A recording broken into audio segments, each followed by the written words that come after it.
Hello, Marie. Oh my lord. Hang on. I fall for that every single time. Every single time.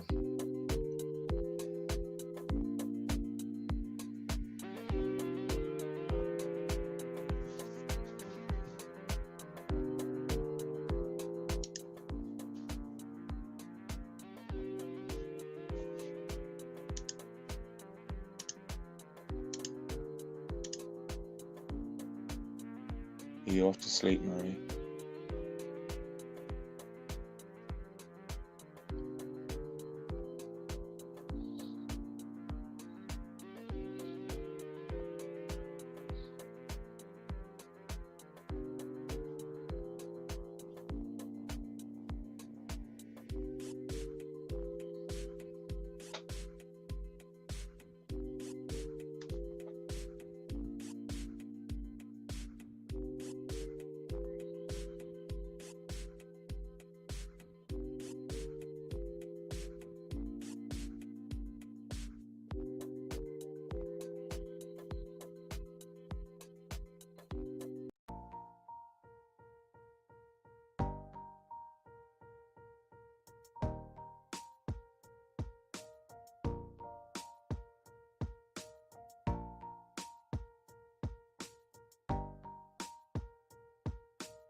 Good morning, Mr. Deegan. James Patrick McDonough, Bumblebee, Savvy. Hope you're all well. I've just woken up. I've just had a fair amount of sleep, and I just put my head down for a minute last night, and I was going to go live and see who was about, and lo and behold, 5 hours later, I'm done and I'm up for the day, and it's 4:30. Oh dear. I don't mind Crinkle, Mr. Deegan. I think Crinkle gets a bit of a bad press, really, but then most of that bad press comes from his own doing, you know. But he is a contentious character. He does challenge thinking. Sometimes I know he really riles people, but it's obvious he's trying to rile people. There's a difference between somebody doing it intentionally and with the intention of making people think. I think you get that. I might have lost my track there a bit, but it's definitely an insect-free zone. Poor fella, I've seen him pop up a couple of times recently. He's obviously not having a good time. I would never laugh at somebody who's struggling, but he does tend to bring in a lot of his own hassles, and he's not particularly friendly or nice either whilst he does that, and that's his biggest problem.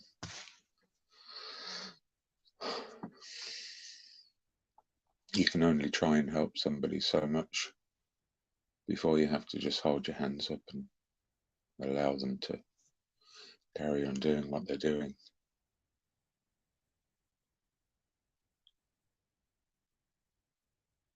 Anyone fancy a chat? I'm doing nothing for the next couple of hours.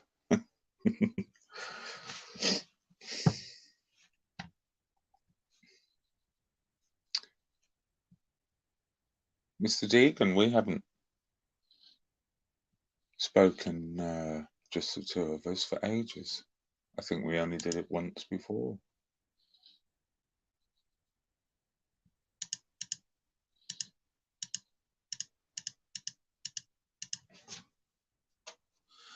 I think he is, Mr. Deegan. I think he's, well, it's 4:30 in the morning, so nobody's listening here. I think he's a very manipulative character, and they're the most dangerous ones of all. Yeah, please do come on, Mr. Deegan. That'd be lovely. I think they're the most dangerous of all the manipulative ones.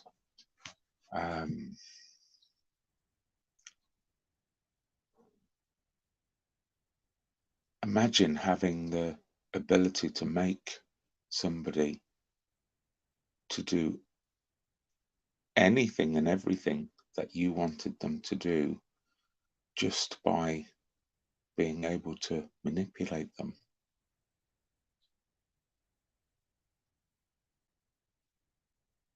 They say people sell their souls for money, but I think people sell their souls for far less.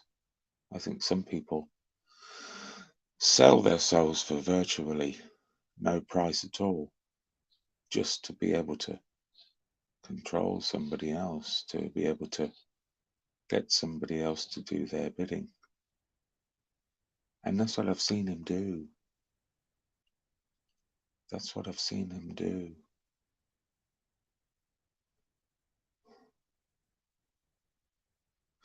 You know, psychology is very criticized, Bumblebee, without going into the history of it, because it's a delicate subject. It's obviously all science is created, but it's a very created part of science, all stemming from a particular group of people. And quite a lot of it is criticised and poo-pooed. There's a guy called Jeffrey, I can't remember his name. I read one of his books once. Jeffrey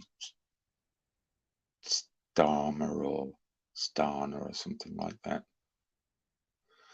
And he doesn't recognise, and he's a very clever guy, he doesn't recognise psychology or psychiatry as a science at all. And this guy is qualified enough to know the difference. I must dig out his name because he's an interesting guy. He's interesting to talk to. Not to talk to. I don't think he would come and talk to me, but let's talk about. He's been very ill recently. He has cancer at the moment. And the last time I checked, he was taking a bit of time out. But he does interviews. I'd love to talk to him. Probably wouldn't bother to come on my YouTube channel.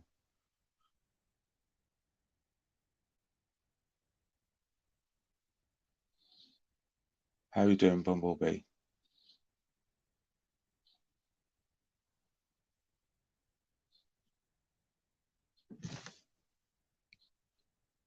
We have a guest. We have Mr. Deacon. Good morning, Vincent. Good morning, sir. How are you? I'm good. How are you, man? I'm good, thank you. Oh, we have another guest as well. This is a special one, this. And the last time I heard this other guest, he wasn't very happy. So, morning, Ron. Me not happy. I'm always happy. Well, you and Marie were. Oh, hang on, you're getting a bit of feedback there. Who, me? Yeah, I think it's gone now. Everything all right? Yeah, it's fine now. Hello, Mr. Deacon. I do believe it is. It is. It is. Ah, Mr. D. Hello, mate. Yeah, it's Maria who was ticked off earlier. I think you're on about. Yeah, she was a bit. Yeah. Hmm. You're really loud, Ron, today. I don't know what I've done because I haven't done anything to my tablet. I'm just going to hang on. Try that now. Talk now. Yep, 1, 2, 3, 4, 5. Yeah, it comes through really loud. I don't know if it doesn't matter, but there's just a tiny echo at the back of you. If you turned it down, you wouldn't get that, if you know what I mean. Hang on, then I'll have a go. Look at settings. Just 1 second. Oh, good morning, Mr. D. How we doing, man? All good, Vincent.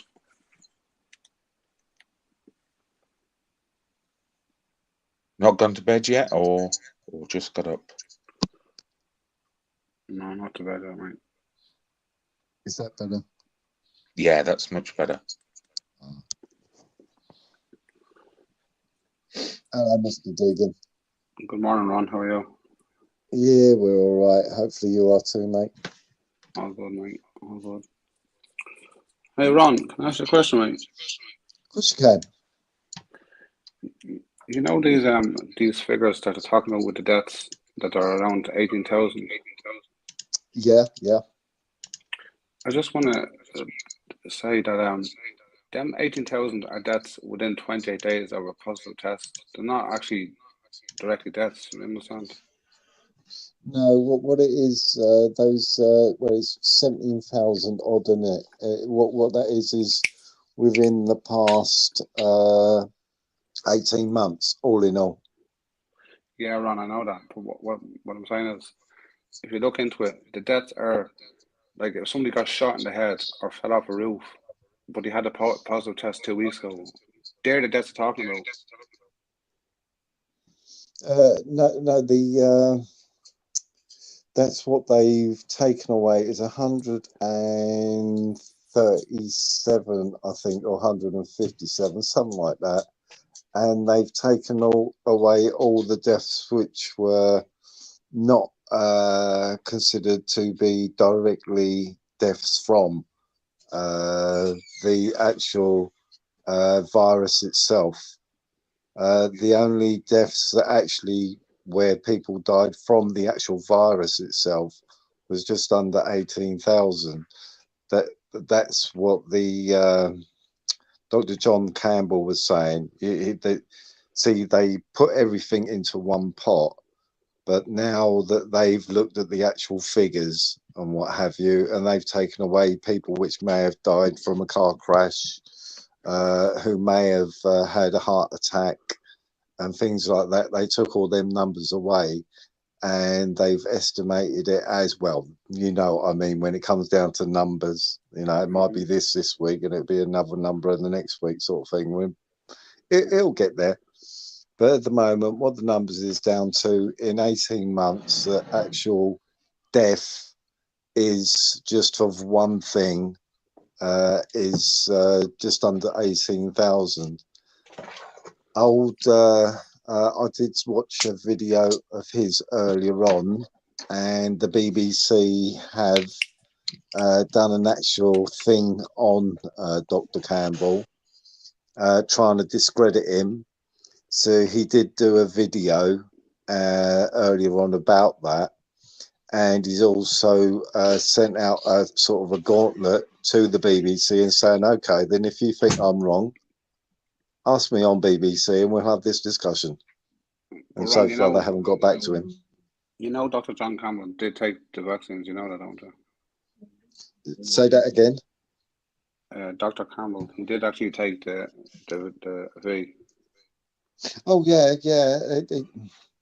See, I think that he was on the narrative of, by what I'm listening to him now, he was going by the information that he could only go by, but now he's got something else now. It's the British Medical Journal, and he was talking about, this was a video I saw 2 days ago, and there's discrepancies on the companies which are producing the serum, magic potion or whatever, and that they're withholding data and everything, and that's from the British Medical Journal.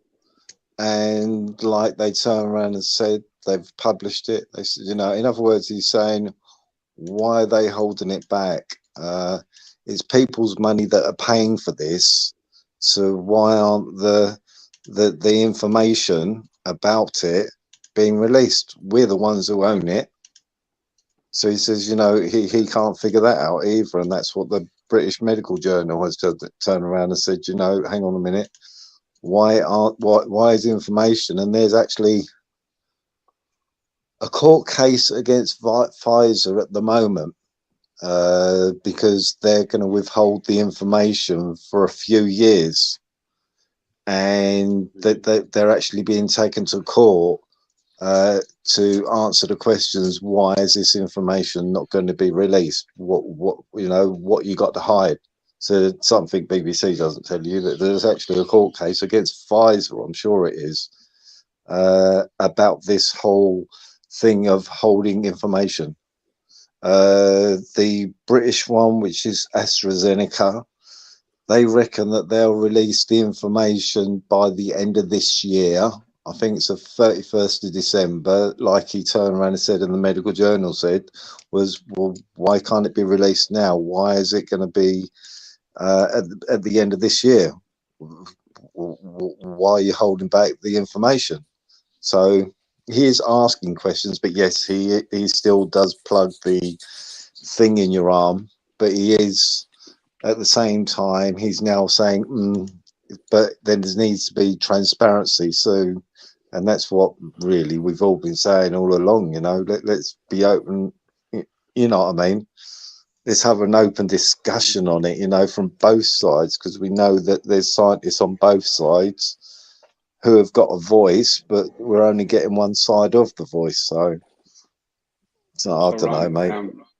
do you believe that the BLM, or whatever you call it, the British Medical Journal, BMJ, do you think that they're funded by Bill Gates? I wouldn't know, mate. I don't go in depth into things and what have you. I'll be honest with you, I haven't got the glasses to do a lot of reading at the moment. I'm suffering with a lot of headaches. Need to get that sorted. That could be down to the glasses as well. So I just go by information Ron, would it received. surprise you? I understand that, but would it surprise you that from 2008 to date, they received $29.6 billion from Bill Gates? Would that surprise you? Nothing would surprise me, mate. Nothing at all would surprise me. That's all. This is why I don't buy any of this bullshit, what they're telling you. These 18,000 deaths, you're more likely right. I'd question every single death. Yeah, you're more likely not wrong, mate. Yeah, but that's what I've been saying with this Ukraine thing as well, what's going on, and to do with China as well. You know, is it all smoke screens and everything? Well, the hand's doing this, the other hand's doing something else, you know, to distract you. There's a lot of shit going on, which I don't know. Well, we all know. We all do know. Yeah. So Ron, I just go by what I can get out of. Yeah. You're a smart guy, man. I've listened to you on loads of lives. I understand you're very smart, and you know. But all I'm trying to say is the likes of Dr. John Campbell. These are fake oppositions. Don't be falling for that shit. Oh no, I'm not falling for anything. It's just that if there's some sort of information out there which is asking questions, then I would say, yeah, that's a good thing. To take in all the information that I'm receiving, that comes down to discussion, because I can't look into it. Really can't going from one link to another link and going in depth into it. I mention it, and then because I might have been the only one who's come across it, and then somebody else might go, okay, I've heard, okay, I'll have a look at this, and off they go, and then they come back and they tell me things and what have you. So I do accept any information that somebody can give me, because I haven't got the capacity to actually be able to do it with my at the moment. I need to get a neck brace. And once I get my neck brace, I can go and have my eyes tested. Yeah. I'm for anybody that wakes people's eyes up. So if Dr. Campbell, by what he's saying, wakes some people up, even though I don't believe him, well, that's good.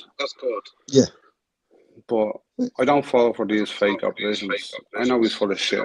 He took the vaccines. He knows it's bullshit. So, you know. Oh yeah, he does always mention that, you know, he's saying all the time, you know, I'm triple done and this, that, and the rest of it, you know what I mean? So in some ways it does contradict in what he says, because he will promote it, but also he's asking questions about it. So there is sort of a dilemma. Oh, have I got feedback? Oh, I'll tell you what, I'll bounce out and then I'll come back in, Vincent, yeah? Yeah, okay, Ron. Because I don't know why there is feedback there, because I was all right earlier on. Right, I'll bounce out and come back in. Sure, Ron. How you doing, Vincent? I'm all right, Mr. Deegan. Vincent, sorry about that. I just had to clarify that with Ron, because I know what he's saying, and he's saying the truth, but the truth is also a lie, if you know what I mean. Well, yeah, I mean, don't apologise. It's a subject which is on most of our minds, really. You know, we all sense that there's something wrong. We all sense that there's a bit of injustice going on, so we're all asking questions. For instance, you know, from where I come from, I don't like. I'll tell you the truth. I don't believe any of it. I think the whole thing is a hoax. I don't get a ton of ban, so I'll be careful what I say. But I don't believe there ever was a V. I don't believe. I think the test that they use is a hoax. It's a bullshit. Actually, they admitted that it can't detect anything. So that's not what I think. It's fact. It is a Yeah. hoax. It is bullshit. So Yeah. if you go back to day one when you had the first case, well, if they tell me the test is bullshit, then the test is bullshit. So the first case is bullshit. So the whole thing is bullshit. Yeah. Be That's careful it. with that H word. That's more dangerous than the C word. Yeah. But, Sorry, I didn't know that. Sorry, man. Sorry. I mean, no, just you know how to sort of use these words anyway. But Yeah. no, Well, I've said it now, so it's said. I'm not going to say it again.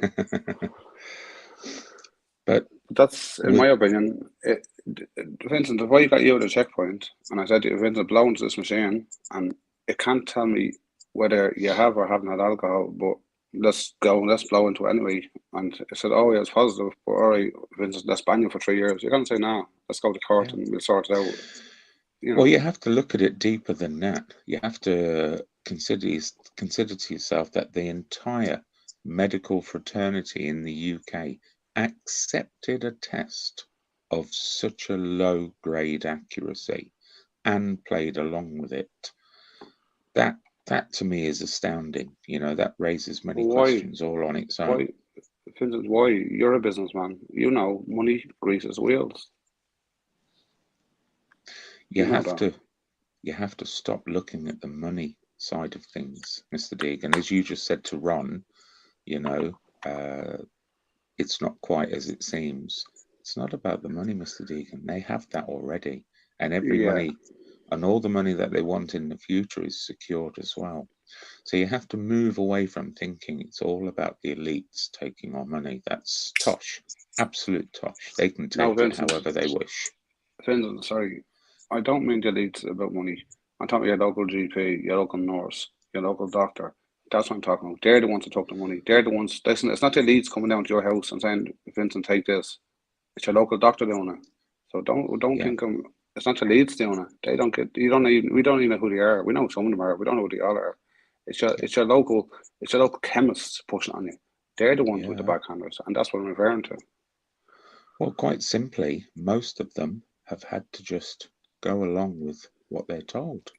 These are professionally trained, professional medical staff. You know, they know, but they've gone along with it pure and simply because if they don't, they took the money, Vincent. They're out of a job. Of course they did.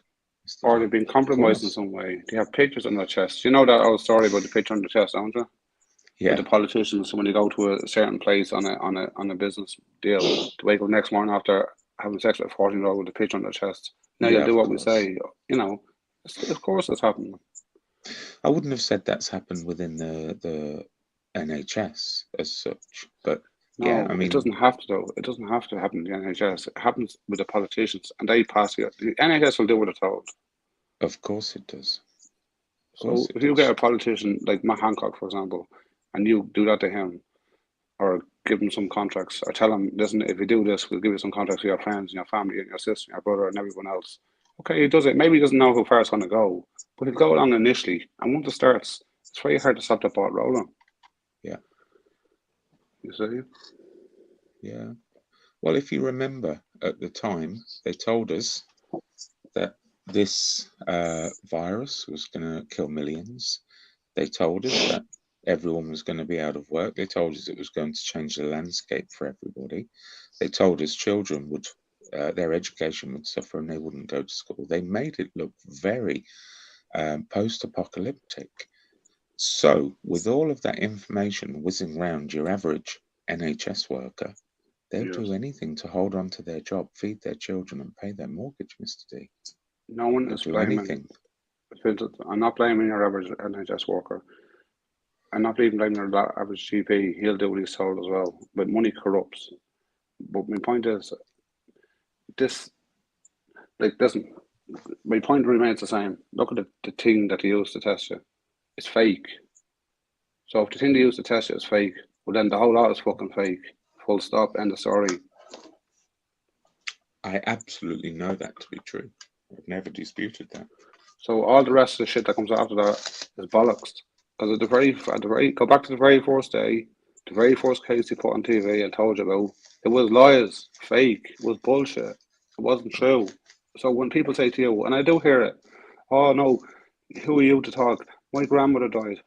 Yeah, but your grandmother died, but she died of something else, or they murdered her, you know, Yeah. or they took away her medication and put a DNA on her. That's how your grandmother died. Nothing to do with anything else. Whatever they written in the birth certificate was a lie. So using that information, Mr. Deegan, going back to John Campbell, if he is a paid opposition, I believe he is. then it's of no consequence because what he's doing is he's spreading the truth. Not actually. He's still pushing the V. Oh, he's no longer. I think if you No, listen to he him is. now, he's gone off that. No. I watched him yesterday. He said, I believe the people that need it should get it. And I believe nobody needs it. Because it's Let's a hoax. remember he's talking in code as well as we are. No, Linton, come on. He's a doctor. He He's a has- smart guy. He's on the inside. Are you joking me? But did you see the I need to watch it again. I watched it once and a lot of it is really over my head. And I sent the link to SG and I said, you know, I'll go through it with him. But my understanding was that in California, West Coast and East Coast, which were hit the hardest of it, they actually were doing studies of herd immunity at the same time. And those paperwork have actually come out. And the correlation between people that had caught it in the early stages to the people which were being vaccinated as well, the lines were virtually identical. So they actually were doing, and obviously we didn't know till now if it's factual. This is another question, but he was saying that I forget what the I've got my bloody phone with me. It's in charge at the moment, but I can't remember what the actual video was called, but it was on the line of would it have been better to have allowed natural immunity to just play its course rather than going the way that they actually did. I'll find the link and I'll put it in the chat. Ron, what you're saying, right? You're accepting that it actually exists. My argument to you is, number one, has never been identified in a lab. Right, that's a fact. As never, you do a freedom of information to the NHS and ask them, can you show me proof that it exists? They'll say back, no, we haven't. And the second point is, the test they use is bullshit. It's lies. They've admitted it's lies. It's been withdrawn because it's full of shit. So where's the proof of it even? So I understand what you're saying, Ron, and maybe that's a better way to explain to people, listen, wake up. But you're admitting that it exists, but what you're saying, I believe it does exist, but, and therefore, where I'm going back to the very, very start, as I said, the first case, the test was bullshit, lies, therefore the whole lot is bullshit, lies. See, how I look at it is that I believe that they allowed something to be released into the population, but it was so as they could pump something into an excuse to pump something into people's bodies. They used it as an excuse. They released something wasn't as harmful as how they were making it out to be. Ron, where did they release this? What's that? Which country did they release something? I do believe it came out from China. Okay, so by them releasing something, would that not be running the risk of taking out their own people?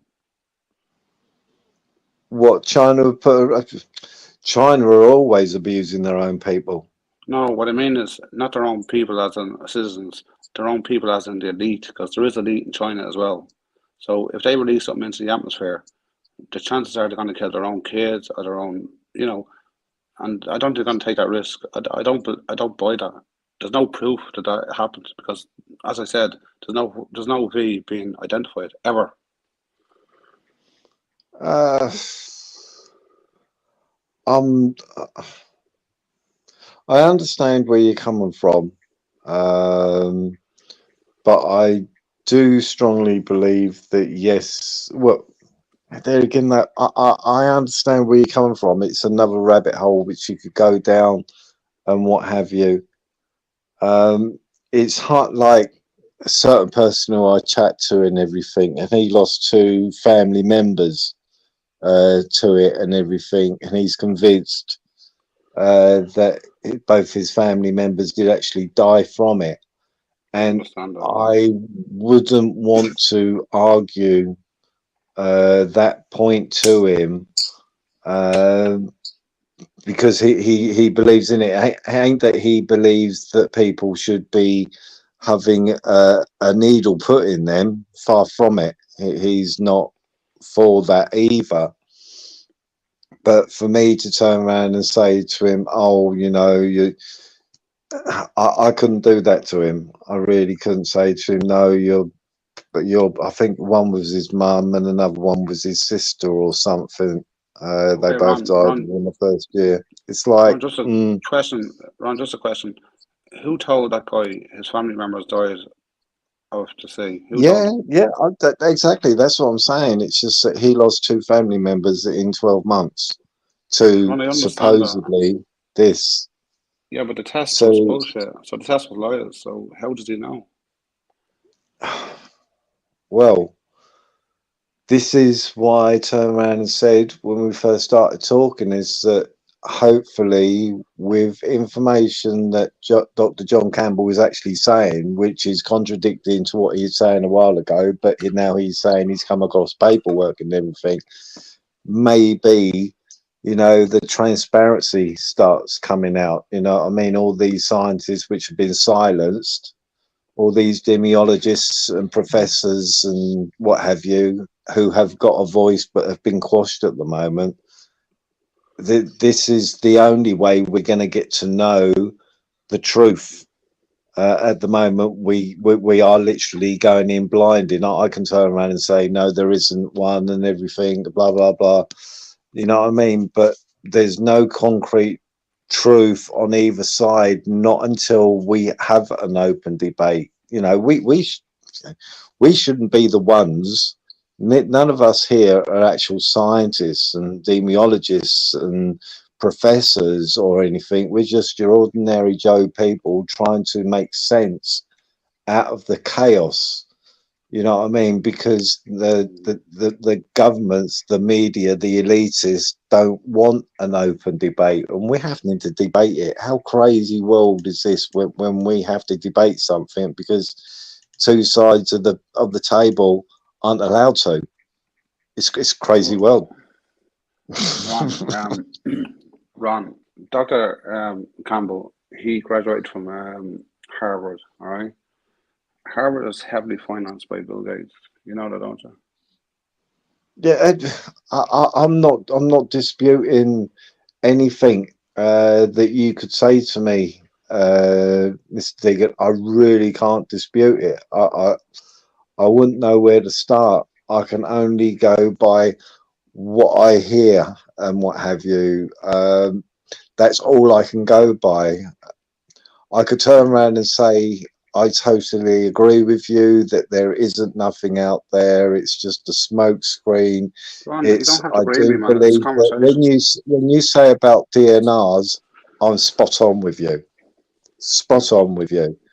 It was their way of cutting down the elderly and what have you. Because let's face it, when they did bring out the DNRs, it's always been the argument. My argument has always been, okay, you say that you put DNRs and elderly and everything, and for whatever reasons. I said, but why learning difficulties? Why were those people put on DNRs as well?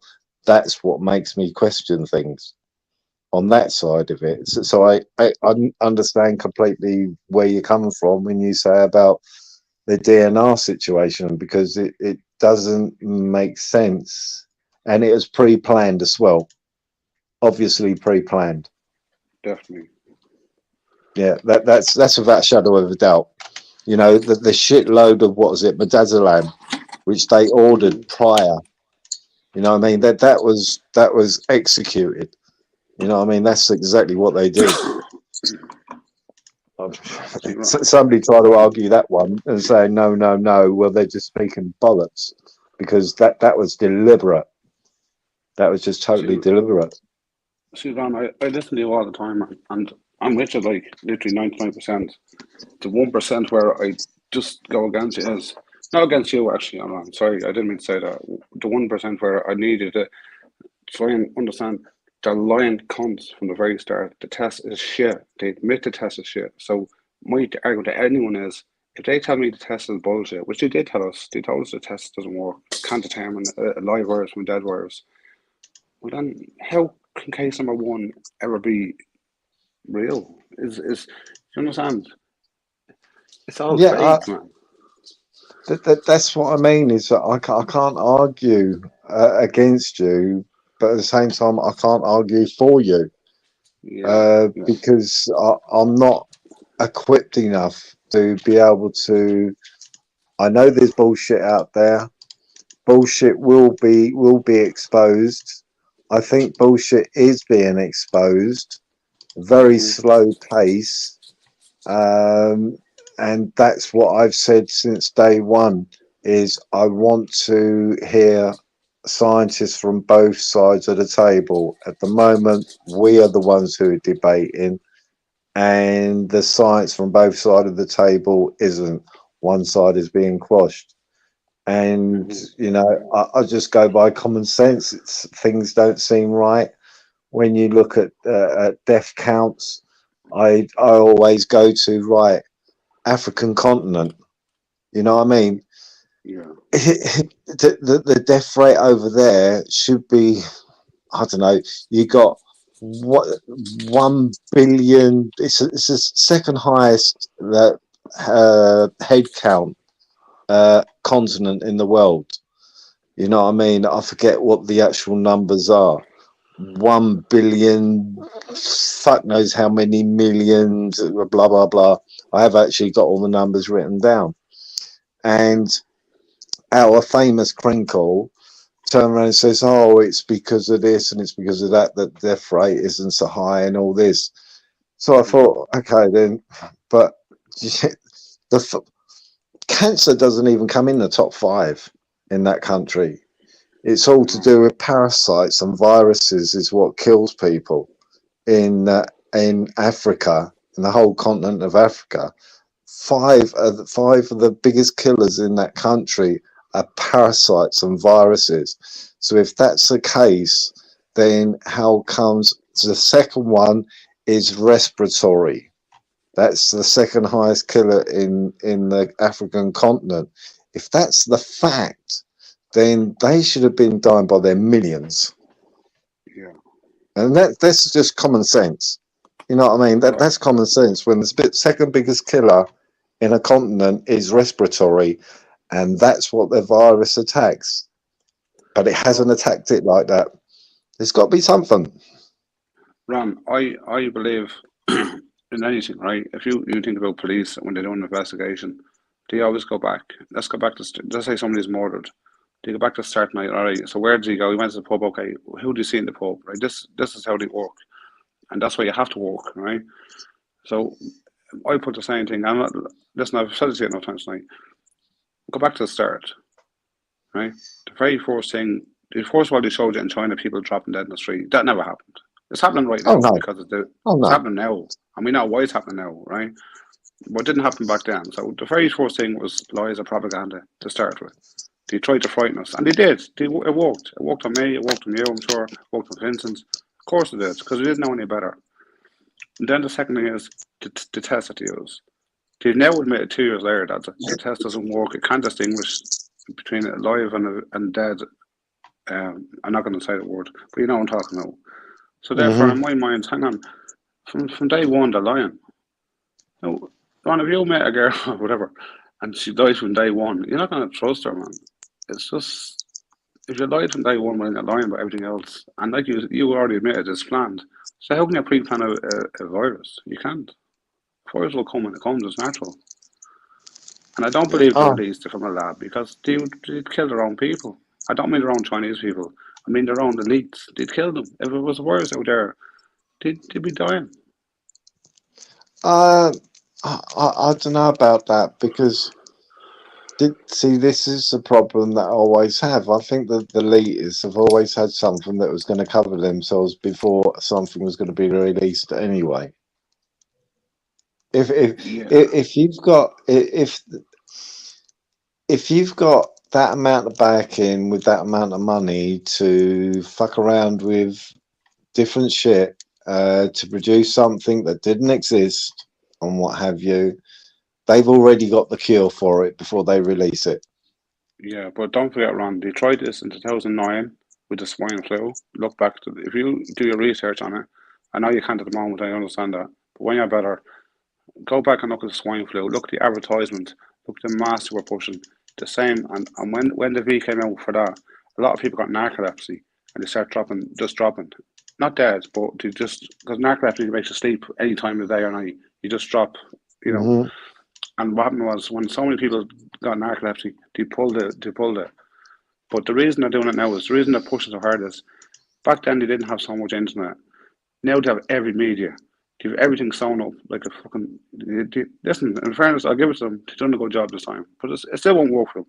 They're still going to fail because people's common sense will eventually kick in on everybody, Hmm. and the lie will be exposed. The same with go back to 1984, 83 when you brought the AIDS virus. If you actually look into that, Ron, it's all a shit and lying hoax. Look into it. Hmm. It was a drug they were giving people that killed them. It wasn't any virus. It was a Oh drug they were yeah. giving them. Oh yeah, yeah, yeah, yeah. There's, yeah, Fucci had his dirty hands in that one as well. I know. Fauci was I involved know with with all of the them. A virus.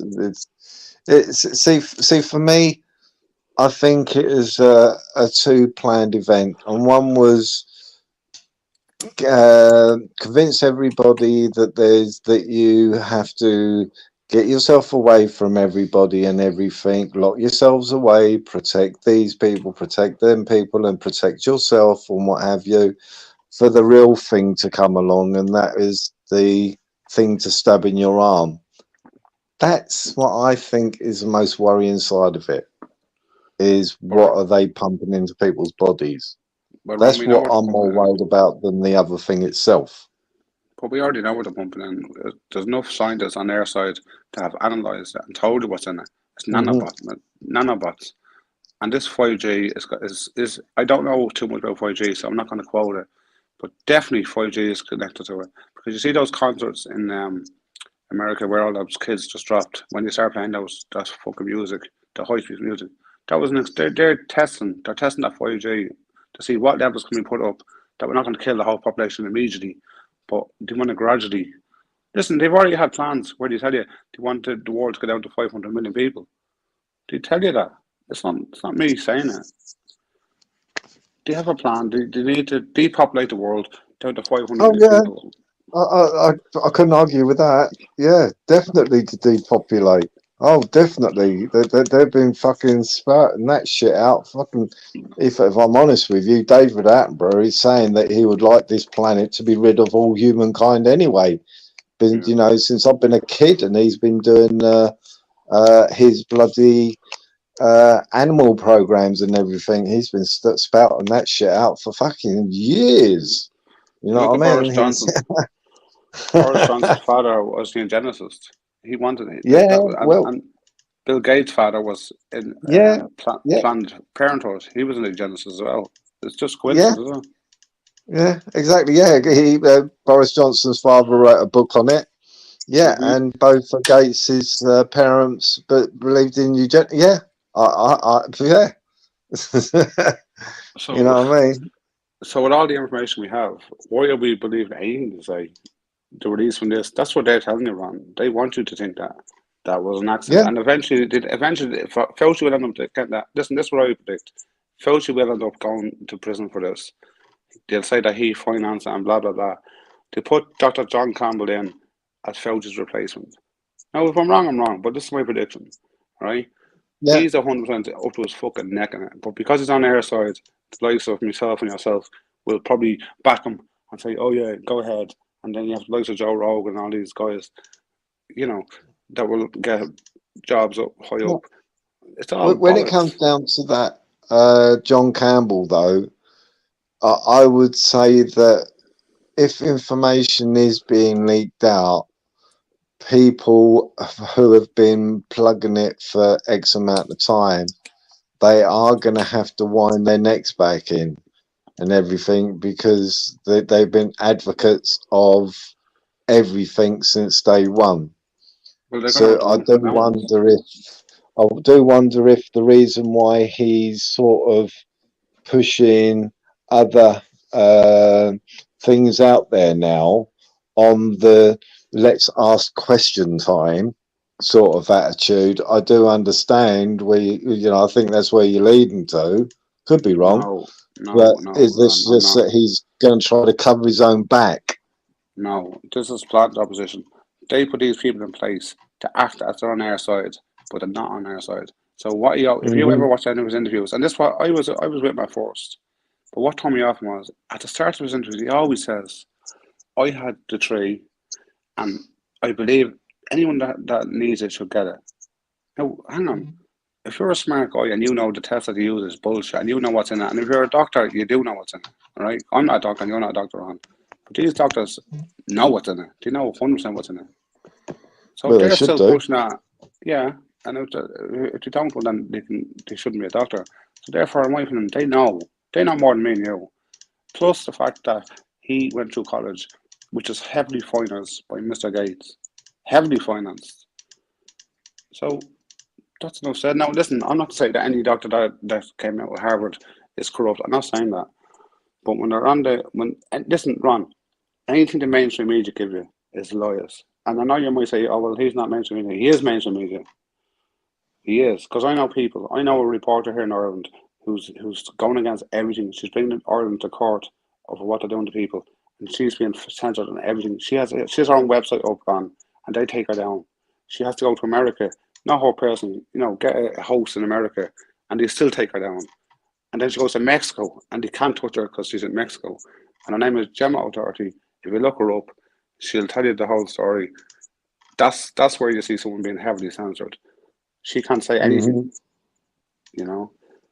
and that's where I see someone who's real, not these fucking lawyers that are financed by Bill Gates. They're lawyers. And see this, do you ever see them things, Ron, where you have to sign up to this, sign the Patreon to get rid of Boris Johnson? Even that's owned by Bill fucking Gates.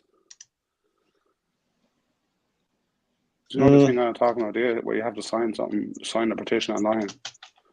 Look into who owns that. I look into everything, Ron. Everything they give me, I look into it. And everything is financed by Bill fucking Gates. Yeah. I I'd like to totally agree with you. I can't agree with everything because I I don't don't have have to. enough information. But in saying that, let me finish. I wouldn't go against anything that you say. Like I said, at the moment all I've got is computer glasses on, which are 4 or 5 years old. So you know what I mean? They're not reading glasses or anything. So I really do Ron, need to get my eyes tested. And as soon as I Ron, can, then I'll be on the laptop and looking everything up. Ron, I'm not asking to agree with you, man. I'm just giving you a different point of view. And all I'm saying is Yeah. look into it. I'm not saying you have to agree with me. You don't. Maybe I'm wrong. I could be 100 wrong. But what I'm right about is the test is bullshit. And we know what the V is bullshit. So I'm right about that. And there's no one that can tell me different. But I could be Oh wrong about yeah. a lot of things. Yeah. No. Yeah. The So, test, yeah, it's just another fucking lie and everything. I know that. Uh, it, I that's why I always turn around and say is that we shouldn't be having to be in a position to be having to debate our own particular views on this it should be done by two parties, one on the right and one on the left hand side. And when you're only getting it from one side of the table, that's what makes me go, hang on a minute. You know, when has anything happened on this planet where you haven't got two sides having an argument about it? Exactly. It's never We don't happened. have two sides, and we don't have two sides. Exactly. We don't even have two sides in fucking Parliament. You know what I mean? It's just one bang, and that's what makes me go, hang on a minute, there's something going on. You know? Well, So listen, I do understand where you're coming from. Ron, I'll shut up now, right?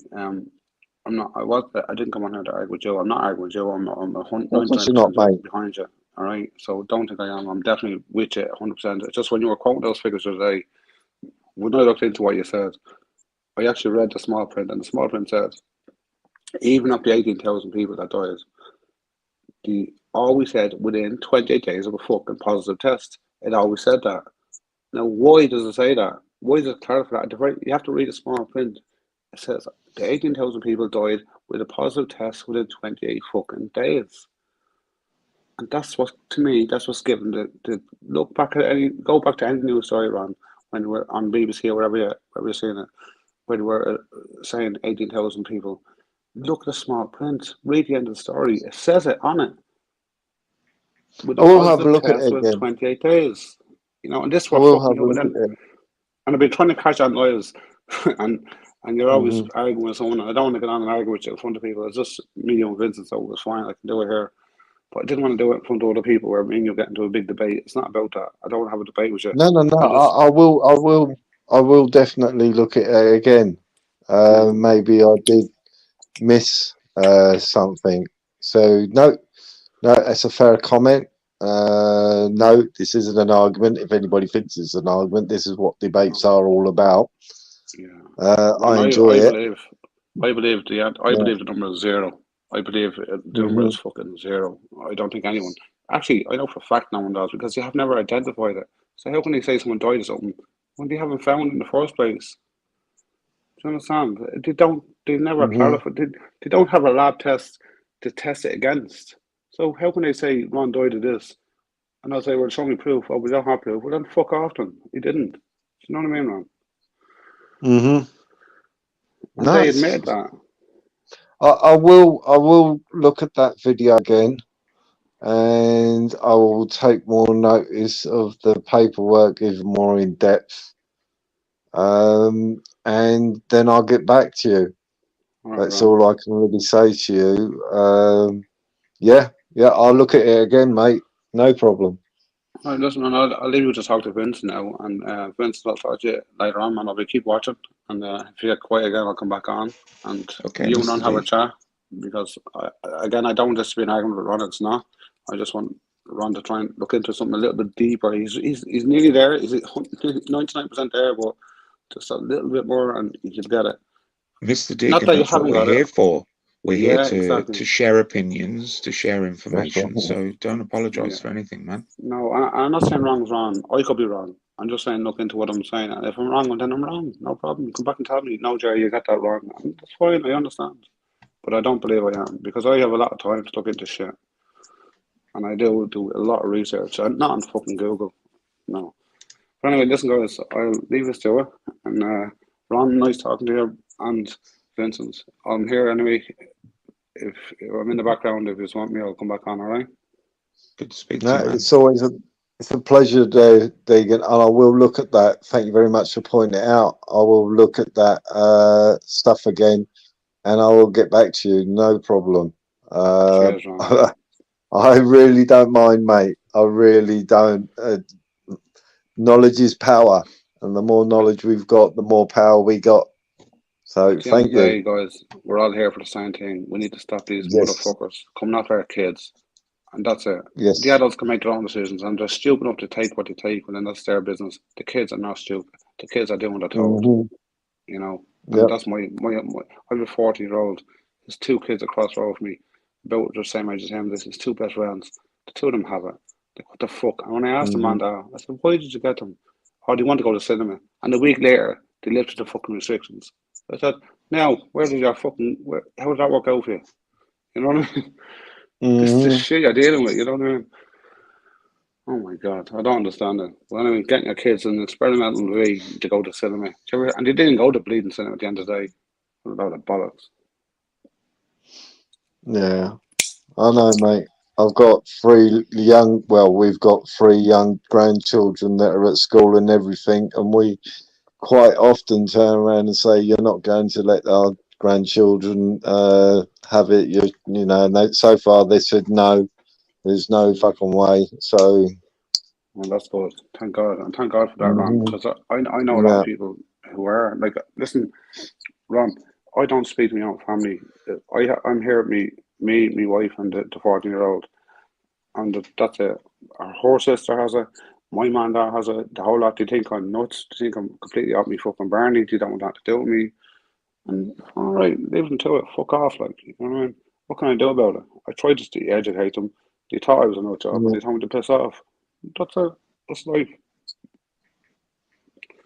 But maybe I can wake people Yeah. up on here on YouTube. That's my mission. Anyway, listen, guys, I'll leave us to it. Vincent, you and Ron have a chat there, and I'm here if you want me, all right? Take care, All guys. right, Mr. Deegan. We'll be here Thanks for if you having me want on, You us to take Vincent. come. care, mate. Yeah, I You might take drop care, back on. Dylan. Cheers, Ron. Take care, man. Bye bye. You take care of yourself too, mate. Cheers Cheers, now. man. I will look at that video and the paperwork again. I may have missed something. Well, there are lots of avenues and directions that the stories go, you know. Mm-hmm. The overriding thing that, sorry, I'm quite croaky, I can hear myself. The overriding thing that I keep getting back to is why was it all done? And that's the thing that I concentrate on. You know, they Mm-hmm. can throw as many red herrings as they like to me, but why are they doing it? I think those questions are starting to be answered as well. Yeah, that's this is it. I think there's going to be a lot of knives in the back. Proper Julius Caesar shit is going to start happening soon. Well, it is actually starting to happen, to be honest. So the truth, well, I am a believer that truth will prevail and everything, I must admit. You would like And to think. how long it's going to take, that's the ultimate question. How long? Well, when you look at how long it took for reports on Northern Ireland Bloody Sunday to come out, when you look at Mm-hmm. the reports for child grooming, I don't hold out any hope that the inquiry, the independent inquiry, if I could use that comedy word, will give us some of the information that we want. So I don't even hold out any hope that the truth will come out on the correct lines, you know. We know what they're aiming for. They're taking us into a lull at the moment. They're making us believe that everything is over, and I truly think it is over. But they're making us believe that it's over to bring us back down now. What I can't do is get my head around how they're doing it to wipe us out, or they're doing it to take all of our money, or anything like that. All of the doomsday scenarios. It's not. It's just a sleight of hand to get us to do something that they tried to get us to do 20 odd years ago and failed because of all of the rights campaigners, the privacy campaigners, and things like that. And that is to have us fully prescribed to an information network that they can track us on. That's it. That's all they ever wanted to do. And I kind of knew this from the start. You only have to look at China to see where they are right now with their social credit score. You know, that's all they need to know, what we're doing, when we're doing it, and how much money was exchanged, so they can charge us the tax on it. Yeah, that's where I am completely out of my depth when it comes down to those subjects.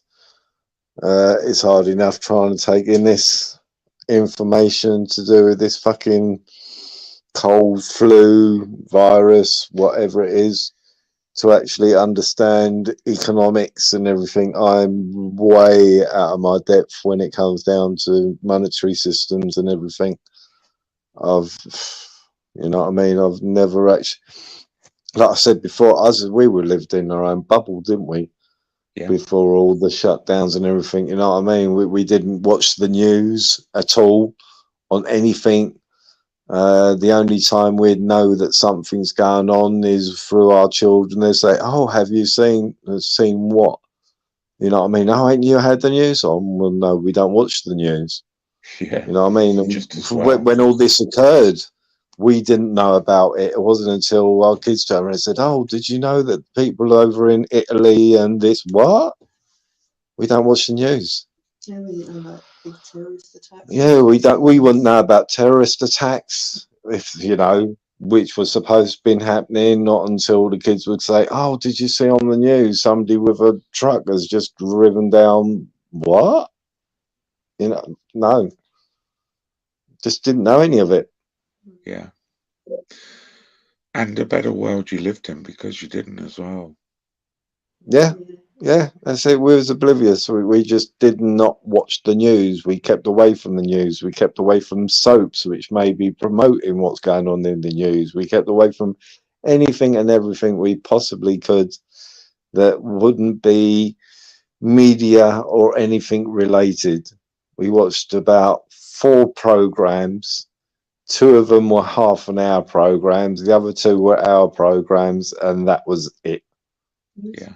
Music mostly, or watching a movie, pirated movie or something. You know what I mean? That's how Well, we they did say it. yesterday's news is tomorrow's chip paper wrapping, so you missed nothing. You missed nothing at all. Mhm. I do follow the news, but only because, you know, I just have an interest in certain subjects within the news. I've never fallen for any of the propaganda bullshit.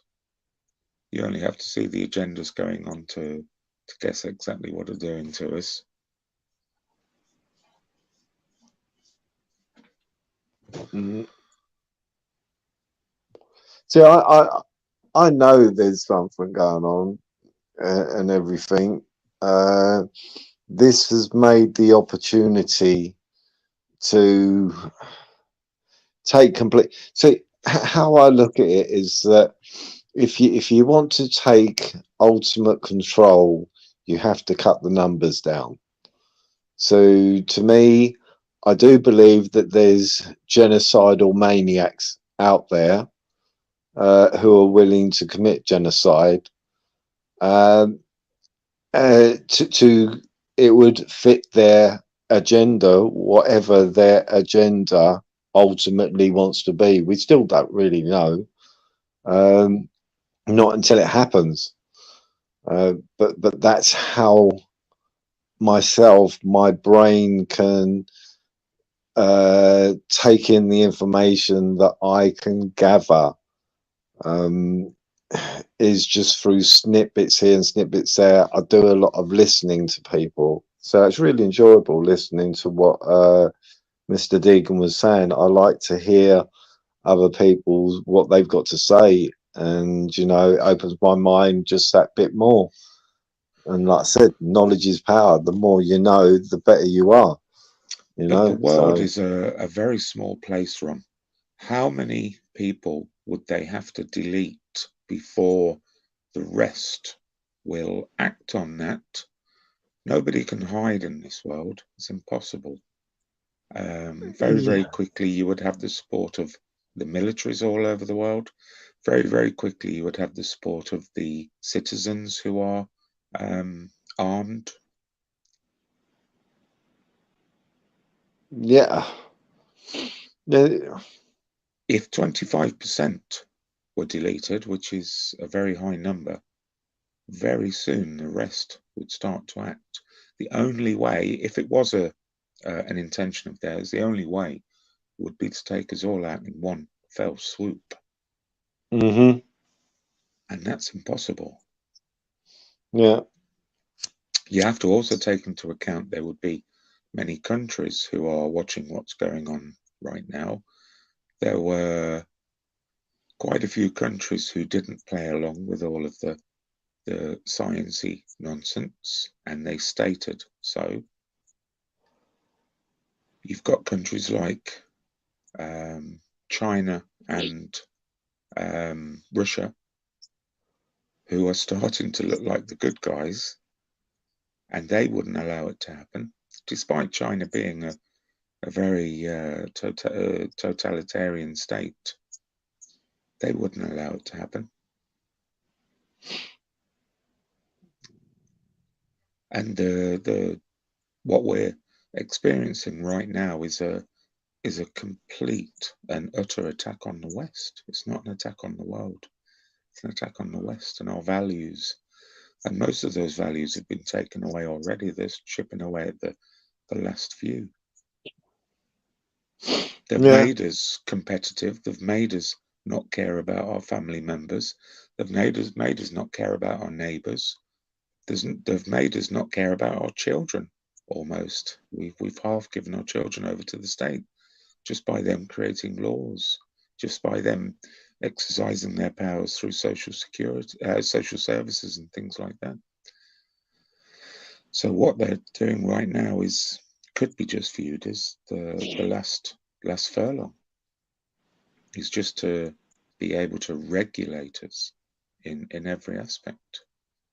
And once that's done, they'll go for the black markets, they'll go for the drugs, they'll go for the cash exchanges, they'll go for, people who earn cash without paying tax on it. That's all it's about. Yeah, like I said, when it comes down to the monetary system and how all that works, for me, that would be just too much to try to, to look into that as well. I know my limitations. It's hard enough trying to take in just one subject, let alone, I know there's more to it and everything, but I'm a novice when it comes down to most things, to be honest. But if I smell a rat, then that's when my brain kicks in and goes, hang on a minute, something ain't right. So something just ain't right. But to actually take my focus off of one thing and try to correlate it with something else, which would then more than likely somebody else would say something else to me, and I'd have to I got a put that piece of the jigsaw. My brain can't do that.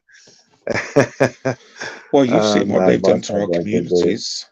You've seen what they've done to our communities. They've destroyed them, taken away all of the possible links that people can gather on: the church, the youth centres, the social centres, the village halls, everything. It's all gone. Even the libraries. My fuck, which freedom fighters were gathering in a library to discuss overtaking a government? Well, the community thing started back in the 1970s. The breaking up of communities and everything. I actually saw it in front of my eyes. I was living in London at the time, so I actually did see the influx of people from Pakistan and what have you being brought into London, and there was no integration. It was all segregation. You know what I mean? So you could see how it was, how this country was going to, how it was going to end up being back in the 70s. All you had to do is live in inner cities and everything, and you'd see it happening before your eyes. That there was no integration into cultures. It was actually segregation. It's separating everybody from everybody else to keep the tension going. And it killed communities. Communities were split. They destroyed them. I can't believe decimated them. They made You know, everyone compete with everyone else instead of competing with the people that we yes, pay to make the good decisions that make our lives better, which is the government. You know? yes. You know what I mean? It caused friction. Uh, believe me. You know what I mean? So my main culture myself was from a rural background and everything, but I did live in London for a couple of years, and that was during the time of the influx, and I saw it firsthand how that was occurring with the influx of people from other countries and everything, and how they were segregated away from Golders Green. The classic example is like, for me, it was you was walking into different country zones. You know, you had the Jewish population here, you had the Pakistani population here, you had another population here. It's like you go around a corner and you're walking into a completely different sector of a community from another place that wasn't from England. It's really weird. It's really, really weird. And there's, you know, this, and they turn around and say, oh, you know, people integrating, isn't it a good thing, and what have you? And I'm sort of walking around Golders Green and everything with the Arabs and this and the rest of it. And I'm thinking, this isn't actually true, because they're being put in their own little pockets of areas. So where's the you know, where's the sharing the cultures and everything? You're actually making sure nobody shares their culture, no integration whatsoever. And look at the state of it today. Well, You look know, around the but I saw world. that back in the 70s. You have countries where if you attempt to buy a property there, it's considered an invasion.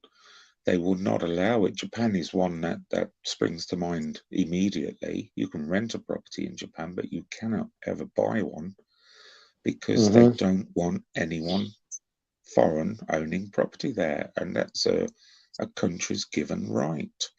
And it's the same in places like Cambodia, Southeast Asia.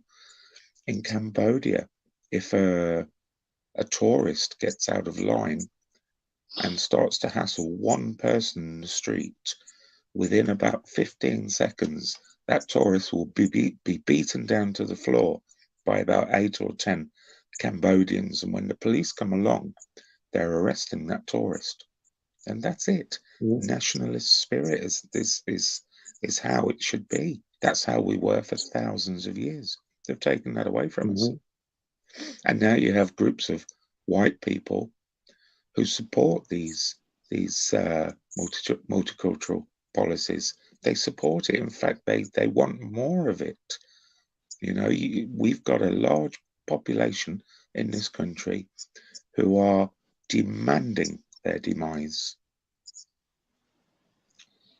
They're fighting for it. They're fighting for the rights to be wiped out, because that's what it is. I mean, you can call people racist or far right or extremist for not wanting to be wiped out, but that's exactly what it is. We'll run out. We'll be gone.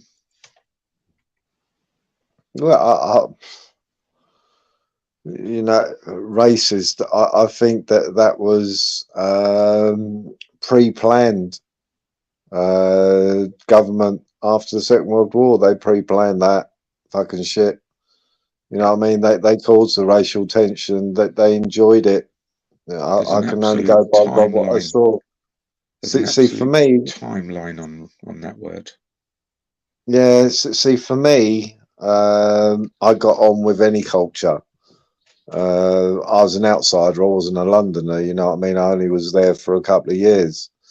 So being from a rural area, I just saw people as people.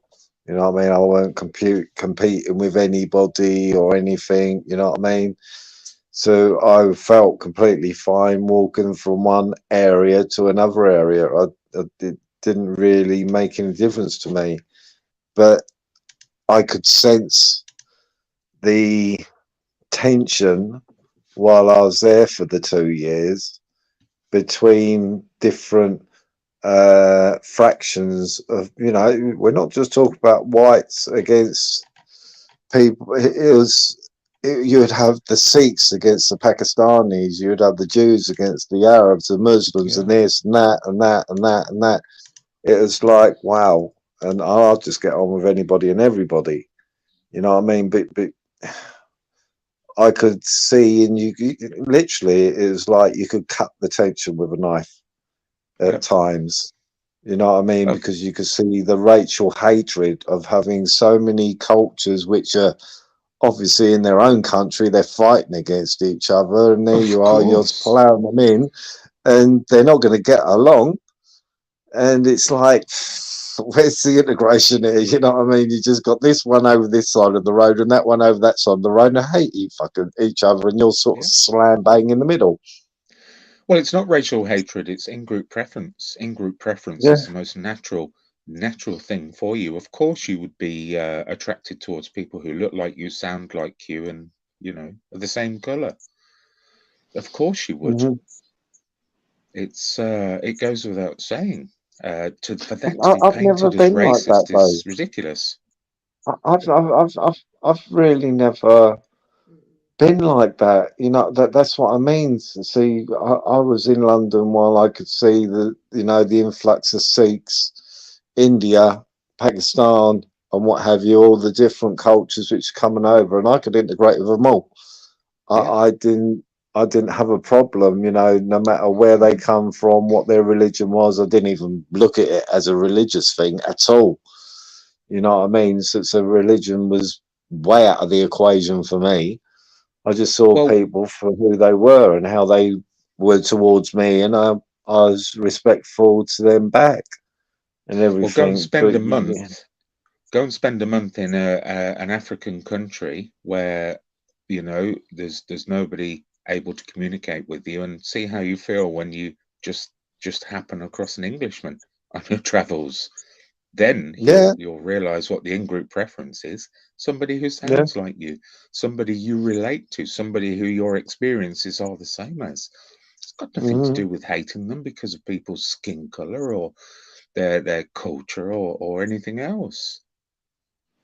I absolutely resent the whole racism thing, because if you truly do look at racism, well, I know of lots of cultures who are far more racist than the West or the white West, if you would.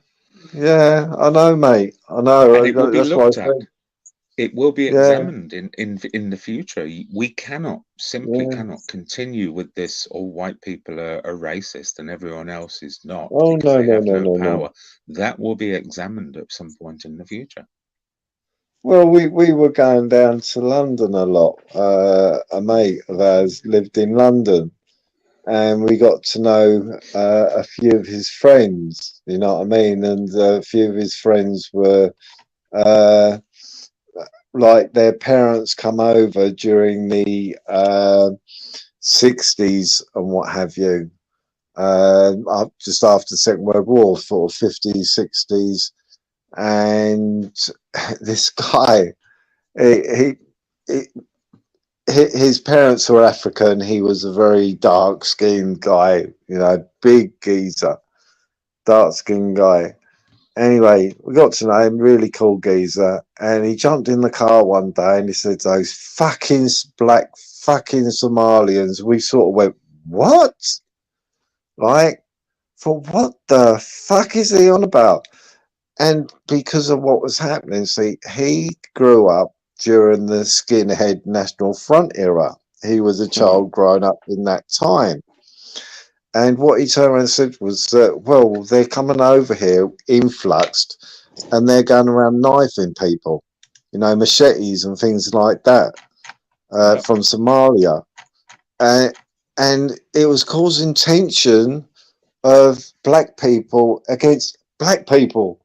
Yeah. Because to him, it was bringing all that racial hatred could spill over, and your national fronts and your skinheads could come out of the woodwork. Your fucking Ku Klux Klan, nut jobs and everything, because of a certain sector of people coming over and bringing their culture or whatever way it is over, and it gives everybody, which may have been here for 1 or 2 generations, and then they're this is it, tarred with the same brush. So when he jumped in the car and he started going off on it, I thought, what the fuck is this guy on? Is he, is he taking acid or something, because he's spouting off his big old black geezer and everything. And yeah, I thought, wow, this is a black guy talking about black people causing racial tension. Yeah. And this is it. London, they're all so friendly. Yeah. When we used to walk around London, all cultures. We get on all right with all cultures. You know what I mean? As long as they don't try to push something on us. Isn't it ridiculous that these crimes are largely not reported? The newspapers largely don't identify who the attacker is in those cases because nobody wants to come across as racist. Well, that doesn't smack as racist to me. It's censorship, and censorship is a completely different thing than not offending certain people within a society. It's censorship. They're hiding it, pure and simple. Yeah. Yeah, that's it. Everything's censored and everything, and how the media spins it is, if it's a black person come out with a machete, and this is how he was portraying it to us. The media for London would be, black man attacks with a machete, but it's only through speaking to him he was filling us in what the news would be. Hang on a minute, it's not the black people, it's the ones who you've just shipped over here from Somalia who are bringing that tension over. See, it's part of education. You know what I mean? Otherwise, we might have been oblivious to it because they're not actually saying, right, this is a certain sect of people which are actually bringing their feuds over to here, which we've allowed. Not integration, it's segregation. There you go. It is. Well, they're demanding it in America at the moment. They're demanding it. They're demanding black-only universities, black-only colleges, and it's not too long before they'll be demanding black-only areas, which is a complete reversal of how it happened previously. And how it happened previously was considered to be systematically racist, and now they're demanding systematic racism. It's you had Morgan Freeman, and you had Denzel Washington, and the media sort of, oh shit, because when they asked about racial hatred and everything to Morgan Freeman and Denzel Washington, they both turned around and said, we don't see it. We where's this racial hatred? We just do not see it.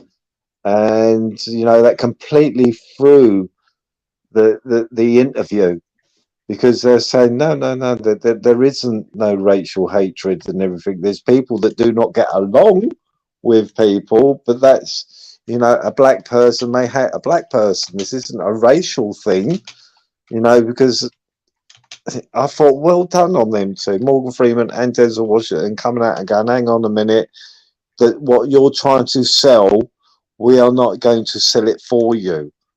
That this is you trying to sell something to the people, which is bullshit. And I thought, oh, good on you, because they saw through the bullshit. Yeah.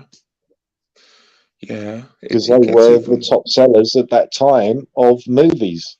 So they thought, let's get Denzel Washington, let's get Morgan Freeman on the bandwagon and everything, and they weren't fucking buying into it. Well, the problem is quite a lot of the blacks who have an opportunity to be influential don't take that opportunity. There's two that I follow very closely. One is Thomas Sowell, who is amazing. He's quite a prophetic sort of writer, and he's amazing. He's getting old now, so he's moving away from the spotlight. But I recommend anyone watching any of his videos on YouTube. Thomas Sowell, his name is. And the second one is Larry Elder, who's probably a little bit younger, not much younger, in his 60s.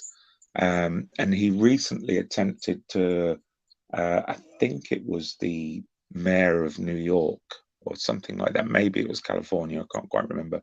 It's very early in the morning. But during his campaign, even publications like the LA Times and the New York Times painted Larry Elder, who's a black man, as the face of white supremacy. And he was egged. Some rather large lady on a bicycle wearing a monkey mask, I might add, turned up at one of his rallies with a carton of eggs and egged him. Now, I have a few issues with that little situation there, you know. A white woman, white middle-aged woman wearing a monkey mask, throwing eggs at a black man who's trying to make change and make better. Because Larry Elder's intentions are very good. He's a very intelligent man. And that's what we're dealing with, right? That's the other side attempting to fix things for us before we try to, you know? Yeah, well, let's face it, you got Martin Luther King. What happened to him? Shot. Why was he shot? I'm not a fan of Martin Luther King, let me tell you that now. But there again, though, it was a time when there was strife and everything, and he was trying to say, you know, we need to start getting rid of this hatred on both sides. You know what I mean? I don't know. Martin Luther King was a CIA operative. Martin Luther King was brought in to control the communities in a post-Lyndon B. Johnson America. Lyndon B. Johnson was there to change things completely for the black families, and he was very successful. But Martin Luther King was used to placate those people at that time. The true story of Martin Luther King is quite revealing, and you can find it in all your good bookshops. The whole story is there. They didn't even try to hide it. He had a taste for a particular type of woman and how his behavior was. And you can Google it and find the stories as well. So they haven't even tried to hide it. But Martin Luther King, his intentions were not very good at all.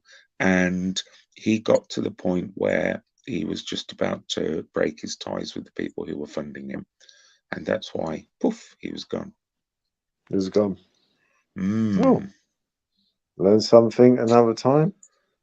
Yeah, it's not that interesting a story, but it's useful to know, you know. There haven't been, unfortunately, many black saviors through the years. They've never encouraged one to come forward to lead, because invariably black people will vote quite faithfully. They're a very nationalist people, even though there's a lot of infighting between their different place names in Africa. As soon as they end up in a different country, they go for brother love, which is a good thing. So they tend to vote wherever everyone else is voting, and the church leads them very, very easily.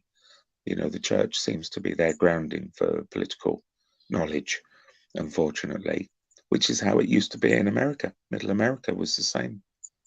The church would decide politically for the good of the entire sort of congregation around. But they've destroyed that. Right. Well, I'm not going to mention Gandhi because he's more likely a revolutionary fucking Rambo-style terrorist. A story Mother Teresa. Gandhi. I'm not going to say nothing about Mother Teresa either, because she is more likely a homicidal, sexual deviant maniac.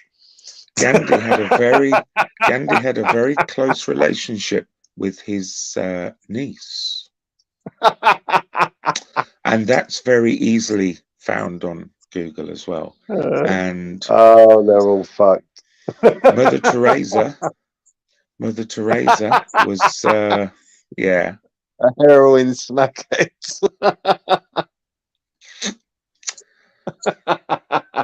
Well, you only have to look at India really to get a fuller picture of that. I don't know if you remember about 25 years ago. Which country was it? In Brazil. Brazil adopted a policy that many of the main cities in India were employing, which was to remove the street children. Obviously, in India, quite a lot of children are orphaned through disease and murder and so on. So they had a real problem with the street children. It wasn't looking very good for the tourists. So India employed a very simple technique to remove the street children, and it was they simply removed them from the world.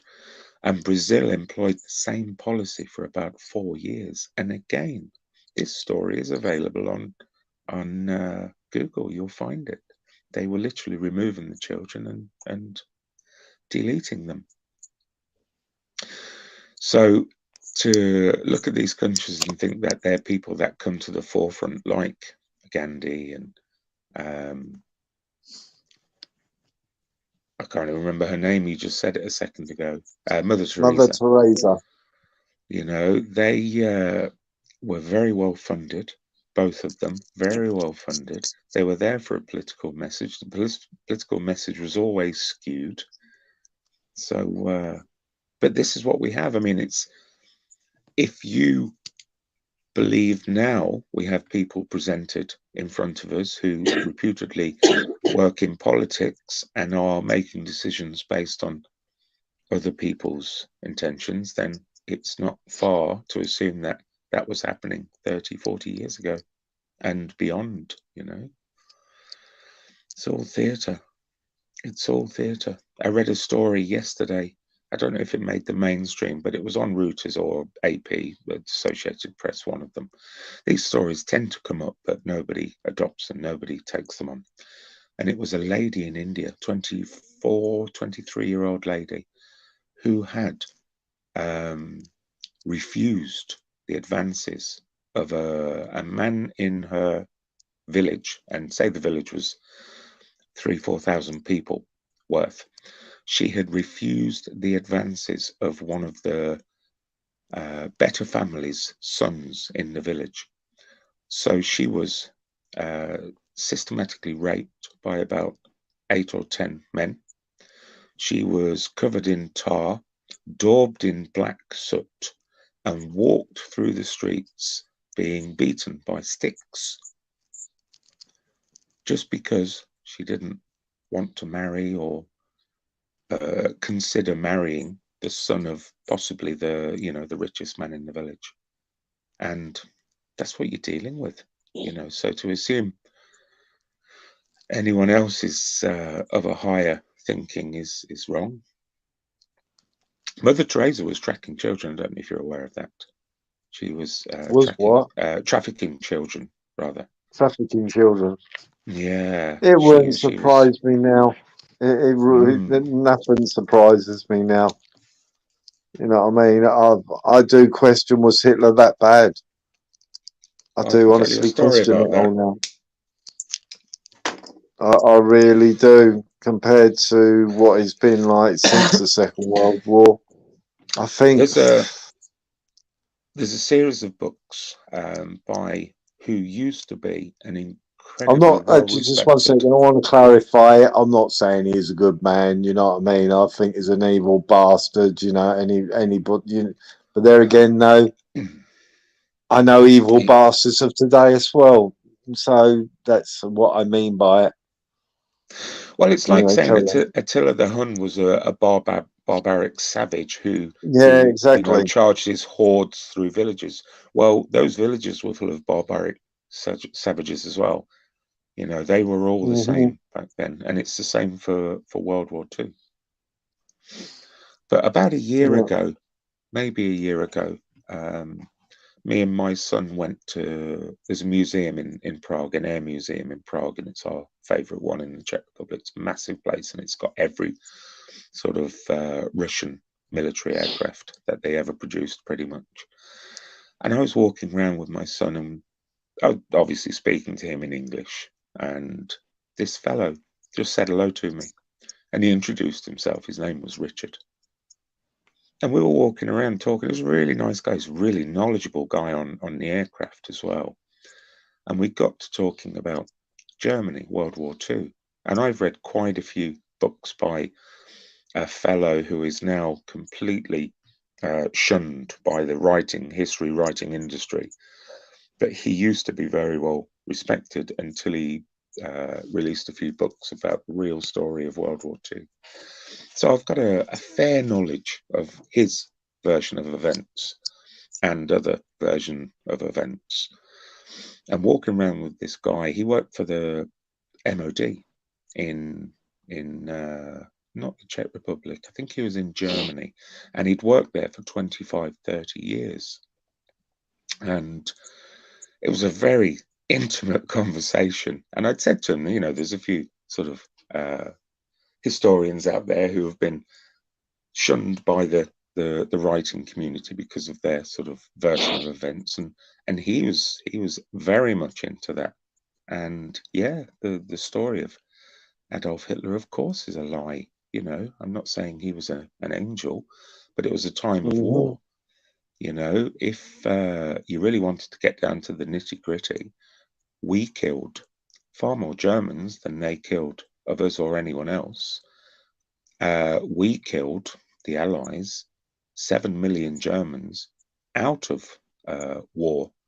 After the war had ended, we quite happily stood there and watched another 7 million die. So sometimes when you're looking for the monsters, it's not necessarily the monsters they tell us are the monsters.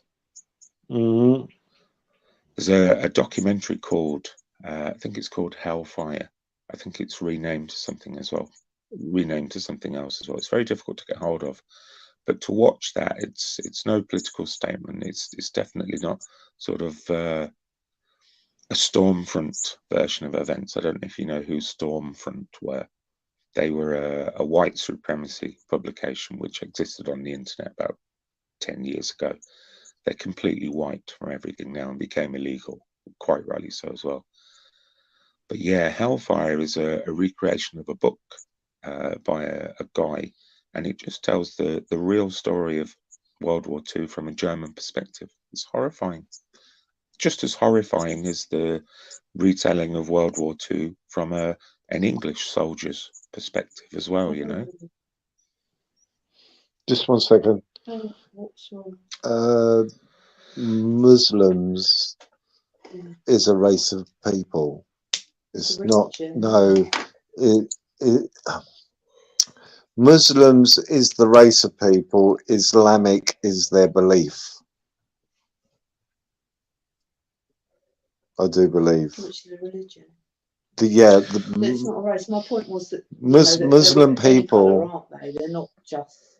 Yeah, you can become a Muslim, but that I think that's only if you study the Quran. That you can become, if you go by the preachings of the Quran, is that you can become a Muslim. It's the belief of the Quran. Well, their race is quite simply their heritage, where they come from, their country of origin, however you want to describe that. Muslim is is how they describe somebody who follows Islam. You're a Muslim.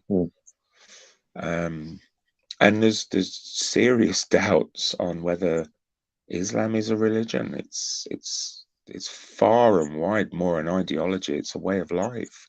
It's not a religion. It's a bit like saying communism is a religion. It's a bit like saying I don't know, somebody who likes boating is boating is a religion. It's not. It's a way of life completely. It controls every aspect of their life down to the smallest detail. They don't rely on anyone else's law interpretations. They don't rely on anyone else's guidance when it comes to marriage, children, education, or anything like that. It's a complete ideology. And it's a harmful ideology as well. Like Christianity, a lot of people aren't what you call a practicing Christian. I don't know, because if you're there's Muslims that drink, although they're not supposed to. Yeah, when it comes down to Islamic beliefs and everything, if you're devout Islamic, was set up by a man who can do whatever they want. Well, right, you're talking about that side of things. Gotcha.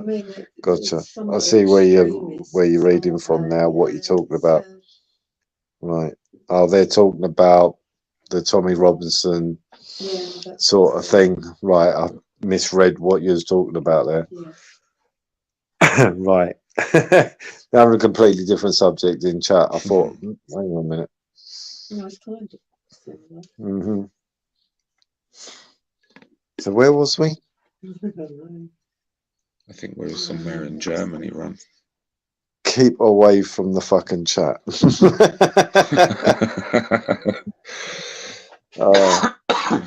me. It's a bit late in the morning to talk about one thing and read something else and get the two mixed up. Anyway, yeah. See, Rare Moon has always said this, always said it, and that is that you can never go by history, because one country will write it this way and another country will write it that way. Yeah. And she's always said that since she was little. You know, don't believe in what you're told when it comes down to history, because you'll always get different versions of it. Well, the most, if anyone's into reading, the most interesting thing anyone can do is buy a history book from about the 50s or 60s. It makes for very interesting reading, because the same subjects in history that we discuss now are discussed back then. And you get a very different version of events when we consider lots of controversial aspects about the war. You know, there was a period of time where during World War II, at the end of 1939 and about 6-7 months into 1940, where they tried to end the war. Germany attempted on about 13 occasions to end the war. And Britain just quite simply retreated. Obviously, we had the retreat at the end of 1939. They pasted us. They absolutely pasted us. And we all went back to to Britain at that time and regrouped, built more weapons, built more aeroplanes, built more tanks. And then when Britain was ready, Britain went back into the war. So that dispels immediately the myth that Germany was hell-bent on taking over Europe. He never attempted to take any countries. He didn't even attempt to take Poland. You know, when you find out the true story of what was going on in Poland at the time, he did what every other country should have done, which was to protect its own people in that area. You know, nobody ever talks about when Russia marched into Poland about 3 months after Germany went in to protect its. There were old German citizens called Sudetens, part of Germany, part of Austria, and part of the Czech Republic. We used to be called Sudetenland. And they were all old world Germans, considered to be almost like the Red Indians of that time. And these Sudeten people were living across these 4 areas, and they were being chastised by the Polish. They were being driven out. They were being treated very badly. They were being raped. They were being murdered just for their heritage. And Germany tried on many times to end it politically, and Poland, because Poland knew it had the support of Russia, quite simply said, no, we want them gone. We want them out of our countries. We don't want them in our country anymore. So Germany went in there, basically drew a line. Germany didn't go marching any further than the edge of what they considered to be Sudetenland. But then Russia came in, and Russia did an awful thing to Poland. After Poland waited for the support of the Russians, Russia finally got there, and they were under order to pretty much rape anything above 8 years old. And that's how you get a country to submit. That's how you get a country to completely go along with what you want them to go along with. But that's never portrayed in the history books. That's not talked about. But you can find, again, documentaries about this on the internet, probably not on YouTube. But that happened for a good 6-7 months to subdue the entire country, But Germany were painted as the bad people for going in and invading Poland effectively. Germany only held France because it could. Germany sent about 6 officers into France and about 10 soldiers, and the whole country submitted with white flags, It's the joke. But France fell immediately. Well, they wanted to protect their historic buildings. They didn't want to fight on the streets of Paris and shit. Well, if you imagine both sides were funded completely by one family during World War II, completely funded by one family during World War II. The Allies were funded by the same people who funded the Nazi machine. If Germany had not been able to take France, then or rather 3 of the most historic battles in a war, in World War II, would never have been possible, and 2 other quite historical scenarios, which again, these scenarios and these battles are morale building, despite the fact that we were sending millions of people off to war and they were being slaughtered on both sides. When scenarios like Dunkirk happened, the retreat there, we cheered. When the Battle of Britain happened and millions of hundreds of thousands of people died ultimately during and after it, we cheered. It's quite powerful to get somebody to cheer for their family members and their relatives and their brothers getting murdered. It's quite a skill. And when you find out somebody else paid for it, somebody else supplied the weapons, somebody else supplied the machinery involved, it all gets very sinister.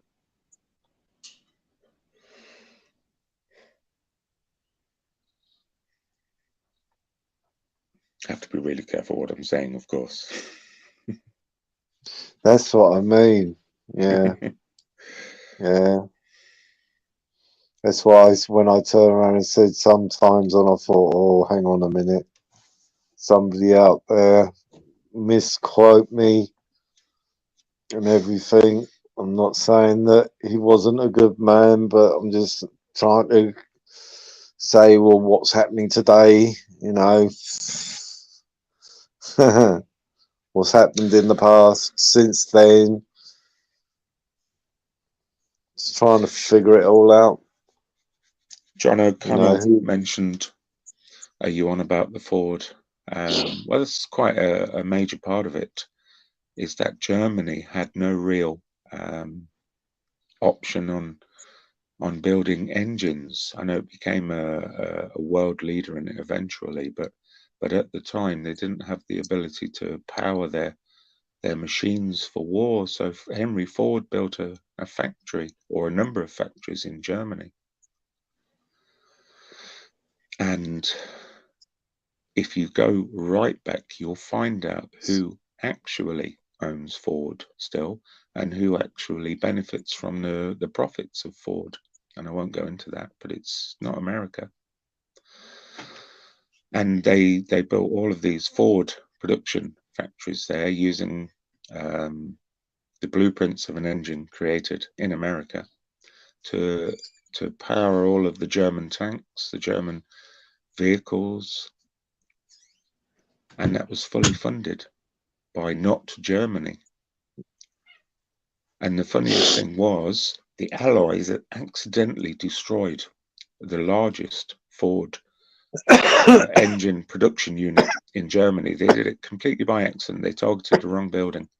And Henry Ford successfully sued the American government for all of the costs involved with the loss of this factory. And he was paid out in full. So when you buy a Ford today, which I have a Ford, you're buying from somebody who fully supported the Nazi regime. You know, we're all told to hate anyone that wears a Nazi flag on his arm, or has a Nazi flag in his home, or talks about Nazis on the internet. We're told to hate those and to remove them from society. Nobody ever points out that the Ford motor industry fully supported the entire war effort for the Germans, which I think is a bit more serious than somebody just sat on his own in front of a keyboard thinking that, Adolf Hitler was a good man.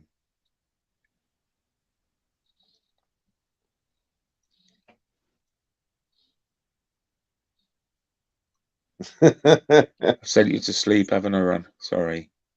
No, mate. I'm soaking it all in. I have taken.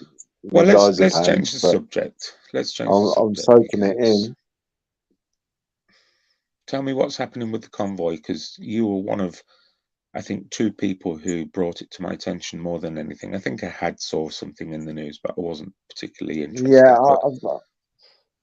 I know on Wingnuts there was a conversation going on, so I caught a little bit there, and I forget. I think I saw a little clip of a video of some trucks doing a convoy against it all and what have you. But I've been looking at that picture you got up there, and somebody did say they're getting fed up seeing Trudeau's face up there. I'm going to remove it then. You know what I mean? So yeah, I'd heard about it. I didn't really stick around long enough to take it all in. I know that they did it. What was it? Did they do it in Europe or was it in India? I think the farmers did it in India, didn't they? I think it's India where they closed. I think it was Delhi, wasn't it? The farmers. Sort of, well, I don't know, the routes and everything. Something happened over there. I think it was Delhi. I'm not too sure. I think it was India. New Delhi. It was a bit of a flash in the pan, that. Yeah. But we did have that over here anyway. Yeah, there was more protesting in this country than there was in New Delhi. Because protesting in New Delhi is a dangerous sport, really. Yeah. But they were protesting the buying up of lands. The buying up of lands, and of course government fund the farmers all over the world. Farmers aren't poor by any stretch of the imagination, but the government encourages that they grow food, obviously. That makes perfect sense. So they combined the two, wasn't it? The media was saying it was because of because of the virus shit thing and what have you. So I believe they portrayed it as anti all that shit. But I know that when the demonstrations when they were in London, they were more on farmers' rights and everything. Yeah. So you found out more here than what you did there. One of the first rules of communism is control the means of production. a country controls the means of production, it controls everything. There are further aspects to that which greaten that grip, but controlling the means of production first and foremost is the winning key. So in India, which is far from a communist state, in fact, it's completely the opposite spectrum. Modi is a far right leader, and most of the country tend to be far right as well. There's very little. Well, they can't afford to be left wing. Simple as that. Left wing people are, by and large, middle class people who can afford to be left wing.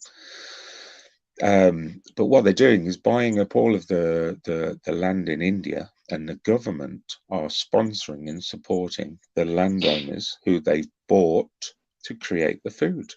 And they're stopping buying from the independent landowners who produce food. They're not subsidizing them anymore. They're not helping them with their water supply or their sort of seeds. Seeds is quite big business in farming. They control the seed distribution. It's government owned. So yeah, it's looking like a communist controlled industry. So the farmers were starving. They're not making any money. They can sell to the local villages and the local towns, but it's just not their business model to do so. You know, they don't have the infrastructure to do it, whereas the government do. And yeah, it's no good. What were we talking about before then? Because I think you mentioned India as I mentioned something else. No, we were talking about the convoys in Canada and everything. You know, Yeah. against the stab in the arm and what have you. You know, I haven't got a clue. I haven't followed it and everything. I ain't followed Canadian or Australian news in about over a month now, to be honest. Right. So, you know, I've had a fleeting conversation, just a couple of text messages with Pegs over in Australia. I haven't seen anything from Rebel News in Australia or Canada, because that's where I used to get my information as news-wise, as close to being real news than what any real news can be nowadays. Yeah. You just don't know. And the person I used to talk from Canada, I don't speak to anymore. To know what's going on over there. I know there is the Ashamed Canadian. I should really, he has got his own channel. Maybe I should go over and start chatting to him again. He come across me and SG last year, in September last year. He come on to SG's panel because we was looking at the paperwork of Saskatchewan or whatever it is, that place in Canada. Saskatchewan. I can't pronounce. How do people be able to say that word so fucking easy? And I can't. You have to say it repeatedly, Ron, until you've got it. Do you not remember school? Yeah. But yeah, Repeat because we was going through the paperwork which was done on September the 13th, so we was looking into that, and the Ashamed Canadian come on the panel, though he didn't have a very good signal at the time, internet signal, so we didn't really get to hear much what he had to say on it. But I know he has got his own channel now, and I have subscribed, just not gone on it yet. So I have said hello to him on Hippies. I went on Hippies panel just to say hello. Didn't really stay up there to chat or anything. Just went up on the panel, just say hello and how are you, sort of thing, and then went. Yeah. So I should really go and chat to him. More likely get a lot more information that way. Obviously, when some people from Canada go on his chat and what have you. I think he has a Canadian go up on panel. I think. I'm not too sure. Not too sure. There's a striking difference with the Freedom Convoy compared to other protests that have happened recently. If you include the more than 1 million people, I would guess, that were in London roughly about 15 months ago for the large Freedom Rally. It never got one bit of press. But if you notice, the Freedom Convoy is a daily occurrence on the news. That was the whole point of me putting it up on the screen, is that the Daily Mail have got it front and center as its main story. It's been there now for about 9 hours, and it will likely be there for the entire day, unless, of course, we have a tragedy, or I don't know, Justin Bieber manages to kill himself or something. And as soon as these things make the front page of the news, you have to view them differently. You have to smell a rat immediately. As I said, 3-4 weeks ago, when they first announced that all of the COVID restrictions will be disappearing, I think I put it like this, is that we're coming to the end of a war, and it's now the time for the battle cries. It's now for the people to have little injections of morale, because that's what we always get from a war. But ultimately, we don't have brothers to grieve. We don't have cities to rebuild. So you have to synthetically create those battle cries. You have to synthetically create the morale that we get from war. And this convoy is that, pure and simply. It's had so much coverage in the media. It's unreal. And these things have happened in every single country all around the world for the last 2 years with no coverage whatsoever. And Canada rather, are subject to the exact same legal system as America, in a slightly different form, but basically it's still a sort of a complete version of UK or British law. So in America, the airlines have backed down on mandatory vaccines. OSHA have come out and said, we're not going to push mandatory vaccines, which means the healthcare staff and so on. They're the organisation that deal with the hospitals and healthcare stuff. So Canada can quite simply apply to a court with the same set of papers and the mandatory vaccines for the drivers. Eventually, it wouldn't happen instantly. It would take 3 to 4 months to process it. The same conditions would be set out for the drivers. They wouldn't have to undergo mandatory vaccines.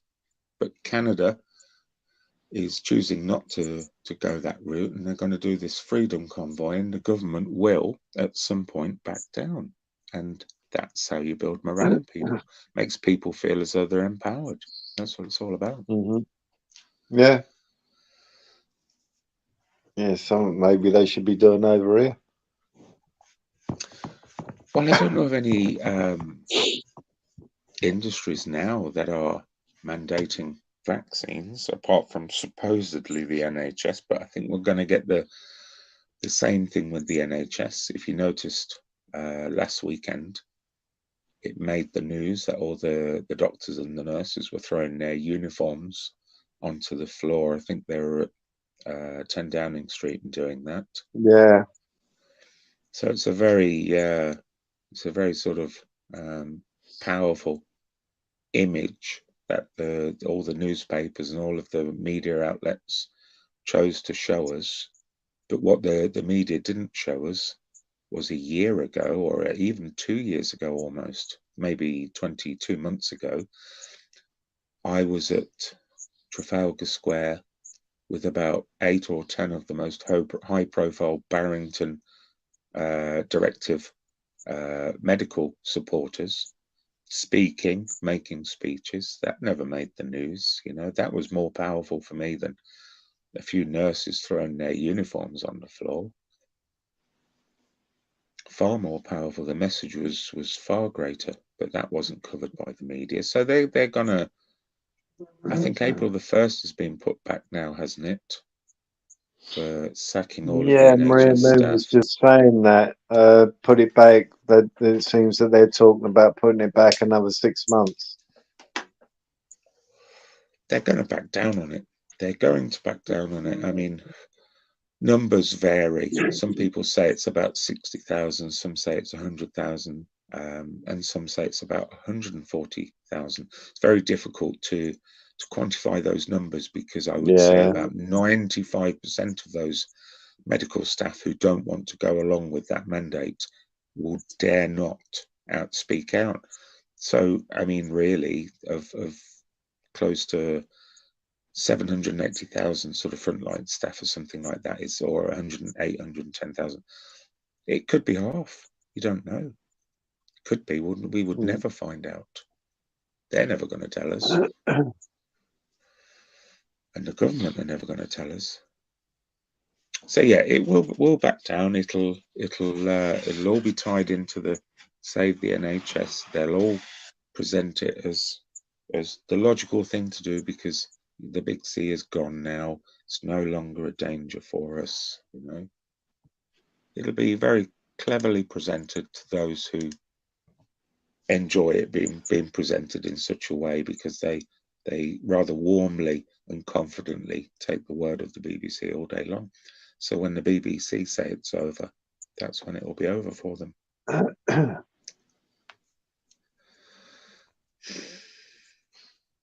It's a wacky world we live in at the moment, Ron. Really is. It is. I wish I was in my fucking bubble, mate. I loved I was in my bubble. I like my bubble.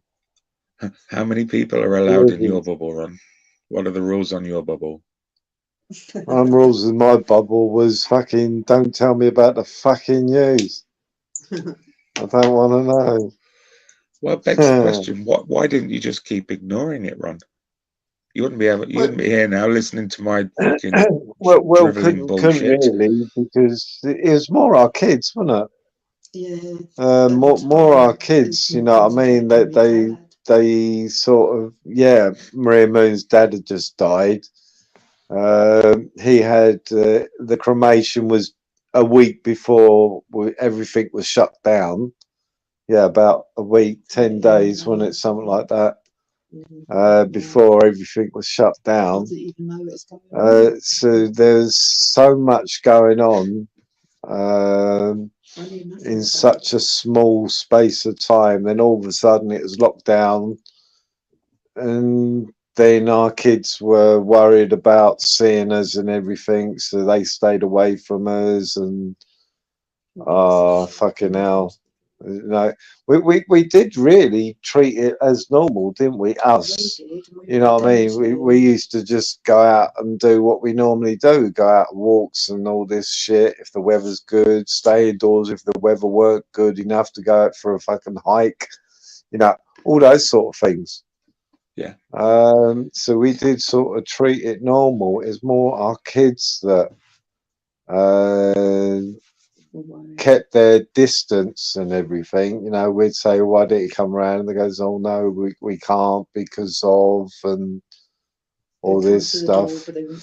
You know, they'd come to the door because, you know, they'd get some shopping and what have you, and they'd sort of stand at the back door, put the stuff down, or at the front door, they might put it down, and they'd walk away from the front door as we were opening the front door, sort of thing, and all that stuff. So that sort of, I don't know, yeah. But if it, we were more likely would have thought, well, fuck it.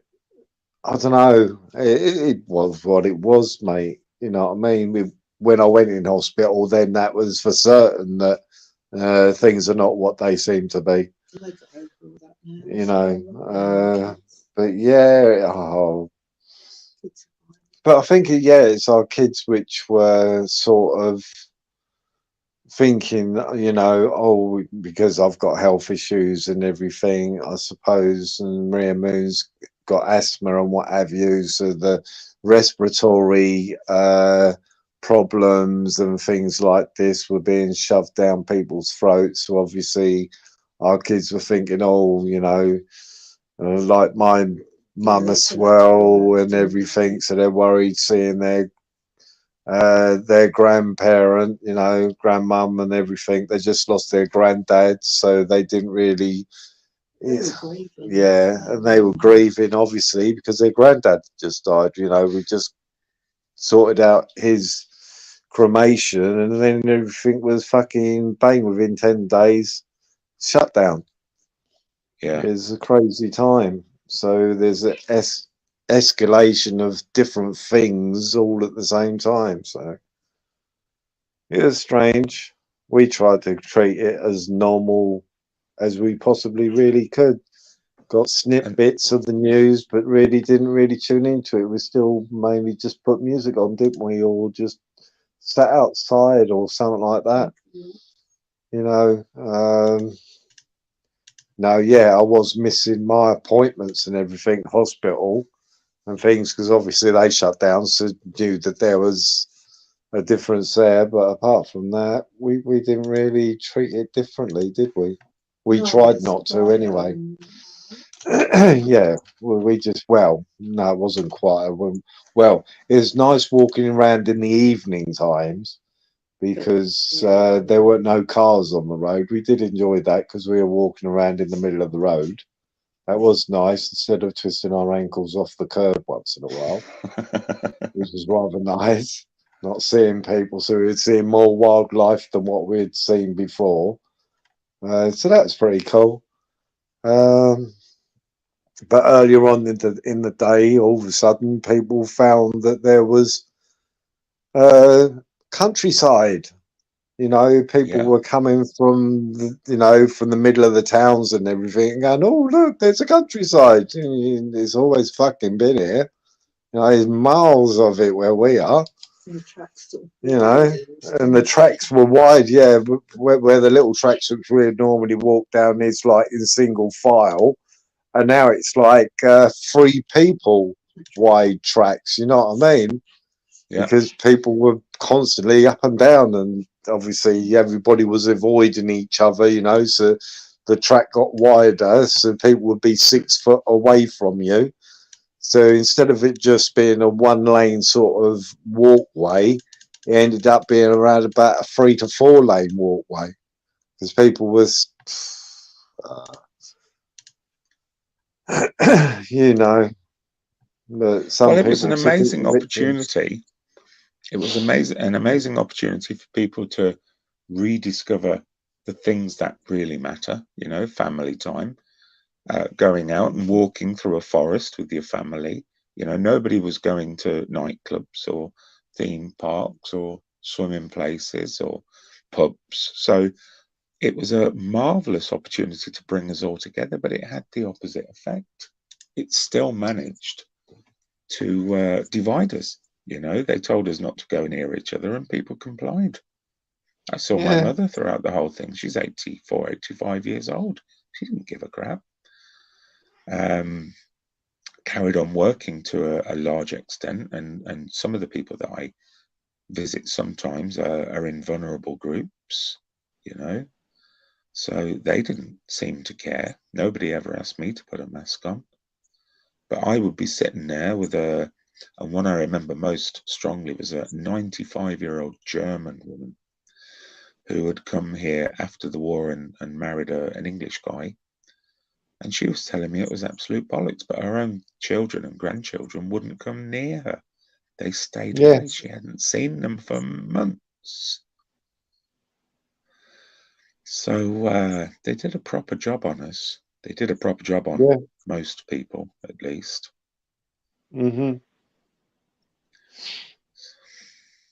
No, like we watched the football in the fucking garden. When you was allowed to have somebody around in the garden, fucking TV set, big screen TV set in the garden and everything, and nothing would fucking work. So I said, "Oh fuck this, come indoors. Yeah, let's fucking watch a football match where we can watch it." You know what I mean? Because couldn't get a Wi-Fi signal. I'll fucking come indoors and watch it. How strange the mindset that you will happen across you might as well come indoors bit, you know?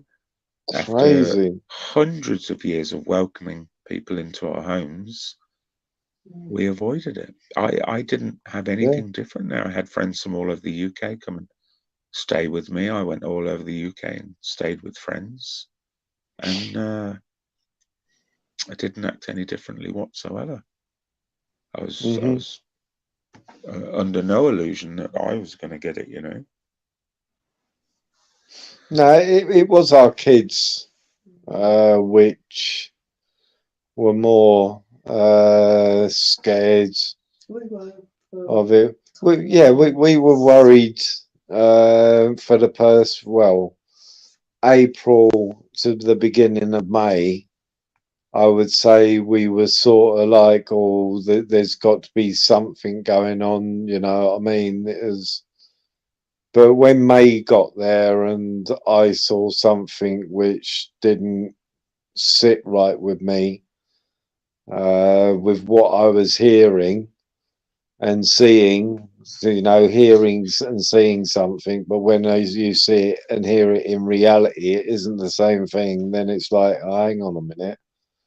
This doesn't seem to be correct, what I'm being told. So obviously I told the kids and everything, what I saw and what I heard. You know what I mean? And yeah, but by that time it is embedded in our sons and daughters' minds and everything. It was embedded into there. Whereas obviously I saw it and I come back and told Maria Moon. Well, I think she could tell. Normally when I go in, I'm rushed into hospital. Obviously that time she couldn't come in with me because they were, anyway, through their bullshit. So were you concerned when that happened? Well,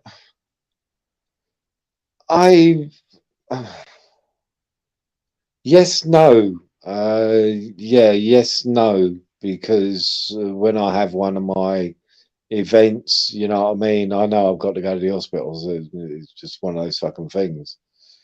But it's when I come round, what I saw and what I heard, and normally I'm really woozy and everything. Normally Maria Moon's with me, so she helps me, you know, be able to get out of the hospital, get transport away from the hospital to get home.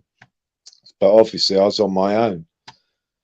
But when I come round and what I saw and what I heard, and when I asked specific questions, I was getting a different answer to what I was hearing that people were being told on the news. Yeah. I was so fucked off. So fucked off. Yeah, so fucked off. I was well. As soon as I got a fucking phone signal, I was on the fucking phone. I was going, you know what, the fucking, all this fucking ambulance, all this fucking hospital and all this, it's all a bunch of fucking lies. A hospital fucking chock-a-block, what a lie. Ramped up ambulances, what a fucking lie. Ask a doctor, do I need to have a test? He said, what for? Do I need to have a mask? What for?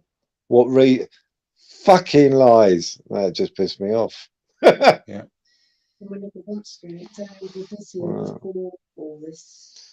Yeah, it did. Yes, mate. Yes, Patrick. That is one time when I lost my fucking rag, mate. I was fucked off, mate. I was fuming. I was sitting outside that hospital, mate, right near where A&E was, and I was fucked off, and I didn't see one fucking ambulance go past me the whole fucking time. That's one time when I was really fucked off. I didn't see one ambulance. Absolutely. Yeah. Absolutely. So yeah, fucked off. I don't like, no, government was sending such a lie of fear, absolute fear into people. No, that didn't sit well with me. Yeah. It's never busy, is it? A&E, it's never busy. No, it's more busy beforehand. Yeah, that's what I said. It was It's out the door fucking beforehand. On the since floor, then wasn't it's it? not That's busy at all. I know. Empty. During all of Hospitals are. this, it hasn't been fucking busy. I Fucking hell, don't the normally. hospitals are living a life of Riley. They ain't got nothing to fucking do. Whenever I'm Yeah. in hospital, they got nothing to do. I Shit. don't normally go near hospitals, but on the few occasions that I did previously, I went there once for my knee about 2 years ago. I couldn't get a parking space, and when I got a parking space, the whole hospital was milling full of thousands of people. But when I went for the second time about 2 months ago, nothing, empty, bare empty. Yeah. I parked in literally the first parking spot was available for me. Parked there, walked into the hospital, nobody around. Madness. And people believed that the hospitals were overflowing and everyone was struggling. It was all nonsense. We knew that. See, what I got from it, yeah, is that with in the county where we are, there's one major hospital, right, and that's just on the outskirts of London, and that was busy. That was really, really busy, and all I can put that down to is that they were shipping shitloads of patients down to that hospital for a photo opportunity. So if every single county had one or two big hospitals, you'd more likely find at least one of those hospitals would have all the patients being shipped there for the photo opportunity. I truly believe that, and that's what they were doing. So then they could go there and say, "Oh, look at the staff, look at this, look at that, look at the ambulances, blah blah blah blah, bullshit, bullshit, bullshit, and let's put some more bullshit on top of that bullshit, and let's sell it." And I truly believe that's what was happening. You know, Yeah. it's just loaded on top. Yeah, yeah. You know, we can convince the people if we actually ship everybody to those particular hospitals and make it ramped up. Yeah, it makes good fucking coverage for the news, and that's exactly what's fucking going on. John O'Connell's put, look at the revenue bringing in with fuel shortages, more petrol and diesel sold in 2 weeks and 9 months. It's easy enough, John, to look at it and think that it was a bit of a cash grab. But it's also important to remember that cash is coming, whether they want it now or later. Once the pandemic is over, the amount we spend on petrol and diesel will far exceed what we would have ordinarily, because we're going to see very enterprising people out there starting new businesses. People have got 2 years to make up. I have, most definitely. I had a plan which I started 2.5 years ago at the start of my family court stuff. And my plan has been sort of delayed a little, not much, but a little. And now I've got to go back and kind of start again. Well, not start again, but I've lost almost 2 years. It's been the same for everyone. So the ferreting and the activity that you'll see now will be far, far greater.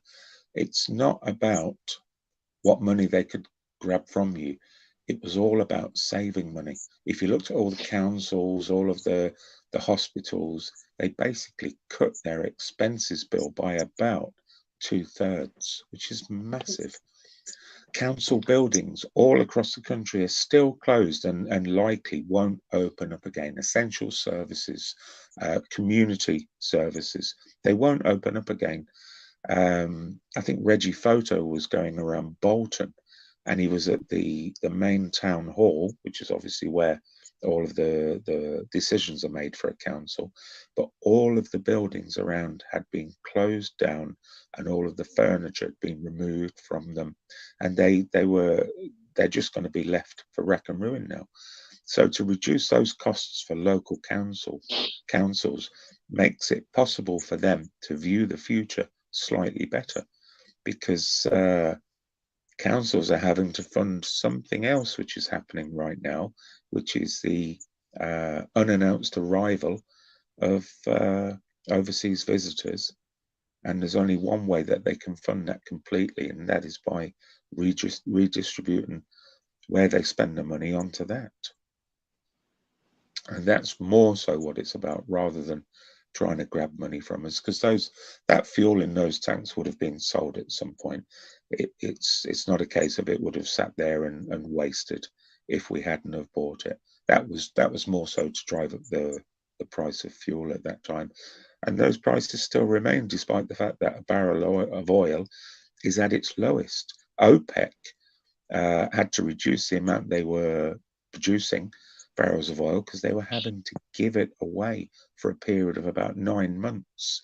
About 2 years ago, they were giving away oil because they had a contract with people, but there was no value in it whatsoever. None whatsoever. So they try and pretend to us that the price of oil and the price of production and price of refinery and distribution has gone up. It's not. It's unaffected. None of it. All a lie.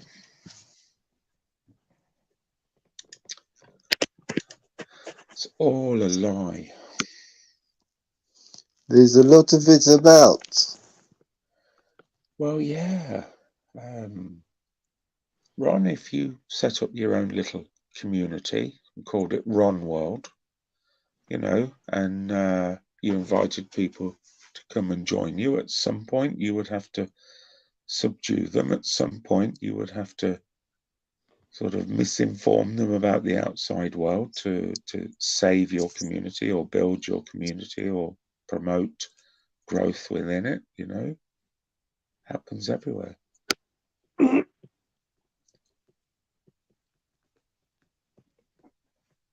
Happens everywhere. I'm trying to sit up.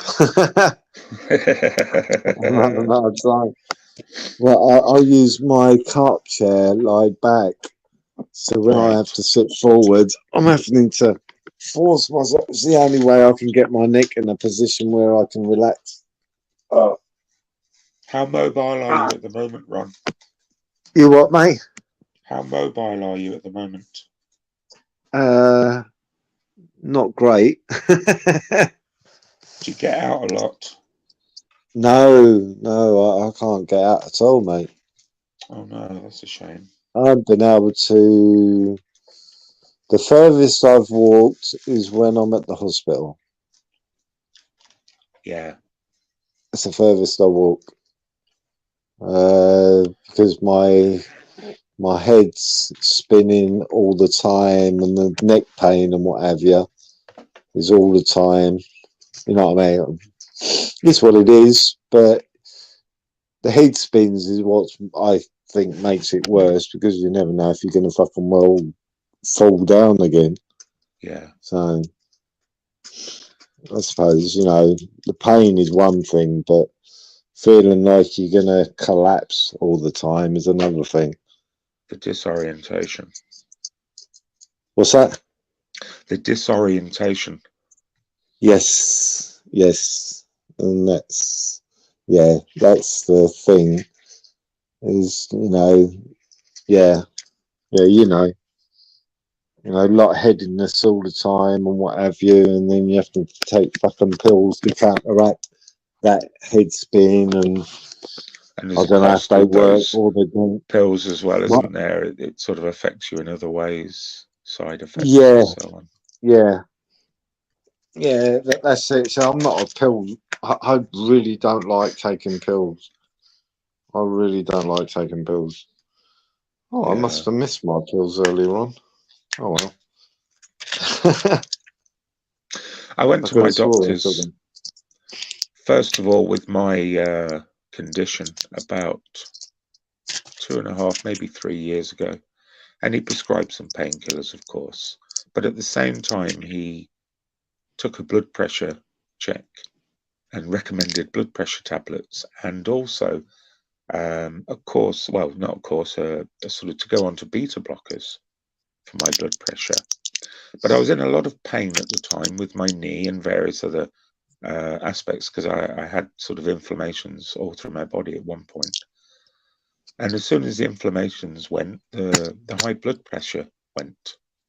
But he was more than happy to put me on a course of blood pressure and beta blockers for the rest of my life, just based on one moment in time, you know. Oh right, yeah. I'm listening. I'm just sorting out my So pills at the same time. that's okay. So they beta blockers. I think what beta blockers? I've no idea. I know they're very invasive to the body.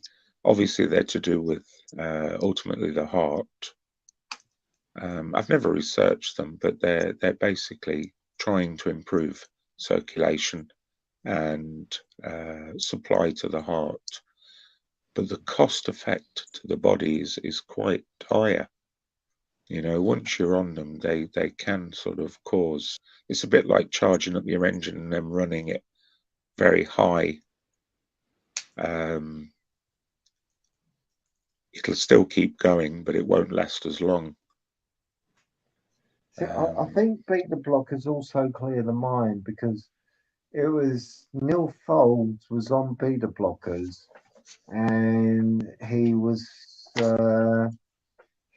fined for being prescribed beta blockers because they turned around and said it gave him an advantage. Beta blockers. Yeah, Neil Folds, a snooker player. He was ostracized or whatever because they give him a blood test, and that's what he was on at the time, beta blockers, and they were trying to put over that it gave him an unfair advantage. Do beta blockers have a low dose of steroid, possibly? I don't know, mate. I don't know. See, I know that. See, whenever I'd go and play pool in pool tournaments and everything, I used to take a Sudafed, and Sudafed is very good for when you're playing pool, because obviously your head's down and everything, clears your sinuses, clears your head and what have you. Yeah. Which does give you a slight advantage. Yes, of course. So I suppose if beta blockers sort of clear your mind in that sort of way, that can give you an advantage if you've got a clearer head. But he was put on them by the doctor and everything, but he's still sort of ostracized and had a title. I think he had a title stripped away from him because he won the title and he was on beta blockers at the time. It's ruined his career. Excuse me. His snooker career, that was the end of it. Well, James says, yes, Ron, it's because they slow down your heart. I assume if they're slowing down your heart, they're calming you.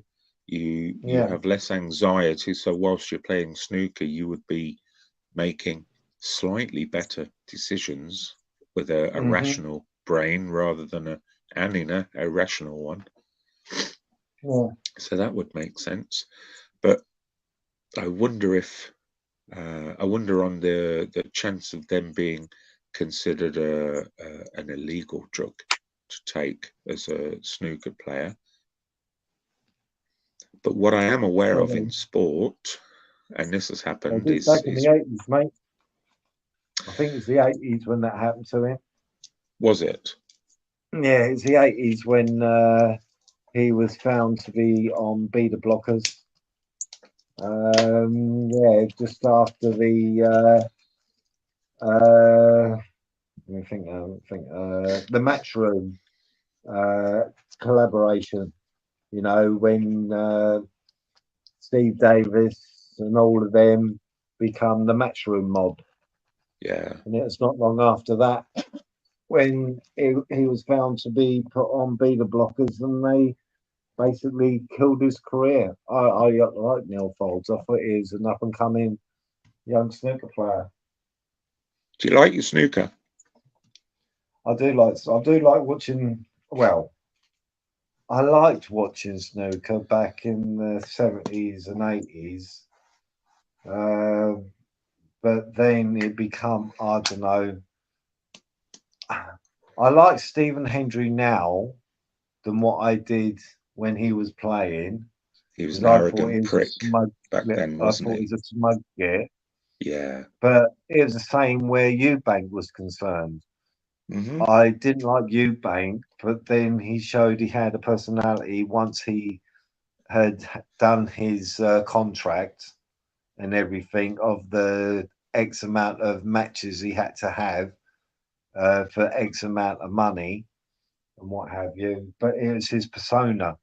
So, you know what I mean? You have to look past that, I suppose. But yeah, we do follow snooker slightly. If Ronnie's playing and if we remember, we'll tune into it. If Ronnie ain't, then don't tend to tune into it anymore because they haven't got enough characters involved anymore. Because back then you had the Jimmy White, you had the Steve Davis, you had the Cliff Allburns, your cokeheads, and all these wonderful and really wacky characters. Bill Werbeneck, who always turned up pissed out of his fucking skull. Yeah. Kirk Stevens, another Canadian who turned up buzzing out Yeah. of his face. Bunch of weird characters. But now it's all sort of, I don't know, it's too straight lace and everything. It's lost its charm. Jimmy White tried to pick up my girlfriend once at an exhibition match. I wasn't there. She was there. This was in Derby. And he really sort of tried it on with her. And I went and rescued her. She was at the assembly rooms in Derby, and I was in Leicester at the time, or in Lutterworth, sorry. But Willie Thorne, I used to know Willie Thorne quite well.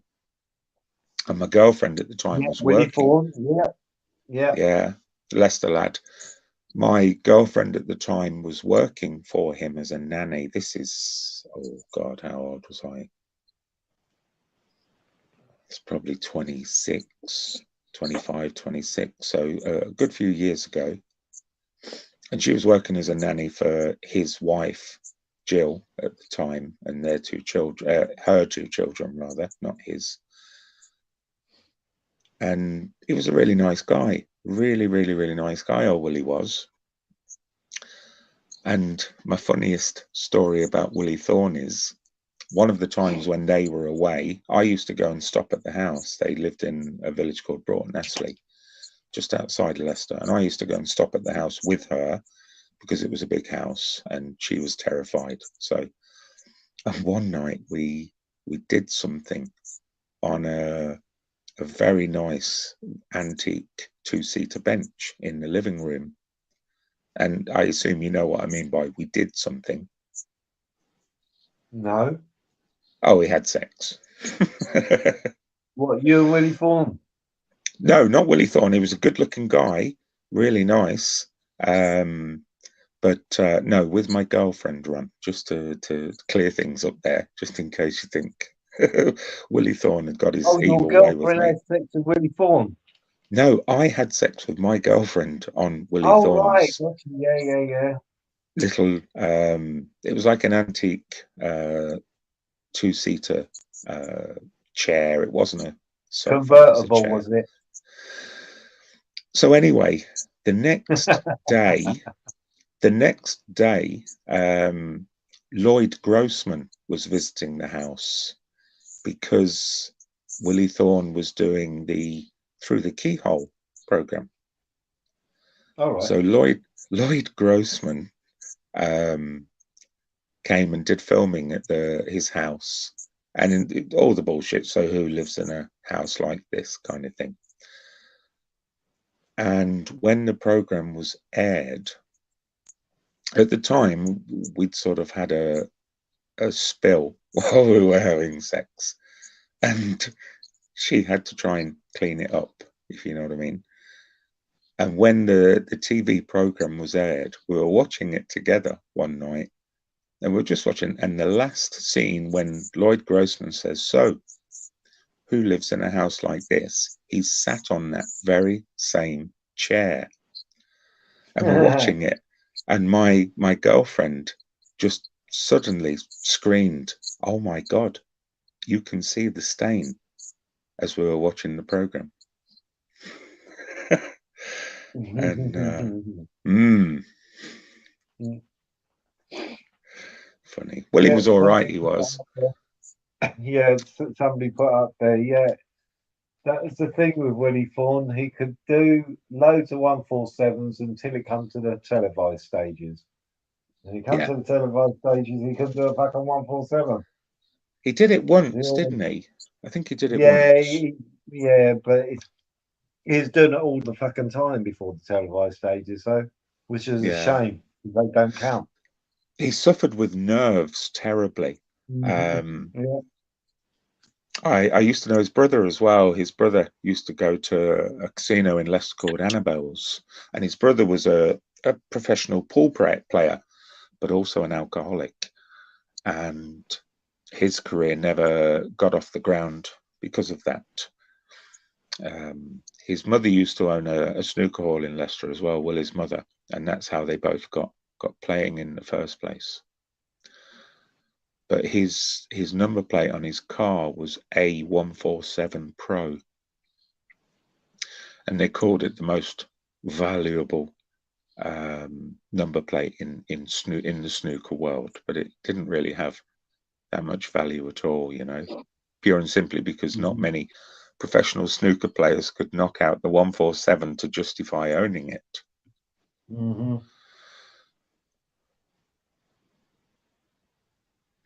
I used to watch snooker. There was some good characters around with snooker, but I think those days sort of disappeared when you're Steve Davis and what have you. It killed it, didn't it?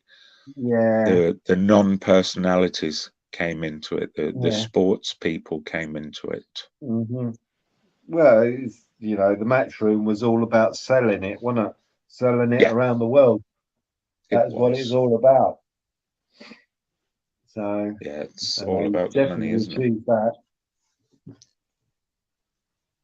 Ray Reardon I saw once as well at an opening of a small snooker hall in Leicester, which didn't last very long, but he was there for the opening, and I used to be a bit of an avid. Ray Reardon, the Vampire Welshman, wasn't it? Yes. He was very old then. I mean, he died probably 20 odd years ago. So this was long after his career. The place that they opened up as a snooker hall then is now a KFC. It didn't last very long at all. I think snooker had its day by the time people were doing that. But I wouldn't be able to name you one snooker player now. My mother still watches it religiously. She enjoys to watch it. I couldn't name you 5 players that compete now. I think Selby from Leicester is probably one I would know. And Selby, Rocket. John Higgins is still on the circuit, I think. Okay, he's quite an old name, isn't he? Yeah. I think he's going to be getting to his retirement sort of tournament stage soon. Mark Williams is still on the circuit, another one who could go on the seniors tour at any time. Yeah. Then you got Mark, you got Selby, and then you got this other one, and then you got Judd Trump, then you got the one from Australia, Robertson. Never heard of them. Roddy O'Sullivan, obviously, only because he's controversial. Yeah. Dijon Wing and Marco Fu from China. Yeah, I think those are the only real named people, and I do like Dean John Wing. I must admit, I do like Mark Williams, the Welshman. I do like him, and but yeah, we like to tune in when Ronnie's playing, don't we? What sort of temperament he's going to have on that day? The other turns up, and you know, he says, "Oh well, I'm just going to have a practice match. If I win, I win. If I don't, I don't." Depends how he turns up, what sort of attitude.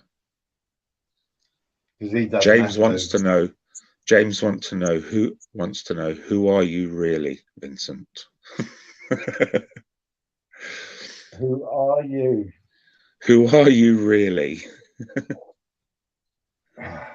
Well, that's for him to know and you to find out. Yes, all the answers are there.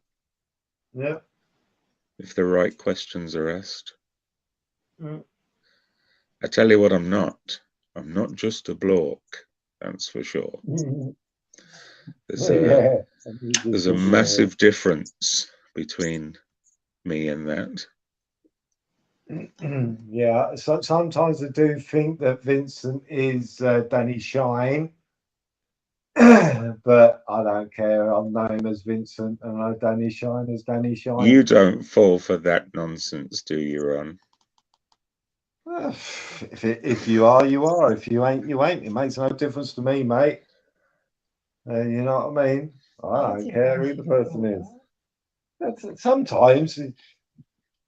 Sometimes Vincent does sound like Danny Shine at times. Not all the time, but at times with some of his wordings and what have you. You know what I mean?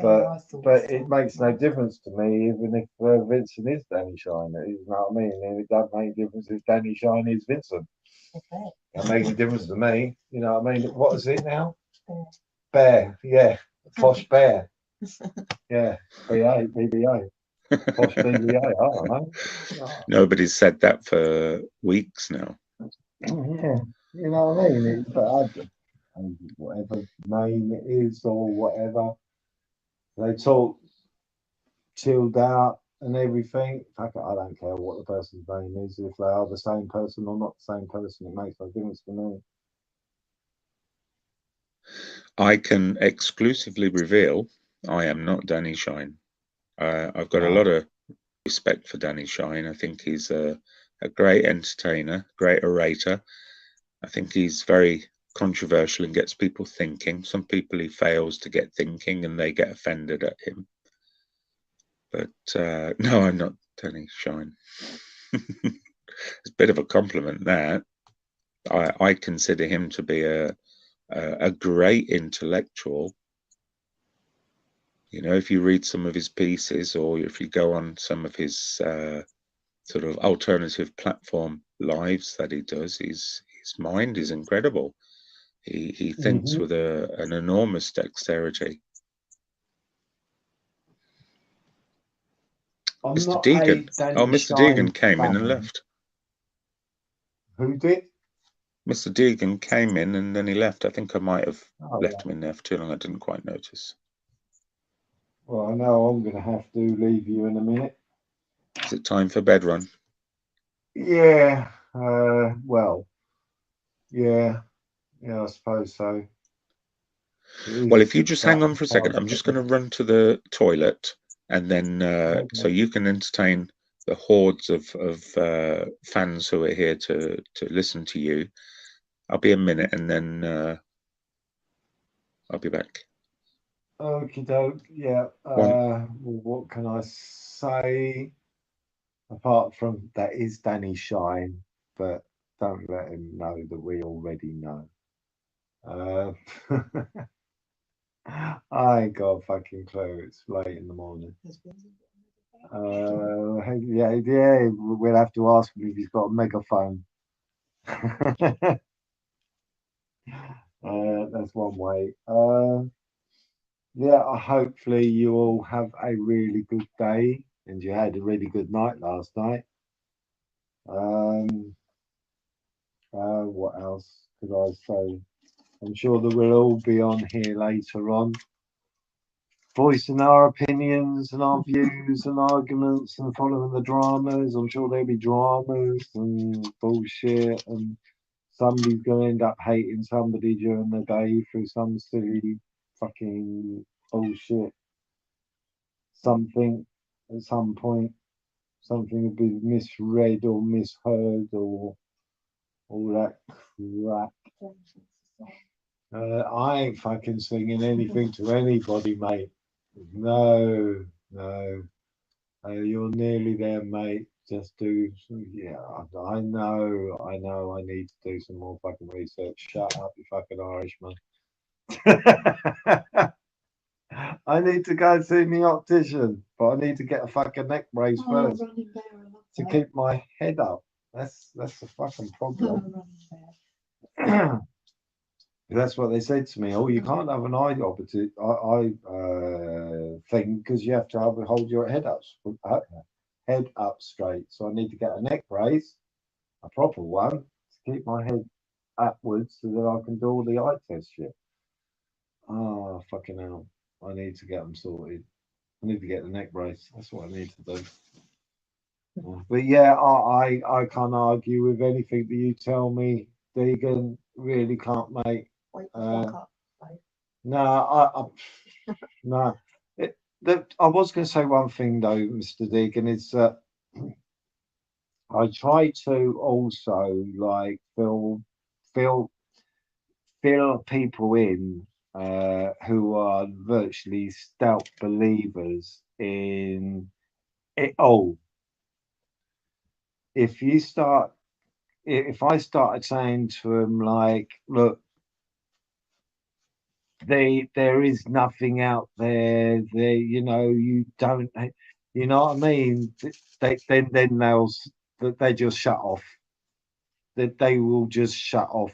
You know what I mean? So I understand where you're coming from. For us, yes, to know the full information is one thing, but to give them the full information once know it and turn and say, look, there is no killer flu out there. There is no. They're going to shut you off. They're going to say you're crackpots. They're going to say this. They're going to say that. You're your conspiracy. It just won't wash with those people. They're too far gone. So if you just go to them and say little snippets and everything, I suppose maybe that may sink in. But trying to tell them that something doesn't exist, I don't think they're going to listen. I really don't, because they're sold to it. But if you can give them little bits of information and what have you to make them sort of open their mind up, and they may want to know that next question, and that is, oh, what's your opinion on, does it actually exist? You know, maybe that would work that way. But just to go to them and say, well, let's look at the facts that there isn't a flu virus out there which is doing it all. I don't think a lot of people just treat you as a nut job because they're sold on the product. I really don't think that's the way to go about it, you know. So, but yes, I'm going to do what you said, and that is gather more information. I do need to get my eyes tested, then I can start reading things and what have you properly. But I will have a look at that video again, and I will look more intensely and try to focus on certain things of it. Yes, I will do that. It's only I'm back, Ron. Thank you. Well, it's fair to say we're all video. at. Was that 20 minutes? No, the video itself, which me and Mr. Deegan was talking about, it's only about 15, 20 minutes long, so I can, you know, sort of try to keep focused a bit Well, more it's fair to say intensely onto it. we're all at. I mean, Mr. Deegan has said, "Wake the fuck up, Ron." I mean, that's as stark as it gets. We're all at different levels. Some people are, you know, wide awake. Some people are waking up. Some people don't want to wake up. Yeah, exactly. And that's what I was saying. The fact that you're starting to look at the entire picture is absolutely the biggest thing here, you know. Yeah. But there are many avenues which people go down which are fruitless, really. You know, as people have said for the last few hours here, it's all about the money. I don't think it's all about the money. It's all about control. Controlling is worth far more to them than money. Yeah, they are total control freaks. Yeah. Total control freaks. Yeah, they're going to make money out of it, but it's about controlling the masses. Once they control us, they'll take all the money. It's as simple as that. Yeah, Yeah. They'll get it easier as well when we're controlled. It is I mean, about I having think better control. it's ridiculous to even think that the pharma companies are sort of making money. They made billions before this.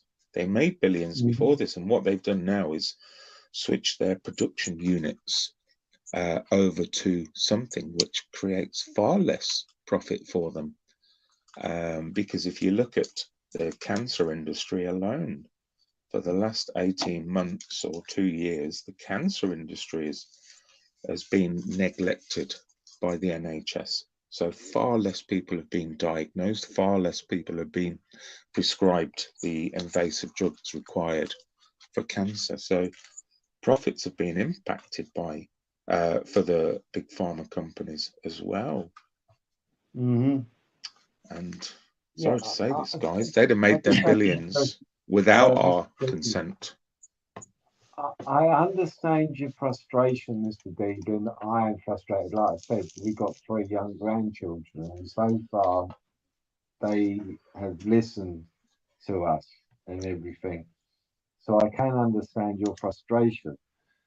But to these people who are blindly led and believe in everything, you know, you can go into them like a bull in a china shop. I don't think that method is going to work. I really don't think that they'll even entertain that sort of approach. You know, I don't know. It's fucking hard trying to get that sort of information out to people that hard and everything, and they're sold to it so hard. But I can understand the frustration because we have got school grandchildren, you know, so it is a worrying thing. I don't know. I wish I had the fucking answers, but it is late in the morning. Sorry, Well, Vincent. I went on a tangent there. I was just trying to speak to Mr. Deegan. I see he's getting frustrated, and I totally understand his frustration. yeah, no, Totally I get it. This, I don't know if you can see this image here, Ron, No. but that's what it's all about.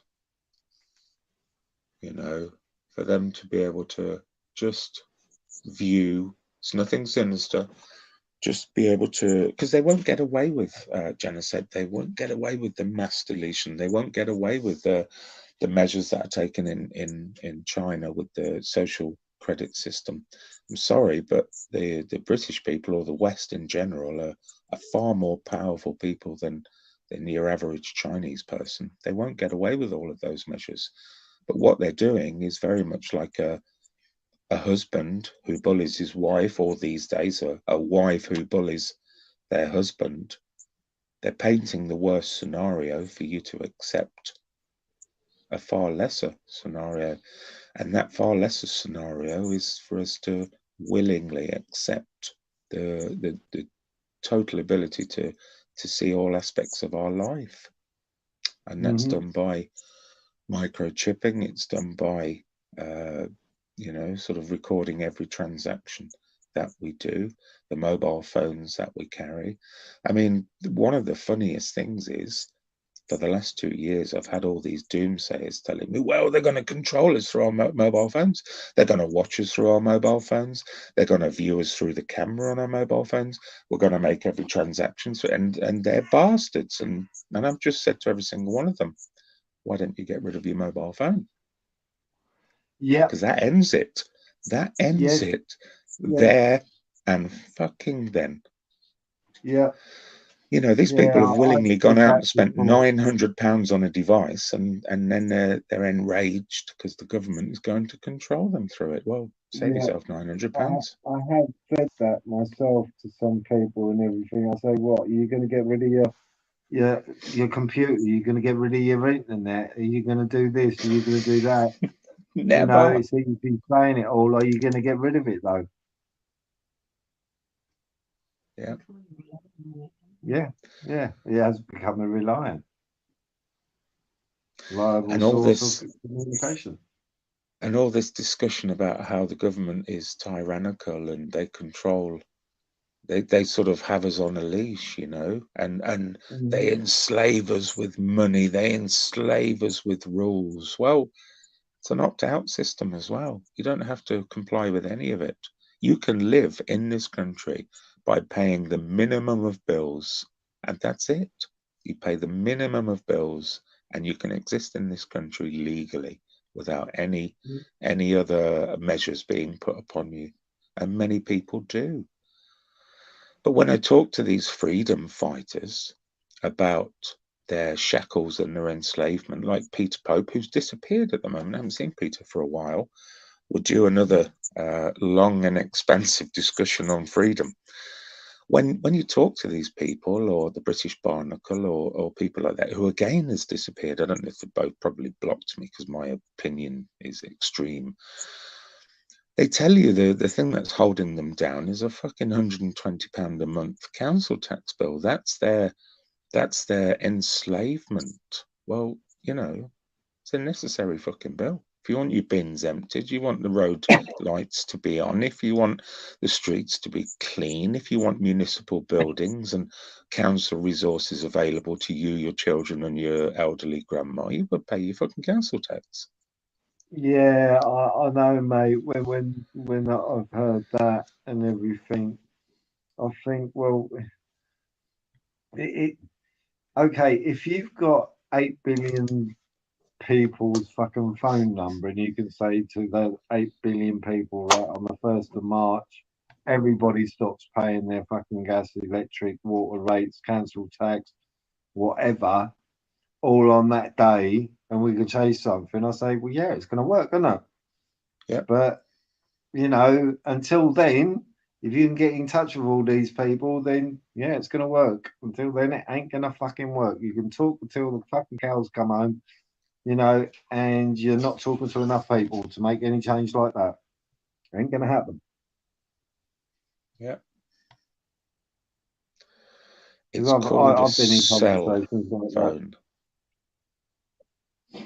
It's all right, a few of us know him, but yeah, when people say, "Oh, I think no," you know, there's more to it than, you know, you just turn around and say, "Oh, I'm not going to pay my bills." Yeah, see what happens. It's not Yeah. that fucking easy. If you've got a mortgage, oh yeah, you stop paying the bank. Ain't that fucking easy? But anyway, Well, it's not. I've got to shoot off. All right, Ron. Good to speak to you, man. Before my head explodes. My head is pounding, my neck hurts, my eyes are getting, I'm falling apart. So am I. Yeah, it's old age, mate. It hits us all at some point. It does. But well, I hope you have a good sleep. oh, I never get a good sleep, mate. The best to your dutiful wife. Sorry that she had to go through that last night. Oh yeah, it's fucking stupidity as normal, mate. Well, it's the pathetic fuckery of the internet rears its ugly head again. Somebody's not able to deal with words on a screen or how somebody says something, and they have a mental breakdown. It's farcical. Yes. You know, it's a good thing all she's doing was she ain't a mod, and all she thought was, oh, is there anybody that can share a link, because she's unable to, and it turns into a fucking fiasco. Yeah. You know, I never think about it. I'm mod on quite a few people's fucking channels, and I just put links up willy-nilly, and nobody questions me for it. Oh, well, here's Indy's one, here's Vince's one, here's Hole's one, here's the Film Boys one, here's so-and-so's one, and I just fucking pummel them out at times. You just put it up. You have no consideration for how other people might view it. I couldn't care less. You know, it's a very simple act which I did in no malice, and that's it. Yeah, I don't know. I was listening to it last night, and I know Maria is not prone to do it, but I just wanted to say I couldn't care less if you got fucking upset. That's you. It's about you, Nothing about me. That's all about you. And the reasons why you're getting upset is something you have to deal with, not what I said. You know, but obviously Maria's a bit more polite in that way. Yeah. I did say that you put a few comments in there and everything. You know what I mean? Did. You know, I did say to her, oh, Vincent made it pretty plain what his views were with his statements. So, you know, I said, did he? I said, yeah, he made it pretty fucking plain. Yeah. So no, it was a molehill, and somebody decided to make it into a fucking mountain. Yeah, but that's how it happens sometimes. And you know what I mean? Tears. There were tears and raised voices, and you're a effing this. You know, it's like really. Oh, you don't know what happened. Oh shit! I'm going to really. No, actually, ask me what happened when the site went down. Ask me that. We were left in the backstage. Oh, okay. What happened when the live ended? Yes. Remind me. Oh, do you mean for another time? Yeah, for another time. Okay, yeah, no problem. I'll remember There's something else we're going to have a conversation about another time. Did it include the same group of people? Yes, that were on the panel. Oh God, I'll look forward to that then. Yes. One particular person. Yeah, I can imagine. Yeah. Okay. All right, Ron, well, you get yourself some sleep, man. Take care. Yes, mate. And yeah, nice chatting to you again. Obviously, Deegan, Patrick, Ian, and anybody else who's out there, all have a good day and what have you. John O'Connell, have a good day. Yeah, I'll chat to you later there, Vincent. Yeah. All right, Ron. Speak to you soon, man. Okay, mate. Bye for now. Bye for now. Maria Moon said bye as well to everybody and you, Vincent. Bye, Maria. See you bye, soon. Mate. Well, chat. Is anyone wanting to come on for a quick chat for 10 minutes, 20 minutes, and then I'll end?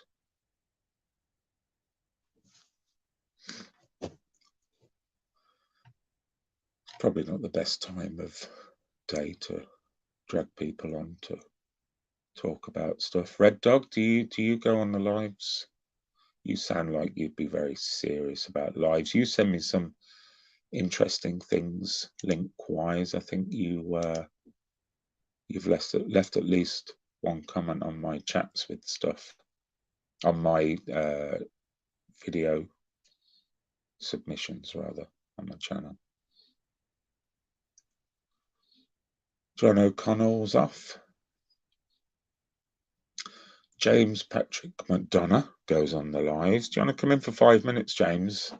Because I don't think we've really spoke properly together. I've been in a room with you maybe over the last couple of days, but we didn't really get much of a chance to talk about anything, man.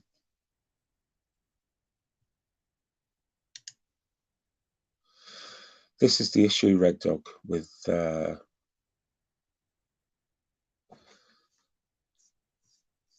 transport. Obviously it does have an effect, but it's important to remember that all of those vehicles in the convoy probably make up a very small percentage of the actual vehicles in the distribution chain, for the reason that all of those vehicles are privately owned or leased by the driver. So they make up a very small percent of the actual distribution machine in Canada.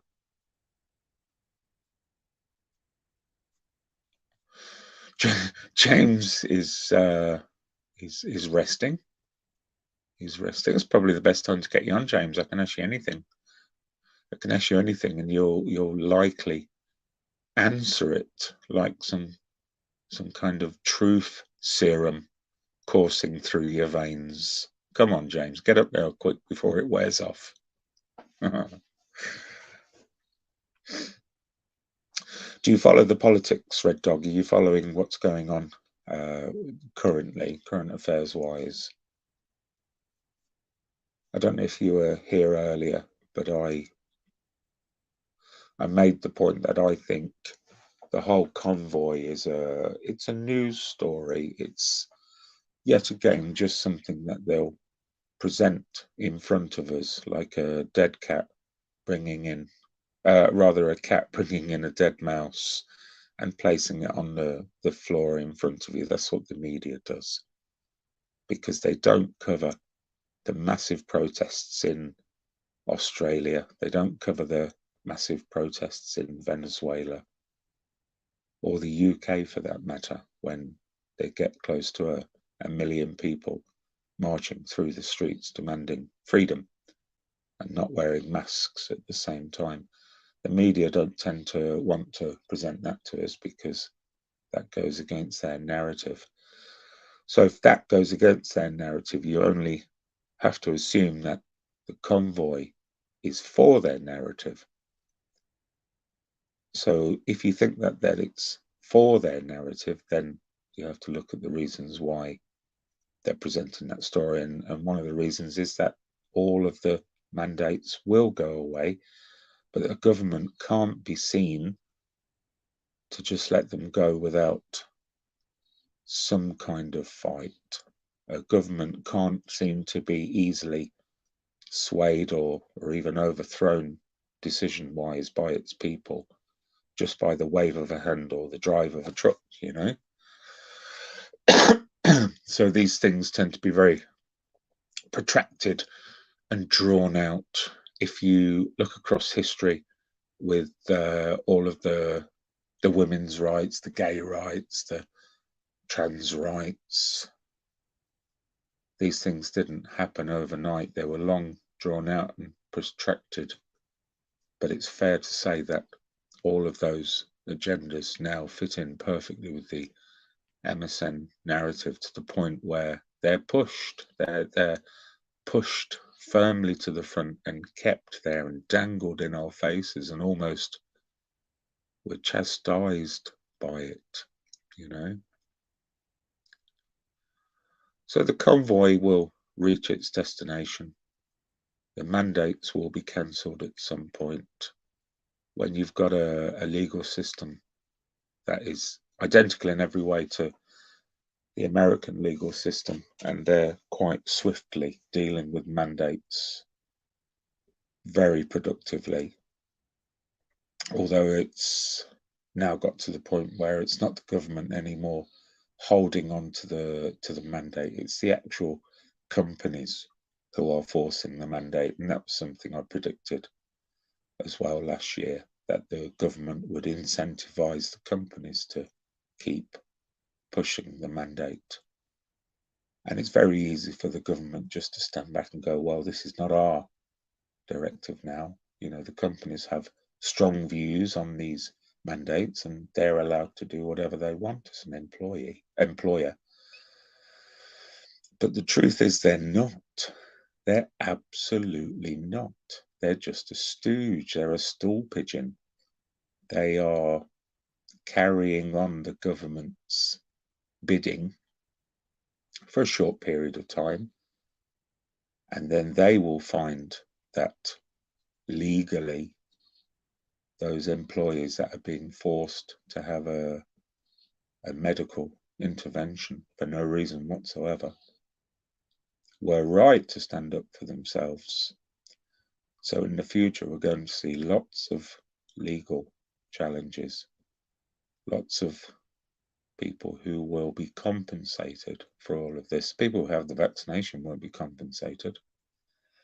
There's no legal channel for that for them. Once you've made the decision, it's final. The vaccine companies have no responsibility there to provide anything now or at any time in the future. They've perfectly covered that legally. What they didn't do was perfectly cover the mandate laws, because they don't exist. They're literally guidelines. Guidelines are worth fuck all. Hi, Glenda.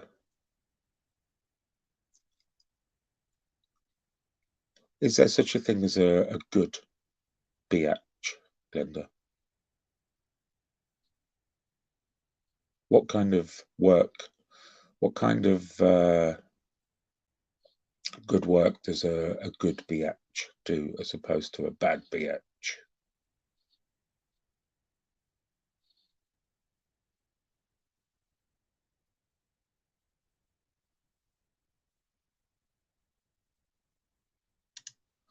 Yeah, they're going to come, Red Dog. They're going to come. They're not going to be as easily advertised, as easily found rather, and advertised as most. That's all right, Mr. Deegan. You get yourself to bed. I'm just going to finish off in a second anyway. I'll probably come on a little bit later when people are awake. But yeah, we're going to see the claims eventually. There's a huge backlog with the courts at the moment. There's a couple of people that are in the community have had their cases put back by 6 months, and the courts are severely behind on their workload, which is a very convenient place for them to find themselves, because all of those future lawsuits will of course be delayed, and they will maybe happen in 4 or 5 years' time, which is, it tends to be the norm when it comes to recompense from government or poor government decisions. It's usually a 5-year timeline between finding the sort of the legal case and actually having or being able to present it. Sometimes it's a lot longer. People with thalidomide cases waited 25-30 years. People who lost families at the Hillsborough fire waited 30 years. And that was because the government did everything that they could to lie and browbeat and disguise what had really happened, you know. Everyone knew what happened that day. Everyone knew exactly what bad decisions were made that day. And it was denied for, well, I think it was almost 30 years, or it probably was 30 years.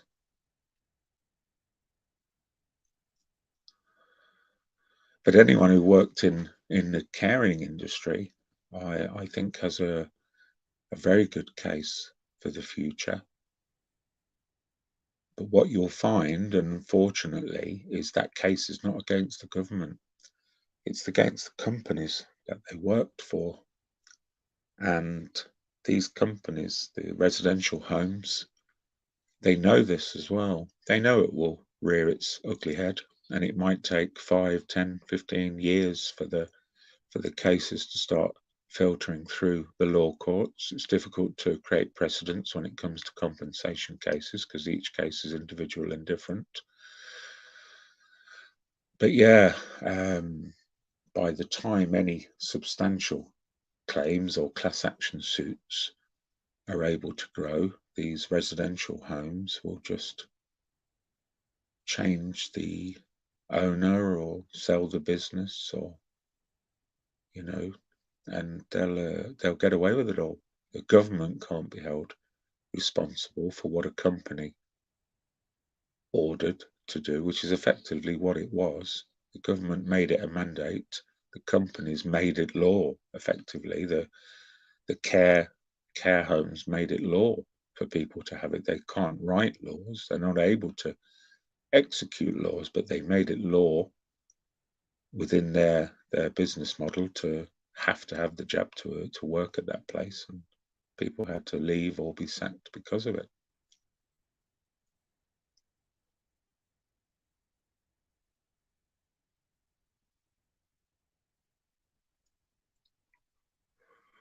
I think they I think autopsies were cancelled in the US, Red Dog.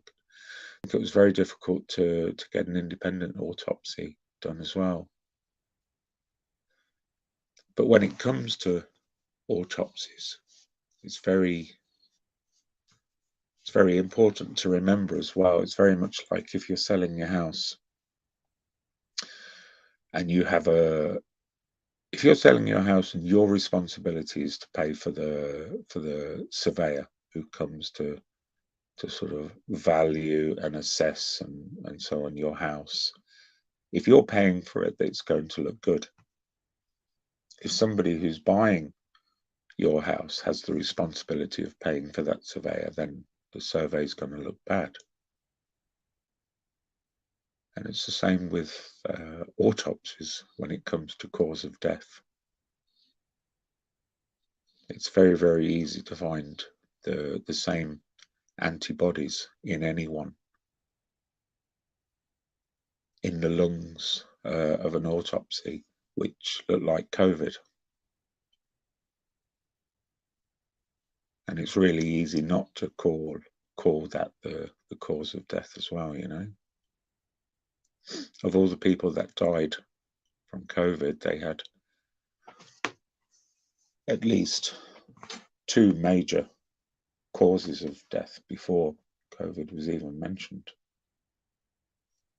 But the antibodies of COVID can be prevalent in people that catch pneumonia. It's a very related condition.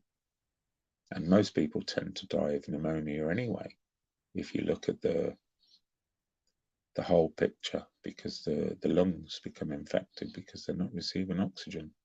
They're not receiving the required amount of resources from the body. When you die of old age, invariably, pneumonia is present.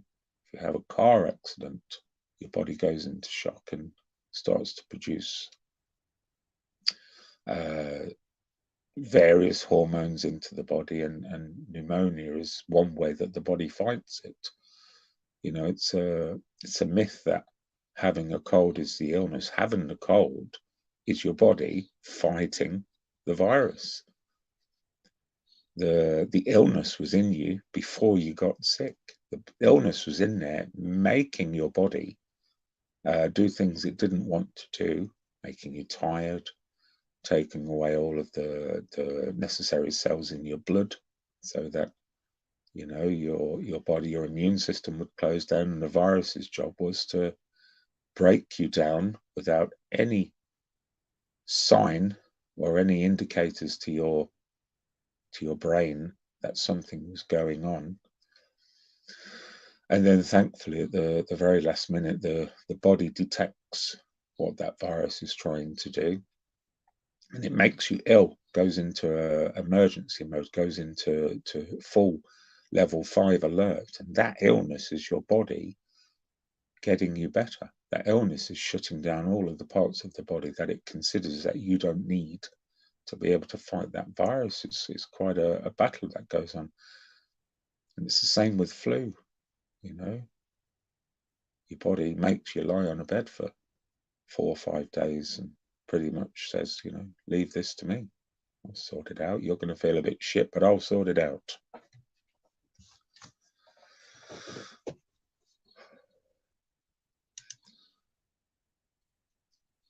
James, I'm concerned about you.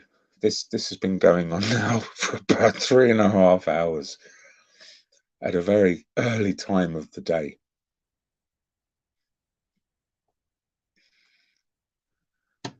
Bong, rip, mother lovers.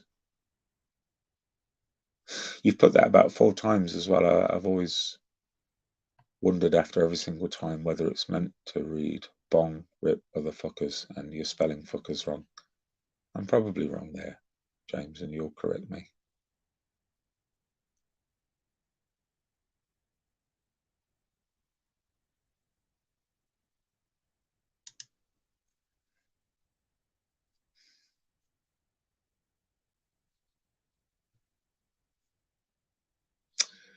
My daughter has a friend whose child died because of heart problems. And they took the 11-year-old child off the transplant list because he wasn't vaxxed. I don't think they're allowed to vaccinate an 11-year-old quite yet, are they, Red Dog? But for somebody to be denied treatment or taken off the list of potential treatment because he's not vaxxed is very wrong. I hope his parents or guardians are able to fight for him, you know, in that sense, or them. Natural as our bodies are designed to do. That's right. That's right. Humans have the greatest immune system of all animals next to cockroaches. We also have the ability to cure ourselves to an extent and, you know, sort of deal with injuries. No other animal really does that. So our success story is greater than most. It is disgusting. I think if my child was in need of a transplant and he was removed for that reason, there would be a lot of more noise being made. I wouldn't accept that. James, open your curtains, James. It's still night to James. It's daylight outside now, James. But he does confirm it was to all mother lovers.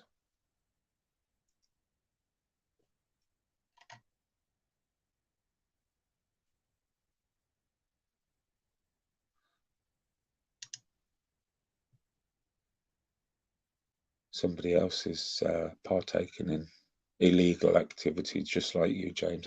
In fact, I can't believe this is the danger of coming on YouTube at early times of the morning. I get all of the illegal miscreants with their illegal activities.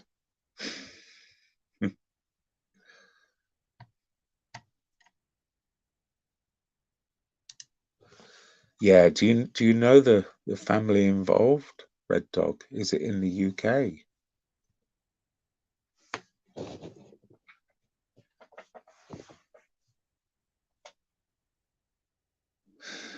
Well, it's not a law to be able to vaccinate children, and they'll only get away with vaccinating the children of the parents who allow it, really.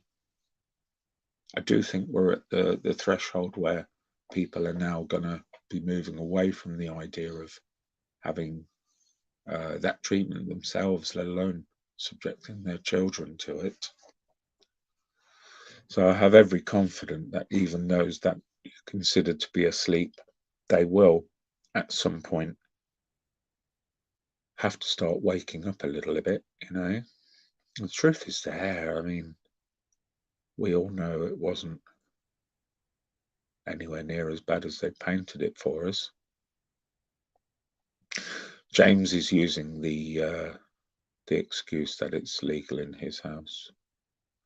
I guess it is, James. I mean, an Englishman's home is his castle. It's probably not legal to transport it to that house, though, or to purchase it. But we're not looking at the legalities here, you know. If anyone wants to come on for a chat, please do. If not, I'm going to end the stream and go and get myself some breakfast because I'm up for the day now. I had a good sleep last night, even though I woke up about 3 or 4 o'clock. I think it was 4 o'clock, maybe. We're going to see a relaxing of all of these silly laws now. There's going to be a very low level, a very subtle attempt to push these measures on us through the media, through television and so on, and obviously through the largest single most largest advertising campaign in UK history, which was funded by all of us. Let's remember, it's very expensive to have billboards on every bus, in every bus station, train station, bus stop, television station, radio station, internet site. You know, let's not forget that's all paid advertising, and somebody's got to pay for it, or else they're not there. So that bill's coming soon as well, because I would assume that's not been presented to us as one of the costs of COVID yet, but that cost is going to be there at some point. They saved all the newspapers. Every single newspaper in the UK was close to bankruptcy. Nobody bothers going to a newspaper now for advertising because not many people are reading their shite in the first place. Nobody bothers to even approach the smaller publications like we used to. If you were looking for, I don't know, looking for a dog to buy or selling a dog, you know, those newspapers don't exist, so they don't even get pushed through our door anymore. Even the free press has died. When the free press dies, you know the country is in danger. But the newspapers, every single newspaper outlet in the UK, were all bankrupt. They're not making any money. They've gone down to skeleton staff. You only have to read most articles these days to see the very poor grammar and spelling in all of them. I always believe that a newspaper like The Guardian has about 3 people writing up all of the articles, and they've got a 16-year-old YTS student in there checking all the articles as they send it off to the printers. It's how it looks. It's pathetic. Never used to be like that. Even The Sun used to have some level of decency and control over its publication, but not anymore. So the government saved all of these newspapers and all of these media outlets by pumping billions into their previously unused advertising budgets. So we paid for all the bullshit as well.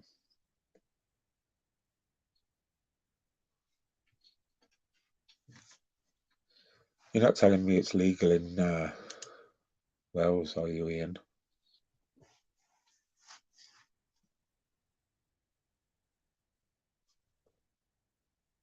What do people think about legalizing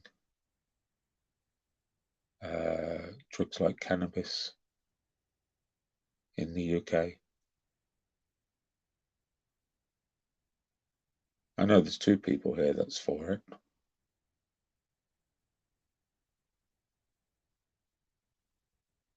I think they should make it legal for medicinal purposes only, and that's it.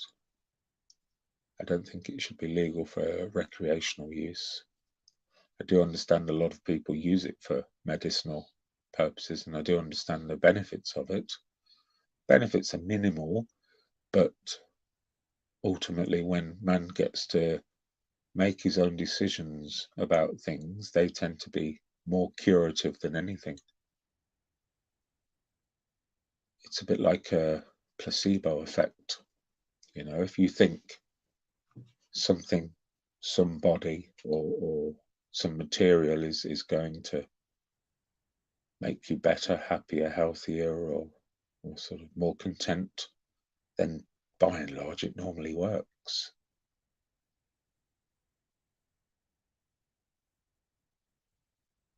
I think the greatest use for cannabis is to calm somebody, and when the body's calm it will heal quicker than when it's not calm.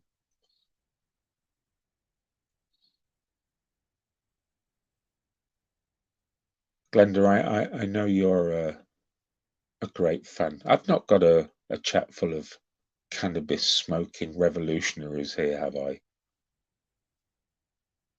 I have. Everyone's going to tell me now.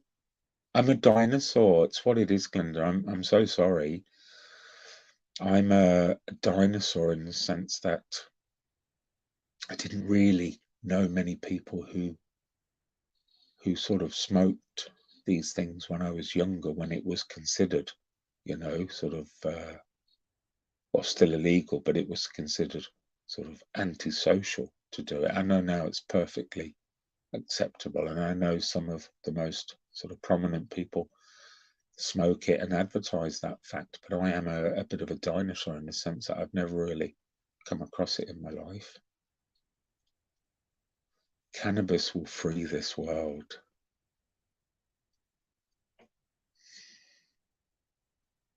And I know it does people good. You know, it's really simple. It's really simple. It does do people good. It, like I say, it calms them, and when people are calmer, their body is relaxed. When you're relaxed, your healing ability is greater. We heal best when sleeping, and I do worry that cannabis sometimes can create an erratic sleeper. So invariably, that creates the opposite effect of what you would wish for.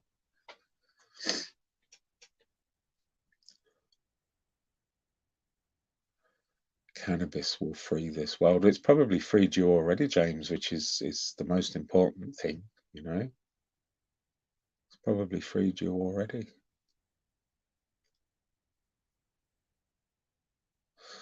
I'm a cannabis smoker, said Glenda, and until I set up my own business, I managed 19 services.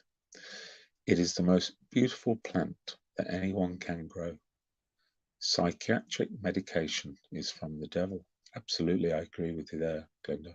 I spoke earlier about how psychiatry and psychology are the devil's work, created by a couple of men who created an industry which just goes from strength to strength, backed by the pharma industry, using drugs which fail to meet their expectation. But people rely on them greatly, and there's nothing else available, and it's the only thing that has some effect with those people that need those drugs. But I prefer to look at the reasons why people get into the position where they need those drugs in the first place. But I'm not in charge of it all, so my opinion matters for fuck all.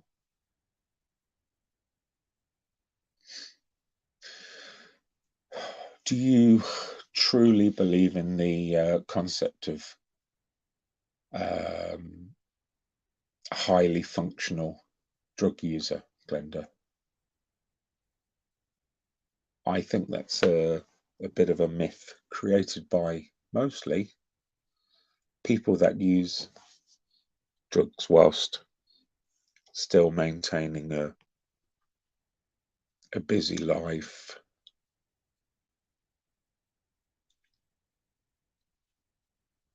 I think it sort of takes away a person's ability to be as productive as possible. I'm not saying to be as productive as possible is the main aim for anyone either. Maybe it's a positive that people are less productive because money, possessions, and big houses provides little or no extra happiness for people anyway. We've seen it. I've known people myself to have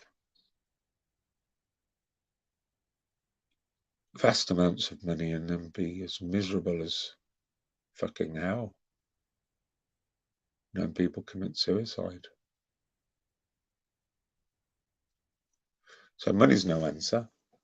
So I'm not arguing that cannabis will, take away the greatest success that you could have reached, because life is not about the greatest success. Life is just about finding happiness, and if you're happy living in a wooden shack in the middle of nowhere with a wife or a husband and 10 kids and, growing your own food, then that's happiness. You've won. You've won the game of fucking life.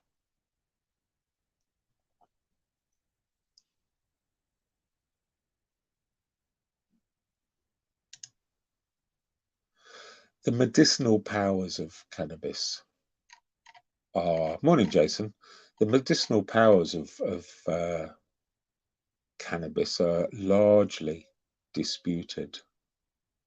There is a lot of research into cannabis being brought into to use and prescribe on the NHS.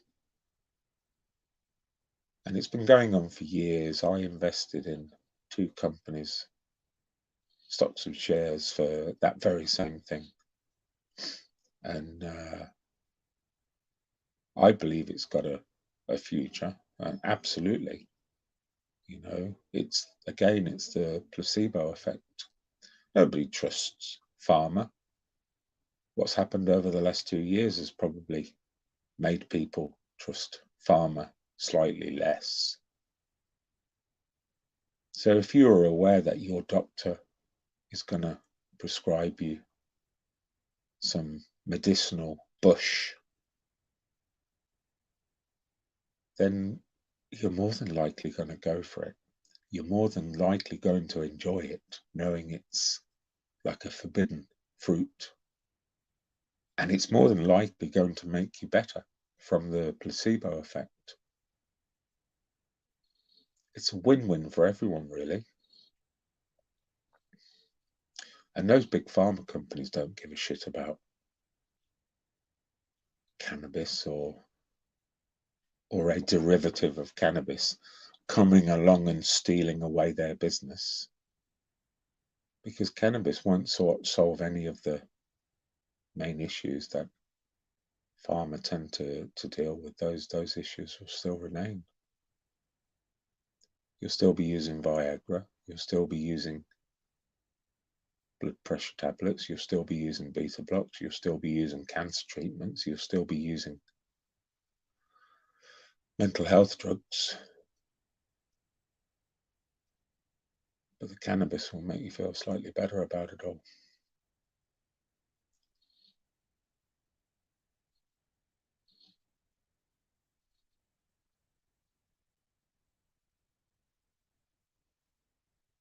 Mr. Guffpuff grew up with an addicted dad.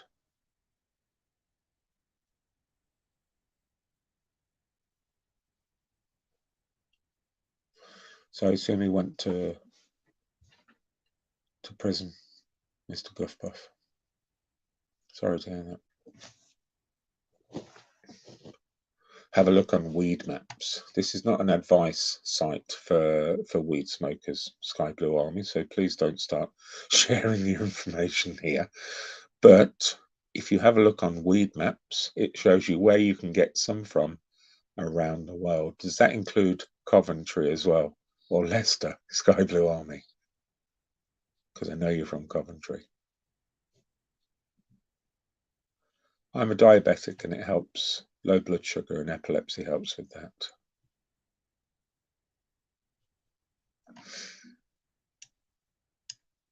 The medicinal purposes of cannabis is far wide and reaching, you know. It can cure anything, pretty much, if your mind allows it to. There is evidence, but very much like the analogy I said about when you sell your house, you know, they'll either be making your house look good or making your house look bad, depending on who pays the cost of the survey. Cannabis oil, I think the cannabis oil is used for many things, and that's been proven far more than smoking it. But then they did tests many years ago on people with, I think it was a skin complaint, it might have even been psoriasis or one of the other ones. And they issued them with all manner of liquids to say this would cure you. And the people who had the strongest will, they gave the product that just wouldn't work at all. And those with the weakest will, I suppose, sort of mind-wise. They gave the actual product that would work, and the people with the strongest minds and the cream that would do fuck all found cures far quicker than the ones who didn't believe the actual cream that would work would. And this is massive, really, and it happens everywhere. They interview cancer survivors, and not one of them thought they would die from it. By and large, you know, they were confident about it. They thought they would beat it.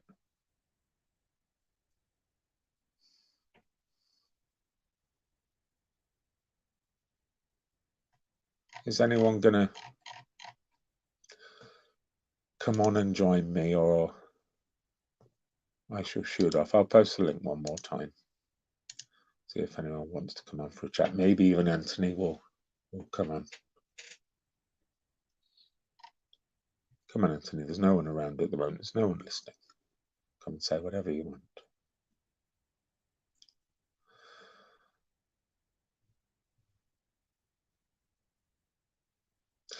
This is a problem, Glenda. You know, all pharma drugs have such a large effect on people, you know.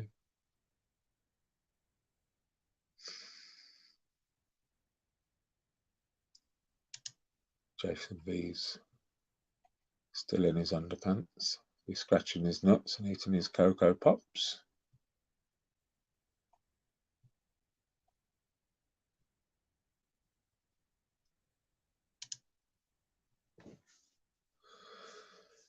There is a lot of evidence. I've said this now for the third time, but there is a lot of evidence, and it does work. Also, as well, people think it works. People don't have any real knowledge on pharmaceuticals unless they research it. And then when you research it, you need to look at studies. And then when you look at studies, you need to look at the real world studies as well and read people's opinions on it. And then you look at the side effects and so on. So standard pharma is a really complicated area of curing this. It's not like just wrapping a leaf around your arm to medicate a wound anymore. You know, the side effects from pharma is sometimes is almost as catastrophic for the body as the cure. So people trust cannabis, and because they trust it, it has a far greater effect, of course, but it has proven evidence for helping with pain, relieving inflammation. Doesn't make anyone happier though, does it? I don't think there's any research that it's bringing people away from mental health. Somebody might argue with me here. Well, not argue, but say differently. I wasn't aware that cannabis is proved as useful for people with mental health issues. I think in some ways it can exacerbate those thoughts.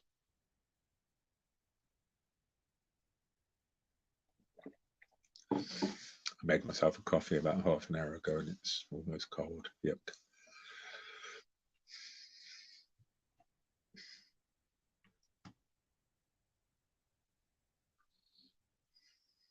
What horrendous, you know, it's really scary to see some of the drugs that they present for our children. I don't remember loads of kids with autism or ADHD or, you know, sort of behavioral issues. I don't remember any like that. I remember all the kids that I went to school with. Some of them were little bastards. Some of them were well behaved. Some of them were somewhere in the middle. And that's it. That's what kids are like. I need to start drugging them. Did I disappear there or something, James? I saw my screen flick.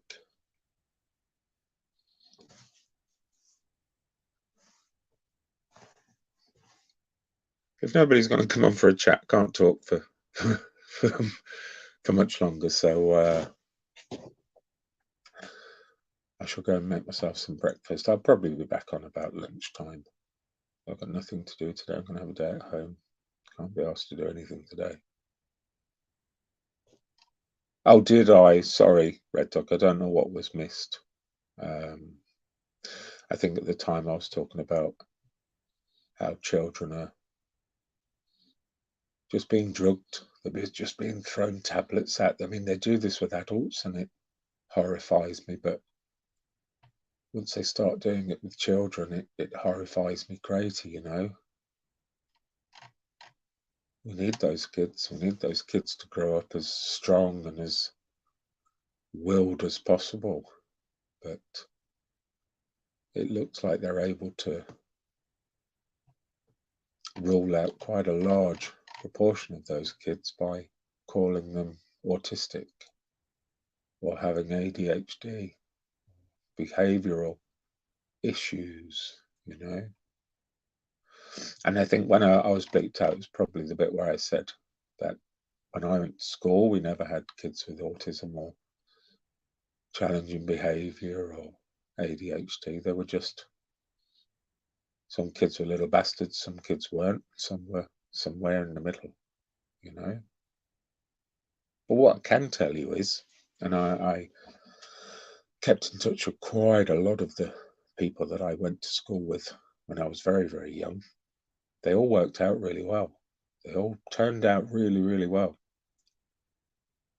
Not one of them turned into anything worse than just a normal human being, you know, with a family and working hard and everything else. See you later, Red Dog. Whereas now, we seem to have, sorry, I'm going hoarse. We seem to have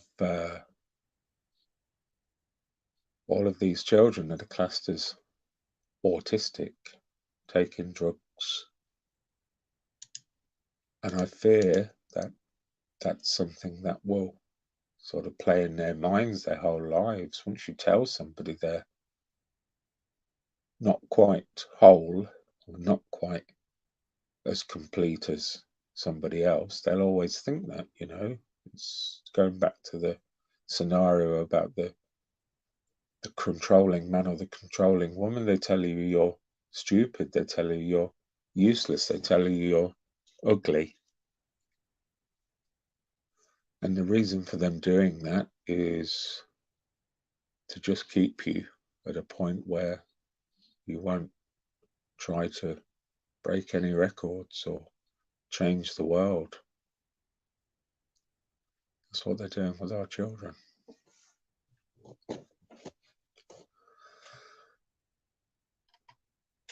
Yeah, UK Medic, please do. That would be great. Thank you. This is your area more than mine, really. I have a very loose knowledge of the cannabis, which is the discussion we got onto. So yeah, do please come on.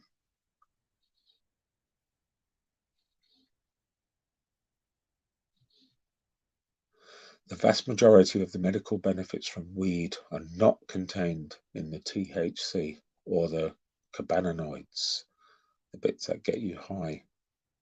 Yeah, I'm aware of that. I didn't say that here, Pigeon, because I think a large part of the culture of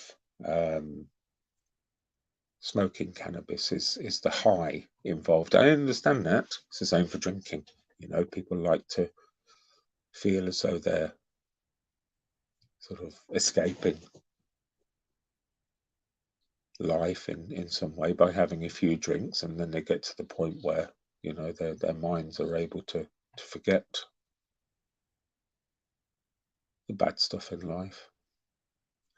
But yeah, it's not the THC, it's the other aspect of cannabis which has the medicinal value. But if you can get both together, You know, if you can get the CBD value as well as the THC value, then it's a win-win. So, you know, actually removing the ability to get high has little or no consequence apart from the sort of the dosage, I guess. You can refine cannabis, can't you, in oil form for it to have a greater, more complementary effect. They did lock them away, Glenda. I'm aware of that. They did lock them away. But in very rare cases, they did that. Very, very small numbers. I know it happened, but in very small numbers. Hello, Shady. How are you, man? How you doing, bro? How you doing, mate? Good. How are you? I heard I was doing a karaoke fucking fuck up where I'm reading the main songs. Next minute, somebody goes, get on this geezer's like, get on Vincent's. It's taking over. And what the fuck? No, you need to go on there. And hold on, I was happy just fucking talking to myself. But yeah, nice to somebody intelligent. I was worried because I thought he was like, because I know you're smarter than me. Well, I wouldn't go that far, Shady. I definitely wouldn't go that far. I tend not to value people by their level of intelligence, because if you watch my the very model of a modern Major General video, you'll see exactly what I mean. You know, I'll be honest with you. On my channel, nobody wanted to join, so I was playing like the big screen. I was doing the lyrics to tunes. I noticed the Halo one, Beyonce. I never sang because I didn't want to ruin that song. The other ones I didn't give a shit about. Obviously, I sang over. I don't want to ruin people's opinions of these amazing songs. But yeah, I was in a depression. Blah, blah, blah. Now I'm back on. I've got some breaking news, but it should be for my channel. But it is what it is. But are you going to break your exclusive news on here? No, because it's my channel. No, look, you know where I live. You do know that I know a doctor that she qualified from Nottingham University as a doctor, and when she came out, well, not when she went to get a job, you do 5 years, then you have to go in the hospital for 2 years. And guess what kicked in when she was in the emergency wards? COVID. And apparently, I met her dad. I was on a live stream. My dad called me down. He said, "Look, you need to clean this place up." He's my landlord, basically. I said, he obviously overheard me talking about depression. And I'm talking about, I realised I'm severe, I'm chronic asthmatic. But I forgot that I'm, was it chronic? I'm severe depressive. I've been diagnosed as severe depressive, which is obviously more than fucking depression. And he turned around and he turned around and said, his daughter, I won't say her name, which I knew. I taught this little girl, that's how long I've known my friend, landlord, how to, it was summertime and her brother's there and her cousins. And I taught her how to get these little balloons that you fill with water. I taught that along, so I taught her how to do that and throw it at people. I mean, basically, yeah, but that was but she was brought up to be academic.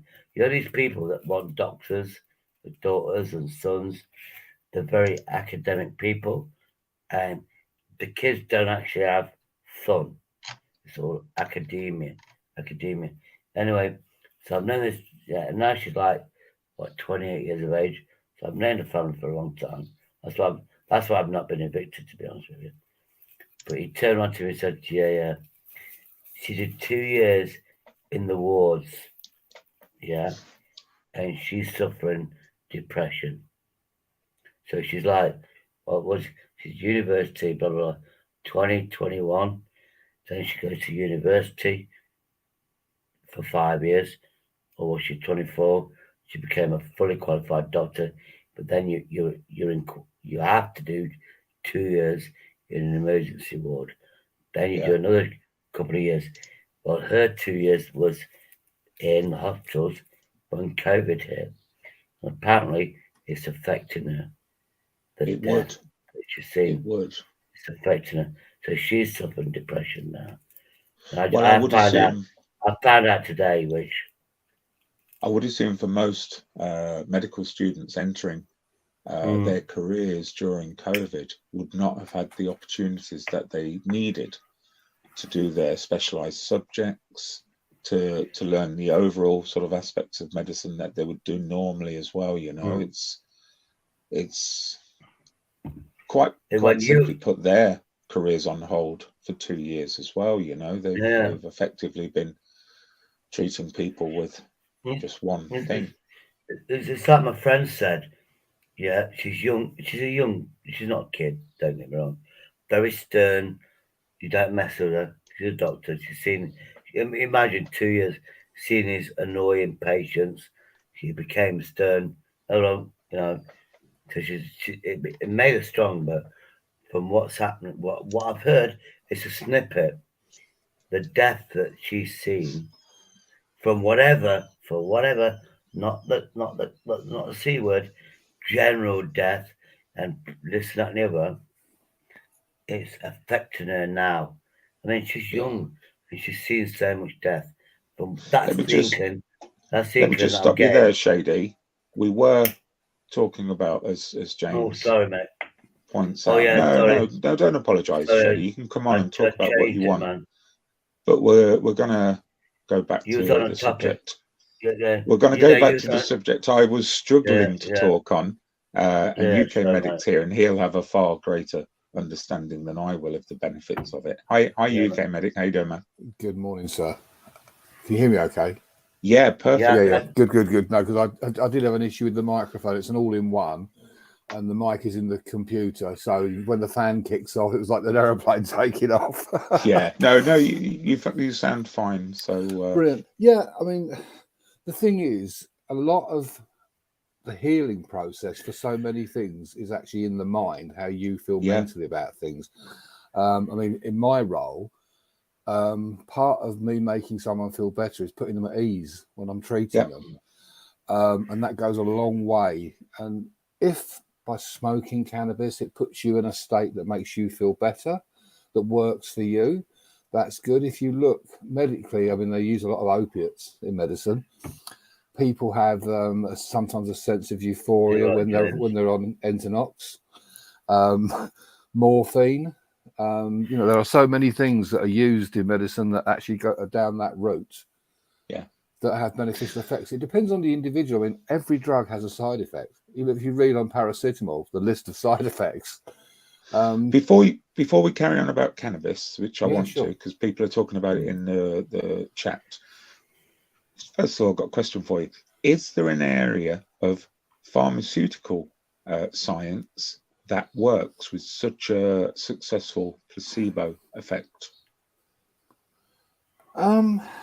That's actually quite a difficult one to answer. Okay. But I do believe that it's true, because when they do a lot of drug trials, they will give, say sort of 20 people, 10 of which will have the actual drug and 10 won't. And those believing that they've actually had that medication will also show signs of improvement. Of course. Because they believe, and this is the biggest thing. If you believe, I mean, I've known people basically will themselves to death. If they've had enough, they're sick, they've had enough, they will die because they want to die. They've had enough. Yeah. If you believe that is going to make you feel better than it does, how many people come home from a stressful day at work and think, I'll just have a gin and tonic, and they feel better? Yeah. It's psychological. The gin and tonic hasn't made you feel better at all. But have you thinking that having that drink has chilled you out, made you more mellow? I mean, like for me, I think, I need a cup of coffee. And I feel better. You've told yourself on the whole journey home that it's going to be the answer to everything. Yeah, I need a coffee when I get in. And so the biggest part of it is psychological. The smoking of weed, it can cause paranoia. But again, it depends on the individual, the state of mind of that person. And I think this is the key to everything. It's our state of mind. And It's how we feel about things. You can turn, as we said before in other conversations, a negative into a positive. And if your determination is there, then the medication will work. I mean, how much of it is the medication working, or your own self-belief? It's difficult to quantify, isn't it? It is, because it's one of those things. You think, great, I've got that night nurse now. My cold will be gone in a couple of days. Yeah. Is it really working, or is it just relieving the symptoms? I'm aware of studies. I don't know if you heard. I was talking about this maybe about half an hour or 45 minutes ago. I'm aware of studies where a group of people all with the same condition were given a treatment, and those who the doctors considered to have a greater resolve were given no cure at all, and those with the least amount of resolve were given the cure. And the people with the greater resolve had greater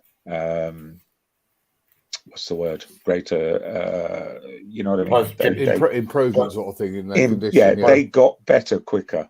Yes, and this is the thing. Yeah, I mean, literally, is talking about illness, but I mean, even like with injury. I mean, I've had people where they've been injured, and I've been having a laugh and a joke with them in the back of the ambulance, trying to make a little bit sort of light of it. And by the time they've got to hospital, they actually, because they're frightened. You get injured. In the back of an ambulance, you've got 12 leads stuck on you, somebody leaning over you. You don't know what the hell's going on.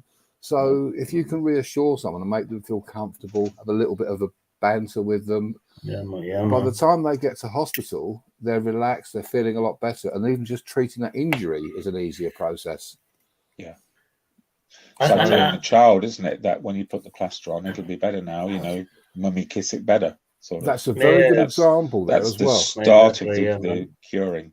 That is an excellent example. If a child runs and trips over, and you immediately go running over, and they burst into tears.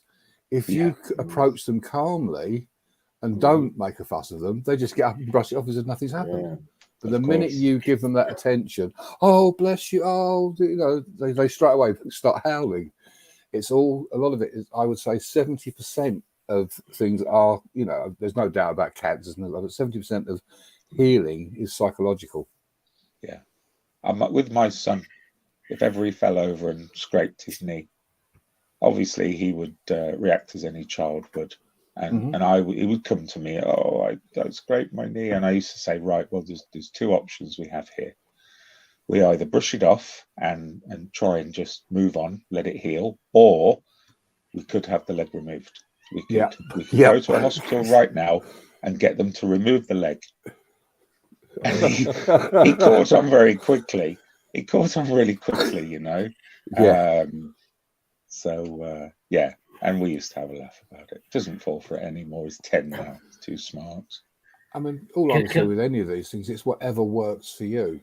If drinking works and makes you feel better, if smoking cannabis makes you feel better, if it does the trick, it's only society and the people that govern us that decide that these things are wrong. Hold on, mate. Hold on. That's. I'm just trying to protect my t-shirt. Yeah, are you all right, Shady? Yeah. Put an apron on, Shady. Wear an apron. No. I smoke, right? And obviously things get burnt when I smoke. This is my lucky t-shirt. Lift Free came on my channel. Lucky hat, lucky t-shirt. I don't want to fuck this t-shirt up because it's lucky. So that's what I'm doing. Anyway, here's my turn. The placebo effect or whatever. You think human interaction and positivity is like a placebo effect. Like, yeah, I love you, I respect you. Is that better than a drug? Obviously, you need a drug for certain stuff. But do you think if everybody's like positive, loving, that's just as good as, we're going to cure you? But it's not about a drug. It's about positivity. People showing love. Is that positive in this magical world, if you know what I mean? I mean, with medications, as I say, every one of us is different. If you talk to people that have had the jab, and I'm not going to elaborate too much on that, obviously, because it's a subject that YouTube don't like. And you look at the side effects that people had immediately after having it. Some did, some didn't. And across the board, you know, from the first one to the second one, we are all different. We all react differently to different things. And so to say one medication works across the board, it doesn't necessarily. I know people that have had their medication changed so many times for blood pressure and things like that, because it hasn't worked on them, yet it's worked on their next door neighbour who's been taking it for years. Of course. So the physiology of the individual is a great thing. Of course, there are things you can't cure through a positive. I mean, you can't cure diabetes through having a positive mental attitude, but how you feel about your condition, how you deal with it on a day-to-day basis is controlled by your level of positivity. And I think that's the thing that we all have to bear in mind, is how we feel about the ways that we are dealing with things. Is that a positive or is it a negative? So without, obviously, we have to be very, very careful not to be medically misinforming medic, and I'm sure you're aware of this absolutely. I always steer well away from that. But what are your views on CBD and sort of its derivatives, cannabis and so on, being used to treat some of the most debilitating conditions?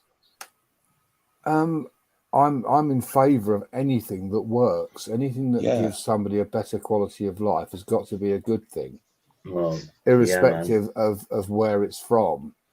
You know, if that improves someone's life, then it's got to be good.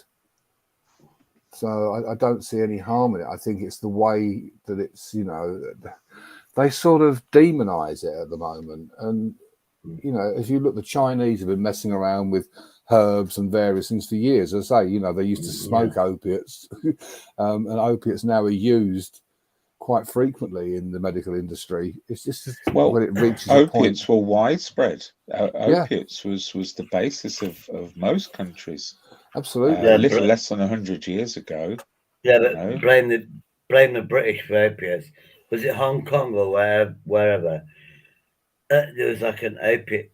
The British actually went, let's have these opiates, and the British was like exploiting it and made a lot of people addicted over 100 years ago. Of course. Well, in China, they used to have the opium dens. They used to be sitting there completely off their faces, smoking it, you know. Yeah. Again, it's like anything, you know. You could say, Shady being a prime example, 1 drink and you're sort of relaxed. 2 drinks and you're relaxed. Several drinks and you're absolutely plastered. Same with opiates. A small amount can have a beneficial effect. If you take too much of it, you end up absolutely stoned out of your brain. You know, it's Look, Vincent, I did a live stream the other day, and I was like, I'll go with it. I drink fucking water. Seriously, I drink water. Thankfully, I just put orange juice in it, and they made me drink this blue water substitute for like 5 or 6 hours. I didn't feel happy, but everybody else was happy. Then I went to, and actually, I went to sit. I went, oh fuck it, I'll get some beer. Then I went, oh fuck it, I'll get a power nap. Then I went to get the booze. This was last night. I got the booze. I got 2 cans of beer. Got my cider, which I'm drinking now. I went, oh fuck it, I can't be arsed. But like 13 hours of that alcohol. I went, oh fuck it. Then I woke up about 3 o'clock this morning. And oh fuck me, I've got alcohol. That's why I'm pissed, by the way. But no. My thing is, I mean, look, how do you know that 6 hours when I was like begging for a drink? I had so much love going, no, don't do it. And that's like a placebo effect. It's also a friendship effect. You know when you got that many people, not a lot of people go, I love you to bits. I do love you. You know, for me, if you say don't do it, I won't do it. I'll fucking do the opposite. And same with drugs, same with everything. How do we make a society, if you like, where we can help people out with addictions where we can help them out, but we're not making them do it. They decide on their own back. Like me, how do you make me stop alcohol? You're not gonna fucking tell me nothing. But if you give me that seed, you give me a seed. Yeah, we love you. Positivity. That's like a placebo effect. You know, look, you got, you know, is that a thing that you could put in hospitals where it's positivity, positivity, positivity? I mean, you know, old folks' homes. Yeah, this has been going for 30 years. Somebody could go in. Somebody could have a cute little dog, German Shepherd, you know, Rottweiler. As long as it's soft as milk, as long as it's soft. You go to old folks' home, they're like trapped in a little prison cell. You know, they get food. They're, if I was in an old folks' home, I'd be going, shit, I feel so miserable. But you add a fucking animal to those people that feel they're in a prison and they're so fucking happy. Do you know what I mean? Just by not a human being, but to pet a dog. Petting a dog and a cat is proven to get rid of your stress, anxieties. Now, that scenario, maybe for human beings, yeah, we can't do that, obviously. But what about if everybody went, look, yeah, but, you know, let's give you love. I've got so much love. Vincent, honest to God, everybody knows my story. Shady, I hope you're not offering me your love right now live on YouTube. That's all I want to say on that. Yeah, Vincent could get closed down for that. If I sound different, I've just had to switch devices because my mobile phone was overheating. But yeah, Shady, I don't I don't want you sharing your love on here in that way. The thing is, Shady, you can't cure addiction. Exactly. Only the individual can cure their addiction. True, and the basis of that is understanding what is the cause of the addiction, what led you to it. And when you can look at that and rationalize it, which isn't easy, because if you're addicted to something and it affects your sort of way of thinking, you can't always see the wood for the trees.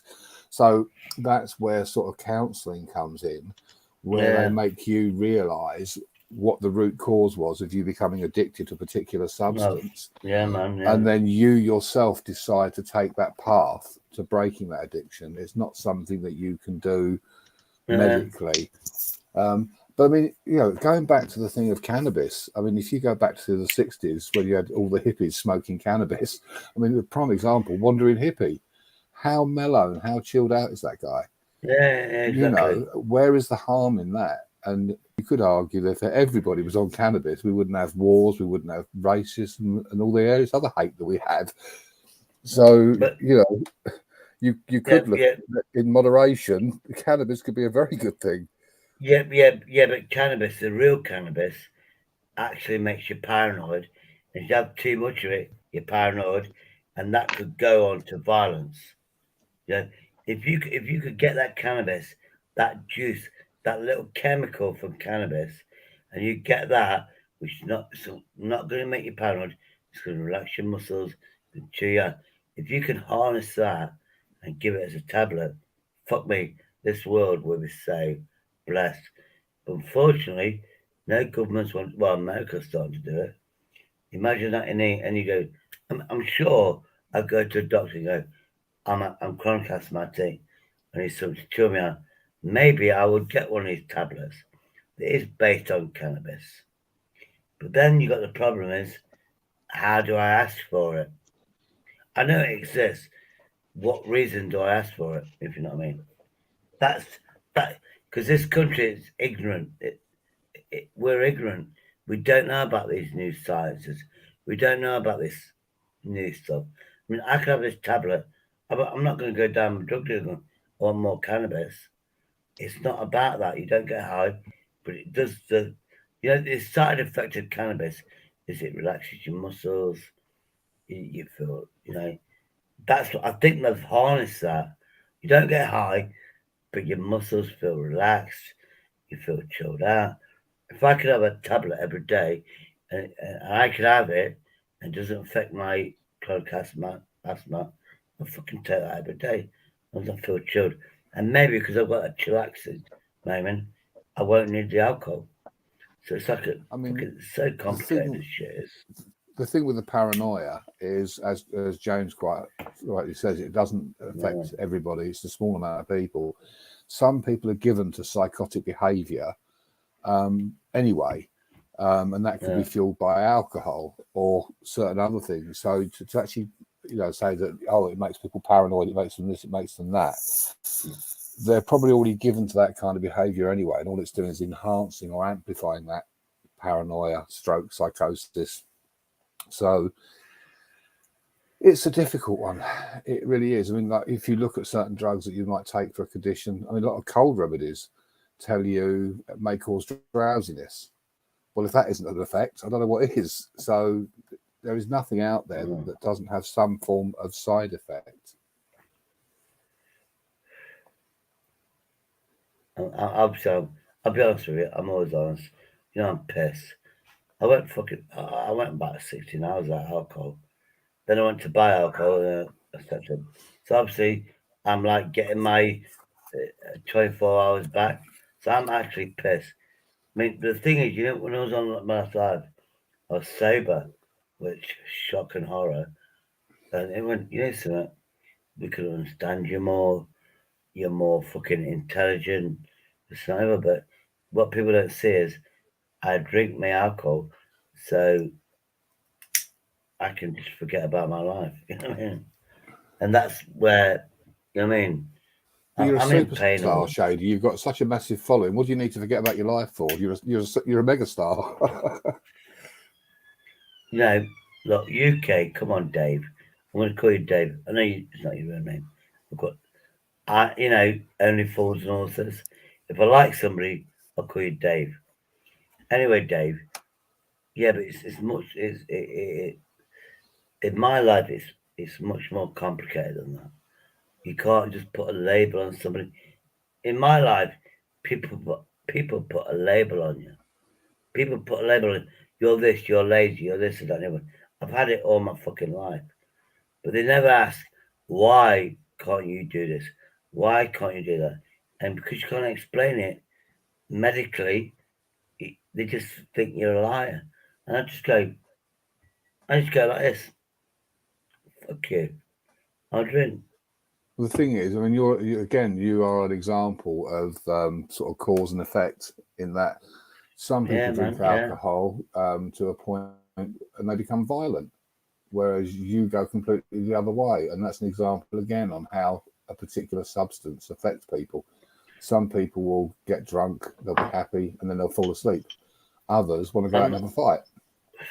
Yeah, I hope. I know that. Like I say, UK, it. You challenge me. The one thing I hate to be is that 1% where I'm a nasty drunk. I hate that. And you said do it. You remember that? Anyway, absolutely. I'll always test you. But UK, you learn more about me, but that's the worst. That's me being ashamed of myself. Because everybody says, what I like about you, Shady, is you're drunk, but you're happy. You're always trying to get the best out of everything. And the 1% is the nasty bastard, which I grew up with. My father was a nasty bastard. And I one reason why I don't have kids is because I thought if I had a child, what if I'm like my father and treated my child like he treated me? That's why, hand on heart, I'm thankful for no children. Because is it nature or nurture? You know what I mean?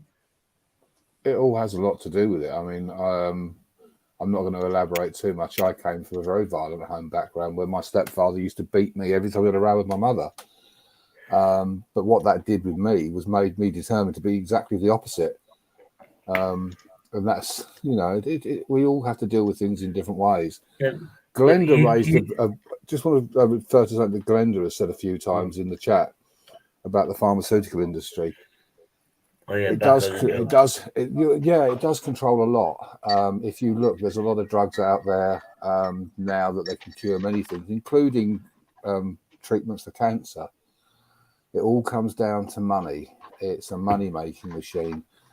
They've been able to basically cure the common cold for a very long time, but they make more money out of selling over the shelf products like, you know, Night Nurse and Lemsip. They make more money from that than they would if they cured. There's no financial interest in them curing certain things because they want that reliance on a particular medication long term. UK, the basic thing, athlete's foot, stinky feet. You know, stinky feet. Did you know they had a cure for athlete's feet over 30 years ago, where you just put it on, it balances your feet, you got no stinky feet. But they got the chemical where it almost cured it, almost, which means you have to keep taking it, which makes some money. But there is actually a chemical, a treatment that you can put on your feet and it'll cure it.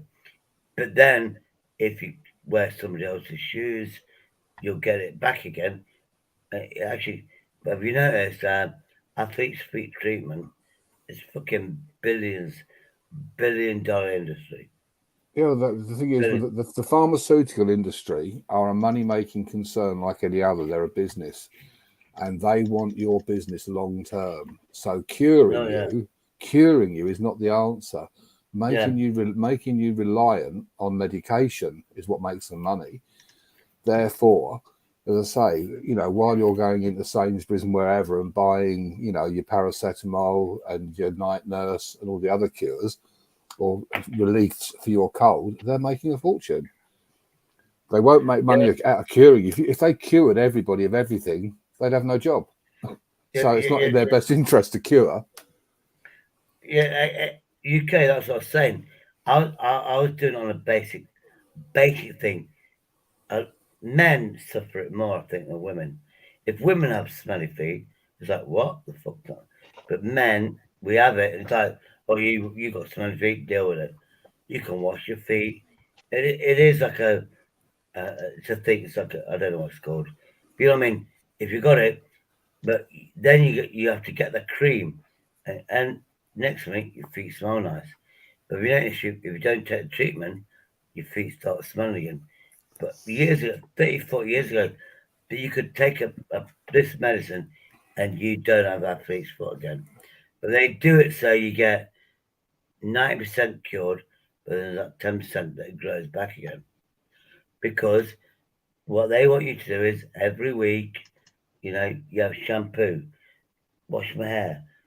They want you to take that treatment, and it's probably going to got, what they say, athlete's foot, if you've got smelly feet, it's going to take you every month. Oh, on this, you pay 10 quid every month for the rest of your life. They're making a ching. But there is a cure for it. And that's a basic. Imagine what they're doing on everything else. You know, every other drug. They don't want to cure it. They don't want to cure cancer.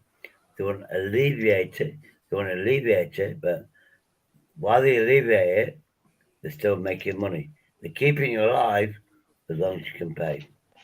Absolutely. The whole thing, really, when you look at without going into conspiracy theories and everything else, it's all about control. And the television is one of the biggest tools for controlling people because people believe what they see coming through that box. I used to. That's why the mainstream media are so powerful in what they can actually do in terms of controlling the masses. But you've only got to really you can wake yourself up to the idea that, like with these, you know, StreamYards and all that with green screens and virtual backgrounds, how you can be deceived. I mean, when you see the news and you see that a massive studio that they're sat in, that's not really there. So how many other things are we seeing that are not really there? I had a friend years ago that was in the police that was going to the miners' strikes. And I know this is straying from the subject a bit, but we're talking about control, I suppose. No, you're showing your age. No, you're showing your age, bro. I make no secret of that. They showed instances of like fighting going on. Now, he said that the miners' wives were taking them out bacon rolls, they were giving them soup and stuff like that. Yeah, But if there was 10 people fighting, the cameras would home in on that, and it would look like there was 100 people fighting because that's what they wanted, because they wanted to make the miners look bad. And this is how they control us, because they feed us information through that box, and we take it all in. Absolutely. Yeah. Look, my argument. I did a live stream the other day. I was on Dino's. I said I'll wait as long as I can. 6 people on. He only has 6 people. Then there's 2 spaces. I waited 15 minutes. And I think Dino don't like me. He never let me on a channel. I was sober. And I was going to say to Tony, everybody loves you to fucking bits. Yeah, they do. You made a mistake. But Tony was stubborn. So I did my own live stream. And because I'm over 500, I can have those, it's called a community page. But I can have people voting. So I went, what's this shit about? So I voted, should Tony J or Tony P hide? I think I said delete the channel. Now he was on Dino's, and Tony was like, I'm not going to do it. I'm not going to do it. Apparently, this is happening in a couple of days. On my channel, I averaged about 30 people watching, and I saw the votes. And then somebody came back about 5 hours later. Tony has deleted his channel.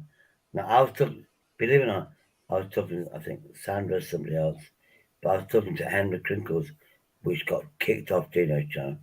Well, me and Henry, we talk normal. He knows, I don't want this fucking science bullshit. We were speaking earlier on, he was pissed. So apparently he's been on all night. He's pissed. But he's on my channel, he speaks like a human being.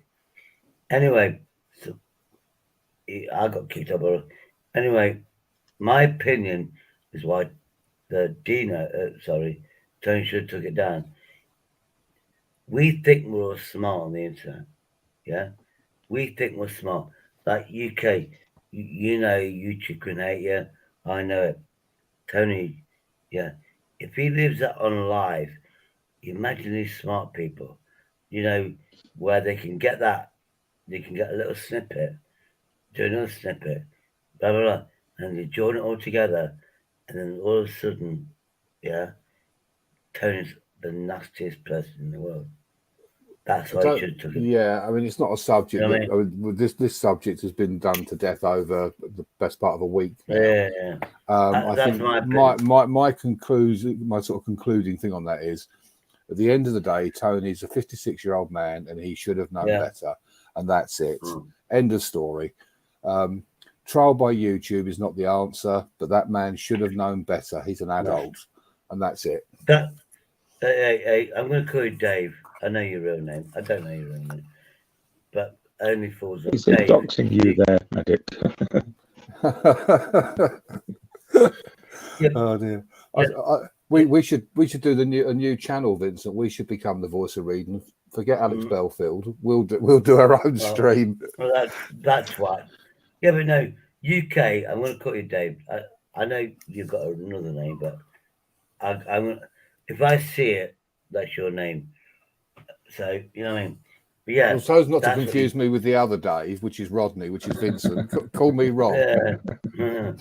Anyway, UK or Dave. What you said there is fucking classic quote. Trial by YouTube. Absolutely, we could all sit in judgment of people. Easily. Yeah, man. You've only got to watch, and Vincent knows. We've all seen this. Man. Where people have an opinion on somebody in the chat, and how that spreads into sort of almost like a virus, and everyone starts dissing that person. At the end of the day, I'm a real person, but I'm also just an icon on the screen. at the end of the day. I'm not saying no. Look, we're all anonymous in our own way, and UK, yeah, but UK. Now you just said you're an icon. Yeah, a lot of people like you, but are you an icon? Are you like? It means an icon is I don't mean that kind representation. Yeah, also an icon of history. No, not like I was definitely not iconic. No, I'm an icon out of my anonymity, if you know, to a degree. And I think Vincent summed it up some time ago. You put yourself on a live stream. You're putting yourself out there and opening yourself up to all manner of good and bad. You know, it's exactly the same as standing on an orange box in the middle of your town centre. People are going to comment. Of course they are. Yeah, and if you don't want that, some of them will be kind, and some of them won't be. Absolutely, and that is the nature of man, and that is the nature of life. But it's the nature of YouTube, by looks of it. It's the nature of YouTube as well. Or the nature of the people that use it. This is the thing. It's human nature. And one of the things I put up when there's a lot of shit floating around is that everyone has an opinion, and what you have to do is respect their right to have an opinion. Whether you agree with it or not, but respect their right to have that opinion. Yeah, but the thing is... Well, I think what happens... Hang on a sec, Shady, let me just make my point on that, and then we can talk further. What I think happens is when people come onto YouTube, same as myself, I was quite nervous. I didn't know whether I would get a good reaction or a bad reaction. I've seen people come on, get slaughtered and leave immediately. So when I came on, my sound might be really crap. I'm on a different device. Let me try and turn it up if that helps. Is my sound any different, Medic, than it was? It's a bit crackly, but you're okay. It sort of breaks up a little bit, but it's fine. Shady understands that. To automatically adjust the mic. That's better. Audio. That's perfect. Oh, there we go then, sorted. So when people come onto YouTube, they have a preconceived idea of how they're going to be received. And what happens is that preconceived idea is shattered by how they actually are received. So when they get really upset, they're not upset at the comments, they're upset at their value being messed with. They're almost kind of upset that they didn't come up to their own expectations. That's where people are troubled. I agree totally, because if you look at I've not been on here that long, but in the short time I have been on here, I've tried to help people and do only the right thing and be a good person. And I've been attacked for that, and I've taken it very personally. I've left the stream and thought, you know what, I've had enough, because I know how I'm trying to put myself across, and if somebody takes that the wrong way, or they, sometimes I've got a bit of a dry sense of humour. People who've known me for a little while now will understand that and have a laugh and a joke. I went on SG's channel and he nearly booted me off instantly, just because I put Jack Anori when he was doing one of his readings. And he just went off on it. If you don't effing like it, you can fuck off. And I'm thinking, hang on a minute, it's only a joke. But we emailed each other, and he said, he said, I love Jack Anori. He said, I'm sorry. He said, I'd had a bad morning, and I understand where you're coming from now. But he was in a bad place, and he completely got it the wrong way. He thought I was sort of implying that he was droning on and boring. UK, can I ask you this question? Do you think, obviously you had your private reasons, and you became a medic, a paramedic. Do you think you developed that dry sense of humour, if you like, because of what you're dealing with every day for 30 years? Oh, God, of course. Yeah, you have to have a different sense of humour, don't you? It's the only way. I mean, I'll give you an example. I had an old lady, she was 87. I was loading her into the back of the ambulance, and a hearse pulled up on the other side of the road. And I said, don't worry, Doris, that's my backup in case I get it wrong. And she thought that was hilarious. Yeah. Now somebody else might have taken offence to that, but I had been dealing with her for about 45 minutes before I took her out to the ambulance, so I knew what I could and couldn't get away with. You knew you couldn't say that to a certain person. Yeah, absolutely. You could say it to her. Absolutely, because you've done an Yeah. assessment of that person while you're dealing with them. Because I'm talking Of to them the course. whole time, putting them at ease, and I always Mhm. explain exactly what I'm doing. I tell them what that is and why I'm doing it, because there's nothing worse than someone, like I say, attaching leads to you and Yeah. sticking things on you that you have no idea what they're Yeah. doing. It's quite frightening. Medic, she'll still be telling that story now to her friends, her families, and Yeah. everyone she meets. Absolutely, she you thought know? she thought it was hilarious. Yeah. You know, You know, so on a personal level, I've met a lot of, I've been in a lot of, as a personal level, paramedics, they have to have a sense of humour. They're very assertive. I was aggressive once and he calmed me down, blah, blah, blah, blah. They take shit every day. But what I'm saying is, you have to have that sense of humour. Because imagine, let's say I'm on hospital and I refused it or whatever, and I died. They deal with that death every fucking day. And how do you cope with that and not take it home to your missus and your kids? it's difficult. You know what I mean? It is difficult. It's a sense of humour, and it is a dry sense of humour. You know what I mean? People get it, people don't. But would I have your job, Dave? UK mate, Dave? But I take fucking hell no. Fucking hell no. It's for a lot of people, it's a calling. It's something that you decide to do. You certainly don't do it for the money. You do it because you want to ease the pain and suffering of others.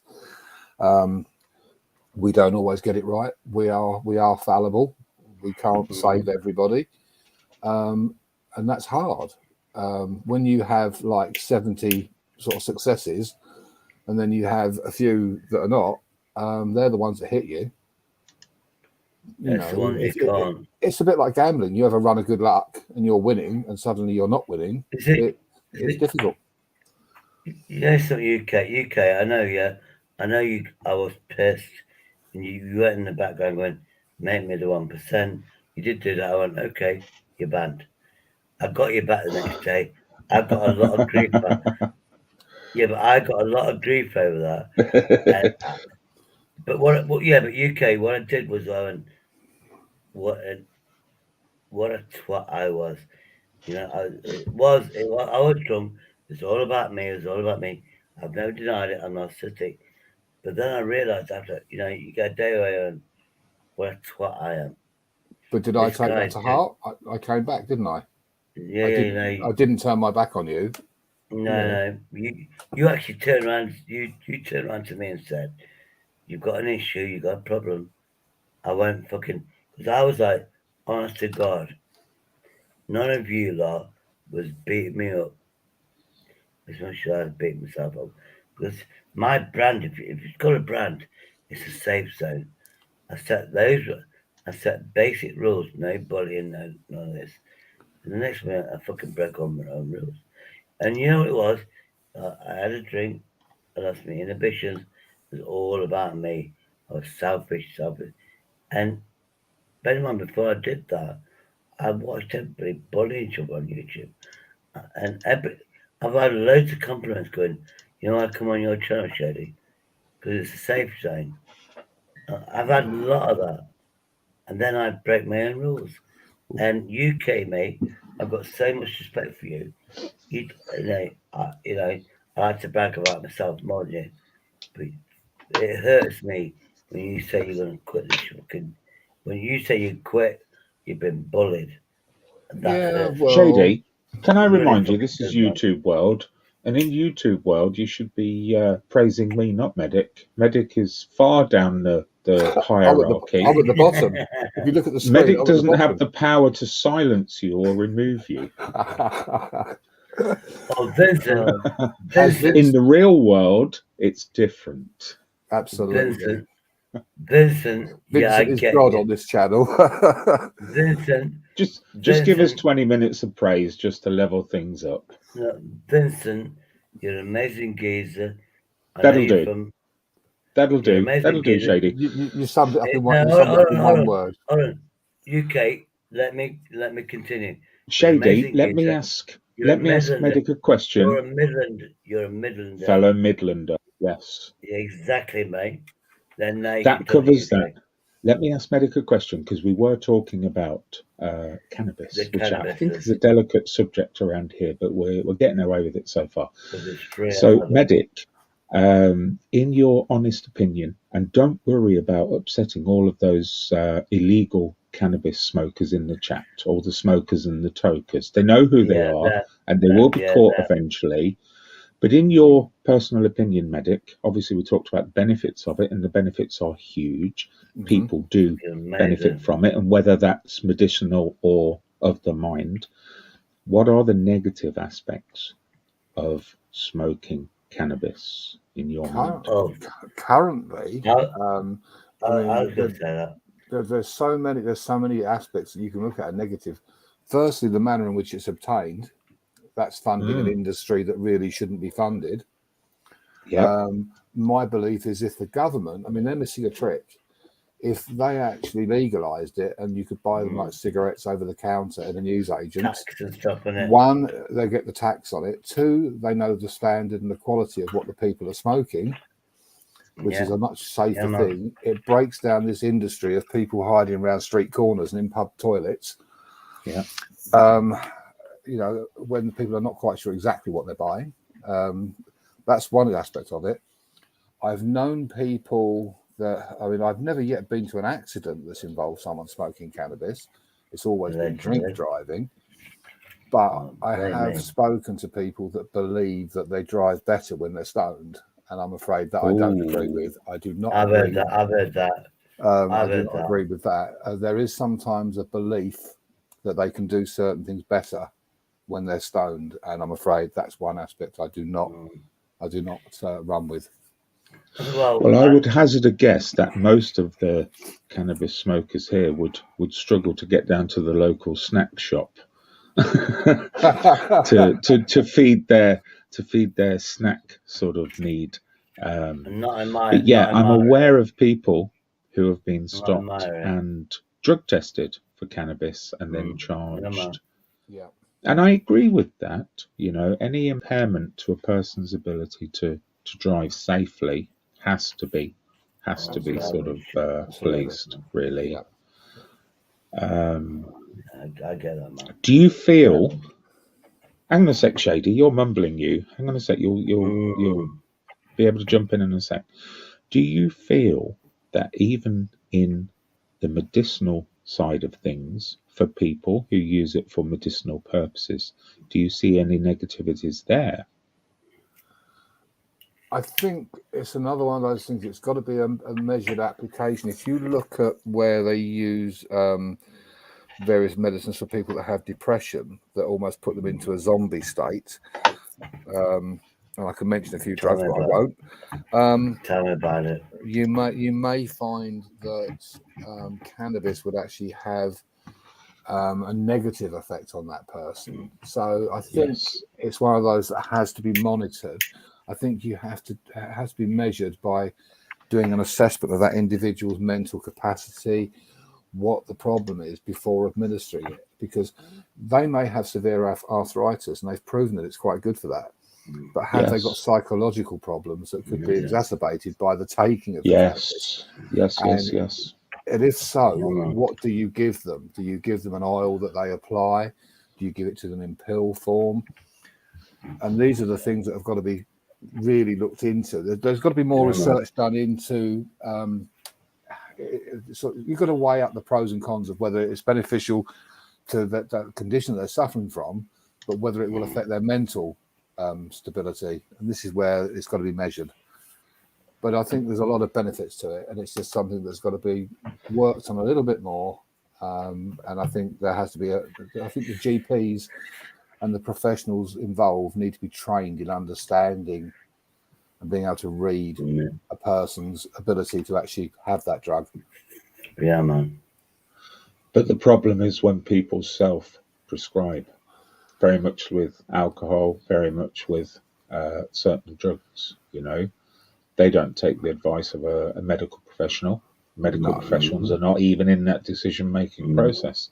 They're trying to be. How I started this conversation an hour and a half ago was that there are medical trials going on now for cannabis to be prescribed to people with certain conditions which we're Yes. aware of, which have Yeah, man. proven to ease their condition, no cure, but ease their condition. And if somebody has a debilitating condition, which unfortunately is not going anywhere, then easing it is always Is the answer. the Yeah, best option, isn't it? absolutely. Yeah, I agree totally. I mean, it should be by prescription only. The fact that you can buy a lot of these things on the internet, you can go on eBay and buy CBD oil and things like that. The thing Is there anything in that? a lot of CBS, it, that kind of- a lot of it is severely watered down because a lot of it they actually use hemp, which is a derivative of. So you're not necessarily getting. That's why the amount of that particular medication in milligrams or whatever, like when you take a tablet, 500 milligrams, 250 milligrams, it needs to be a measured amount, which needs to be decided really by a medical professional. I mean, even an oil that you apply to your skin. What if you've got some skin condition that you're not aware of? Yeah. Maybe you've got psoriasis. Well, it may not be a good idea to apply that oil And to your skin. And the effects of an allergic reaction to a cream or oil can sometimes be internal, not external. You can put the oil on outside and it has no effect, but it can affect you from the inside. Absolutely. I mean, I'll give you an example. I currently, at the moment, suffer from only mild, but psoriasis, to which they've given me a steroid cream. Now, what that does is it provides some relief to the symptoms. The problem is under the skin. It's something that needs treating from the inside out, not the outside in. Because it's the T cells that are going loopy, saying, "Oh yeah, we need to produce more It's a blood skin." disorder, isn't it? Yeah. The T cells are fighting something that isn't actually there. So the body's fighting itself. It's the immune system. So putting a topical cream on it is relieving the symptoms of. It's not going to cure it. It's not going to make it go away. It just makes it more bearable, more comfortable, maybe less unsightly. And this is the thing with so many topical applications. So CBD oils used in that situation, depending on the individual, again, so therefore it needs to, because it is absorbed through the skin, so it can have some effect, like they give women patches for PMT. They can wear a patch, it's absorbed through the skin. So it will get into the system. So again, it's something that needs to be monitored by a GP, to decide whether, because I say you don't know what you're buying. You go on eBay and you see CBD oil, blah blah blah blah blah, $9.99 or whatever. You don't know what the hell you're buying.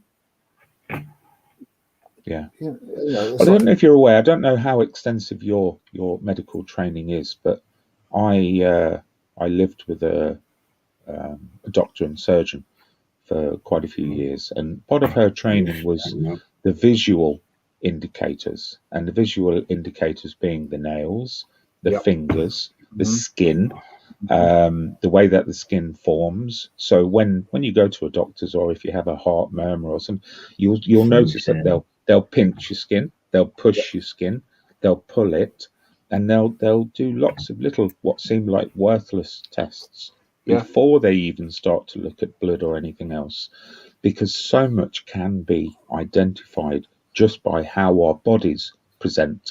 That's why they look at the eyes. The eyes are a fair indicator of where your blood pressure is. They're a fair indicator of how your pulse is, whether your body is filling with certain hormones. And it's the same with psoriasis. I'm trying to get to a point here. Psoriasis is the body's way of telling you something's wrong elsewhere. The psoriasis is it's the only way the body can cure itself is to get to the external derma. It cannot cure itself within of that issue. No, absolutely. And like you say, just treating the psoriasis is a half measure. And effectively you're reducing the body's ability to cure that psoriasis in the first place. A lot of it's down to gut health. Your gut That's health. what I was going to say as well. Yeah, it's one of the biggest. I'll let you continue. Your gut health is one of the biggest causes of illness, and what you've got to remember is when you look, if you take people's health now, in some respect, by comparison to 30 years ago or 40 years ago, Yeah. most of the foods we eat now are processed, and they've got chemicals in, and they've got this in, and they've got that in. Whereas we used to buy fresh fruit and veg off of the market, and you go and buy your meat from the butchers. Things weren't pre-packaged in, in sort of polystyrene containers and everything else. We were buying fresh, and the food hadn't been tampered with. Now the food is tampered. So what are we putting into our bodies that's having an effect? They do these products like Yakult, and I'm not going to start getting into brands, but things to improve gut health as live bacteria. So a lot of problems start in your gut. Then that's how your blood is affected and various other functions. And a prime example, I actually told Hippie, who thought he was having a heart attack, and I sort of dealt with this thing with a chest infection. I said, but if any doubts, go to the GP, the doctors, and ask for some blood tests. And he said, well, how's that going to help? And I said, because they can tell from your blood whether you've got any heart issues. And people don't realise that. Your bloods will actually give away a lot of information.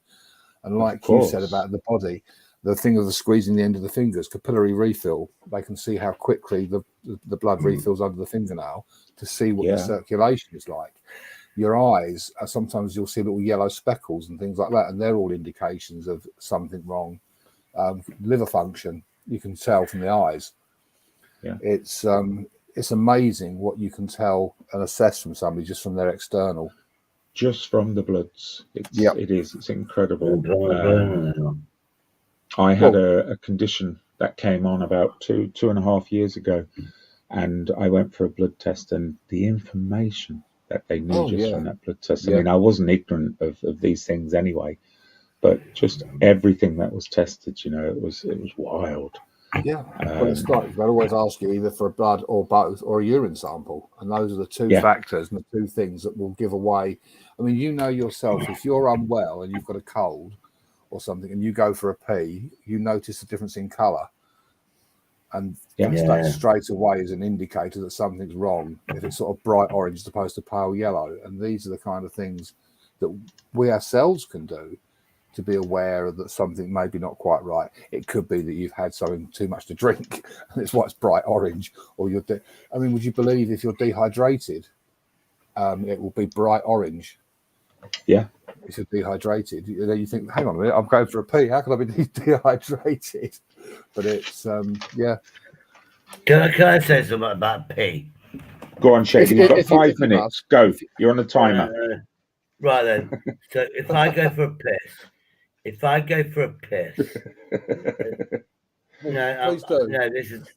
I'm being serious now.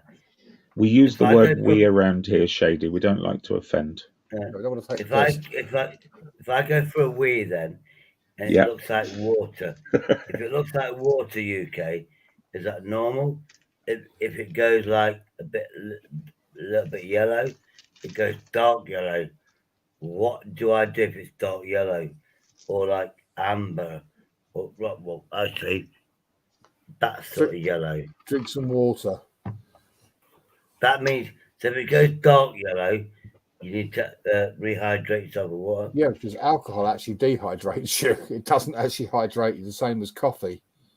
Yeah. I understood this from an alcoholic. It goes dark yellow, my body's not doing it, not doing the work. You're not getting enough fluid. You're not getting enough of the right fluids. I mean, coffee is quite bad. I mean, I drink a lot of it, unfortunately, but it does dehydrate you. It's not good. And alcohol will dehydrate you. That's why if you've had a lot to drink, you'll wake up in the morning with a mouth like you've been in the Sahara Desert. Imagine. No, what I'm saying is the colour of the urine. What is like? If it's clear, if it's like medium orange, what are those big little things? If it's like dark orange, do we call a doctor? If it's cleared, that's what I'm trying to ask. It doesn't mean it's serious. It doesn't mean it's serious. I just asked Mr. Mugpuff there. He's quite right. Coffee does make you pee more. It's also a diuretic, yes, which is why you get dehydrated, because you're peeing more. Shady, I'm sure you're aware that as a an alcohol Alcoholic. drinker, that seriously impairs the ability of your liver. So when the liver does its job properly, it clears your body of all of the toxins. That's its primary use. So So what I'm saying, alcohol, if my liver is doing the right job, when I go for a wee, if you like, it's clear. When it's yellow, my liver is not doing the job. That's what I'm trying to ask. So if it's yellow, my liver, I'm drinking too much alcohol, basically. well, when the liver function is impaired, the body retains more of the toxins that it would usually aim to remove from your body. Yeah. Which is why with alcohol use, you can develop quite early on in life various other conditions as well, apart from the liver function, or the lack of liver function, One of the most rising conditions for women, the thing that's killing young women more than anything right now is liver failure. Liver failure leading on to many other conditions, which eventually those other conditions kill them, but the liver function brought it all on in the first place, because the young women these days, they're drinking as much as the men. They're going out and partying because society more, told to be honest, Vincent. Yeah, I know. In my experience, we see more drunk females than we do males. I know. Well, society told them for years that they were oppressed, they were repressed, they were not given the opportunities that they should have had in life, and and then they were told to go and grab them. And what did they do? They ran down to Wetherspoons and bought £1.27 pints all evening. Plus, they're pissed before they even leave the house, because they normally all get together at one house and they drink a couple of bottles of wine before they even go out. So they've already started the evening, lubricated before they even get to the club or the pub or wherever they're going. So, and nobody talks about the problems with alcohol. Nobody. Everyone's aware of it, but nobody talks about it. It's one of the biggest killers, either through illness through drinking or through road accidents through drinking. Or violence as well. Well, yeah. I mean, the focus is always on drugs. The thing is, the government make a lot of money out of alcohol, so they're not going to sort of berate that as a thing too much. The amount of tax that they take from that. And the same with smoking. How hypocritical to have a cigarette packet with what it can do to you when they make so much money in tax from a packet of cigarettes. They don't want you to stop. They're just trying. They're just trying to be morally sort of, okay, look, we'll stand the moral high ground and we'll put on the packets what it does to you. And when they keep saying about the NHS, what smokers cost the NHS, whoa, hang on a minute. They make far more money in taxes than they actually have to spend on the NHS. Certainly do. The smokers are funding lots of other areas of the NHS as well. Absolutely. The actual impact on the NHS for smokers is relatively small compared to the after effects of alcohol, compared to the after effects of a very poor diet. Smoking ranks very low. I know people might find that difficult to sort of process, but it's true. It is, yeah. A lot of the doctors that will say to you about smoking, no sooner have you left their office, they're out the back having a cigarette. You stand outside a lot of the hospitals, you'll see the nurses, the doctors that you've just seen standing outside the laundry room having a cigarette, having told you need to give up. You hit on a very, very good point there, Vincent, about diet. Diet. Because of enforced poverty, which it's enforced. They've got to keep the minions in place. We're eating crap. Our diets are dreadful by comparison. So when doctors see patients, quite often they find out what their diet is, and the problems are caused by dietary, either lack of whatever they need or because there's chemicals in.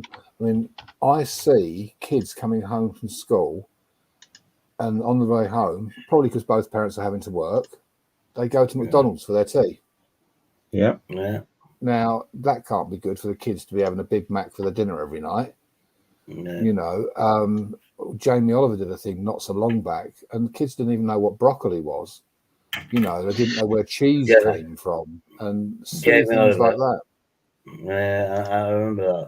I remember that one, but with Coca-Cola, I'm not diabetic. Jamie Oliver, food-wise, amazing geezer. But when he put that tax on Coca-Cola, I'm going to call him a wanker. But there's another one for you. Right. Coca-Cola, you are better off to drink ordinary than diet, because the sweeteners that they use in the diet drinks, the body can't process them the way that it can sugars, and it's actually more harmful. Well, look at what happened. They gave us low fat, low sugar, low sort of this, that, and everyone got fat. Yeah, absolutely, because the body can't they're not natural sugars, and the body can't process them. The body recognizes natural sugar. I'm not saying that it won't actually have an effect, but the body does recognize it and can deal with it and compartmentalize it. Whereas these pseudo sort of sugars that they use, the body thinks, well, I don't know what the fuck that is. What do I do with it? They're corn sugars. They're corn syrup, which is a very cheap alternative to sugar. So anything with corn syrup in, which low fat and low sugar items have, they're hugely detrimental to the body. And the amount of salt in our diet, because when you buy these processed foods, they add a lot of salt to it in order to enhance the flavour. So we're taking far much more sodium than we should because of the food that we're eating. MSG is another one. The Chinese are big for that. MSG to enhance the flavours, you know. But so much. Do you know the greatest? Do you know the most catastrophic side effect of MSGs in the body? Go on. Nothing. They remove the membrane between the brain and the skull. They eat away at the membrane. No, I actually didn't know that. I never knew that. So I've learned something. I did not know that. Yes, I know that MSG makes vegetables taste like me. That's all I know. He's right. He's fucking right. Oh, he is. I know. MSG can make anything taste of anything. Yes, there's nothing in a Chinese that I won't eat because it all tastes so good and so salty and so MSG, you know. It's addictive, isn't it? It is. Do you know why MSG? MSG is somebody why did people like meat? There's got to be a chemical thing about meat, and they found that chemical. You know when you eat chicken, beef, or you go, oh, I feel full. There's a chemical that does that to you, and what MSG is, that chemical, artificial, and it's a salt. I use it. Trust me, it makes everything, vegetables, amazing. But it's artificial chemical. Fuck me, I'm sounding smart now. But we're putting all these poisons into our body that we're unaware of. I've seen the argument about Chinese restaurants using it. Maybe they invented it. But what MSG is, somebody, a scientist, found there's something that when you eat meat, you feel fulfilled because we're all carnivores. When we go to a vegetable diet, we're going, there's something missing. What's missing? And you're earning for something. MSG, trust me, I used to buy it's called flavor enhancement or MSG. I bang that in any food and people love it even more. I bet, you know what I mean? And basically, but then they sell it as use MSG is better than salt. Don't use salt, use MSG. The answer is not to use either. Most of the things that we eat have natural salts in them anyway. But we've grown up in a culture where we add it. I mean, my mum used to boil the potatoes and put 5 tons of salt in, you know, and when she cooked the vegetables. If you cook vegetables in salt water, you kill any nutrients that are in it immediately. You should always add the salt afterwards. Yeah. My mother used to cook liver and onions You cook it in, liver, awful food, but I grew up on it. No, it's not awful. I But like it. Yeah, I love kidney. Anyway, she'd fry the liver, and she used to say she'd cook it without salt, and then she'd put a bit of cream in it, onions, and then it'd come out with a corn flour, whatever. So you get the liver in a white flour sauce, about that. But she always said to me, you add the salt afterwards. If you add the salt before, it dries up the liver. It's more chewy. I don't know if that's true. But my mum always said, you get the liver, you fry it on one side, turn it over, then you put the water in it, and you stew in it, and then you add the corn flour with the water. You make a gravy with it all. Obviously, you add onions. It's a given. But she turned around and says, never add salt. When it's on the plate, then you spoon. I don't know if that's true, but that's how my mum taught me. I mean, it's not so much what we eat either; it's what we add to it. A prime example: tomato ketchup. The amount of sugar in tomato ketchup is unreal. Well, I've just Googled. I was thinking of other food products that had high levels of MSG, and I couldn't quite think, but I had an idea of one of them, and it was crisps. So I've just Googled foods which contain high levels of MSG, and I'm going to read them out. But before I read this list out, I'm going to tell you all, this is my fucking diet. I'm ashamed to say that. But this is my diet. Let me read these out, Shady, and everyone put your hand up. Put your hand up for every time one of these you have, okay? We'll get them to put a one in there. One's easier. So the first one is fast food, Chinese food predominantly. The second one, chips and snack foods. So anything that we buy in a little bag that we eat quickly. Seasoning blends, high levels of MSG. Frozen meals. Soups, your tinned soups all have very high levels of MSG. I love a soup. Me too. This is ridiculous. If I made my own soup, which I have done before, I find it largely unsatisfying, but I know it's healthy. If I have a tin of Heinz tomato soup, it tastes fucking lovely. It does, and it's I agree. because of the MSG. It's sugary. It's sugar. Yeah, So and sugar. there's three more. Processed meats. I tend not to buy processed meat. I do prefer fresh meat, of course, but I have bought processed meats. If you got the money. Condiments. That's why I thought I'd jump in there, Medic, because of ketchup. Sauces make everything taste better. Mayonnaise, and you think it's just a little bit of calories on top. It's not. It's a killer. And the final one, instant noodles. Obviously, that's a bit of an obvious one because of all the flavourings. That's my whole diet. I do have a little bit of salad and I do have a bit of fruit, but that's my whole diet. I feel bad. I have to say, hands up, I like soup. I like crisps. I do have chips. Bad news. Who in the chat got every single one of them? Who in the chat is eating every single one of those? Yeah, I did. I thought tin soup was okay, meaning he thought it was healthy. I did. I thought every time I had a tin of soup, I was doing a dietary measure. Well, you'd think a can of Heinz vegetable soup is going to be good, wouldn't you? It's vegetables and it's this, and you think, great. You would. You wouldn't expect that to be on the sort of the hit list. I mean, no, it's frightening. And my biggest weakness, I have to confess, is Chinese. I would eat a Chinese every night. Same here. I mean, I do cook a lot of Chinese food. I've got a Chinese supermarket near where I live, and I buy like the oyster sauce and the hoisin and all that, and make all the stuff.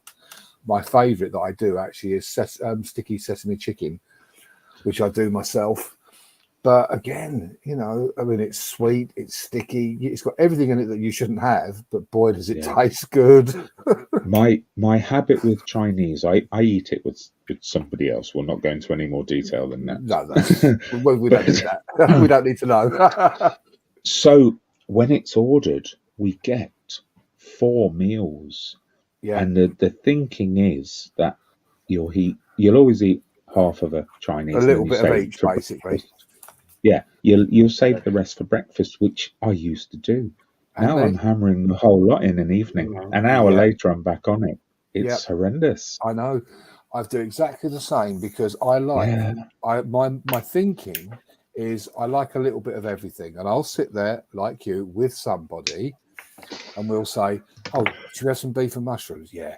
What about chicken and cashew? Yeah. What about sweet and sour pork? Or we'll have some prawns with ginger and spring onion. Yeah. Egg fried rice. Yeah. Noodles. Yeah. Ribs. Yeah. There's nothing on that menu you'd say no to. No. And so now you've now spent 35 quid.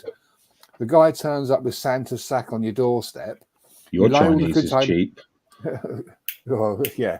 They do tend to look after me as well. So you've got it all laid out on the table. You've got your plate, you've got your spoons, and you think, yeah, a bit of that rice and a few noodles. And you sit there, and sometimes I'm absolutely stuffed, and I will just sit there for a minute. I'll have a glass of wine, and I'll look at it for another 5 or 10 minutes. And think, oh, I'm gonna have some more prawns, bit more rice, and then she'll dib in and she'll have a bit more. And before you know it, you've either caned the whole meal, or as you say, you've got half of it left the following day to have for lunch. Yeah, it's I mean, when you work it out financially, it can prove to be very good value for money because you've got 2 meals out of it, or you can be an absolute glutton and eat the lot. And that used to be my intention, and I used to be able to do that, but just it's impossible these days. I just wolf it all. But I don't find the same with Indian food. I don't find the same with the curry. There's not the same level of with curries. They tend to use a lot of cream and a lot of yogurt, which is not good, and a lot of butter. But it doesn't have the same effect on you as the Chinese. It's not butter. It's not called butter. It's called something else. Ghee. It's called ghee. It's just clarified butter. Yeah. It's just clarified butter. Yeah. In UK, I'm not a chef. How do I know it's not called butter? It is called ghee. Weird, isn't it? What does it mean? What's the process of clarifying butter? What does the clarified section mean? What they do is they actually you melt it, and where you get like that scum on the top, you scoop that off, and then you pour the refined what's left in the bottom into a container, and you let it set again, and that's clarified butter. So you're removing the crud.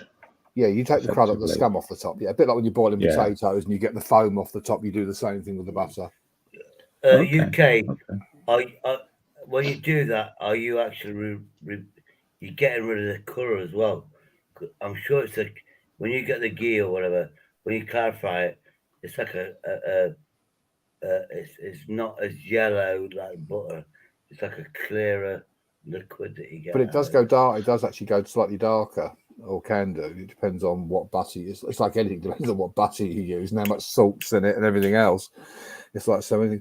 I mean, the other hidden salts are in biscuits and bread. The amount of salt that is in bread and biscuits. I mean, you wouldn't think that a chocolate digestive has got loads of salt in it, but it has. Because again, it's a flavour enhancer. Of course it is. And we're shoving all this salt, we're shoving all this sodium into our bodies, and we're totally unaware of it. You know, sodium. I was going to say sodium. I'm not a chef. I'm not a medical. I was going to say sodium, which is all forms of salt.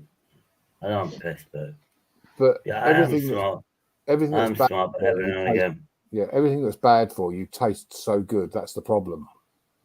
Yeah, you know, all the things that are bad for you taste amazing, and that's why we're poisoning ourselves basically. Well, fucking true. We are, but there's no government guidance on this either. I know sometimes they make a puny effort to let us know that. Yeah, on the labelling, but it's not telling you what the actual effects are. If it actually put on there, like on cigarettes, you know, may cause lung cancer, will cause this, will cause that. If they put on like a pre-packaged meal, this has got that much salt in it, it's likely to cause heart disease or this, that, and the other, you wouldn't eat it. Well, I remember not long ago, the EU did talk about doing these things, highlighting the foodstuffs which weren't very good for us. And then they did introduce the traffic light system on foods. So the green was of low sort of sugar and low salt values, and then the yellow was middle of the road, and the reds were high. But who fucking pays any attention to them? No one. Well, yeah. So Anthony's saying he's celiac, it's like his diet. Yeah, I know. For teenage girls, she can't eat bread, and so many things that she can't eat because of it. It makes her very, very ill. Yeah, celiac is a very nasty condition, actually. It's not one that people fully understand, but to be restricted on what you can eat, the rest of us. They have quite a. Sorry, Medic, go on. I was going to say, the rest of us are very fortunate that we are able to eat pretty much anything. Their diet is so restrictive, and she's miserable with it as well because there's so many things. She'll go to a party, and she can't have those cakes. She can't eat that. No, it's miserable for her. I was going to say, Anthony, there's quite a good range of celiac foods now at supermarkets, but the food is so bland. Yeah, it's so uninviting. The breads, the celiac friendly breads, they're awful because it's gluten free, and that's the thing. Gluten is a binding agent, and it's in so many foods, and that's why, and they're also cashing in on it because you can buy gluten-free tomato ketchup, and they charge double the price for it. Of course. And basically, you think, why? He's mumbling away. Why do they have to penalise people and make these things expensive and prohibitive, effectively? Well, I would assume the production costs are far higher because the selling ability is lower, so they have to make a profit. I know it's very easy to make your own gluten-free bread at home, and I know it can be a little bit more inviting than the offerings that they have on the shelves at Sainsbury's and so on. But also as well, a celiac diet can be high in all the good areas of food. So it's not a death sentence by any stretch of the imagination. Oh, no. I think that, there's a balance on everything, where you lose in one, you gain in another. And this is the thing. I mean, none of us really look at our diets. We look at what we like, and that's it. And we just go for it, Yeah.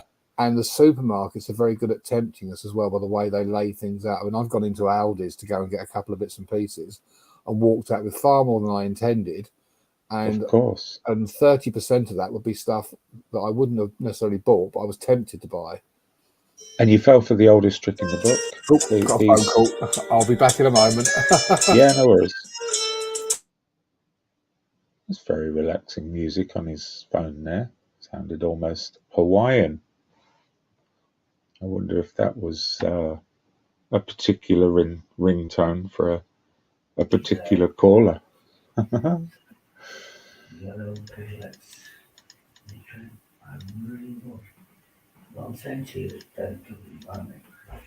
Shady, we can hear you. Are you talking to us or anyone else? I think is what I said. He's talking to himself. Purple Spliff asked, how do we make the food manufacturers make our food more healthy? Well, we don't. Their business model is in place. Their ability to churn out cheap and partially nutritious food is how they make their profits. So the trick is, or the question is, Purple Spliff, and you know the question, that's the answer that's coming. How do you make your food more healthy? Because that's what it's all about. And it's relatively little time consuming, and it's cheaper as well. I live on my own at the moment. I don't have to cater for anyone else, and I'll make a slow cooker meal which will last me 4 or 5 days.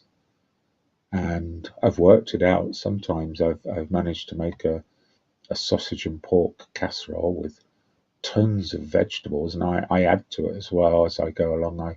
add more vegetables by day 2 or whatever.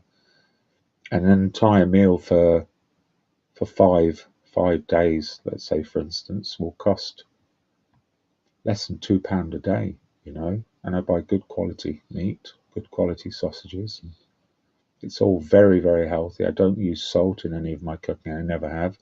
Don't use sugar in my cooking, and again, I never have. Just natural spices, and that's my taste for it. I've never been one to try a meal and think, oh, it needs more salt. I just don't have that taste for the levels of salt. And Anthony put earlier, I don't think I'd find the message now, but Anthony put earlier, it's a misconception that people think good food is expensive. It's not. Good food is cheap. Sorry, I use the word cheap twice.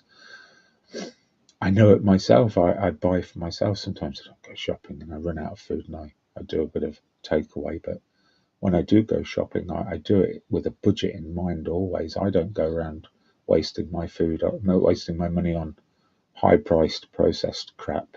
You know, I'll buy all the cheapest basic sort of ingredients and I'll make food. And it's far cheaper than a takeaway, far more nutritious and better for me.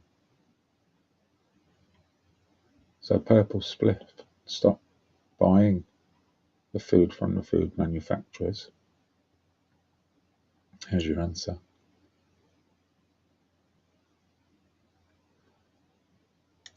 Yeah, that's right. You can get, celiac food products on prescription. Yeah. The girl that I was dating who worked for the NHS, she was celiac. And she just ate, or we ate rather, just fish and seafood all the time. And she'd go out and buy 4 or 5 squid at one time, and you know, we'd sort of bone it and cook it fresh, and probably the healthiest time in my life, food-wise, because I tended to stick to her celiac diet, but she wasn't eating any of the celiac-aimed products. You know, she was just eating your fruit, your veg, the meats that she could eat, and the fish and the seafood. So it's really healthy, almost like I think it's called the caveman diet, isn't it? It's a similar thing. And I never miss the bread really either.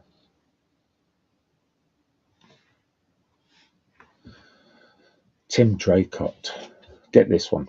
I catered for the Arctic Monkeys drummer. They wanted everything organic, even the sea salt, everything, and the hog was organic. Everything used to be organic.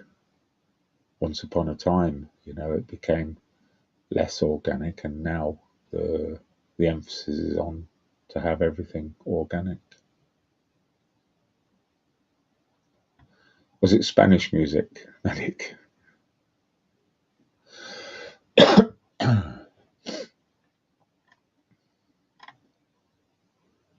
Is Shady back? Are you there, Shady? Are you still talking to yourself?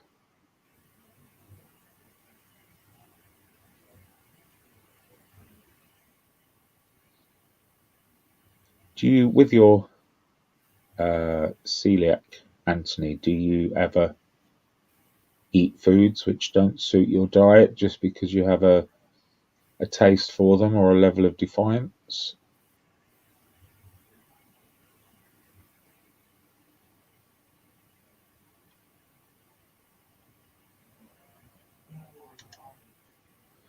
I don't think they're trying to poison us, Purple, but you know, if we choose to buy their food products, I do. I fall for it just like everybody else. When I'm driving somewhere on a long journey, I'll go into a shop and they sell apples and they sell little salad packs and everything else, and I'll still buy the family-sized packet of crisps, which I'm sorry, it lasts me about 5 minutes. So I don't know what family is managing to share a big bag of Walker's cheese and onion crisps, but their dietary requirements are nowhere near as high as mine is, because I'll quite happily do a family pack in minutes. And I'll buy the crappy sandwich, and I'll buy the crappy sausage rolls and things like that. And the one thing I do stay away from, and let's see how many people still buy them now, is soft drinks. I think soft drinks are the devil in our diet. Anything which has incredibly high levels of either naturally occurring sugar or synthetically created sugar alternatives is a death knell to anybody. I just won't buy them. Just cannot bring myself to buy them or drink them. But then I'll get those occasions where somebody will have one in the fridge and I'll drink it. So I'm not completely against them. My resolve is not that strong.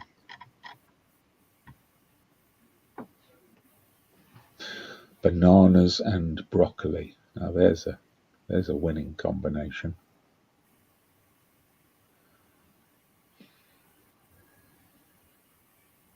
Yeah, I remember when I was with that girl, we used to go to one particular restaurant because they had a celiac menu. But again, it was largely uninspiring in most of its areas that it tried to substitute. This is the problem with people with food allergies and sort of conditions which against certain foods, is that the alternatives or sorry, Shelly's making noise. The sort of the replacement meals tend to be ridiculous. I think it would be easier just to adopt a completely sort of a complete diet that was, against the norm. She used to have a few things which would trouble her, just again out of that defiance. Sometimes you get a bit pissed off. But she had a bread maker, and she would make her own gluten-free bread. And that was fairly okay compared to the brown soil-like substance that gluten-free bread is.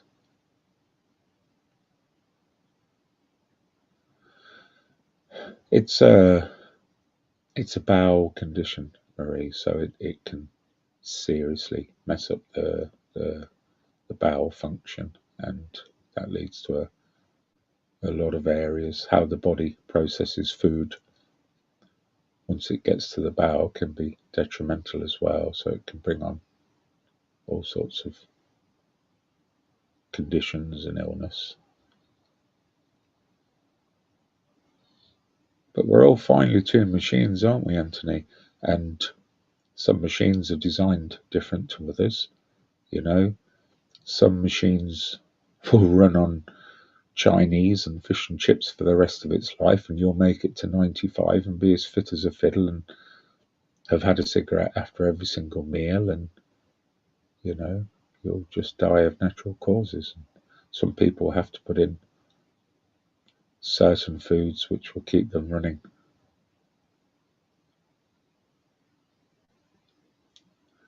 Do you feel as though you're dealt a lesser card because you can't eat bread, Anthony? Is there any areas of food that you can't have that you really wish you could?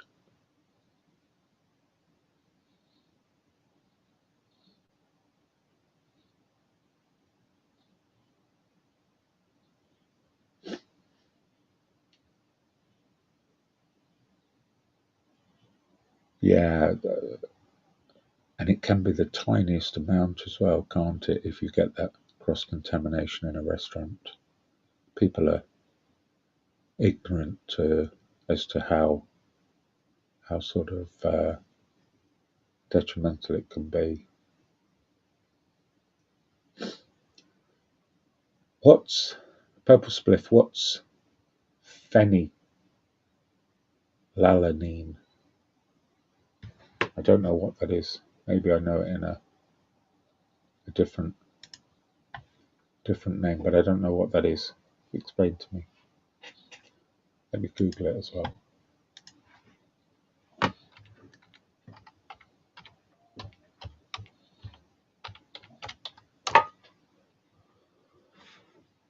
Oh, okay. I'm not going to say the word again because I struggled with it the first time. It's an amino acid, a building block of protein. It's the only form of phenylalanine found in proteins. Major dietary sources of L-phenylalanine include meat, fish, egg, cheese, and milk.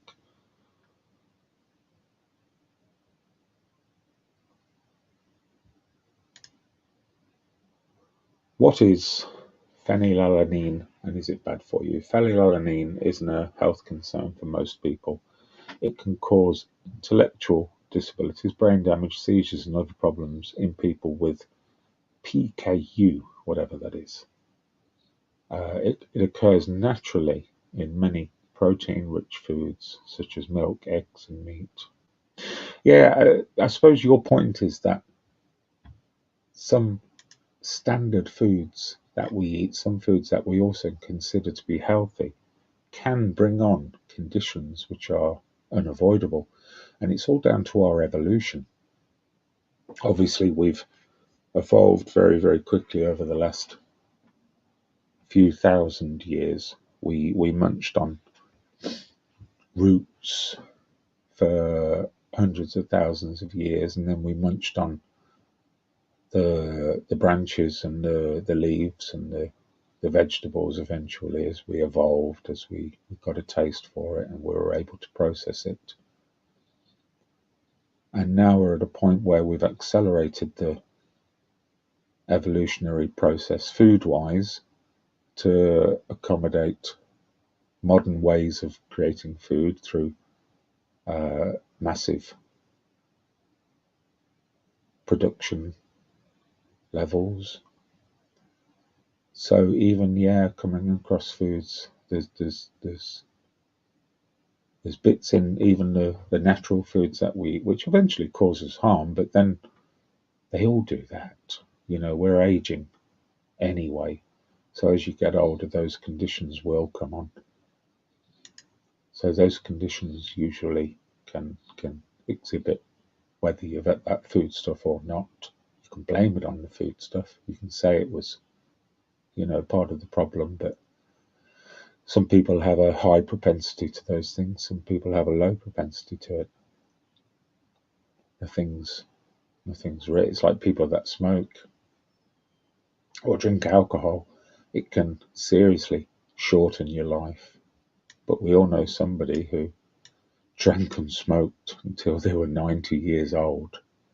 And the only reason they died was because they got hit by a bus while they were walking across the road to go and buy a pint, So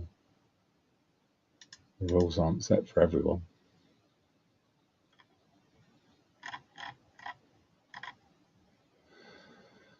Fasting is proven to be very useful. It's very good for some of the simpler health problems that people suffer from.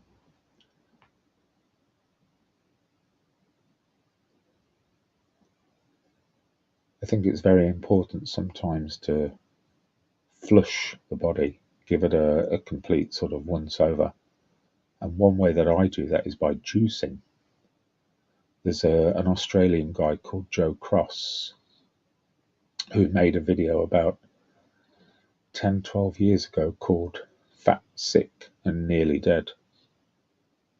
And Joe Cross had been a businessman and he'd worked very hard, and whilst he'd looked after his sort of wealth side, he'd never looked after his health side. as he explains in the movie. It's a great movie. I recommend anyone watch it. Fat, Sick and Nearly Dead, it's called. It's still available. You'll find it somewhere on the internet. And I can't quite remember where he got the idea from, but his idea was to juice entirely for 30 days because he'd got, I think he was 21, 22 stone for a man who was 5'11", maybe 6 foot tall. He's quite a big strapping guy, but he's not super tall. But he's got to 21 stone, which is on the morbidly obese scale of anyone's book. So he decided to juice for 30 days. And another reason why he decided to juice for 30 days was because he had a few conditions. He was on about 12, 15 tablets a day for all manner of conditions that he had. One of them I remember is obviously high blood pressure. Had a little bit of heart disease or some sort of form of that. So he was taking tablets for his heart as well as controlling the blood pressure. He had another condition which most people tend not to have heard of, but I bet somebody has in this chat. It was called urticaria, which is an outwardly exhibiting condition, skin condition. It leads to rashes and like the bulbous skin conditions. I can't remember what they're called. You know, where you get blotches all over your skin and it can go quite protruded. So urticaria, it was an incredibly rare condition, still is.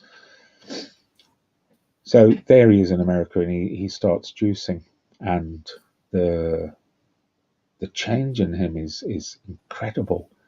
You sort of watch it day by day, and he, on his journey across America, juicing every single day and talking to these big fat Americans about diet and everything else, and some of the comments that they make about their diets, I wouldn't say it was ignorant, but just people's lack of knowledge on how their diet can really affect them is it's incredible. We all know, we all hide it, we all deny it, of course. We all know fish and chips is going to make us fatter and less likely, less able to run around. But how good does fish and chips taste? Medic, you know. Yeah. And then you lash it with whatever sauce, yeah. And salt and vinegar, tartar sauce. Of course, yeah. Ketchup on your chips. chips. The whole fucking lot. Bread and butter. You eat enough food to feed a Vietnamese family for a month. Yeah. And Chinese food. We know it's bad for us, but boy, do we feel good afterwards. Yeah. It's and one of the crazy. And one that we all love, or most of us do, a good old fry up for breakfast. Yeah. I was going to have that this morning. Well, I was going to have a healthy version. I was going to have poached eggs, some baked beans, and some nice toasted bread. But still, you know, the levels of carbohydrates in there, the levels of sugar and salts from the foods, it's still incredibly high, you know. But they actually I am cutting all the corners. Yeah, but they have said it's, you know, for one thing they used to say it was really bad for you, and then they tell us it's actually good for you because your body needs a certain amount of fat. And it says, you know, and that being the most important meal of the day, if you're going to have it, have all your fat intake first thing in the morning. In that one. Yeah. Get your fried bread and your egg and your sausage and everything else and get it down, and then get out there and do a day's work and work it off. Yeah. Because that's the other thing. Do you have a... Oh, go on, sorry. No, go on. You carry on. I was going to say, the danger is so carry on. We all live a relatively sedentary lifestyle, and that doesn't help. No. You know, years ago, we used to do a lot more. You know, I mean, as a kid, I used to cycle everywhere and walk everywhere. Now, I'll jump in the car to go like quarter of a mile, you know. Anthony just mentioned, does anyone fast? Obviously, abstaining from eating. So I started talking about juicing, which is something that I do to try and reboot my system, and I always benefit from it. My skin looks better within 2-3 days. I try to juice for about a week. Invariably, I always fail, but I feel the intention is better than nothing, you know. So do you have any methods that you employ, or do you know of any? Well, me personally, I actually do a bit of involuntary fasting. I have a sliding hiatus hernia, which every now and again decides that I'm not voluntary. Does that mean you can't get to the fridge? It means I can't eat. I can't swallow anything. It feels like Oh it's getting, gosh. yeah, it feels like it's getting trapped between my sternum and So my. you've got an esophageal hernia. It's what they call a sliding hiatus hernia. It actually slides up. They can put like a cable tie around it effectively and stop it from. No. I'm not having any invasive procedures. They give me these anti-acid tablets to stop the acid, but they don't really help. And I can go 2 or 3 days without eating. All I can do is drink, and even then, I might go to drink a cup of coffee, and it feels like it's got trapped in my chest, and you know. But I don't feel any the worse for it, to be honest. I mean, it pisses me off because I can't eat, and more often than not, it will kick off when I go out for a meal. I was in a restaurant one night and I had a steak, and it was absolutely beautiful. I took one bite of it, and that was it. Couldn't eat anymore. It wouldn't allow me to. The chef was really upset because he thought there was something wrong with it, and I said, "There's absolutely nothing wrong." I said, "It's beautiful," so I can't eat it, and I explained why. It's quite horrible, and sometimes I'll have something that I really want to eat. I'll have 1 or 2 mouthfuls, and then suddenly that's it. It actually stops you from swallowing. So it's it doesn't happen very often, but when it does, it's a pain. Is there any surgery that can fix that? Yeah, basically they go in and they put a cable tie round to tighten up to stop it from sliding through the hole. The hole's basically bigger, and what it is, it will actually slide up through it and allow the gases from my stomach into my chest and my throat. And what they do is when it's down, they can put a cable tie on it to make the hole smaller so that it can't come through it. Have you considered having that done? I'd rather not. It's invasive, and I'd rather not do it, to be honest.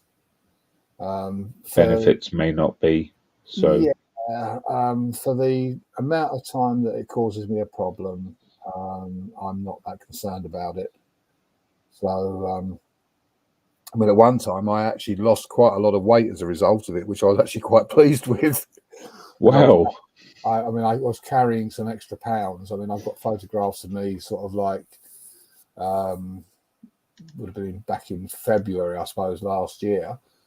And then by June, I was almost half the size, which for me was beneficial because I was suffering quite badly with sciatica. And I put that down to when they did the MRI scan and checked everything out, they couldn't see any reason why I should have sciatica. I put it down to the soft tissue being under load, carrying the weight. When I walked any distance, it was swelling up the arteries, pushing against the sciatic nerve and causing me pain. Because once I lost weight, that stopped. So there was a definite benefit there. So I look at it that I'd rather not be cut open and played around with if it's livable. Well, on that, obviously, that was your experience, but I'm aware myself, if your body is experiencing a few conditions and obviously it becomes difficult, I'm aware that being able to lose weight and being able to change your diet can have a massive effect on those conditions and largely remove those conditions from you. You know, diabetes can be removed from the body, and diabetes is a very serious condition. I know there's a type of diabetes that can't, but our doctor, the point here is not to tell everyone to get thin, because I'm about 2 stone overweight at the moment anyway, so I'm not fucking preaching from any box here. No. But our doctors don't tell us, they don't encourage us, they don't offer any advice, help or anything for losing weight and changing our diets. I know that they do present that information in a pamphlet if you go to the doctor's surgery, but they don't encourage it. They just simply put us on tablets, leaving us in the same physical condition as we were. Well, they tell you, Yeah, they talk about your BMI and all the rest of it, you know, the body mass index, which I personally think is incorrect, because when you look at I'm 6'3". Now, my GP would say my ideal weight is around about 16 stone. If I was 16 stone, I would look anorexic and you think I was ill. Serious? I'm going to tell you something in a minute, but continue. I'm most comfortable round about the 18.5 mark. You are kidding. No. Kidding? No, 16 stone. I'm going to tell you why in a second. I would look like an anorexic if I was 16 stone. Let me add. I'm 6'3". I would consider myself a medium to large build, not sort of reference in how fat or not I am, but in terms of bone structure. I spent most of my life being relatively slim and very, very fit, but now I've put on a couple of pounds, what with COVID and my knee being bad and things like that. Getting older, of course. Yeah. But I've done all of the what's my ideal weight for the last couple of years just to get myself back on track. 13.5 stone is what I think the Ferguson scale recommends 13.5 stone. Some of them are even lower for a 6'3" man. Which is ridiculous. I am at the moment, I think I'm 17.2 or something like that. And I should be, my ideal weight for me should be about 15. But they recommend 13.5 to 14.5 stone for a 6'3" man. Yeah. I mean, my build is sort of rugby. I've got very broad shoulders. I'm a 54-inch chest unexpanded. I'm not that big. You see, so therefore, if you can imagine me at 16 stone, I would look ill. Yeah. 16 stone sounds massive to me. I know I'm a little bit bigger than that right now, but... Yeah. But my frame is obviously bigger than yours. You know, as I say, I'm quite broad-shouldered. I mean, I almost fill a doorway. Yeah, you know, and that's not talking about the weight. That's just the size of my size of my frame. You know, so again, it's all relative, and it's all where you feel happy, where you feel comfortable. They've proven that very, very skinny people are more prone to illness than overweight people. I know, I'm aware. You know, it's so I think it's all about our own self-image and what we're happy with. There's no doubt that the excess weight does cause all sorts of medical problems. It does. But also the reality is, as we age, the body's ability to actually shed the weight. I mean, you know, you see a lot of middle-aged men, they've developed moobs, you know, because the muscles start to slacken and things like that. And we always joke about women with big backsides. Well, men invariably grow a stomach. They do. You know, they do. Men grow a belly and women's backsides sag. Everything heads south as you get older. Yeah. Yeah. And gravity fucks the both of us. It's a reality. It's part of life. Your body starts to slow down as you get older. Your metabolism is slower, which is why really they're the signs that we need to take better care of ourselves as we get older. Yeah. You know, when you're younger, you could eat what you like, you could drink what you like, it didn't matter. You sort of hit that 40 mark and it all starts to change. Certainly does. And that's the point where we need to sort of reevaluate and sort of think, maybe I ought to have a bit of a lifestyle change here, you know. But unfortunately, those Chinese takeaways, they call you and you just have to respond. So you've been 6'3" since you were about 17, 18, same as me, most likely. Yeah. And then you got your full frame by the time you were about 20 to 25, again, just like me. What weight were you at 25 and 6'3"? I was probably round about the 16, 17 stone mark. Right. Okay. That's cool. Because you said earlier 18 is what you consider. But 18 to 18 and a half is sort of comfortable for me. Anything less than that, and my face looks drawn. I look ill. So, you know, it's that's the way I feel comfortable. At 25, I was probably about 13 and a half stone. I couldn't get away with that now, obviously, but back then, you know, young youth sort of allows you to sort of carry it a little bit better. I think about 15 now for me, 15 and a half. mean, I'm still getting the same genes. I'm still Yeah. wearing the same sort of stuff that I was when I was thinner, you know, so I've not changed that much, but I'm aware that 2 stone, if 2 stone went, I'd feel a lot healthier. Oh yeah, yeah. I mean, I think, you know, the more weight we put on, we tend to. It's a sort of a vicious circle. It's a bit like being on a hamster's treadmill, because you put the weight on and then you become slightly lethargic, and that makes it harder for you to exercise to get the weight off. Yeah. You know, I look at, you know, I spend a lot of time sat on my backside in a car. I come home from work and I'm sitting. I used to go swimming quite a lot, but since the pandemic, I haven't been able to do so. So I'm not really exercising, and I'm still eating those delightful Chinese takeaways. I know. with no means of actually sort of rectifying it, you know. I'm saying as you get older and you put the weight on, it becomes harder. As I say, then you become sort of lethargic, and you rely on diet, and diet alone is not going to help you lose weight, because you have to replace some of that fat with muscle as well. And so unless you exercise, so it's got to be, you know, the two together. Yeah. Moderate exercise and sort of a refined diet. Most of us, I think, love our dairy. You know, we do like our sort of cheeses, and I mean, my biggest weakness is I do like a nice selection of cheese and bread and crackers and all that kind of thing. But strangely enough, not many people realise they're lactose intolerant. Again, absolutely. The West have always had this impression that lactose is good for our bodies, because obviously if you go to South Asia or certain parts of the world, they won't even fucking touch milk. And if they did, it would make them violently sick. You know, we being the British, I've been to many different countries and thought of them as savage because they don't sell milk in the local supermarket. No, I've been all around the world as well. I've done the Philippines and Thailand, yeah, and, you know, and totally different. I mean, I'm actually still on my bucket list. I want to go to Vietnam. Oh, I'd like to go to Vietnam as well. That's on my bucket list of somewhere to go. But I mean, that's one of the first things my doctor said to me when I developed psoriasis, which has only been recent. He said, you know, start looking at things like dairy and wheat. Yeah, of course. In your diet, and see whether there's any marked changes, because there's no history of it in my family of eczema or anything like that, and this has just suddenly occurred. But it can also be brought on by stress.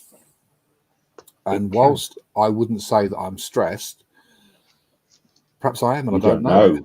Yeah, because I don't know they're stressed. Because I deal with stress on a daily basis, effectively. And maybe I'm sacrificing my own for other people's, if you know what I mean, and not looking at the bigger picture. Yeah. So that's something else, you know, you have to look at. Muscle and weighs more than fat. Yes, it does. Muscle does weigh more than fat, but it's more healthier than the fat, unfortunately. Yeah.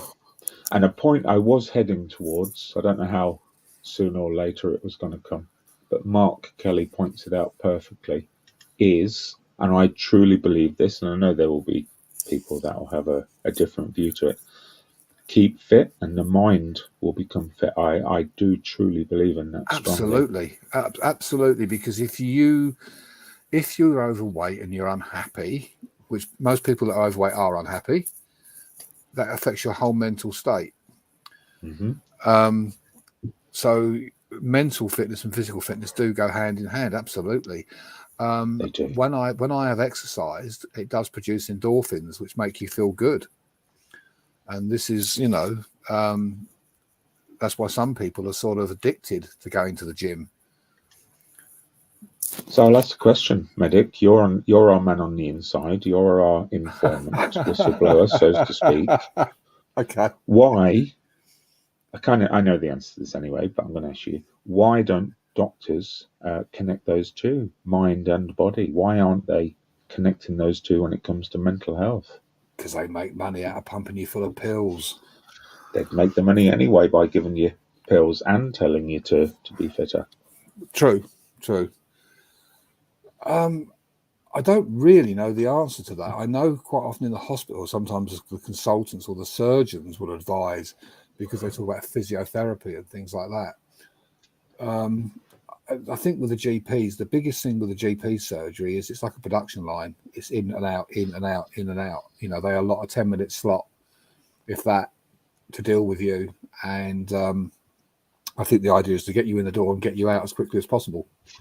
Yeah, of with course. With the simplest solution. And if that means writing out a prescription for pills rather than actually looking at the bigger picture, you know, it's almost like passing the buck, which is why the hospitals are so full of people at the moment, because the GPs are not seeing patients. People are going to the hospital with conditions that could have been dealt with sooner. What we do, I think we tend to do in this country within our health system, is we firefight. Rather than actually deal with what the cause is, we deal with it afterwards, once it's too late. Well, that's a very large proportion of the medical industry, is to do that. America differs slightly in as much as because they pay the way they do. I had a friend, and I meant in this country. Oh no, sorry, I didn't mean to say in America. I meant here and America. No, I thought you meant globally, because I was going to say, because like in the States, you know, she had breast cancer, or thought she had, and she was seen the following day and in hospital the following day. Whereas here, you'd go and see the doctor, they might diagnose it, and it could be months or even a year before you get into hospital. Yeah. You know, I had a neighbour that died of bowel cancer because they waited 18 months having been diagnosed, you know, and that's when you see the failing within the health system. Yeah. That the priorities are all wrong. People are dying when they should have been seen. That's true.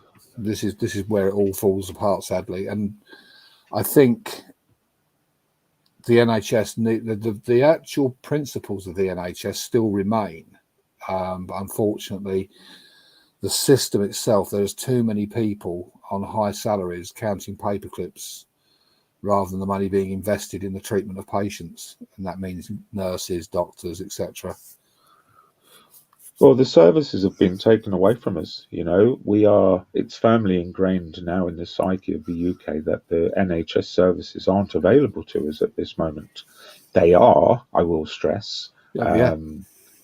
I, unfortunately, for some reason, was my case was discharged with the specialist that I was seeing about my knee. Thankfully, I didn't lose any time anyway, because I had a good year and a half after my first steroid injections into my knee where I was perfectly fine. And then the condition came back, and for about 2 months I suffered with it, and then eventually I just went to the A&E and said, look, I can't fucking take this anymore, thinking we'll do the steroid. And he apologized. He says, you know, your case was cancelled for reasons that he didn't know, or else I would have been recalled after 18 months to have more jabs, you know. So I didn't suffer for that long in the middle of it. So those resources are still available to everyone. I'm no special case, but people are thinking they can't go to the hospitals. People are thinking they don't want to trouble their doctors. And what a fucking marvellous position for the government to be in, because less bills, man. Less bills. Yeah. I mean, as you say, the resources are there. People are have been sort of conditioned now to believe that, you know, the NHS is snowed under. They can't see their GP. You've just got to be firm, you know. And what people do is they'll go to the doctors, they'll sit there, and you probably had 101 questions or things to tell the doctor when you went in, and you only end up telling him sort of 30% of that, and you go away and the situation hasn't been sort of sorted, you know.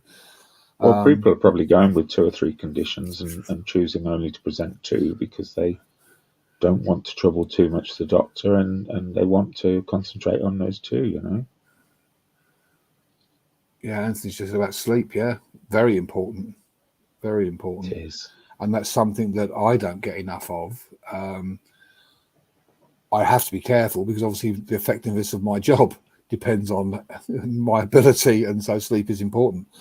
But sometimes I have a problem sleeping. It depends on what kind of a day I've had. It can be, I think a lot of people sleep, but they have restless sleep. And this is another problem, you know, and that has an impact on our overall health as well. Yeah. You know. Yeah, it's the overall picture, isn't it? It's as we talked through all of them. Try to avoid the addictive stuff as much as you can. try and have a good diet, try and sleep well enough, try and exercise. I think they're all very contributory to a good life. So I know it's dead obvious, but Yeah, none of us do it. I don't do it. No. I'm not preaching here at all. I don't fucking do it. A lot of cultures, you know, talk about mind and body being in harmony. And I think this is one of the biggest problems in today's society. The two are not necessarily in harmony. They're at odds with each other. And I think this is what leads to a lot of the sort of conditions that we all suffer. Yeah. You know, I mean, maybe there's a lot to be said for yoga and meditation and things like that, you know, and trying to keep everything in harmony. Yeah. I don't tend to be too hot on sort of certain sort of techniques or whatever that people employ. I used to do a little bit of yoga, tiny little bit of yoga. My friend was a yoga instructor, and sort of over time I'd learned a few things. I used to do stretching and things like that. But I was for running, and that knackered my knees eventually. And that came back to bite me on the arse. Yeah. I do a lot of cycling now, but because of the winter, I'm terrified to go out, because it's a fast bike, it's an electric bike, so I'm terrified of coming off on that, and literally I will break every bone in my body. My poor brittle old bones wouldn't survive, you know. Yeah. So that's a summer thing. Oh, absolutely. I mean, you know, you say about your knees. I mean, my knees are shot to pieces for spending years on my knees dealing with people and then having to stand up afterwards. Sometimes I'll bend down and have a job getting back up again. You know, I don't tend to do too much of that these days.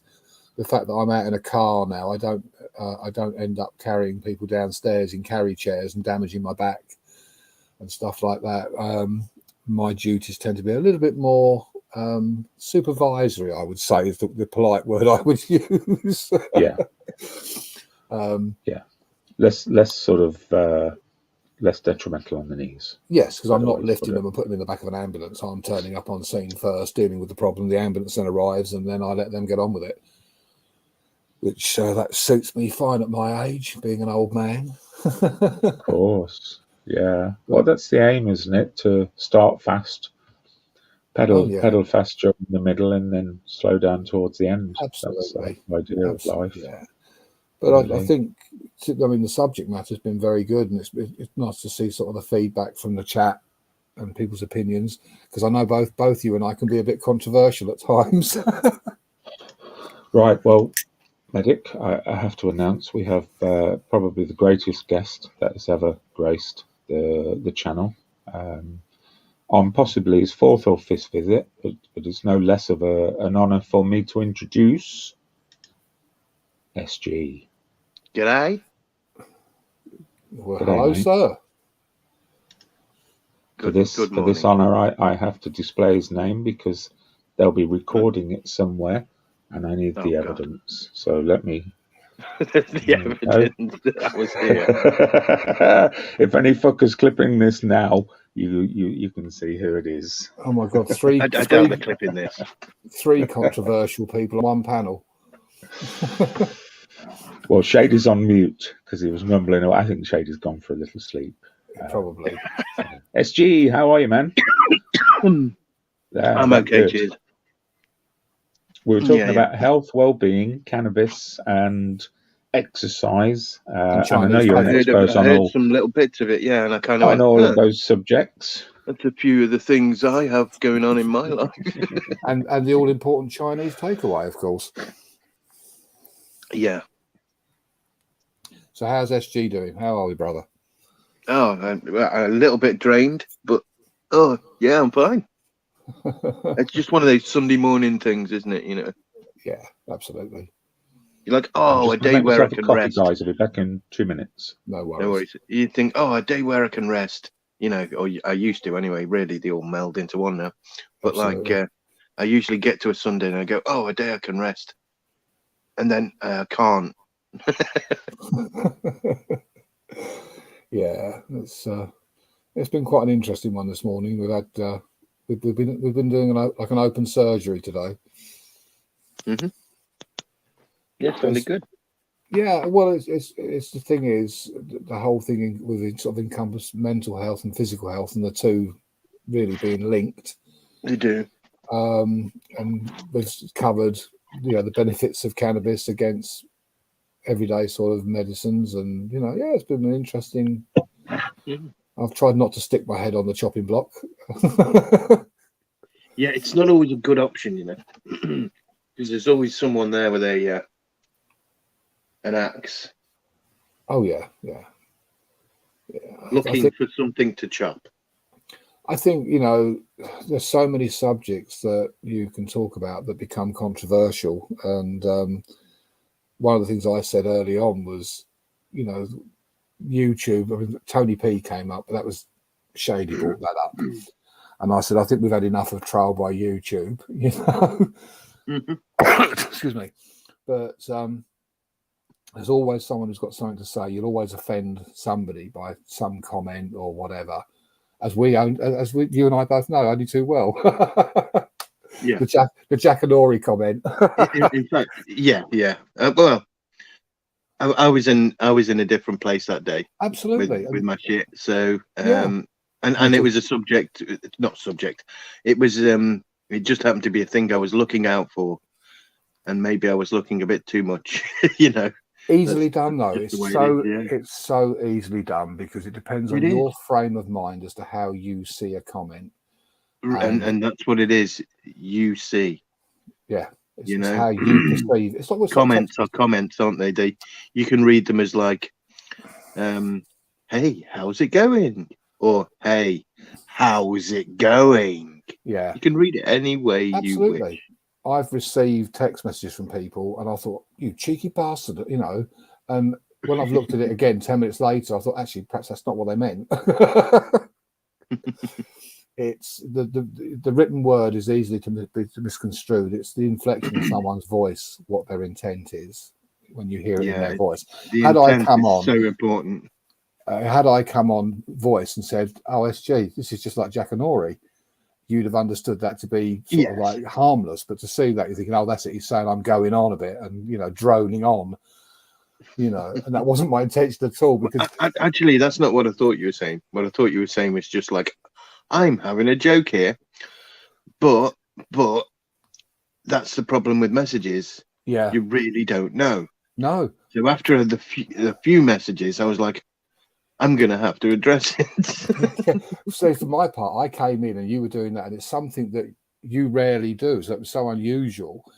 And I thought, hey, expecting it, were you? Yeah, no, and it reminded me of Jackanory sitting there listening to a story unfolding and being told. Oh dear. And it was actually sort of meant as a compliment, not rather than a negative. I think what was it I said? I used to watch Jackanory. Yeah, that's right. We both did. Yeah, and the thing is, it was one of the things you used to sort of look forward to, and that was it. It was just such a change for you to be doing a narrative rather than sort of talking like on a subject matter. And so I felt the need to comment in what I thought was a positive way. But it's this wonderful world of YouTube, Even beyond YouTube, I've done exactly what you did before in many situations. As you said, the thing is, it depends on the frame of mind the person in is at the time that they receive such things. It's I've been guilty of it. I've gone off the handle at people over something, and it depends on your frame of mind, what kind of day you've had, if you've had negativity in the chat, what you're doing, what your whole point is. And whether there is a point, half the time there isn't a point, but now I believe I'm finding the point. So therefore, hopefully there will be more of a point to when I do lives. Yeah. Well, that's it. So it was quite interesting. It's very different from sort of stuff you've done previously, and it was refreshing, to see something different. I unfortunately haven't gone back and decided to do the full reading of that book that I wanted to do. I think you would be in danger of it being heavy going, to do it in its entirety, but to do snippets. I mean, It's only picking- 19 pages longer. Oh, is it? Okay. Mm. Oh, then you should definitely go for it. And that one after is like 50 pages long, the Epic of Gilgamesh. That's only 50. Yeah, no, There I is a was way you actually can get thinking away about recording it first. There is a way you can get away with doing it well, and that is to be on camera using props and costumes to completely reenact. No, I've already got that sorted, Vincent. I'm in paying the act of making cardboard cutout and paper cutout. What? Do you mean like silhouette I am. theatre? Yeah, but no, just like kind of cheaper than that. A cut down version. Yeah, what you need is a green screen, and then you can have it all running on behind you. We can have the full video, as you point out. Well, that's what I've actually not that, but what I've done is I've used green cardboard and paper. So, like, I'll be able to superimpose. Yeah. Onto that. I'm just kidding. I haven't done anything. I found no, you better have. method Don't tell now. us you're kidding now. I I was just compiling a list of books that I would recommend for you to reenact in the future once you've got those two out of the way. Oh my God, I'm only doing these because they're short. I was thinking Ben-Hur or something like that would be quite interesting. I was thinking War and Peace. Yeah, I looked at War and Peace just the other day, and I went, yeah, even the movie's like too long. Screw you. Read War and Peace. I started it many years ago, and I like big fat books. I used to love things like The Stand. They've got to be good though. Yeah, Dostoevsky is not a writer that I ever warmed to. I think there was one book that I liked of his. I can't remember what it was. But yeah, heavy going. What about the movie Dr. Zhivago? No, I've never seen that. How about Animal Farm? That'd be a good one. That'd be very controversial. Which version are you on about, Medic? I watched Animal Farm just the other week, and not any version that other people are thinking about, but the version. Animal Farms are available. George Orwell. That's the one I'm referring to. Oh, that one. Okay. Yeah. Not the one with the chicken in. And not the one. And not there the is one. a chicken in the George Orwell one. What are you talking about? Yeah, not the one on RedTube. Is there a chicken in the George Orwell one as well? Then there's chicken in both of them. Then. No, that's the wrong video. I think we spoke about Faces of Death recently, and that was another film that I saw as a young kid with a group of my peers, 17, 18-year-old teenagers. Oh my God, scarred for life. Sorry, SG, I disturbed you. Then please carry on. No, you didn't disturb me. SG's just disturbing, full stop. How can you disturb something that's already disturbed? Absolutely. You must have caught recently, SG, that they're going to slightly reinterpret George Orwell's 1984. Are they? And I don't think I've seen that, no. Animal Farm as well. It's going to be, I don't know if the word censored was used, reinterpreted or what, but they were changing it for students. And again, I don't know if it was because some parts of it may be considered offensive or, sort of. Yeah, so I probably wouldn't be able to read the damn thing out anymore. Well, yeah, you might be reading a censored version, which is no longer allowed in mainstream society. I think I have a book somewhere, yeah, and which will be then. Isn't it funny that something as simple as a story about an animal farm can need to be censored, especially when it points out the hierarchy of things. Yeah. Does anyone have any knowledge on how it was received at the time when it was released? I don't. Well, that other video didn't exist at the time, so it was received quite well. Did it No, cause I'm a joking, storm? Was it a literary success or failure? To be honest, I don't know much about the reception of Animal Farm. I believe it was received quite well. I mean, it was for a short time. It was actually included in the curriculum at school for me. Yeah, it was. Yeah, along with 1984 as well. But absolutely. it doesn't seem to have been for people after me, and it wasn't for people before me. So maybe I was just lucky, and I call it luck.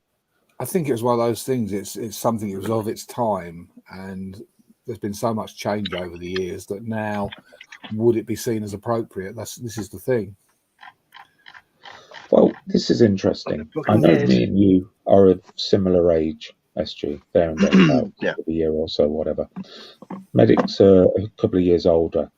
But I remember the education system introducing books because the left wing had Oh my God, are you sure you're not older than me? Well, as opposed to Bernie. Sorry.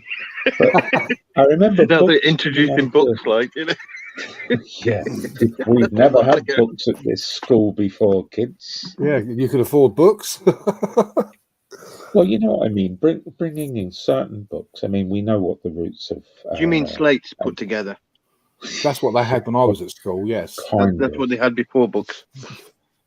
My point is, whilst you're cracking all your jokes, is that they were brought in because of the left-wing influence in education.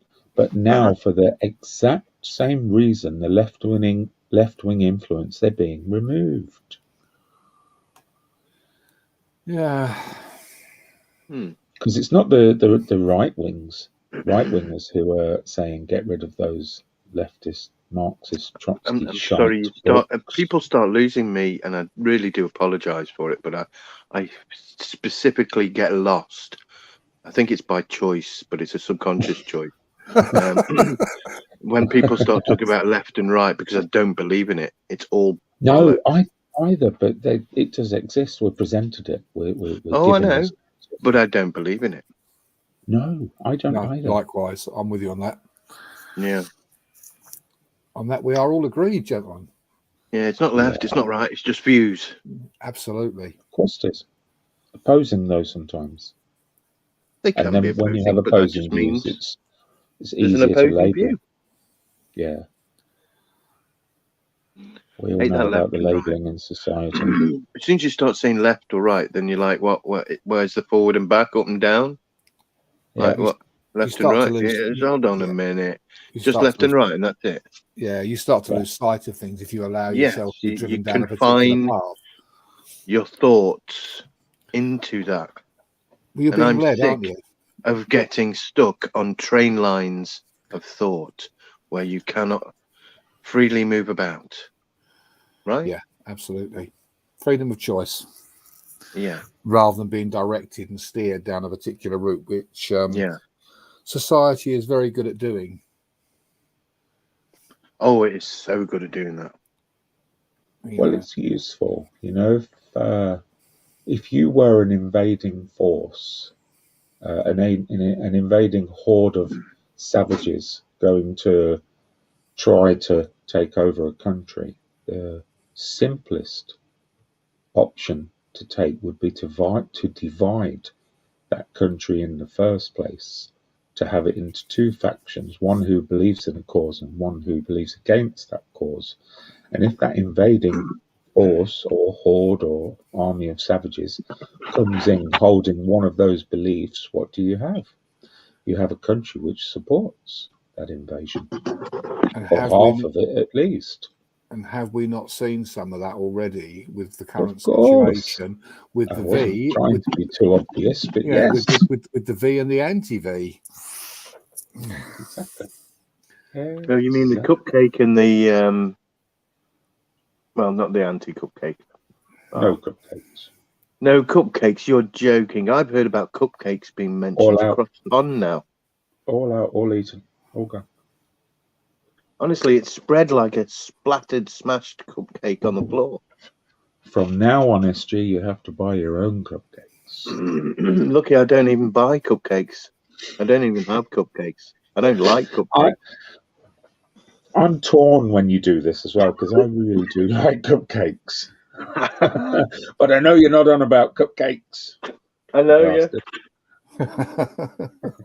And I actually was on about cupcakes then, though. Yeah.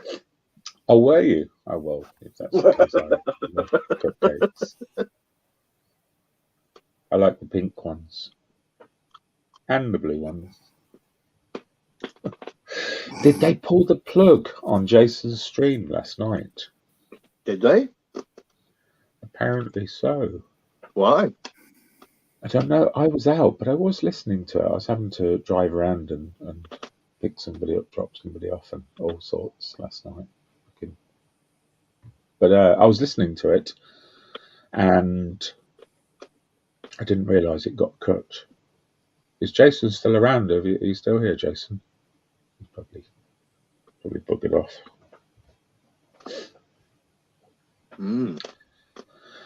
So SG, I have to say, you sound very chesty, my friend. Yeah, I'm fine. Have you got a little bug with something on the chest? No. I have the best way of explaining it. I have some damp in this property. The entire property, in fact. I mentioned last time I spoke to a housing employee about it, and they never said a word. Right. But it is something I'm going to be bringing up. But yeah, personally, I do believe I've not been the same since I had the original cupcake. Plus, you've also given up smoking. I have, and then I took it back up again, and now I've stopped again. So there's this whole thing that keeps going on. Yeah, with my because when I gave up, I had a massive chest infection when I gave up, so I started again. Yeah. Well, the body thinks something's missing, so what it does is it overcompensates by creating extra mucus within the lungs to sort of compensate for what it thinks is missing. But yeah, I'm cutting strips of cloth and breathing them in, and then I can like drag them out, and that seems to work. No, I'm just joking. We knew you were joking. No, I could have been doing that. Yeah, we did. How is your damp? What does your damp look like? I'm not even going to say it looks like anything. Half the time, it's just like, there's a bit of damp over here in the air. You move everything and you sort it out, and then eventually a few days later, you're like, oh, it's here again. You see, I can tell you what it looks on the outside of the place. What it looks like is the guttering pours down the side of the walls of the place. Right. That's what it is, which is what I mentioned to the housing employee. So it's coming through in a water form through the walls, through the paint and wallpaper and so on. Do you have any black damp in there? Not that I know of. Yeah. Because it'll be the spores. Loads of people do. Yeah, it's a horrible fucking situation. Yeah, it'd be the spores from that can cause major chest problems if you've got black showing on the wall. It can be very dangerous. What about your windows? Bottom left-hand corners of both of you. Yeah, there's some bits that come in there. Yeah.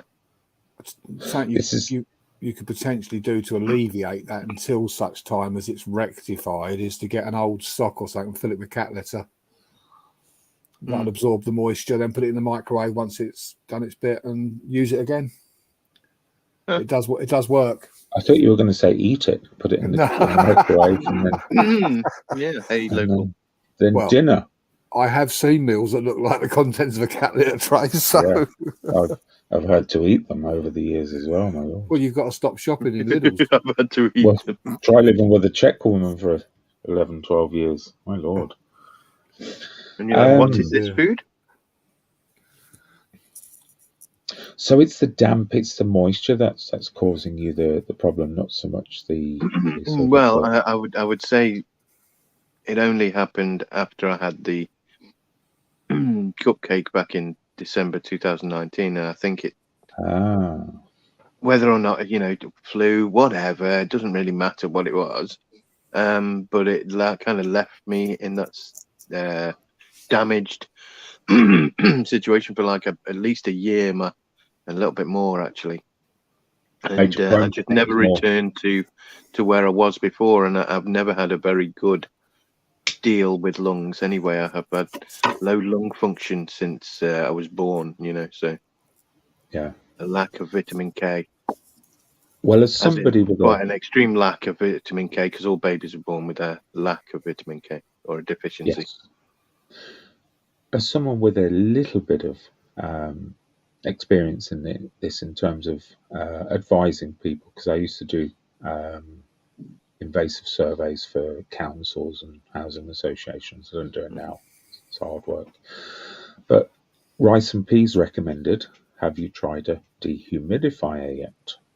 I haven't tried anything. A dehumidifier would remove the damp from within the property. It won't do anything for anything outside. They can be the most contributory factor to removing damp. It's a long process, so you'd have to hire it for at least a month and run it very well. A proper dehumidifier, you know. But the outside areas on the property need fixing so that the water still doesn't ingress. Well, there may be something I'll look into, but I mean, my whole problem with smoking is I benefit from the green side of it, but I don't benefit from the just normal tobacco side of it, and I can't give up that tobacco side of it because that's the way I actually enjoy it. If I don't enjoy having it, then I actually won't enjoy the effect of it so much, you know. Have you considered the vape machines that can operate using cannabis? I have considered it, but Are no, they expensive? I don't vape. Right. So I don't want to start doing something that I could easily end up just doing. You don't vape. need two addictions. You know what I mean? Yes, you've got it. And then I'll be like smoking as well. My friend did it. He went off and he was like, I've got my vape thing and I've got my smoking, and if I run out of one, I've got the other. And I'm like, yeah, but dude, look at how much did all this cost? And he's like, 350 quid for all this. It's like, yes, another habit, another hobby. You know, there's no need for me to start another. Yeah. No, I get that. I find it incredibly difficult. John O'Connell's right. Cook it in a muffin. Yeah, I know, but it's like you're not always like up for that. You know, just smoking something maybe what you're after, as opposed to sitting down and having a proper go at it. Or should I say, having had a proper go at it and having to sit down. You could try it as sprinkles on a salad, you know. Yeah, well, Did there's lots of options. did you imply earlier that your body gets quite a lot from taking it in through smoke? That's what I assumed you said. Yeah, that habit, the kickback from that, I suppose, is what it is, isn't it? In any other form, it wouldn't meet the standards required by the body.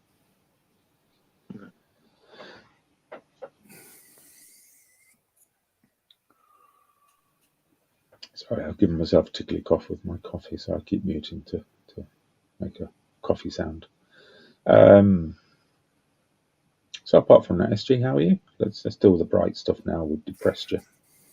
I'm all right. How's it? How's it going?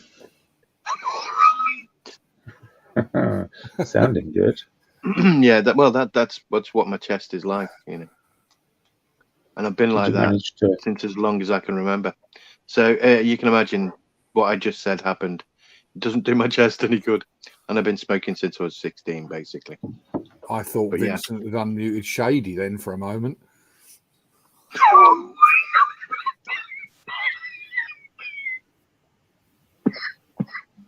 Shady's excuse me. He's a very sound little sleeper. Is Shady, but we'll mute him again just in case he farts. Shady. No, don't wake him up, for God's sake. It's like waking the baby up, you know.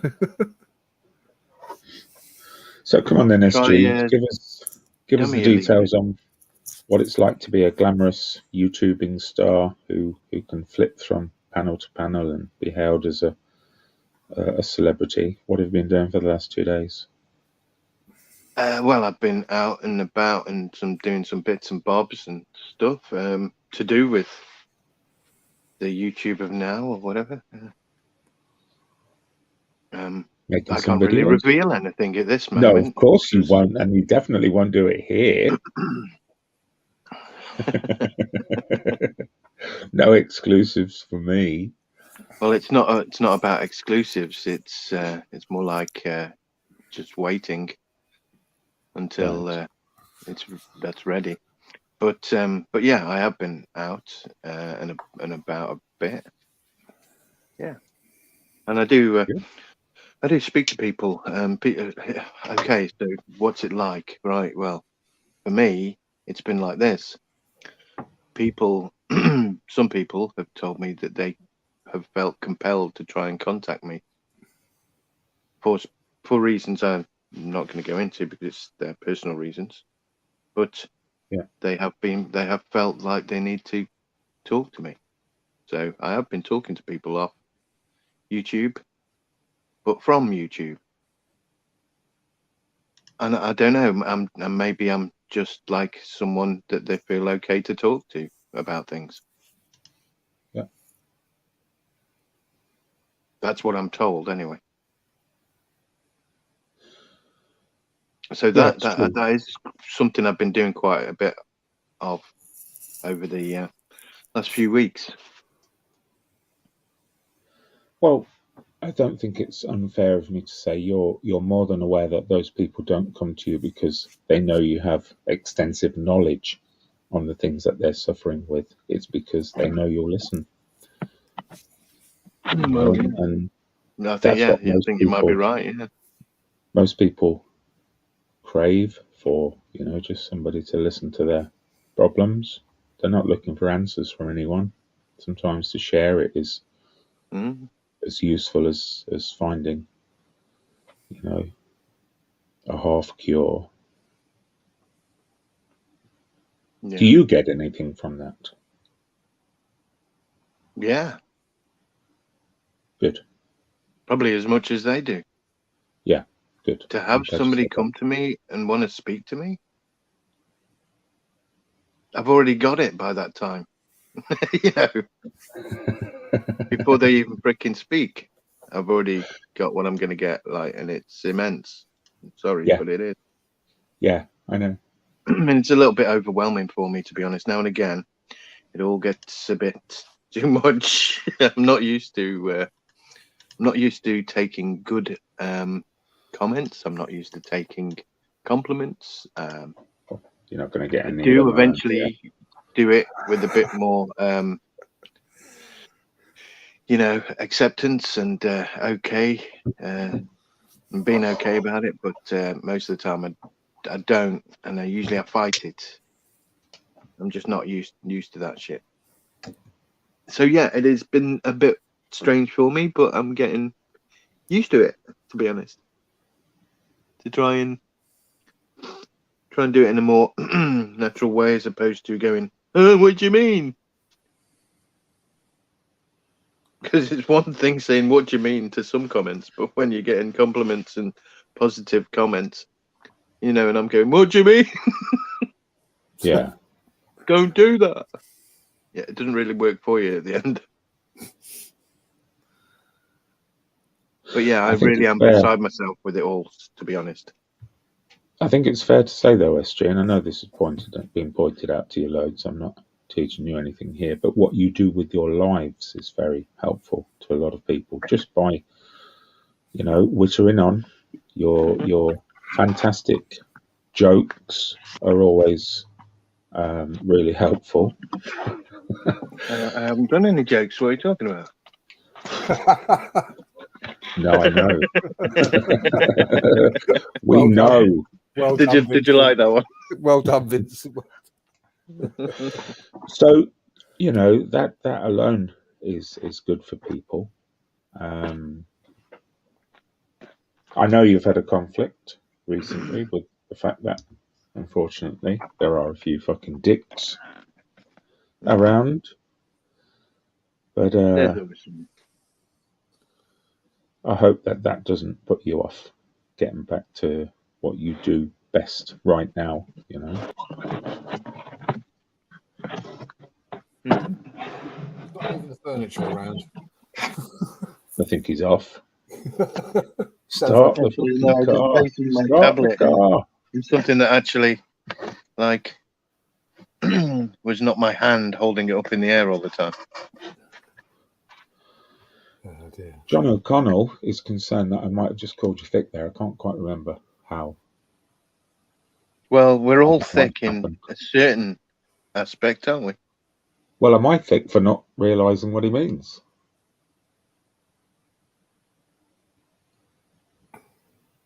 But no, I don't think that was my intention, John. He might have been referring to us being thick in stature, given what we were talking about earlier.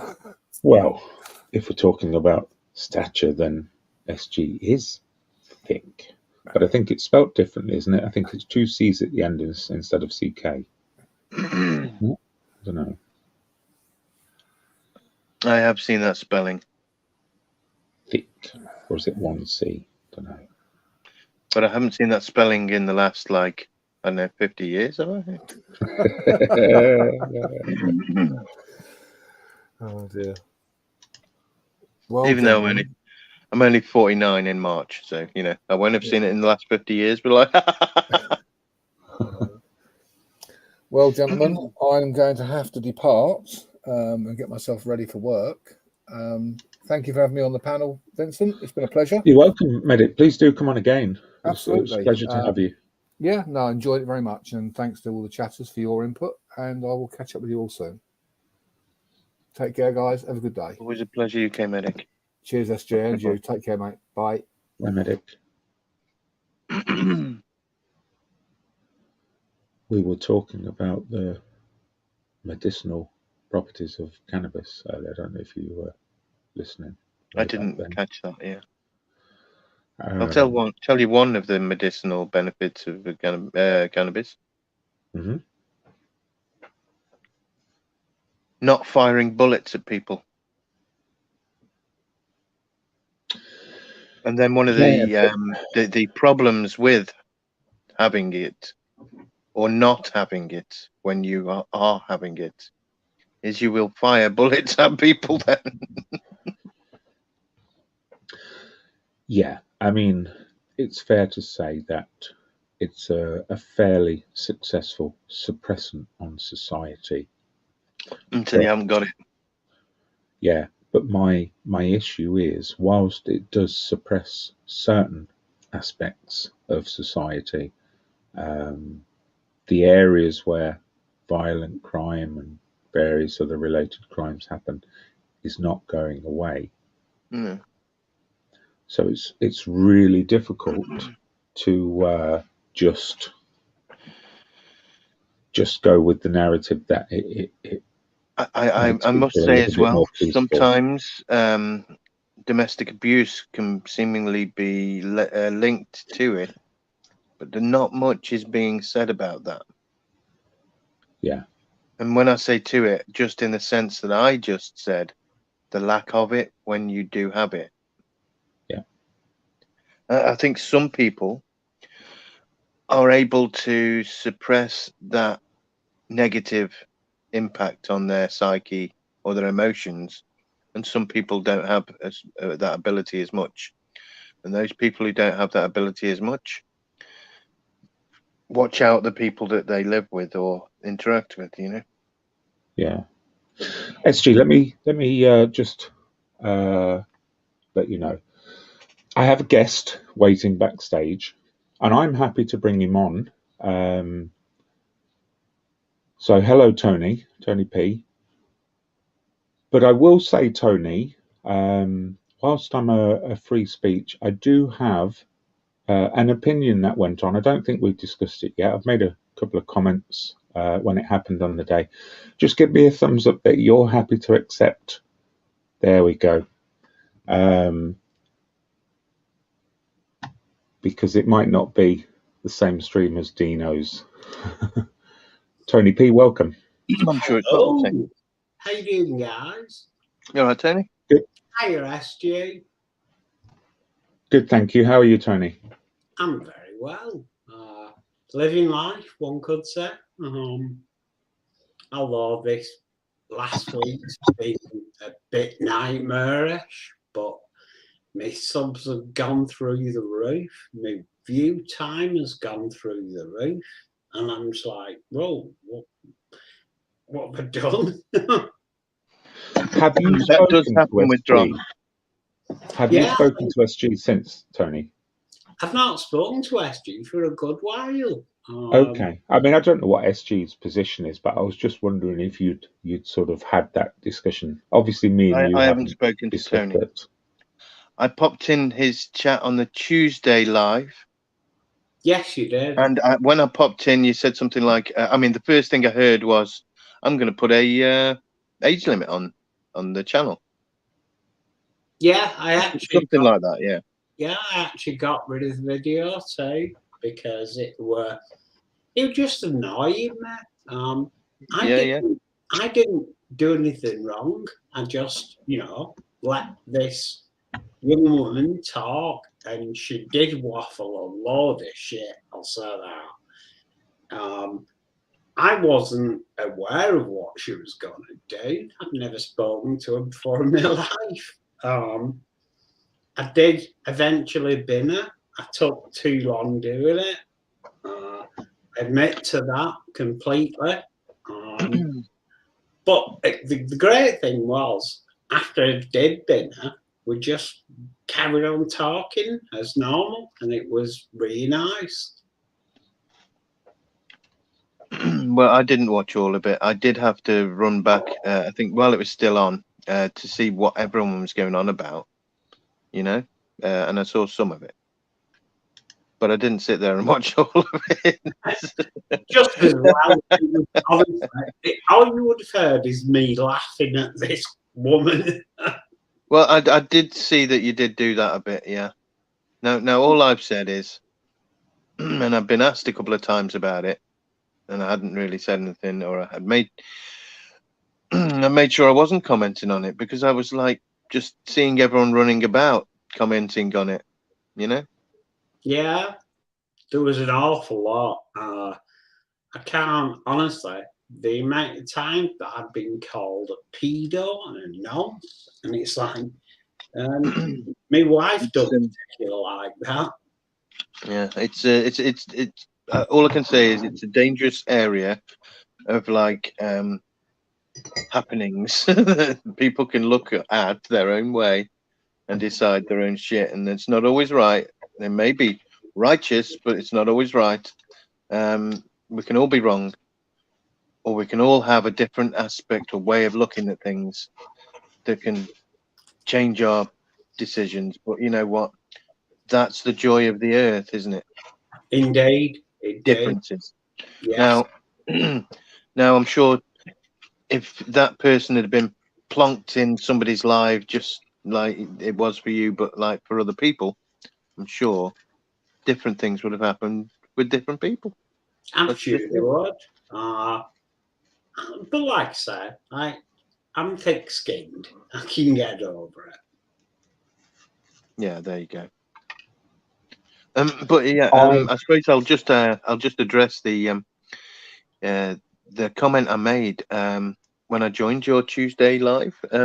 Like I say, you would when I joined, you mentioned that you're going to put a age restriction on it, and I said, "What about auditing Wales?" And I was asking that because, well, he's 17. He's in the auditing community. He is an auditor. He's certainly done more than some auditors who are considered auditors. You know, he's got a current happening with the police. Let's call it that. Which is important to the auditing community as well. Not just important to the auditing community, but he's important, you know. Yeah, that's concerning the sergeant, isn't it? Inspector. Is the inspector the guy Yeah. who came out and basically Yeah, Dean Gittos. That's him. Yes, Inspector Dean Gittos at the Merthyr Tydfil police station. Well, that being such a, you know, important and prolific case right now, and that video, even without them, though, I considered auditing Wales certainly not someone you should disallow. I mean, I know you haven't spoken to him, and I certainly didn't think of it as being any personal like thing by saying you were going to put a age restriction. But I think surely these live streams do go a bit by both, you know, a bit by age, but also a bit by person. Yes. Right. And so that's what I was just trying to put across. But I did get kind of, I don't know, you didn't address the question. I think I had to put it up about 3 times before someone was like, you know, I think it was Tony's balls saying I was waffling, and then I was like, oh, I'll waffle off then. And then somebody said that I was fake for saying that, and I was like, I'm not fake, you know. And well, go on. Sorry, how could you ever be fake? Well, no, I think they were saying that there was a fake SG suddenly that said that, you know. Oh, there's so honestly, it'd have been the real SG, and then the fake one came in and said I'll waffle off then, and then, you know. But I was like, no, I did actually say that. I'm only human, you know. It does me head in eventually. But yeah, I was only trying to put that forward. And luckily, Tony's balls did say that he thought he understood what I meant. And then and I think DJN1 also got it, you know. And but I mean, to be honest, I don't like typing things in too long, because you know, I'll mess up with it and it'll look like some message that won't be understood the same. And I was like, yes, he's got no panel, bollocks. so I gave up after a while. But that was just my point, was auditing Wales. You know, I personally wouldn't ban him or some, you know, and like, just by saying I've got an age restriction kind of does. So that was my only point, and I wasn't having a go at you. No, thank you. You know. But messages can be misconstrued, can't they? You know. They certainly can, fella. By the way, I'm loving the new name, SG the Zombie. Cheers. Well, it had been said a couple of times and a few other things about my, you know, lack of sleep and so forth.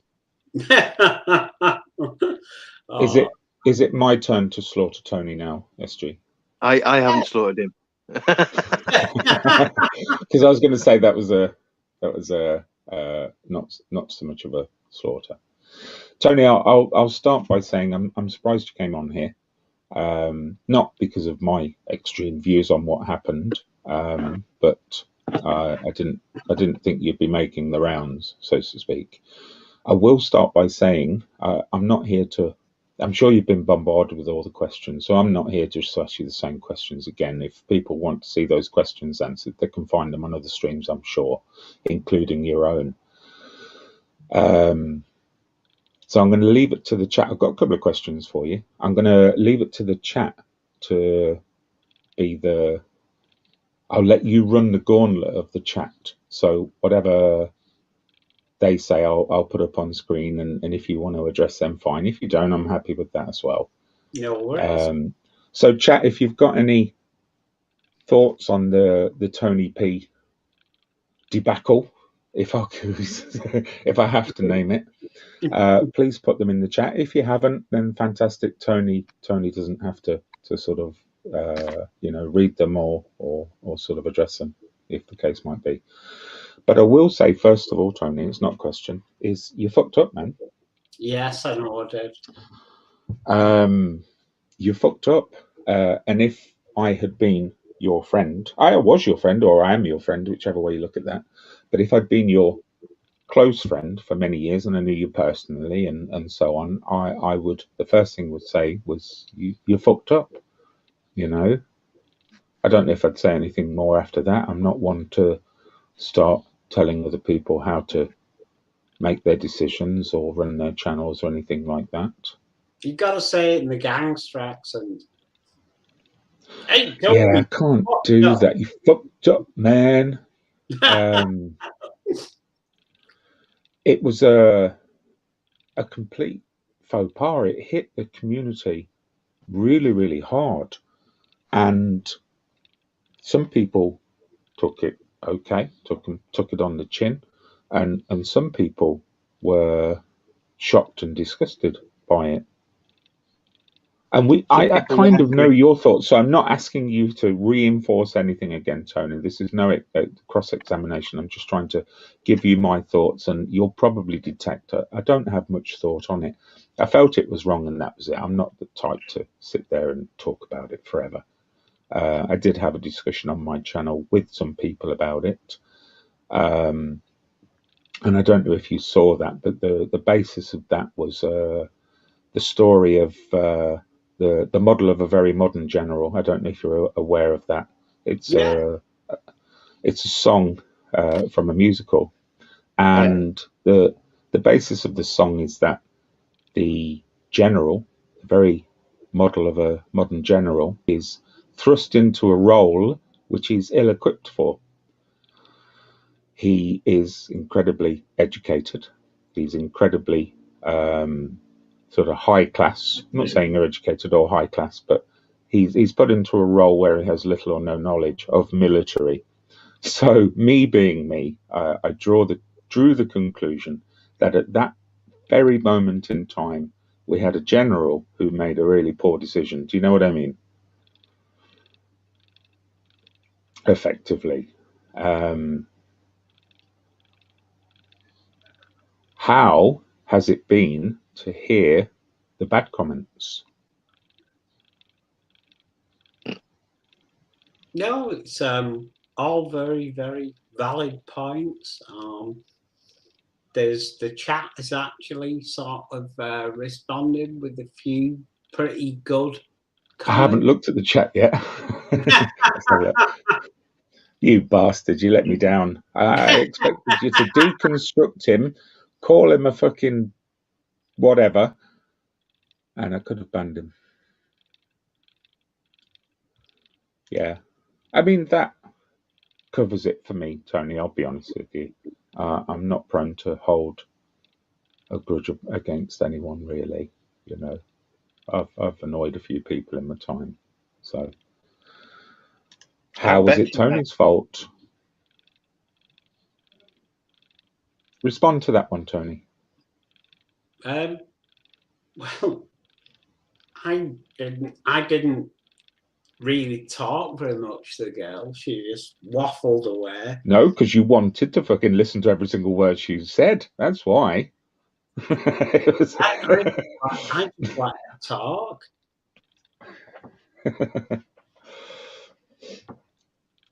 You had the ultimate power, though, to end it, and I think that's the main line of many people, is that you just didn't click that remove button, you know. I did do eventually, but I'm too soft. I did actually say this in Tuesday's broadcast. I basically said, you know, I'm too soft. It's very difficult to change the person I am, which is I'm a soft ass. You know, I let people talk. Yeah, you're too nice, Tony. You probably wouldn't kick a Jazzy when you should, you know. Exactly. Yeah. And I've experienced this whole thing of like when to kick, if to kick, or the fact you have to kick. And I haven't been kicking hardly anyone. I haven't had to. And you should have kicked Hardly. half of them. I should have kicked half of them, yeah. Probably. Yeah. There are people, Tony, who feel that she was totally responsible. I don't feel that way. I think the blame was shared across two people. I'm not here to roast you for it. Like I say, it's done. I think you've defended yourself. Whether you did a good job or a bad job of that is for people to individually have their opinion on that. Mm. But some people feel that the girl was in the wrong. Some people feel that you were in the wrong. There are also conspiracy theories noveling about Tony. And Anthony has quite faithfully, I felt quite confident that Anthony would be the one to bring this up because I've seen him do it before. And that is that Anthony finds it a bit odd that she appeared out of nowhere. So I'll read the rest eventually, but he finds it a bit odd that she just appeared out of nowhere.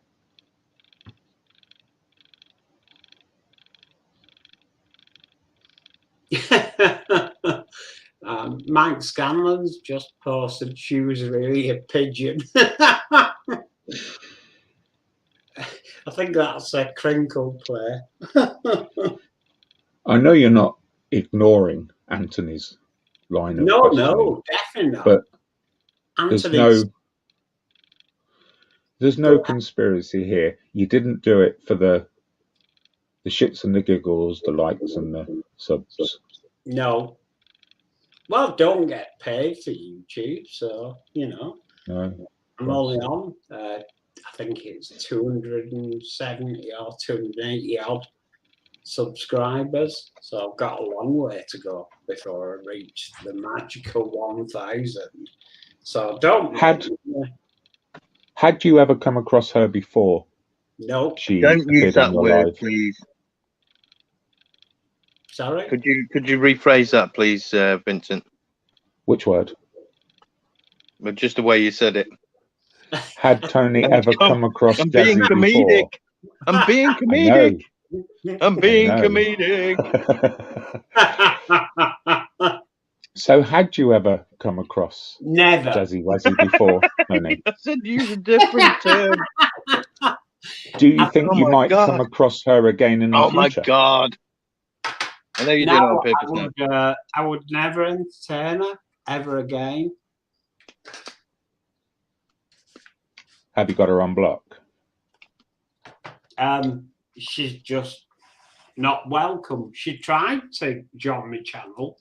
I think it was midweek this week.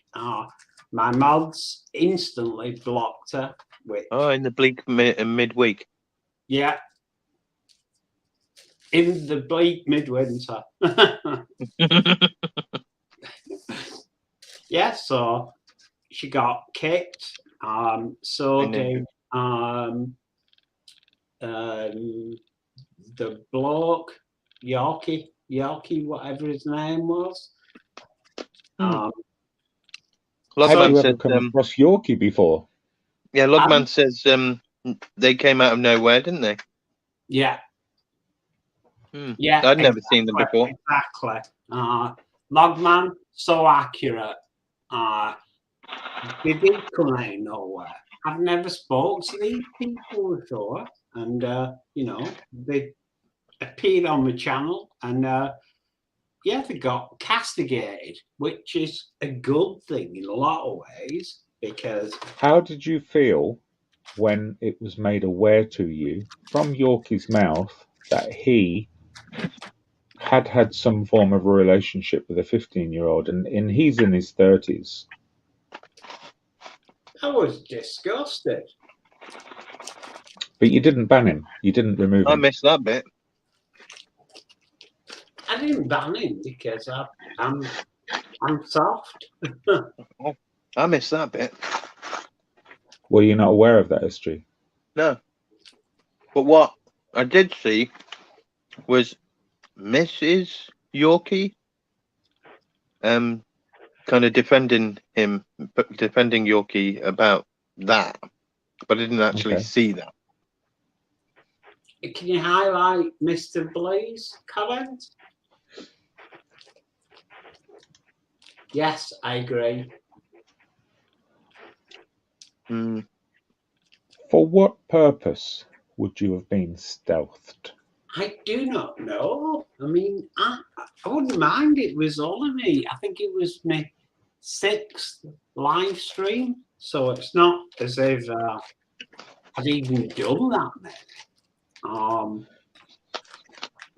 And you know, isn't this possibly you happily accepting one conspiratorial theory whilst negating the rest? I'll take anybody on. I'll let anybody speak to me.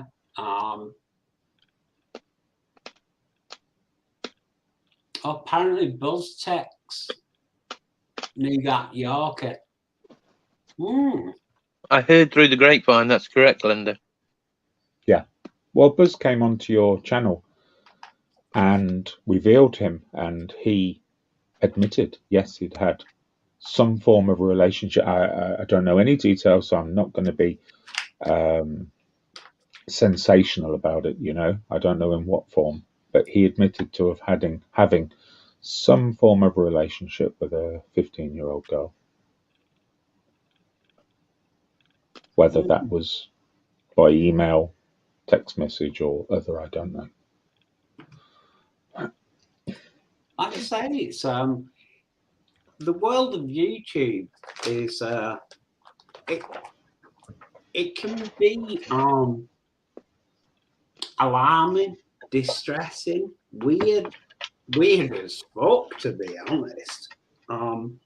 But you know, I'll let anybody talk because that's just the person I am. Hello, Helen. I have a really tough question for you, Tony. Go ahead. I'm known for sometimes coming out with a question which is probably not in keeping with common decency. I'm known to be a little bit invasive, and I try not to be, and I desperately try not to be when people point it out as well, because I wouldn't want anyone to think that that's all I was about. I'm probably a little bit, I don't know, autistic is not the right word, but I'm a little bit dumb when it comes to these things. My sort of conventions are lesser than others. So anyway, this is the question, and it's a scenario, Tony. And this is the one question that I asked you when that live was still going on. I did come in with a comment early on, and then sort of I did say to you, no, Tony, end and delete the stream straight away because I was concerned for you, really. But I didn't hang around to watch the stream. It's not really my kind of viewing. So the question was, if it's a scenario, if a young boy, let's not specify the age, but if he looked between, I don't know, late teens to 21 years old, came onto your channel, immediately started to talk sexually and talked about spunk in his hair and talked about his techniques in the bed and what he'd like to do, how long would that young boy have lasted on your live stream? And be honest. Well, now, after what I've learned, because I'll say it was only my 6th live stream, I've toughened up quite a lot. My mods have also doing a fantastic job. Really, really brilliant, in fact. I think that's feel safe. Oh, thank you very much, Purple. You're getting more support than people who have a less supporting opinion. Yeah, I find so. That, I should have really clarified. If you could answer the question that I asked you, but answer it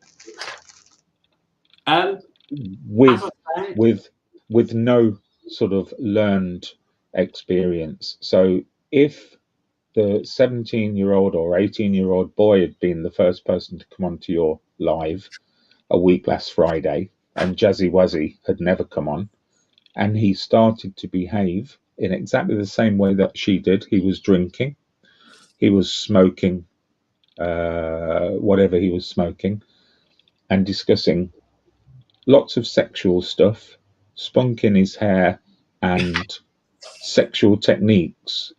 How long would he have lasted on your stream, Tony?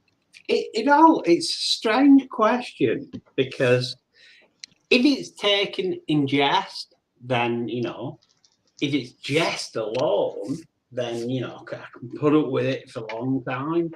Not anymore. I've, like I said, had to become hardened over the last week. So now, I'm basically, I will vet anybody who comes on my panel seriously. And if they say a word wrong, in fact, I won't even need to vet them.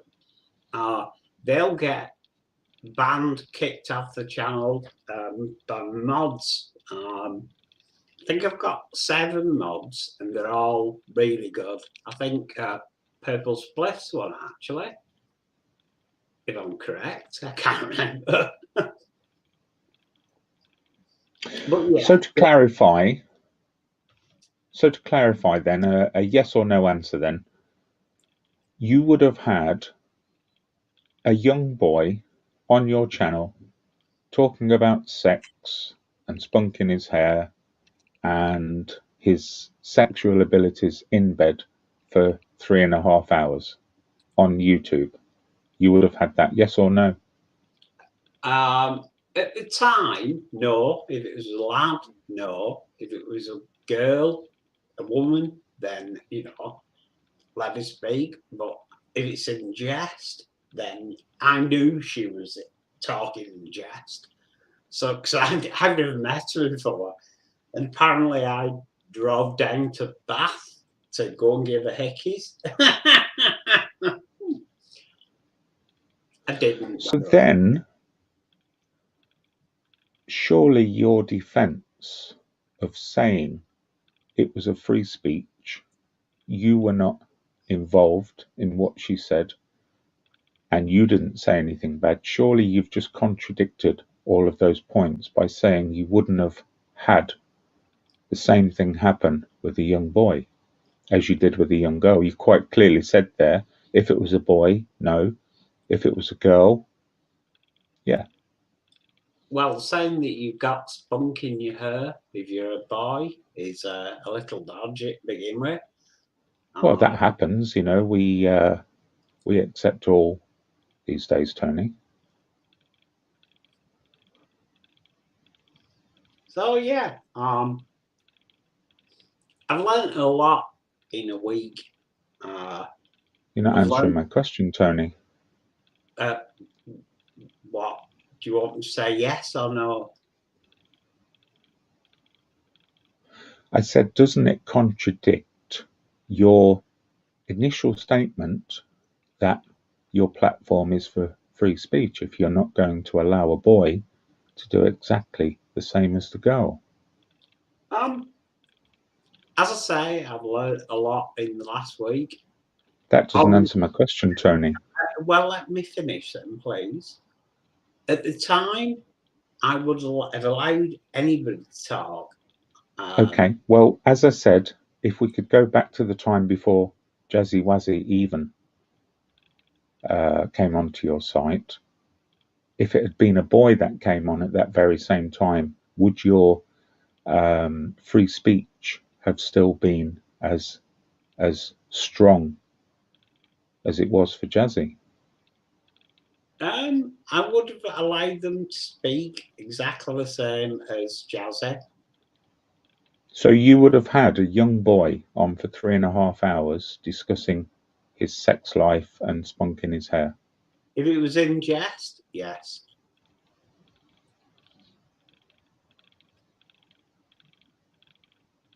Did you just take the easy answer there, Tony? No. I was being truthful. I'm going to say one thing, right? Tony's taken his video down, right? The live stream down. Yeah. Yeah. It hadn't been removed by YouTube. Yeah.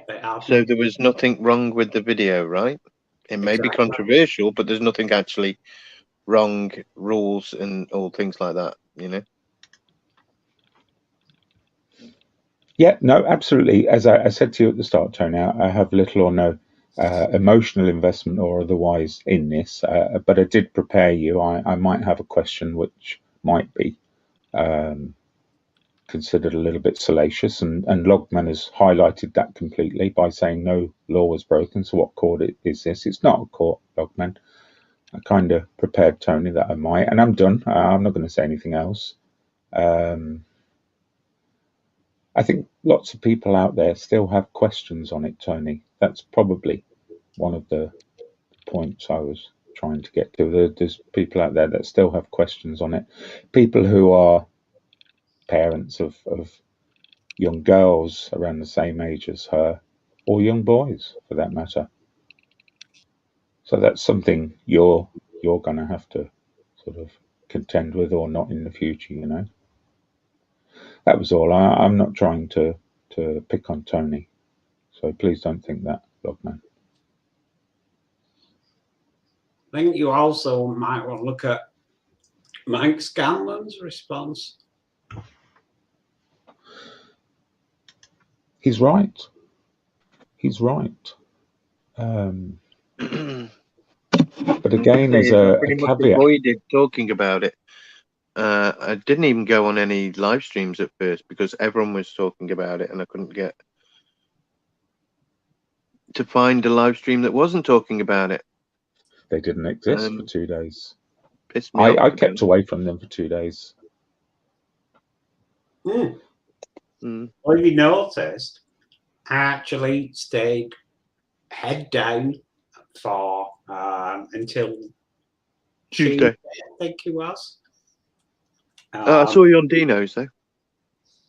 Yeah, did visit Dino. Or should I say someone told me that you'd been on Dino's? Well, the weird thing is, see, Dino used to live in my village. He used to play rugby for the local. I've heard you two speak about it, yeah. And, you know, Dino's a great guy. He really is. He's very logical. Just a great bloke.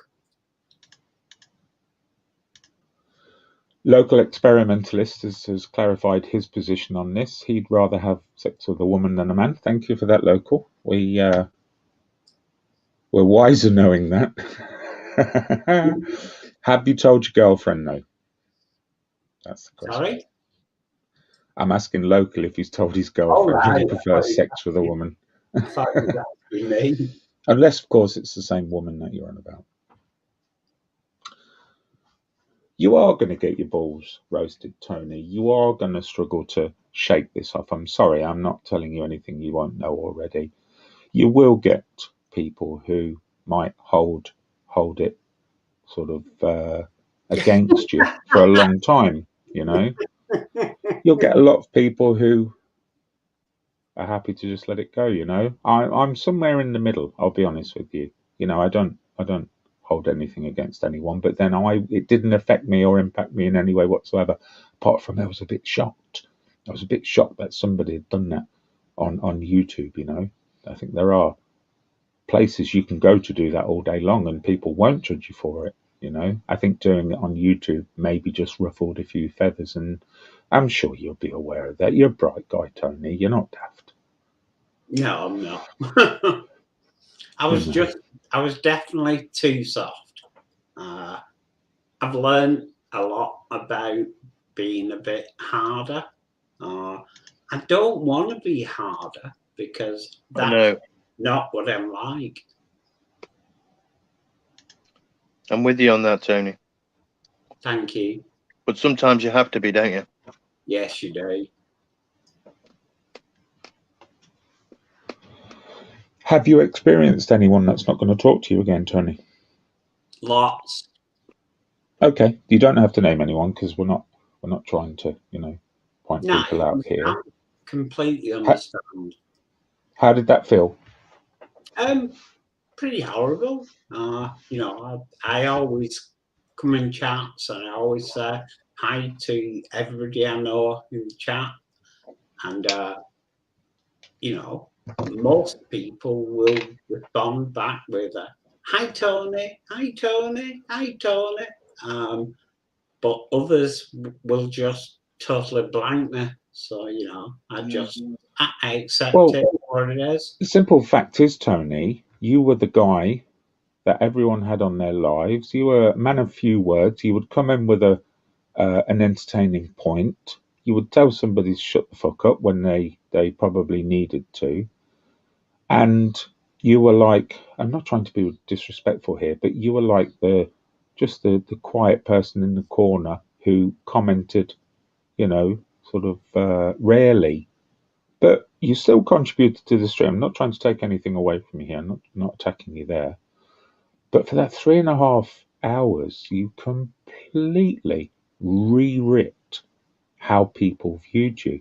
You turned into fucking Hugh Hefner on steroids for that 3.5 hours, you know, and it completely blindsided everybody. We all wondered what was going on. We all wondered why you were doing it on YouTube, and we all wondered if when Debs got home, you'd be fucking beheaded. You know? She came close. If you have seen the end of the stream, I think I remember her saying something like, fuck her off. Yeah, she did. Yeah, but you still didn't. You sat there. Well, like, I was thinking, am I going to expect Tony's head to get slapped about a minute on screen? You know? I'm too soft. I really am. Well, I was. I've changed my outlook on life now, and now if anybody starts acting up, being weird, because that's, I think, the best thing you can say about Jazzy Wazzy. She is weird. I don't think there's anything wrong with being weird. Well, there's something being wrong with more specific comments than weird. You know?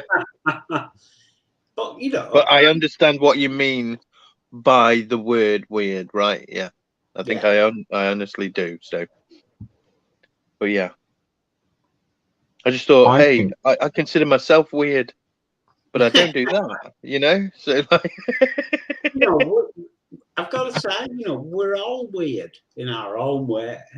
Yeah, that's what I mean. I'm weird as fuck, to be honest. I've been a software engineer since I was 18. Started programming at 13, and some people look at that and says, "You're weird." You know, how could you learn that shit in such a short period of time and at such an early age? I just say, I don't know. I'm just a sponge, you could say. Tony, did you expect to talk about it if you came in here today? Yes. Okay. It sounds like Tony's getting used to the fact that he can't escape the question of some sort Well, anywhere he goes. It's gonna pass, that's for sure. I'm not saying that to comfort you at all. I'm sure you know all things pass, you know, eventually. What I would say is, if I was advising you, and I know I'm not, but if I was, is when you say you're just too soft, I think that's a very poor excuse for the whole situation. I think that you try to sort of explain a lot by just saying you're too soft. And I don't think people take that really. I don't think people hear that response to it and feel that it's, you know, any justification whatsoever. They don't know what a better excuse would be. I'm not asking you to create one for me or anyone else. I couldn't really be bothered. But I think just saying I'm just too soft is not quite hitting the mark, you know. I am too soft. I've had Tony's doubling down. Go on, say it, Vincent. No, go on. I'm just saying you're doubling down. Don't you fuck with me, Tony. No, you don't deserve that, you fucker. For all the fucking crap you've caused in this industry, you ain't getting that from me or Mark Kelly for fucking months to come yet. That was a prize every time you were given that, you know. So you'll weather it, Tony. You'll get over it. You'll probably have lost a few buddies along the way, you know, but there's new buddies to make out there. Some people feel that you weren't wrong in the slightest. So in your own head, you have to be able to process it to the point where some people liked it, some people didn't. I've stated my position on it. You know, as a father, I'm very aware that you're not a father. So I wonder if that plays in some way. And I have commented on that in a live with somebody. I think when you have a child, you view things differently. And again, it's not a swipe at you, you know. It's just one of those things, Tony. It's unfortunately an unfortunate series of events that happened to you, and it ran out of control. And by the time you worked out what to do, it had gone on for quite a while, you know. Yeah, and like I say, I've learned an awful lot because of it. My too niceness has obviously been ripped asunder. I've learned to be a lot harder. My mods are great. They do a terrific job. But you know, I'm just me. That's all it is. I'm just a bloke. So let me ask you one final question. Go ahead. And then I'm done. I'll leave you to SG. I know SG is gonna do some more slaughtering. SG is the nicest man in the world. You know. He is. Loads of people came in to tell you what they thought you should do. Why didn't you listen? Yeah, a lot. Well, at the end of it, I was just at the start of it, Tony. At the start of it, loads of people came in. Yeah, literally, I don't know, 20 minutes, half an hour in, I assume, maybe even earlier than that. They came in, people that you should have respected, people that you knew very well, people that you'd shared personal information with in the past and heard personal information from them. They came in on a trusted level and recommended to you a course of action which would have ceased all of this bullshit. Now, why didn't you listen to them? Initially, it was because, you know, I just let her speak. It was all in jest. I've not spoken to her. So it was all in jest. However, I do agree that her jest went too far. It really did.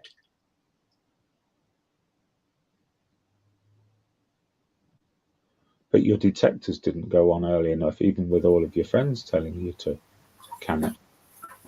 Well, I'd like to say I was just letting it speak. That's all. Hi, Alton. Hi, Goosenether. I like that you're getting support, Tony. It doesn't sort of make me feel as though how I'm asking, or rather the questions I'm asking you are wrong, because we're all different, you know. Society these days tells me I'm allowed to be different, so obviously everyone else has that right. But I'm glad you're getting a bit of support. That's you know, that's good for you as well. You've just got to weather the people who think slightly differently. But just to announce him now, I've got the next person up. Joe has been gunning for you for the last week, so Joe's going to slaughter you now. Joe, go. Did we ever find out what age she was, Tony? Because I heard that YouTube had over 5 complaints made about you, right, for certain things, and those words they used in those complaints, I heard they were words who nobody would like to be associated with. And I heard YouTube kept your video up. I heard that she had already. Hang on a sec, Joe. Hang on a sec, Joe. Let me just confirm here. I didn't think Joe was going to come in like this, but Joe, please do it. Please. I was a joke when I said Joe was coming in to slaughter you. That was a complete joke. I must clarify that. Tony. Honestly, nobody's. Right, honestly, but Vincent, Joe, do it. If you hadn't in a structured. If you hadn't have said I was going to slate him, I would have slated him. If you hadn't have said I was going to slate him, I would have slated him. It's only because you said I was going to slate him I came in and decided no to. You know what I mean? Joe, I just have one request for you, my Scottish little warrior, and that is please be respectful and calm. Tony's nice and respectful and calm today, so that's all I ask. No, I was just curious, did we ever get to the bottom of the age? Because I noticed that she was complained about, and YouTube are normally very, very harsh on these situations. And I noticed that you didn't get striked, you didn't get blocked, you didn't even get your thing took down. It was left up. Right, and I'm not saying it's right, I'm not saying it's wrong, I'm just saying that maybe everybody's opinion was based upon what they thought they knew, and it turns out with the lack of action for YouTube that she was over 21, she was over age, and she was a potty mouth little girl at the age of about 21-year-old, but that's a con, guys. That's somebody who goes to the adult jail, 21 and over. So she was a full adult. So I wouldn't have had that conversation, Tony. I would have tried to steer it away. You know what I mean? But each to their own. She was I would say she was quite a feisty, wee overpowering wee thing. And I've never seen it all. I only saw snippets of it. I couldn't watch it all, if I'm honest. I was quite like, wow, fucking hell. You know what I mean? But I was curious to if anybody ever got to the bottom of the age, because most of the reason people were upset with you is because what age they perceived she was. And I do know that people did say live that they had complained about you, and everybody else should follow suit and complain about you. I know that was stated by a few people on your live, when they were on your panel. And if they did complain like they said they did, how come you've not had a strike? How come you've not been took down? Is it because she was over the age? So that's what I've been trying to get my point with, like, the stream still being up, you know. Myself. I've seen streams get took down for playing music. Never mind what she was talking about. Yeah, and that's while they're on. Never mind after. Yep. So, like I say, I didn't watch it all, Tony. I've had comments about it by various sources, various locations. I've kind of looked at what I saw. I did find it a bit weird that your tact changed once a certain person came back home. But that could be put down to what you find embarrassing, and company is different from what you find embarrassing whilst you're on your own, or whilst people are interjecting, having that kind of banter. You know what I mean? It could have just been down to that. But like I say, I didn't ken. I probably wouldn't have had that conversation, Tony, but I wouldn't slate you for it, because these things are frowned upon with YouTube, you know, and it's still up, but it's still there. Well, Tony's took it down now, but Tony took it down. Well, it was still up. YouTube never took it down. It was up for ages. You know what I mean? if anything had been untoward, like people had been suggestion in the chat and that, then I think YouTube would have took that down. You know, if there was anything to say that she was of that kind of age group. But that's all I've really got to say on it, like, because we're all arguing about or debating or discussing something that was built upon originally the premise of an age. Nobody wants to talk about it that much anymore. Nobody wants to ask the question, well, why is she not being kicked? Why is she not being took off? Why has that not happened? Because the only reason it could be is she's had to prove her age to YouTube before by showing her passport, which is highly, like, I wouldn't do that, but folk do to verify who they are. And they knew that she was above age and she's allowed to speak like that because they have what's known as a duty of care in the UK. If they know that she's underage or think that she's underage, they have a duty of care because of the platform to stop that for shit from happening. And it's quite big financial fines if they didn't. So I find it weird that that video was still up until Tony was hounded, technically. And I'm sorry for using these words, but you were hounded, Tony, by your peers because of what they fought and they didn't like it. Right? That's what happened. You were hounded enough. Okay, Joe. So let me apologise because I thought you came in battle mode, so I misread that. So are you assuming that YouTube have verified her details? I'm assuming that if somebody complained, like they said they were going to complain in the video, I'm sure Tony can rewatch it and he can find out what words they used. They said they were going to complain about him talking to minors, right? That's what they said. Yeah. Now, if that was the case, that video wouldn't be up. If they even suspected that she was a minor, that wouldn't go up. And the first things they would have checked was against their own database of the people that they have that are verified ages. You're right. You might not see that she's got a verified age on her account because she might just have her privacy settings so that you don't get to see that shit, funnily enough. She might not be a flying fuck what comes out her mouth. She might be interested what sits on her page, right? You're right. You can see about her.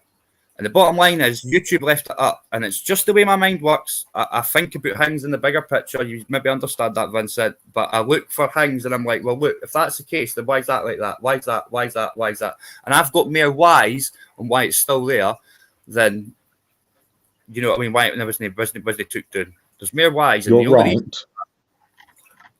You're right. But your initial comment that people took umbrage with it because of her supposed underageness is half accurate, because in all of the conversations that I've heard since and the one I've had myself on it, the emphasis is not on that she's underage. The emphasis is on any age.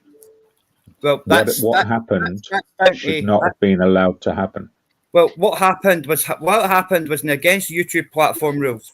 Who are you to dictate the rules that Tony or anybody to dictate the rules that Tony must abide by? If the platform he's on, the person with the ultimate power of whether he's here or not, whether his content is acceptable or not, right? You know, who are you? Well, to dictate I'm not, and nobody else is apart from YouTube. It's their standards. Yeah, it's their standards. Right, say anybody, and let's be honest, the initial thing was the age. It then turned into when she actually held her own.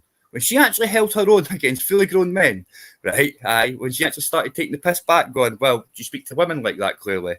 Would you speak to if you think I'm a child, would you speak to a child like that? She fucking destroyed them, right? And that's one of the key signs that I reckon she was overage, or 21, because she might have had a potty mouth, but she destroyed them. She totally destroyed them. And I think that's why Tony allowed her as much leeway as what he allowed her, because she literally was arguing back. She was defending herself. And she's perfectly entitled to do that. And at the end of the day, we can all turn around and say, oh, it was terrible, it was this, it was that. We could also turn around and say that she was totally hounded for 3 hours on a live stream because they didn't like what she spoke. Hurty words. Okay, so let me ask you a question, Joe. So in view of the fact that we knew she was 21 or older, was it acceptable content for our community? Before we even look at the YouTube world, was it acceptable content for our community? Because we're a bunch of friends and mates and everything here. There's a few people hate each other, but generally most people get on, and we all watch each other's streams. We all follow each other, and so on.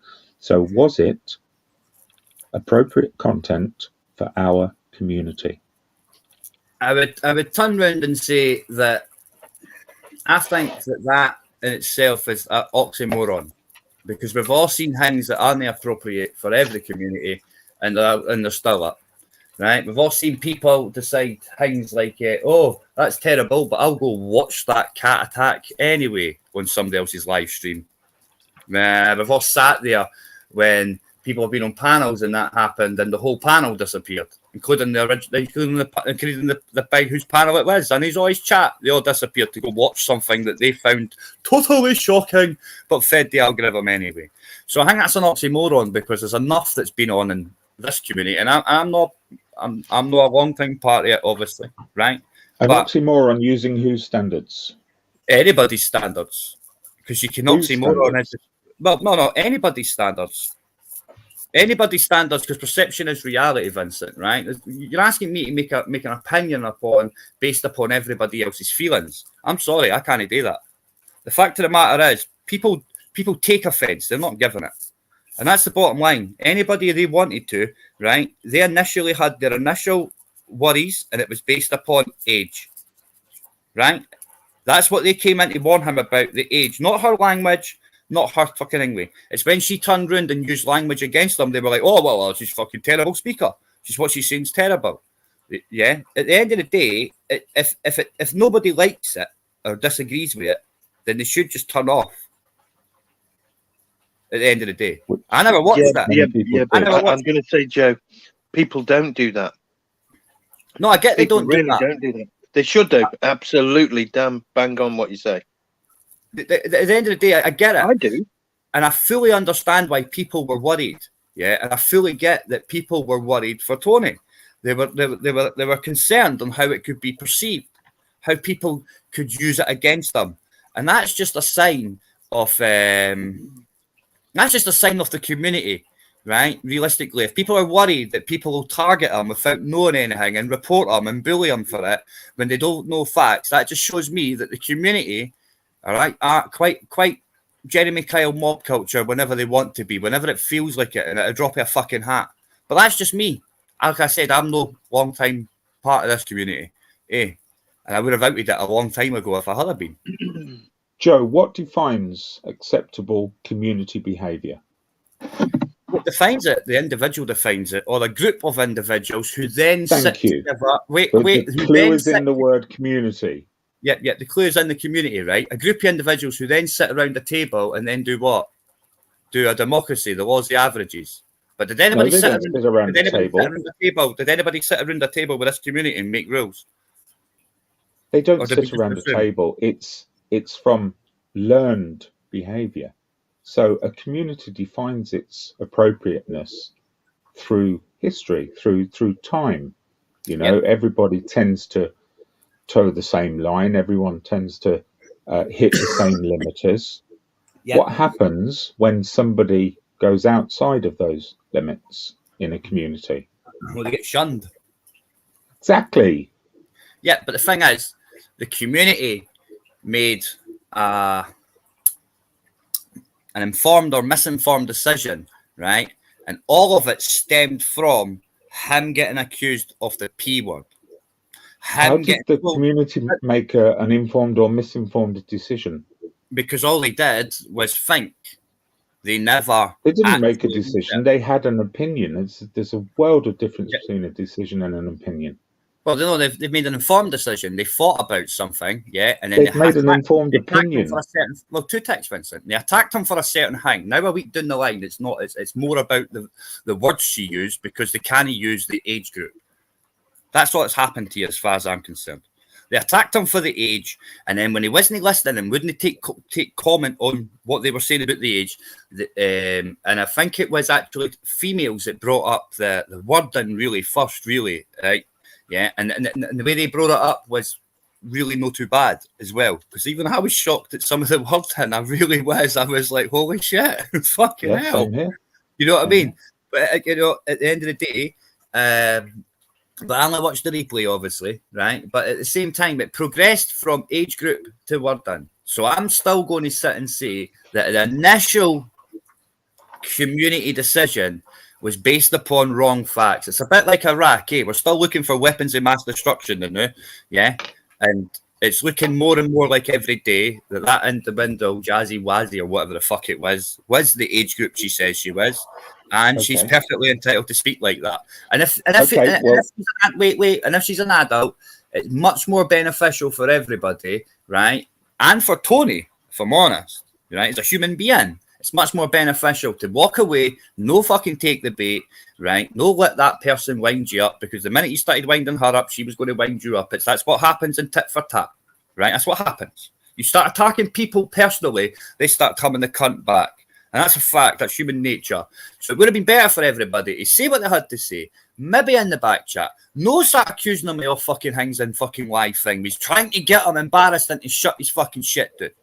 That's what was happening. That's why they came in shifts. They came in boom, boom, boom. It would have been better for everybody to let him finish his fucking live and then go and speak to him personally afterwards like adults and human beings. It's all very fine. Tried that, bro. But yeah, you tried that, but you tried that when he finished his stream.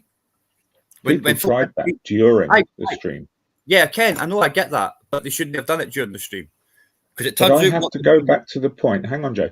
I have to go back to the point that I do not think people were making those decisions that they made based on her age. That's the main factor that everybody was talking about. The main thing they tried to say. I don't think that's true. Well, the stuff I saw, and I only skimmed through it, people did comment on what word she was using, but the main things they were saying was she's a Wayne, you're going to get called a paedophile, and that's the main things they kept saying. All right? That if you want to watch the whole thing and just count up Wayne and paedophile in words, for words that come out their mouth, as how many times it's spoken, I bet you there's more folk one kicking off about our age group in the context of their words and what they are about was coming out of mouth. I bet you, if we just do it as dashies, I bet you I've got a lot more daffies, a lot more chuff chat marks on those two words than the other word for words. And I'm not picking sides. I'm being 100%. Like, you know what I mean? I've already stated categorically I would have tried to steer her conversation in another direction. On the third attempt to failing, she would have been booted, right? You know what I mean? I've already stated that on various other fucking times I've spoken about this. But I find it hard for everybody just to browse over and gloss over that she wasn't a Wayne. She was a potty mouth adult that if she was arrested and something wrong today would be taken to an adult jail. She's a con. She's over 21-year-old. She's a convict. She's not a young offender. And you're all now still... So how do you have two positions, Joe? You're all now still giving him shit because somebody said hurty words out with your community's guidelines. That's what you said. Giving Tony. No, Joe, don't say that. Nobody's giving Tony any shitty words here. In fact, I would say you've used the most swear words of the last hour. Not now, right? But he has had a lot of shit. He has had a lot of hurty words because somebody else said hurty words. And you've said it's because the community didn't like the words. That's your justification. The community didn't like the words that was on his thing. They thought it was below them, yeah? So he must comply and fall in line. Or was he get ostracized now? Does he get kicked out of the community because he didn't like what he did on his panel? Rather than just let me go back. How can you hold two positions? How can you tell us that a woman of 21 years or older will do whatever she likes and it will happen on a YouTube and people will have a pro or a against view of it? Then how can you hold the other position that somebody who breaks through the limitations of a YouTube community should be shunned? Because you asked me what would happen, not what I would do. There's a difference in the wording, and I'm sure you clearly understand that, right? Yeah. But asking you my first question, I didn't ask for your viewpoint. I asked for what you thought. Yeah. You said what I thought would happen. What do you think would happen, Joe? And that's me talking about the collective. If you're talking about what I would think would happen, if you ask me on a personal opinion, what I would have did, and I've already gave you that answer. I would have attempted 3 attempts. All right, then. Let me go right back then. When somebody was on this panel getting attacked, you've got to try and take the higher ground. Aye. And that is, give her a chance to speak back, give them a chance to say what they're saying. I do agree, though, that Ken, like I said, 3 attempts I would have had to try and steer it. But he was in a very hard situation. You know what I mean? A very, very hard situation. Okay, hold that thought for a second, Joe. Let me just go back again, just whilst we're doing about the 2 positions. So when a person acts within a community, if you consider that the community is the heart and we're all parts of it, then when an individual in that community makes a decision, what influences his decision? Is it himself or is it the community? If it's his panel, it's himself. Ultimately, the liability is not with Tony, no you. It's up to him, but that's freedom of choice, and that's really the big game, isn't it? Because the game that we're all playing on right now is for free will. So he has free will. He makes the choices. It's up to us whether we accept them or move on. Takes the arse kickings. Well, exactly, but the arse kickings came based upon the premise, which turns out looking more than likely as false. Everything that came after the premise of underage, I don't give a flying hoot, because if it was in a court of law, right, and he'd done something wrong, if the original charge which instigated the altercation, as in the interaction, right, if that gets found out to be a fictitious and false, everything afterwards falls away by the wayside, and that's what happens in a court of law. Nobody suggested. Everybody suggested that he was about to get his panel. Everybody suggested that he was going to get strikes for having underagers talking about dirty hangs on his fucking hang. Everybody suggested. A few people suggested that. Everybody that came on kept saying she was a Wayne suggested it. Every person that said she was a child believing that she was underage suggested it, whether they like it or not, whether intentional or unintentional. They suggested it by saying it. And it's all right for them to accuse him of that. Yeah, it's all right for them to say these things. It's not all right for him to have somebody over 20 who's 21-year-old talking dirty. It's acceptable to accuse somebody of that P word, but it's not acceptable to talk about your own V word. Your own V word. It's not acceptable to talk about that, but it is acceptable to accuse somebody of the P word. Like I say, I'm not taking sides. I'm just sitting saying what I saw. And I could quite easily talk about other things, Vincent. You know what I mean? But it is the topic of conversation. I think it was a bit out of order, if I'm honest. But I can see why people did it. I can see how it started as concern, and then it grew. Like every liver drama within every community, it starts so small and then it grows because people twist it. People jump on it. They would stamp on it, you know? Joe, unfortunately, that's the way it is. One last question for you then, before we become friends again. You stop swearing. If you had a live and Jazzy Wazzy came onto your live acting in exactly the same way, I've already answered that, Vincent. I've already answered that, Vincent, already. I've said it like 4 times. I would have attempted to change the conversation 3 times, and the 3rd time I probably would have booted her. But the same as the people coming in, the same as the people coming in and abusing her, I try to be so friendly to Tony and actually giving her abuse. I probably wouldn't have let them hang about either abusing her, because that kept it going. That kept it to and fro, whether we like it or not. And that's why I said he was in a kind of catch-22 hard place. I honestly believe he believed that the age group she was coming out was correct. And I did see him when she started to round on people. I did see him fucking going, moving his hands in the window, going, no, stop, fucking calm down, stop. You know what I mean? I did see people in the chat saying that meant that he kent her already. He had paid for this prostitute to come in and for like shares and all that kind of stuff. He was controlling her with his hand movements. I think he was kind of like, shut the fuck up, just stop, everybody just stop. Because it was running out of control. You know what I mean? But like I say, I never watched it live. And I've only seen, no offence, Tony, I skimmed through like the first hour and a half, and then somebody said, like, no, round about 2.5 hour point, his missus comes in and his demeanour changes. And I did see that.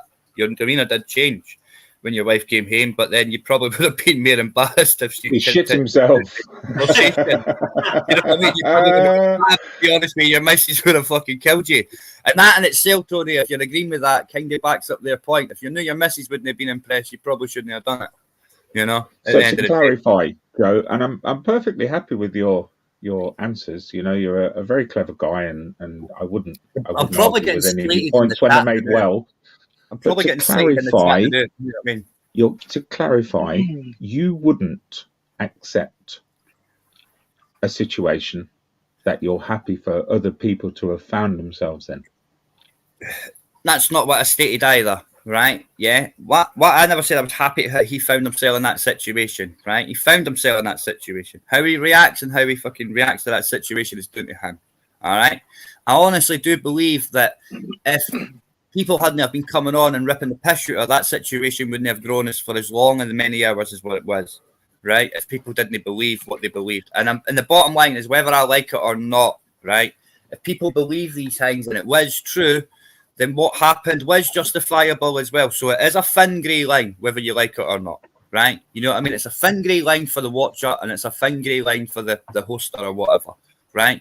All I've stated categorically is I would have tried to steer the situation, the conversation to another conversation, and after 3 attempts to try not to have the drama, not necessarily what the conversation was about, the drama, aye, yeah, you know, the drama, then I probably would have kicked it, aye. You know what I mean, at the end of the day. But I would have also kicked the people that came on just to give their opinion about whatever, because that caused a lot of drama too, like whether we like it or not, if that makes sense. You know what I mean? I'm not saying he's right and I'm not saying he's wrong. I'm saying that he's probably had a very good learning curve, and his response would probably be slightly different next time. If it happens, I think it would be wholly different. I'm sure Tony would state that categorically. You know? But like I say, I wish it had never happened to you, Tony. You know what I mean? Ken, at the end of the day, I'm pretty sure you wish it never happened to you, but it is what it is, Tony. It's done now. What's done is done. You can't turn it back. There's no point greeting about it.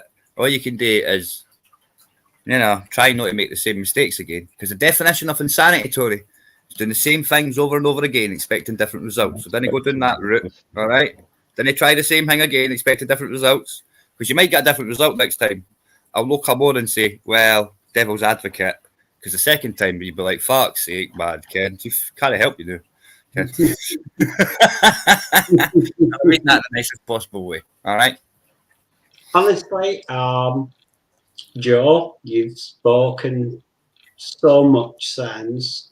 I'm not a bad bloke at all. Yeah, I did get called a pedo and a nonce and all sorts from so many quarters. It was unbelievable. But you know, I'm an adult. I can learn to get on with life. So I got on with life. You get lots of support in the chat, Tony. I would say if we were to count it all, there's more people who support you, not support the decisions that you made on that day, but support you now after what happened. So that's a good thing, you know. As I said from the start, I'm not here to judge. I will find myself asking the odd inappropriate question, but that's just my sort of affliction, really. But there's definitely nobody judging you around here, Tony.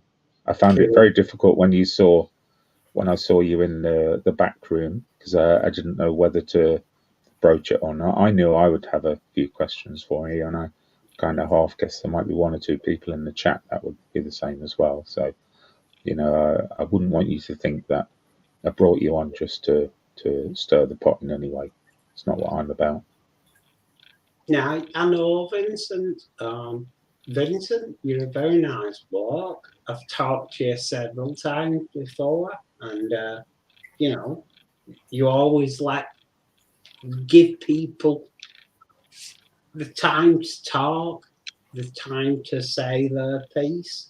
You know, you're a lot like SG in that way, in that respect. You know, SG sort of gives me so much room. It's unbelievable, and I respect him for that, because he is, you know, he's a really good bloke.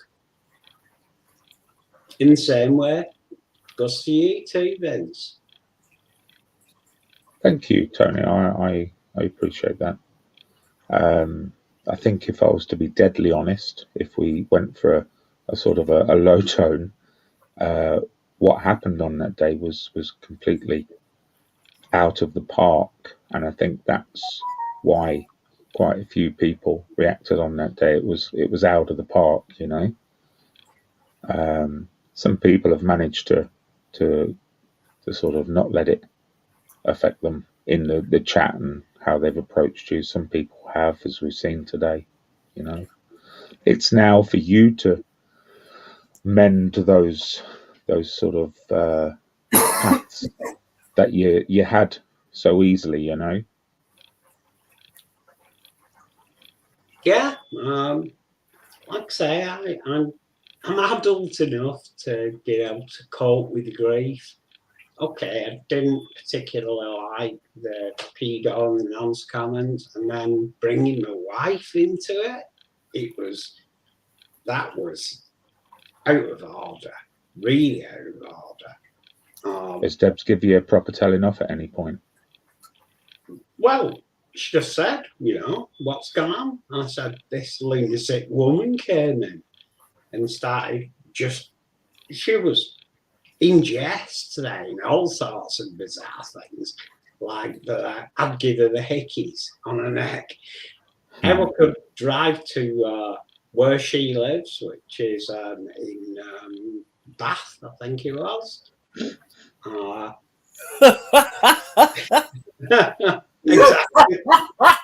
Exactly, Joe. Fuck it, mental. Well, it's Fubar, Tony. It's Fubar. You know what I mean? That's what it was. It was Fubar. Yeah. It was fucked up, man. But Yeah. hopefully you learn for your fucking life lesson, you know, at the end of the day. You know what I mean? Let me just cover this. Jeffrey Winklepike, who also goes under the name of Julian, and about 5 other aliases, but he's Southampton Drone. Hello, Anthony. When I first spoke to Southampton Drone, I tried to be kind and considerate and helpful and everything that most people in the community would do. And then for some reason he turned on me, called me an enemy, which hadn't done anything. And then I heard a broadcast where Anthony was going to destroy people's lives and give them mental health. And at that point, I probably did not like Anthony so much, or Southampton Drone, however you want me to address you. And he keeps coming up with this recurring theme. And it was, Tony, in your stream, I came straight onto your stream, saw you had a young girl on there, and I wrote in the chat, Tony's milkshake brings all the girls to the yard. It's a point you've made before, Anthony, and I've addressed it with you before, but I'm going to give it you one more time. You're an attention-seeking machine, and I'm going to give it to you, and then we're going to be done. So you can put your little bully comments on my videos as much as you want from now on. And then I realised what was going on, Tony, but obviously I'd forgotten I'd put that thing. And the one message I put onto you was just end the stream and delete it. And I wish you hadn't. I think a lot of people think that they wish you'd just listened to us, Tony. Do you know what I mean? As a community, I think that's the long and the short of it. People just wished you'd listened to us, really. That's my last word on it.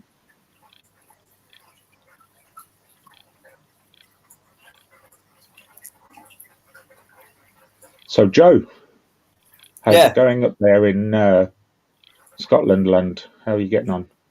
And it's wet in Okai, Nicky the Coo land, and it's wet. No, it's always cold and wet up here. You know what I mean? We get about 5 days of sunshine a year. You know, taps off at that point. You know. Yeah.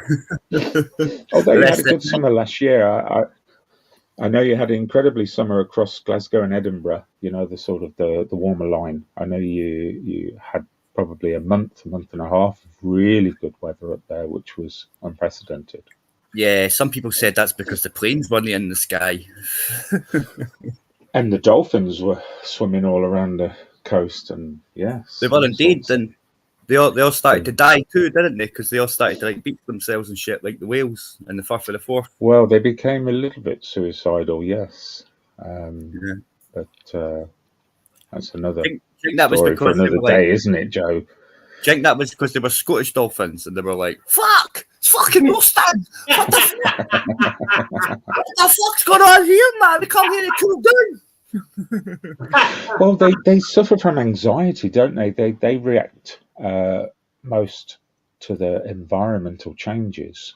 You know, you get entire schools of dolphins that will all commit suicide on a beach, and they've started these recently to attribute this to climate change, which has nothing to do with climate change, nothing whatsoever. It's the herd mentality. If the fella in charge, as you do with a herd of whales, if the fella in charge has the thinking to end his life, he'll take 20 or 30 whales with him, and that's the science behind it. Is Nothing it more than that. Is it not a school rather than a herd? Well, I was using the term herd just to imply that, you know, they were all following the herd. I think it's more to do with sonar. But like you say, it's a different conversation, so we'll wait. I think it's not real. It's more to do with sonar. Right, you know, very good, because that's that person they're following. That's like the delta, isn't it? When it comes to wolves, the delta goes at the front. The delta takes the route. It's like the Pathfinder. You know what I mean? When it comes to like military shit.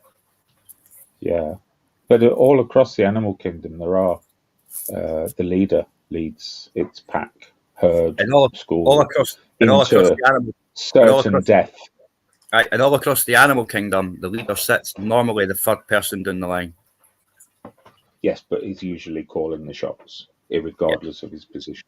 He's usually leading. No, but because they all walk in a straight line like Wilson, that right? Yeah, aye, right. Yep. Which is the alpha is normally sitting the third one down. The delta, which you would expect to be the fourth one, is actually at the front.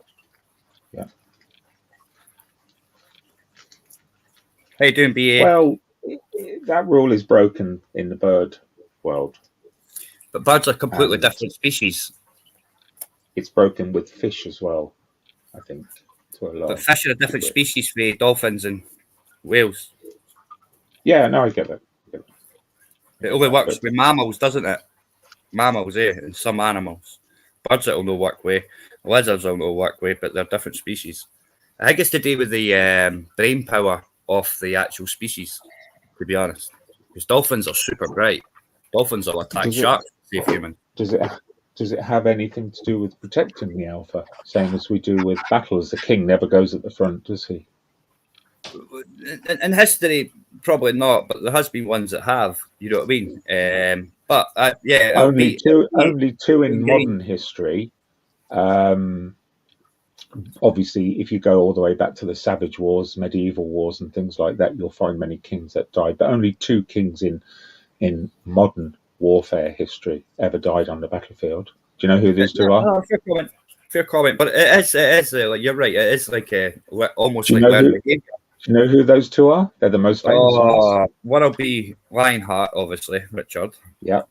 He's the easiest one. And he was found literally 2 miles away from where I am right now in a car park with the letter R written above him. Oh, yeah, mysteriously. Richard.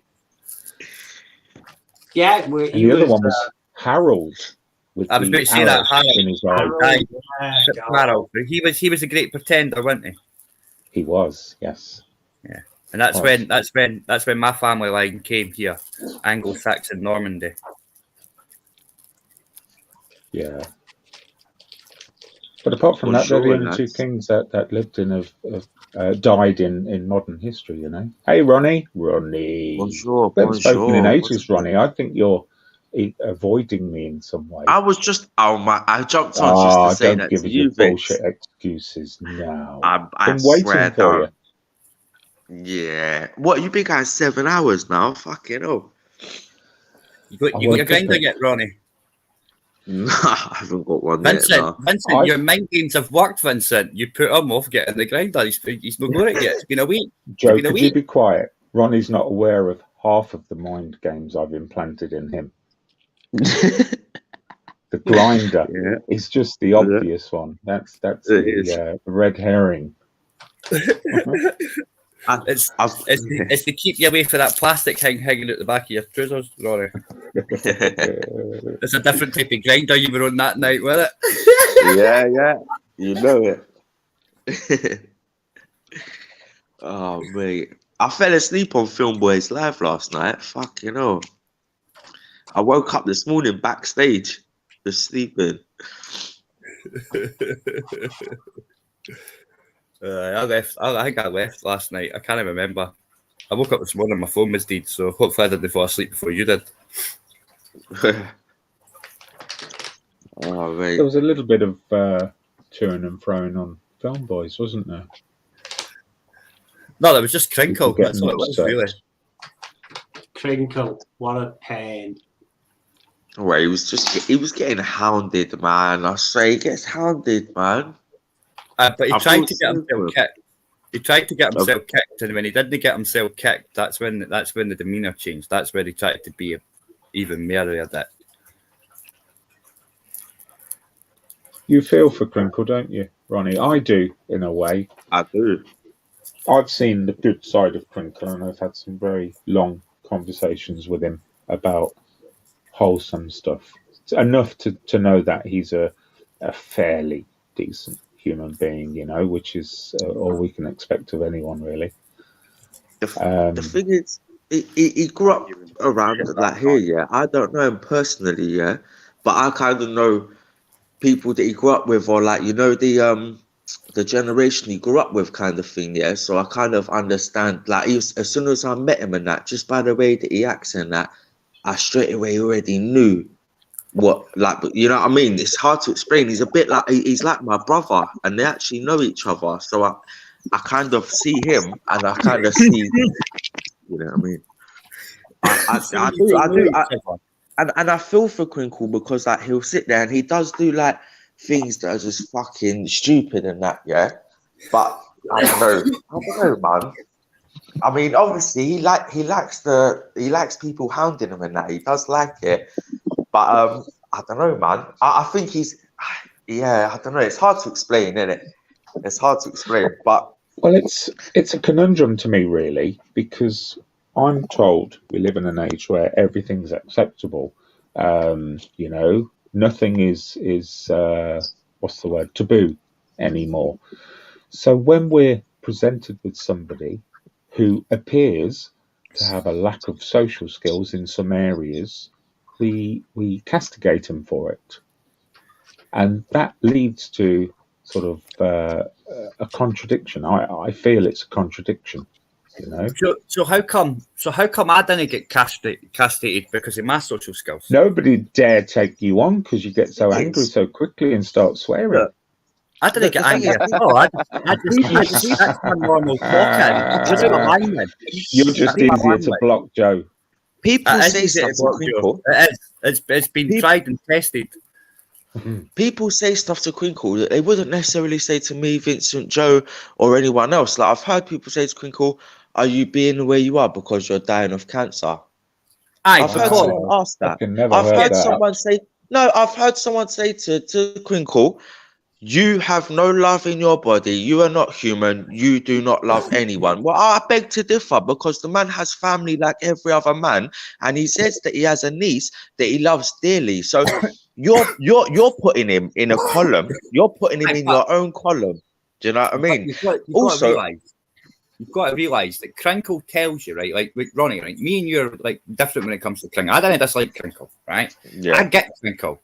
Crinkle's main objective is because, like, look, if you said black, he'd come on and say it was white, yellow, or fucking gold. It'd be one of the three, right? He's a wind-up merchant. He's off that generation where taking the piss was just a laugh, and we didn't have loads of people in society that just took what people said as face value and believed it. They questioned shit. They questioned it as they were getting told, right? So that's what he laughs at, right? That's like last night when he was pissing himself about the fucking what he does for a job and all that kind of stuff. He takes that as fun. So do you think people should just judge him as he's telling them? No, I think people judge what he comes out with, right, and they see him as being a argumentative person, right, polarizing again, right. He'll say the opposite for you just to argue with you, just to hear the opposite happen, right. I've seen him come on with in a difference of 5 nights, yeah. And the first night he said he was up for fucking option A, right. The same debate 5 days later, he was up for option fucking B. Right, so if you pay attention to the words that he uses and all the rest of it, he's only there to basically debate realistically. That's what he likes, right? So there is a lot of folk out there that can that and they see that, because I saw it day one over a year ago when I met him on civil disobediences, right? Him and that Horace. They will just be quite canaptious with them, sarcastic, and totally rip the piss, because there's no point entertaining what they're talking about, because they ken that what they're talking about isn't what they actually believe. They're just saying it to get. No one believes that he's been to university, Joe. That's immaterial. It's immaterial. It doesn't really make a difference. Whatever he says he's been He done, has. it is He has. immaterial. I can tell you for sure he has. I've asked him enough questions to find No out one whether he believes has that or not. no one believes that he's younger than he says he is. Did you ever ask him what age he was when he went to university? He was probably older. Well, if he says he's 19, he's 19. He's not 19. But if he says he's 19, then who are we to say that he's not? YouTube must know if he's saying he's 19. They will know. YouTube didn't say though that you have to be under 19 to join, or 19 and under. So that's like slightly different oxymoron there. It really makes no difference. Like, look, the guy looks like he's had a hard paper run, right? Maybe he's 19 plus fat, you know. maybe his green screen makes him look older. You know, maybe his green screen makes him look older. Either way, that'll not get you a pair of trainers, right? You know what I mean? I think he's grooming folk with trainers, because I think that's weird. Because like there's certain grooming gangs, that's what they use. He's only got the level up, Joe. Has anyone received any trainers yet? And if you have, were you groomed? Yeah. What did you do for those trainers? Probably not. He's a good guy. Like, even one night up, it was just me and Crinkle talking. It was just for Christmas. We're away. Yeah, we just having just a normal chat. And I was chatting to him. I was like, yeah, man. I was like, fucking, like, just chatting about Christmas costing a lot of money and this, that, and that. And he was saying to me, I'll give you 150 quid right now. I'll help you out if you're stuck. If anyone's stuck, I'll help you out for Christmas right now. There must have been about 30 people in her life saying, he was like, listen, I'll give you all 150 quid right now. No one gave him the Bitcoin wallet, but I'm telling you, he would have done it, because he's not a horrible person. He comes on and he says things to trigger people, but he's a human being as well. You know what I'm saying? Like, he is a good guy. If you meet him in real life, he will tell you today, I hope you get the virus so that it teaches you a lesson. And he'll come tomorrow and he'll shake your hand and have a coffee with you. Yeah. You know what I mean? Everyone needs a friend like that, don't they, Ronnie? They do. I just need a friend. So I'm latching onto him. He needs one. He needs a friend. He needs a friend. I need a friend. So I mean, we suit each other. Well, let me stop you right there, Ronnie. You've got a friend in me, that's for sure. But I'd just like you to have a look at this little statement here. Are you ready? Go on. What does that mean, Ronnie? Oh, yeah, man. Ronnie's put you to a T, mate. I'm on Ronnie's the spot. put you to a T. I'm on the spot. Okay, now. clear your throat and let's hear it. Ronnie. No, I can't do it when I'm on the spot. I'll pull it out of the bag. All you're doing there is just lowering your voice. No, but I will. I'll do it. You just have to give me time. I can't do it on the spot. Do you know what? Has any of you ever thought about going on like The Chase or something, because you're really good at it, but when you're put on the spot, your mind goes blank? I've never been on The Chase, so no. But have you ever been put in a situation you say like, look, I'm good. Me and my father-in-law, yeah, we sit there, yeah, and we'll have a couple of drinks and we'll play Guess the Tune. So we'll play the first couple of beats, and I swear I can get a song by any first couple of the beats unless I'm playing the game. Once I'm playing the game, my mind just goes blank, can't think.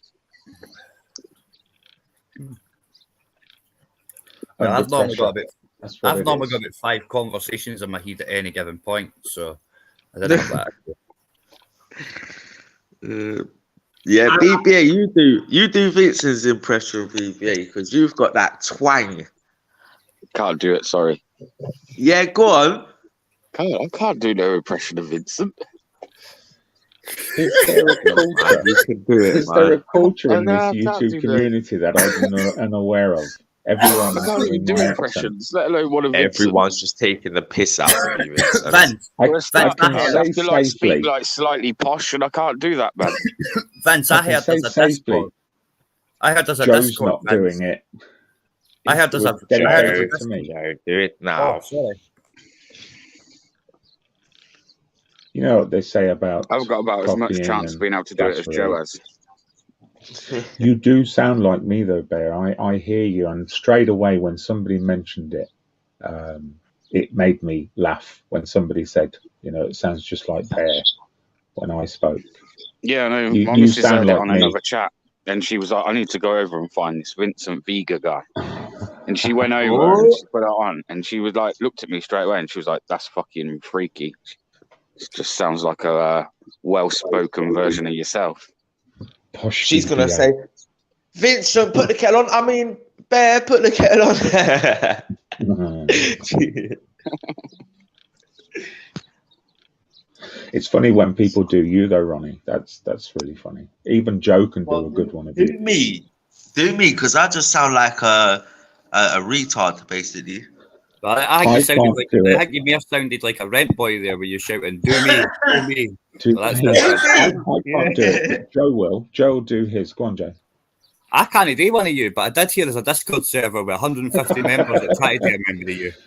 I didn't No, get no, that. do your. I would just go and get a do- Danny Shine video because I think you sound like Danny Shine, eh? That's what I think. Yeah, but we're from this. everyone sounds like Danny Shine to you in You fact. do, honestly. You sound like I Danny grew Shine up- to me, honest. I But no, grew up like, with Danny no Shine. bang You on, see- like, you know what I mean? You see, when I was little, I used to leave my house and I used to hear Danny Shine speaking over the megaphone all day long in Camden. I swear I grew up like just, I used to see him all the time, fucking hell. But I don't think he's realised to do what he does no more. He always gets moved on. You Well, can he's see him still though in doing central it. London and that. No, you can see him though. Danny Shine is great. No, I like Danny Shine. I do. And you know what? I swear. Look, you know, I used to walk down Camden with my missus before we had kids and that, and we used to just go get a little burger and that, and we used to sit there and just watch him on his megaphone, yeah.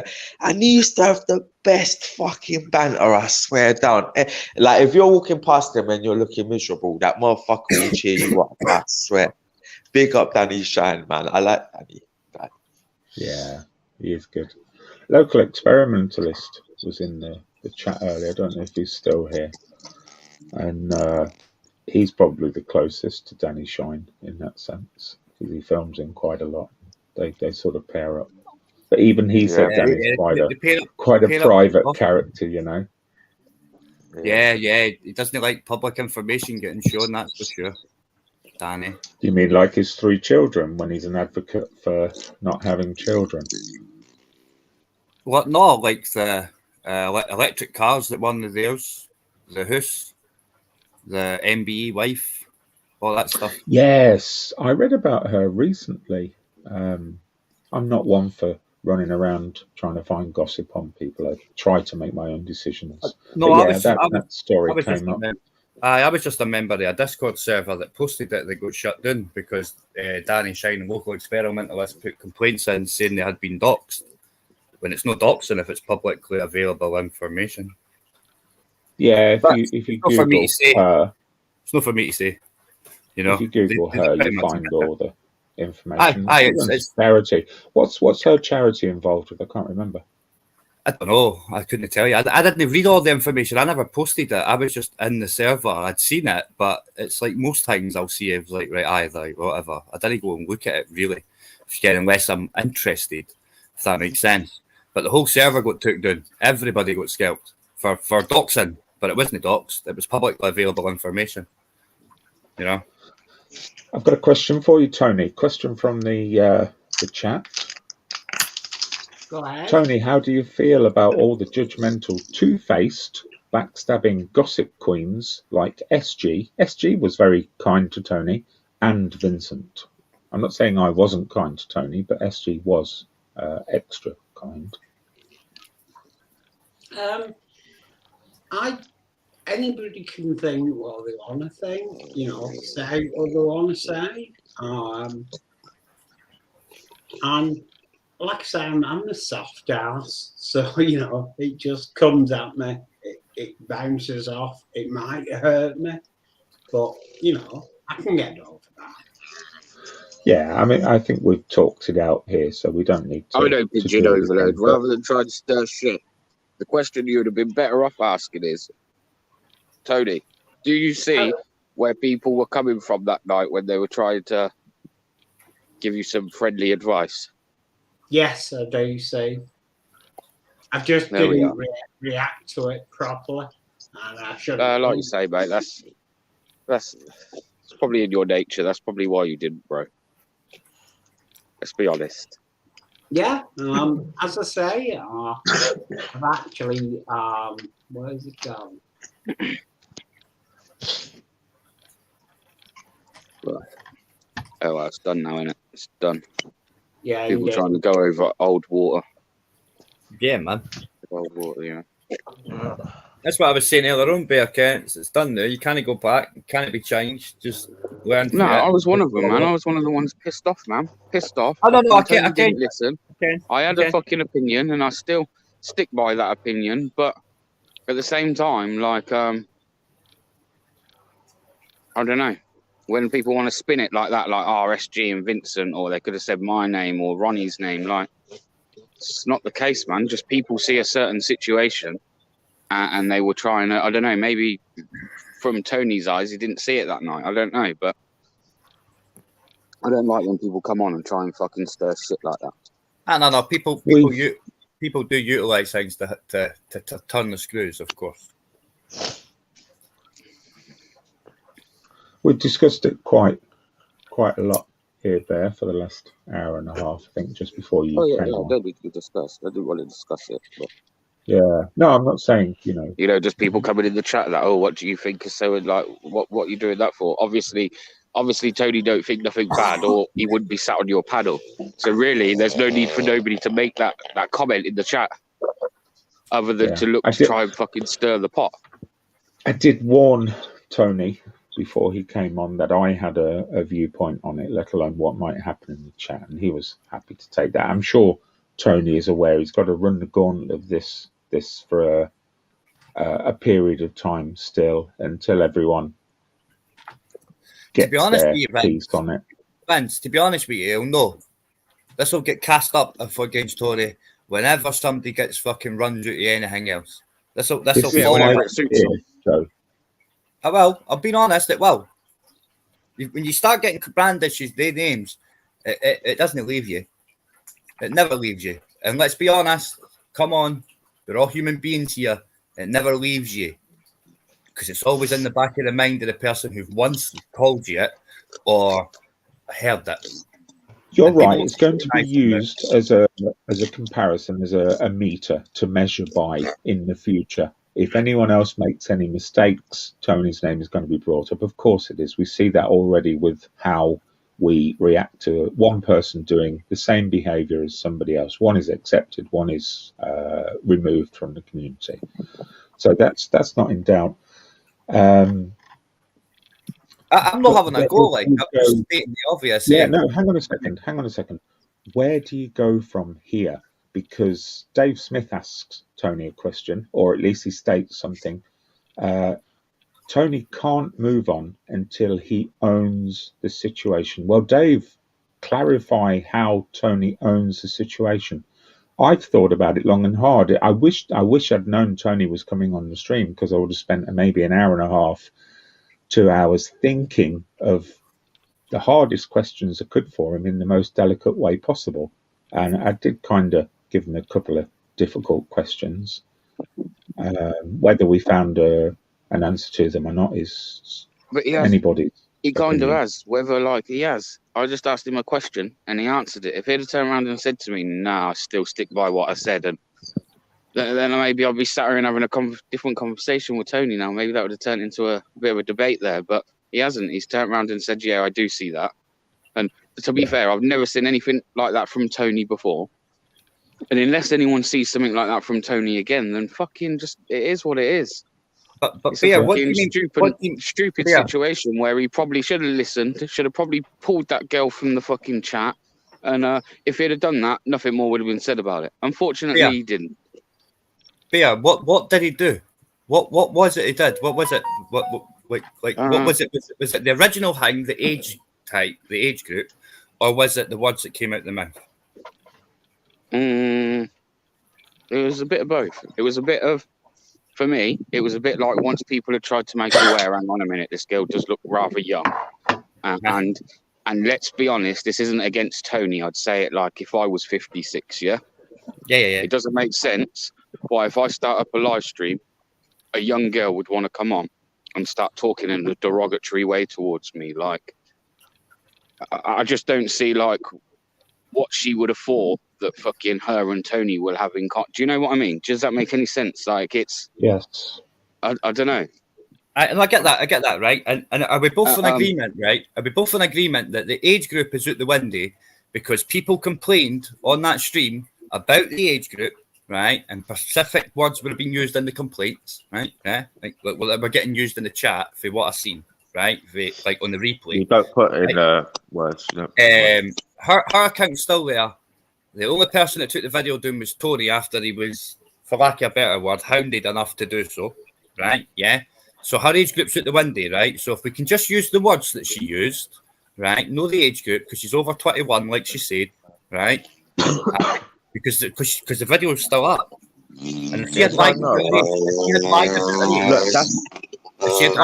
age, right? If she had lied about her age, right? It's not immaterial because that's what started Tony's issues with tissues. We'll just call it, right? Yeah, and those issues with tissues are, like I've already said, I would have tried to steal the conversation away 3 times and then bye-bye, right? But the issues with tissues, whatever it is, right? Yeah, right? It's only really the words that came out of our mouth now, because otherwise, the words that were used in the complaints would have had his stream took down if it was true, right? But because she's an adult, over 21, a convict, nothing happened. But you know, like if I started telling Vincent that I was gonna do all them things, this, that, and the other, no one knows how old I am here now. In here, you know what I'm saying? So if there was reports happening, which all you have to do is click 2 buttons. You don't type no words, bro. You don't type words in the description. Yeah, but there was people that said they reported it in the chat, as you well know, Ronnie. Yeah, and they used I did myself. This is how I know. But what I'm saying to you is, see YouTube. Yeah, you see people that look, Joe, you know what I'm saying when I say they're touchy. They'll be more touchy about a song being played for copyright than they will be. Like I've looked through internet, through YouTube, and there's stuff on YouTube that shouldn't be on there. Yeah, right. Yeah. And there's thousands of people actually watching this stuff. Yeah. Now, if people are reporting it, now, them type of people that have thousands. This girl has 100 subscribers. Yeah, she made her account. Ronnie, let me stop you right there. It's pointless as us going over old ground because I did say earlier I'd like it to be there. No, hold on. Let me finish. Make my point. No, Ronnie, hang on a second. I want Tony to speak really because we're talking about him and he's in the room. Okay, but let me make my point. Let me make my point. Basically, they're not going to ask every person on YouTube for ID. I could sit here now and tell Vincent I'll suck his cock, and there'll be a report, and the YouTube really won't care that much about it. Yeah, but what they do, right? What they do, right? What they do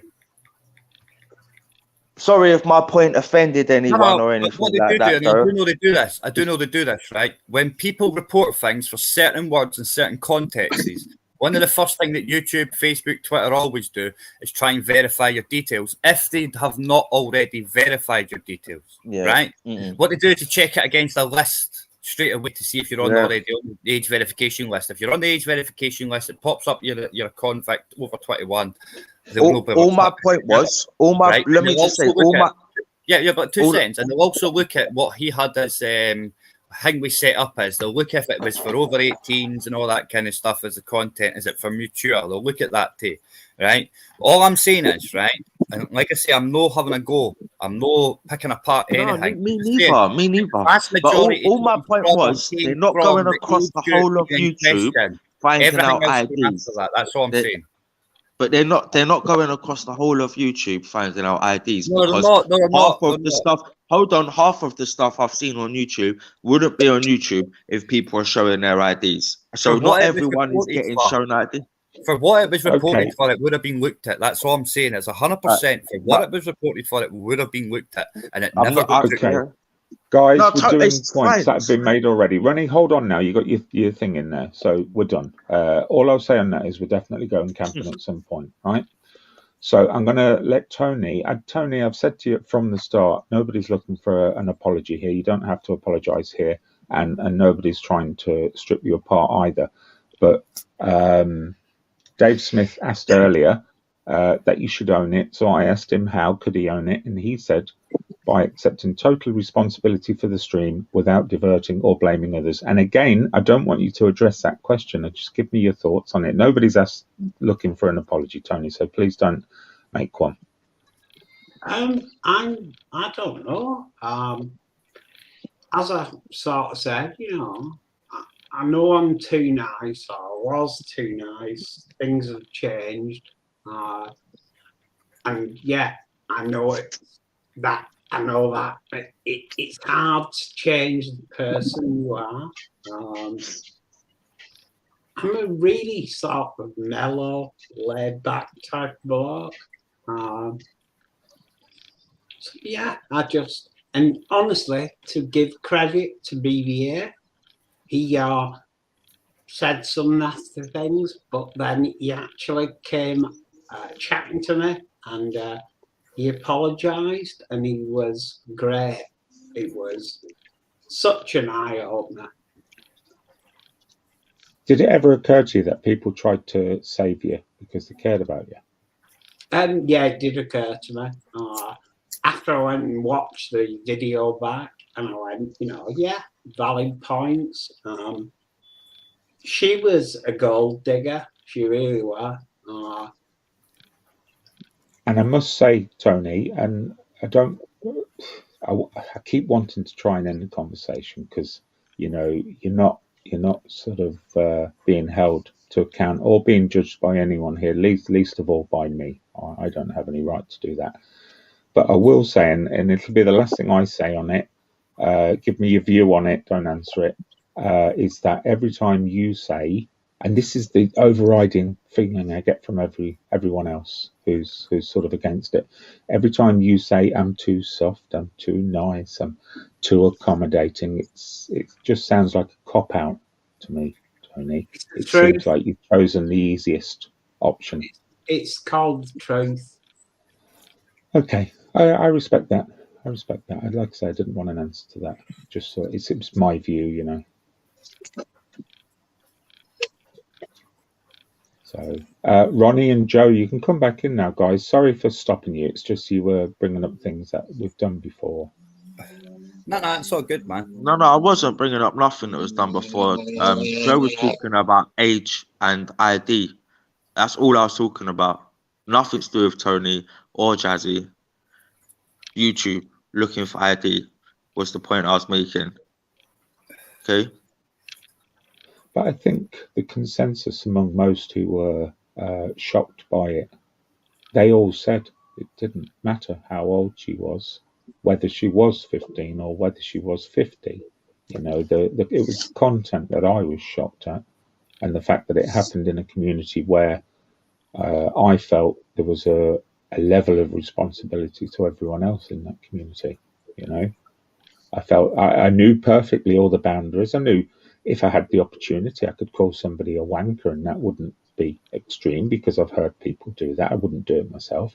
I knew I could scream and shout if I wanted to because I'd heard people doing that. I'd just never seen somebody host a live where some girl came on and revealed all of her sexual thoughts, you know, so vocally. That was the shocking bit for me. I'm no prude, Ronnie, you know, when we go camping, but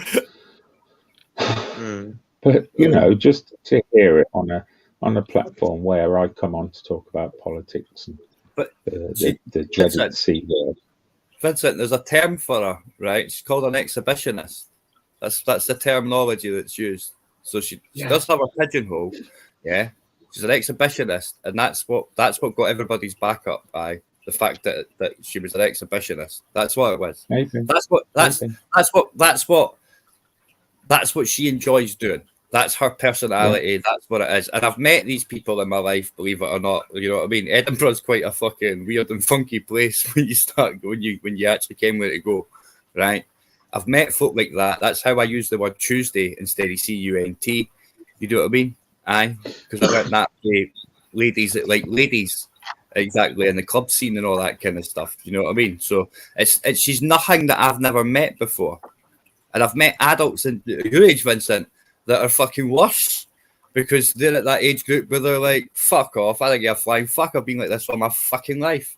You know what I mean? They're worse than what she was, to be honest with you. And I've seen a lot worse in forums and whatnot that are nowhere near today with what she was talking about, and I've seen worse than that as well. You know what I mean? It's like it's horses for courses, eh? People are people, and everybody's different. This is why you should never really get too emotionally attached to someone who is on the other side of the internet. Do you know what I mean? Or you should never ever try and be like, no one's her family. If her mum and dad don't give a shit about her, if Tony's wife don't give a shit about him, why should anyone else? They're just pixels on a screen, innit? If you just get used to the person being pixels on a screen, you won't be so emotionally attached. You won't be involved with this right now. You're not her parents or her family or nothing to do with Tony. They're just people on a screen, pixels. So why does anyone care? Simple way to think about it, really. That is quite a good way to look at things, because why should we care? At the end of the day, YouTube doesn't. Tony and his wife don't. That girl and her family don't. Pixels on a screen. But that's a really simple thing to say. That were just pixels on a screen, because people are engaging with those. That's a crinkle pixels. saying. People are in. Yeah, it's true though, people are engaging at the other end. It's true though, because if I treat you all as pixels on a screen, I agree, but I disagree at the same time, because they're not pixels just pixels on a screen, are they? If you treated her as a pixel on a screen, you wouldn't be getting classed as a bad person for calling Tony a hurty word. Yeah, it's true, but on people aren't able to do that, Ronnie. You've seen many occasions where one person says something. But then how does that make you look when you just ignore certain? That's what you're doing, is you're ignoring a situation which you wouldn't ignore in the world away from the internet. But Bear, look what happens. If you ignored what happened last week or whenever it happened, this wouldn't be happening. And the people that called Tony a hurty word or told him he's in the wrong wouldn't be getting called wrong for telling him he's in the wrong because we don't know her age. Who cares about her age? Pixels on a screen. It's fucking true, innit? If you think about it, it is true. Yeah, so it don't matter about her age. It's just pixels on a screen. If she's underage, still don't matter because it's pixels on a screen. Well, look, you've got to remember, if a little girl comes on here and you perceive her as a 15-year-old or a 12-year-old, don't matter what you're perceiving her as, because they would have been vetted by YouTube to the highest extent, and they would be dealt properly if they were underage. So anyone who looks underage, treat them as an adult, yeah? That's not what I say. What happened? No, I know, but what I'm just saying, this is how other people put in it. It's up to Tony and his wife. If they don't care, if the kid's child or the adult's child or the adult or the kid's parents don't care, why should we? You know what I mean? Like, really and truthfully, YouTube doesn't care. None of their families care. You've changed your tune slightly, Ronnie. No, he Because I'm hasn't. He talking. hasn't. He's just putting the other side out there. I don't think he actually believes that. Yeah, no, I'm just putting it out there that next time someone comes across a girl that could be vulnerable online, saying things and giving their friend advice, remember that girl has nothing to do with you. If she wants to be doing that and her parents are happy with it, it's got nothing to do with you. If YouTube is happy with her doing it, it's got nothing to do with you. And if Tony is the host, has nothing to do with it, it has nothing to do with you. Yeah. The only time it has something to do with you is if it's your family member, you're the host, YouTube doesn't want you doing it, or you decide you don't want you doing it. Right. Apart from Okay, that, let the me- hundreds of people that are telling you we're perceiving this as a wrong thing to do, it doesn't matter what they're saying. It doesn't Okay, matter. let me just address that quickly, Ronnie, and then I'll shut up because I'm going to make myself a coffee. I absolutely know in the history of my life, all the girlfriends I ever had, not one of them would allow me to have got away with that. I'm sorry to say it, Tony. I'd have had my nuts removed by any of them. So that's probably how I'm making my decision on how I feel about it, is because I know I wouldn't get away with it. And I'm not saying if I had have got away with it, I would find it acceptable, because it's probably a shared viewpoint of myself as well. It was kind of, a bit out there and a bit sort of lewd and crude.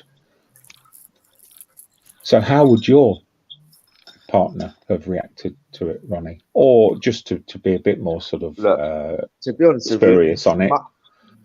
my missus, if I was sitting there with her in the front room and there was even a woman I seemed a bit too friendly with, or she seemed a bit too friendly with me, or made a comment that I even had nice hair or nice lips or eyes, my missus would fucking shove that phone up my ass, yeah? And I wouldn't And hear the there end of it it. is. And you know what? You And know what the there other it thing is. was? Because I'm so paranoid and that, yeah, she'll lead me to believe that she's going to do it back to me, and that's my relationship fucked. I guarantee it, because it's a trust thing. That's you and your missus must have a lot of trust, because my missus wouldn't trust me to be having a 21-year-old woman, let's say, talk to me like that. Exactly. If she's a 21-year-old woman, my missus will be like, what the fuck? I'm sitting next to you. There's people online that say Merry Christmas to us. You know what I mean? And they think that I look like a dickhead now. Thank you for that, my husband. She would have battered me. 100%. But, Tone, I will say, I'm one of them. Hello? Hey, Tone. Hello. Yeah, I will say I'm one of them people that left a hearty comment to you. First off, when I came on your live, I did say to you, Tone, you're gonna get labelled by everyone as not a nice person. You're gonna get called bad things. So I suggest you just kick her off. You've had lots of friends up here telling you to giving you good advice. You should kick her off. That was the first time I jumped on. An hour later, it was still happening. I came back on. I said, you know what? You've left it going too long now. You fucked up. People are gonna have their opinions on what they've seen. Yeah. And I was one of them people that had opinion what I see. And you know what? Because I have no filter, I have zero filter, yeah, for anyone on the internet. Yeah, really and truthfully. I'm trying to be a better person, but I left the word on your comments. A lot of people told me, you know what? That's a bit strong. You can't really just say that about someone, yeah, because it, you know what I mean? That's a bit too far. I deleted that comment, and I think you blocked me as well at the same time. And so, but yeah, I'll just say, yeah, cool. I don't agree. Look, Tony ain't all of them bad words that people are calling him and this, that, and the other, yeah.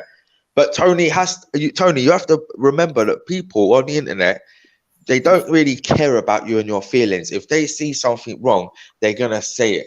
And they don't care with what happens to you once they close internet. So like, even if someone, look, if I done something wrong on the internet and I got labelled a paedophile by someone in Australia, when he closes the phone, if I then go and get attacked because I've been labelled a paedophile, but listen, I put myself in that. I take a lot of blame. You know what? I'm one of them people that will admit my faults and admit my blames. You see, every time I've been caught for doing something wrong, I admit it straight away, and I can see how other people will perceive that moment at time.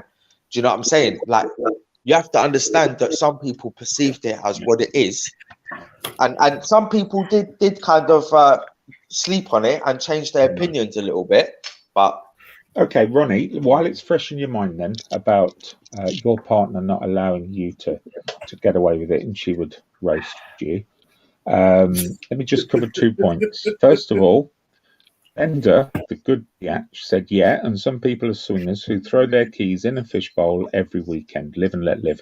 That's fair enough, Glenda, but they don't do it on a YouTube live. And the second one is, Ronnie, how Agent X tells you it says more about your partners if your missus is going to roast your nuts for talking to a girl online for 3.5 hours. So I'll reverse the question, Ronnie.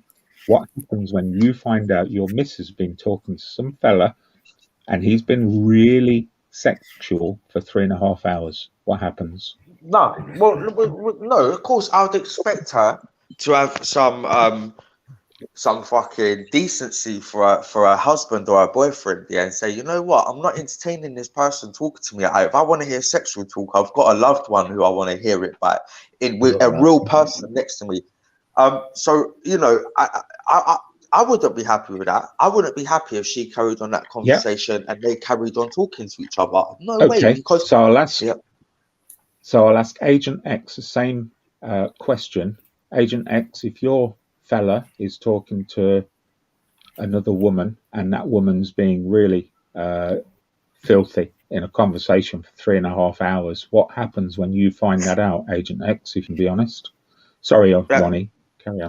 And as for some swingers throwing there, I mean, listen, when you go to a swingers party or whatever, when you go there as a couple, you go there with knowing what your intentions are. You've basically got a signed contract that you're going to go there and you're going to share each other. I don't think Tony told his wife what was being said at the start of the stream, let alone told, you know what I mean? I don't think she knows the whole truth. So there's a slight bit of dishonestness there. And that's bad in a relationship at the end of the day. Oh, there it is. I'm pretty sure. I'm going to assume that Tony's missus would have forced him to fucking let her see the video after she heard some of the things that folk were saying on the panel when she was sitting next to him, to be honest. I think she sat there the whole time so she could fucking listen and hear more before she decided whether she was going to plunge a knife in him or not, to be honest. Well, I just, you know... I think he would have been rinsed for his missus regardless. Hey, I think she would have forced him to... honestly, like I've been married, mate. She would have forced him to fucking play that. She would have forced him. She would have made sure that didn't go down either. She would have told him if that gets deleted, you're getting it for the next day morning if it was late. Came away, she wanted to go to sleep. That would have been on her mind, man. 100% guaranteed. See me, I wouldn't. What I've seen on YouTube, and from what I know YouTube to be, I wouldn't put my trust in YouTube to be blocking the right people for the right things. Let's just put it like that. I get what you're saying. I just reckon that with the words that would have been used, with the complaints that were made, that would have triggered things that they can't stop for looking at. You know? Man. There's a channel right now with like a woman. She looks like a little Chinese girl, and she sports fucking like underwear and lingerie and all that for La Zenza. But she looks young, yeah. So like, but. What I'm cool. She's obviously been vetted and that, yeah. They have obviously made sure that she's real and whatever age and that, yeah. But not look. If you make an account yesterday as a 13-year-old, yeah, it's not going to be vetted for months. I fully comprehend that. I fully comprehend what you're saying there, and I'm not disputing what you're saying there. I'm just saying that once something gets flagged by the users, yeah. As a certain type of content, at that point, the very first thing they'll do is go look at if they have somebody who's confirmed their ID against their own list with a username, and then the next call is to then contact that individual if it's no on their list that's of confirmed ID type thing. The next thing is to contact that username to confirm the age group, and if they get it confirmed, then it'll just stop. At that point, that's what I'm saying. Do you know what? Both sides, but like it's true what you're saying. It's true, but also with me as well, it is true. They do miss people, but I mean, this. I'm not back and forth whether she was. This ain't about her. I was just talking about the YouTube banning system, people. I'm not saying that she was young or whatever. I'm past all that. You know what I'm saying? It is what it is, man. It is what it is. Everyone can just make their own decision. I don't really care. You know, I don't. It's up to everyone, whatever. It's not up to me to have a decision anymore. Can I say something now? I was on Dino's last night, and I've always said Tony P, amazing guy, everybody loves him. I've not got a hatred for him at all. But on the internet, it's not like real life. And what he did, he forgot, he put it on somebody else's panel. Yeah. And that let's say he's on my panel. He'd have acted like that. He forgot that he was ruling the panel, and he has to not judge for himself in the audience. I made that mistake. I tried to do that, Tony. You know, a bit of drink. You told me to shut the fuck up, Tony. Did it 3 times. I left. But I have a drink. You have a drink. I've not got nothing against you. I just have to repeat it. I was on Dino's last night trying to say something, and he wouldn't let me on. And maybe he was protecting you. And you know something? You know what I did? I went, look, I've been here. I was in the back chat for over an hour, waiting to come on. I let everybody come on first. Then there's 2 spaces, 15 minutes. I went, fuck this. I'll get my own channel. And you know what I did, Tony? Tony, what I did, I put a panel on because I heard it. I made because I'm over 500. I made everybody vote. Should Tony delete that video? Yeah, basically for your own safety, your own protection. Should you delete it or put it in the background? And at the end of it, after like 7 hours, over 70% said, get rid of that video. Now, believe it or not, there's me and Laura, you know Laura, the singer, who's talking about things. And guess who else was on? Crinkles. You know, when Crinkles on there, he was like, blah, blah, blah, blah.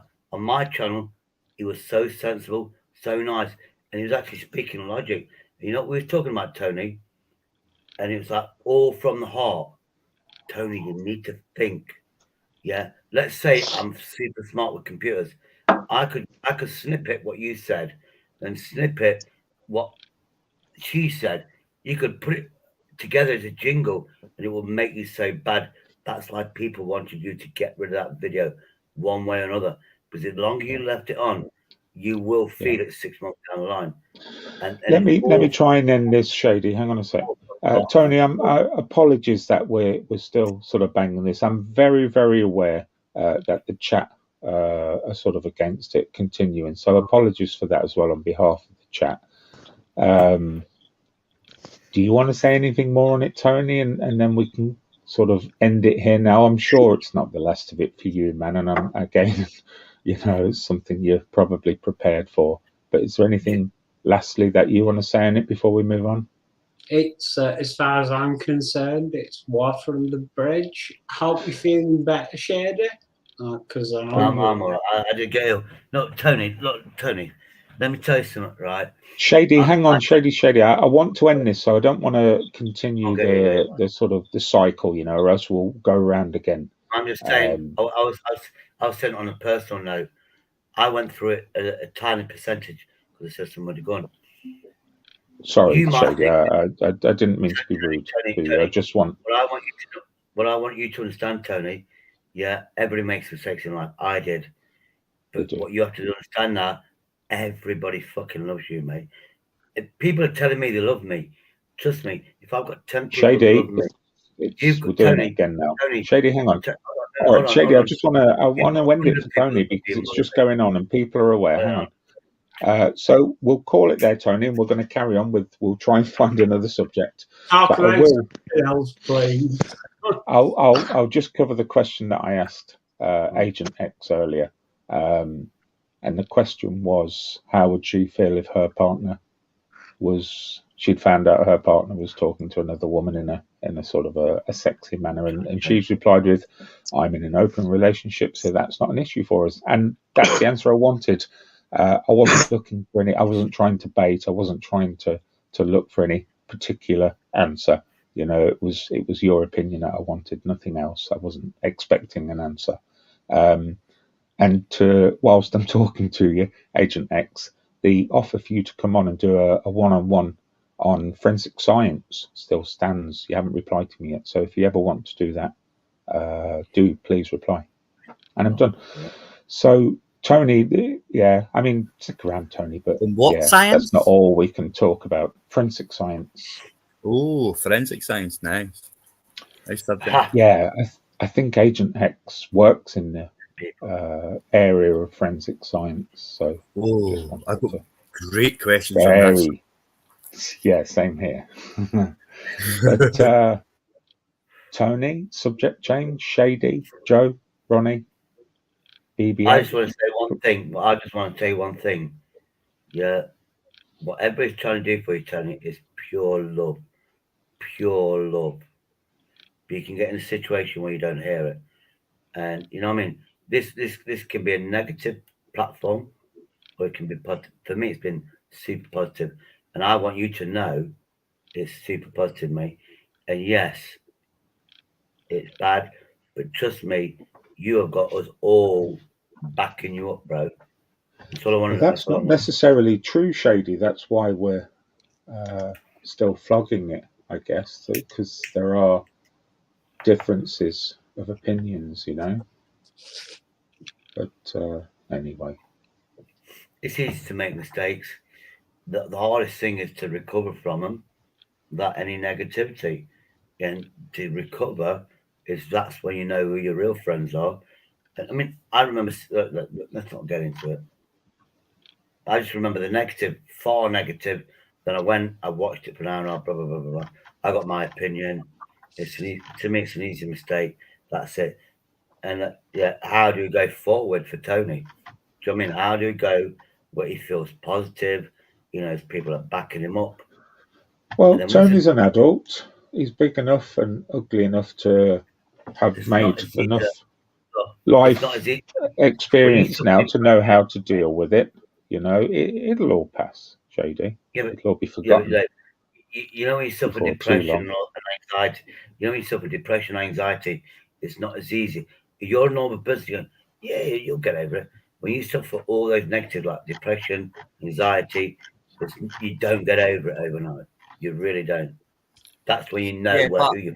But that's not necessarily true, right? Otherwise, people would always be anxious all their life and always be depressed all their life. People make choices, right? Yeah, they make choices and decisions on what they do moving forward or how they take something on board. Like I hear people say, like bullying.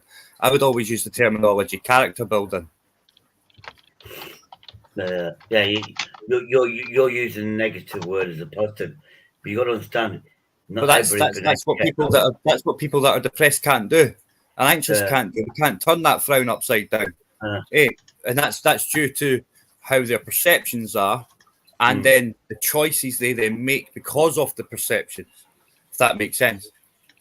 I mean, I like the bit where you say bullying. Somebody bullying you is a character building, which is true. But when you're being bullied, you don't see that.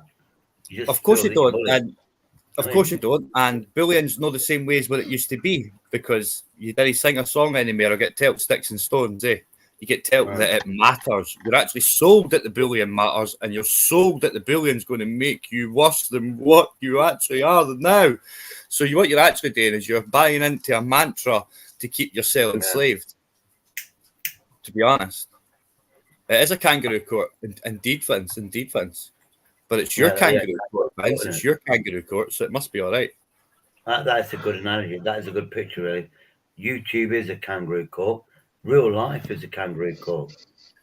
So I mean, it's a fucking nightmare.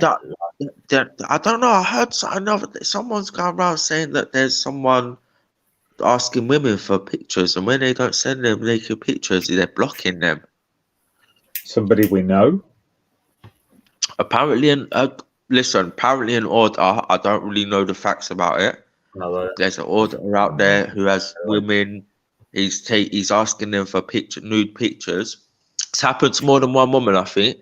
And when she said no, he's blocking them. I think that's what someone said. I think that would be identified immediately if that had happened. Whoever had been asked would reveal them. I don't know because in the chat the person said it, and then the person said Live Free won't have wrong-uns in the community, and News Now Yorkshire put up loads of 100 signs. So I was thinking, What's It the was- 100? What's the 100? What's that? Oh, right, like 100%. Yeah, like saying 100% he won't let him in the community. Even Tobbs was like, "Oh, I'm not talking about that," type thing. And then I it don't moved care. on. I've So got it's no like, idea. I don't know. I'm always playing catch up on the drama, to be honest with you. Yeah, I ain't been around for like 2 days properly. So I was only literally last night. I see a little bit of it. I fell asleep on Film Boys Live last night and everything. I've been well tired. My kids knackered me out, man. Folk try to wake you My up. kids man. had me running around. That's mad. So anyway, on a positive note, I went out earlier on. That's why I was so late. I had to negotiate with my 5-fingered friend that I met today. I got this Bluetooth speaker, negotiated $5, brand new. I had to open it. And I went, what else can you 5-finger? He went, booze. I went, what? He went, booze. I went, what? He went, booze. Respect, bro. So, forget this drama. I'm fucking happy.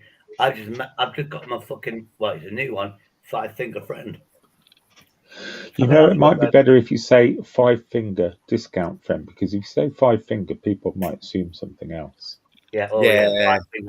5-finger discount friend. It's from where I'm born. We went to same school, but different decades. I was like, he went in the 90s. I went fucking old, the age. Yeah, he's like, you say he's 39 years of age, so I'm 20 years older.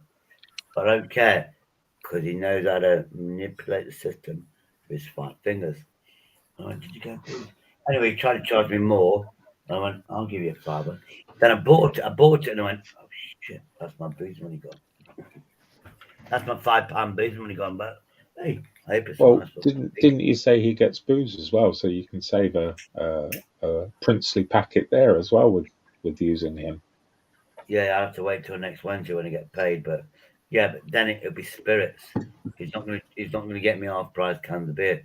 It'll be a bottle of spirit, which when I'm on spirits. Well, that was strange, crazy. guys. I can't have that. Some guy was just flying a drone, yeah, on fucking, yeah, just stopped me and that and was like, are you BBA? So, No.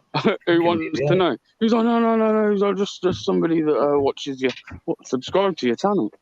I was like, yeah, fucking hell, fine. Just so, as well as on mute, guys. He was just saying that he's out with his drone, getting some footage. He puts it all on Instagram or something. But usual shit, asking about some of the dramas in the community. And I was like, I don't know what you're on about, mate. I know nothing about drama. Is that the first time you've been recognised? Hey, BB, what are you doing? It's really strange, mate. I'm fucking all like masked up as well. How he's fucking noticed me, recognised me, I don't know. Is that the first time you've been recognised? I go to that all the time, of course I do. This is where the homeless, because if I was homeless, that'd be ideal to sleep under that. Let me tell you. Someone recognised me in Manchester the other day. Oh, okay. Me and the missus went a few weeks ago. We went out for the night and we were coming home on the train. We were in Birmingham New Street Station. As we were walking past, man, someone's like, that's BBA. And then some woman and that's like, how did you recognise him? All like pissed up and that. I said to my missus, like, come on, man. Fucking this is weird. Fucking people just fucking calling out your name and that. I bet it's your voice, mate. It's your voice, mate. You recognise you by the voice, isn't it? I fucking need to be careful, mate. There's a lot of people that don't like me. BB, can you get a speed belt on? Can you get a speed belt on that canal or what? This is why I can't show my face, BBA, because I'd be like a fanny magnet walking down the road. Do you know what I mean? If I'm like, oh my god, look at that geezer. Allegedly, you would be. Yeah, allegedly. Though, bro. Like I say, that's like a little video that I put on my channel, like going back a good few months ago now. And some PCSOs just like, BBA, like all excited and that, like, fucking, we ain't friends, mate. Hey, BBA, is he a public? Getting the police to recognise me, of all people, do you know what I mean? No, I'm not going to lie. A little while ago, I'm sitting there and there was a comment in the chat. Someone said, I reckon Ronnie's a PCSO. They're going to give you a bit of credit, couldn't they? At least fucking, at least police constable, at least. Imagine me being a PCSO. Oh god. Well, I didn't Oh, my realise, yeah, my missus fucking has been working with this certain girl for ages, right? And my missus, like, when she works certain shifts, like, if I've got a live stream up, she'll have it on in the background and stuff. And, like, she's explained to them, obviously, with certain people going into her work trying to cause shit as well, yeah? She obviously had to be transparent and tell them, like, how it's come about and what it is I do on YouTube. So Mrs. comes in the other day and tells me that the fucking girl that she's always chatting about is a PCSO, bro.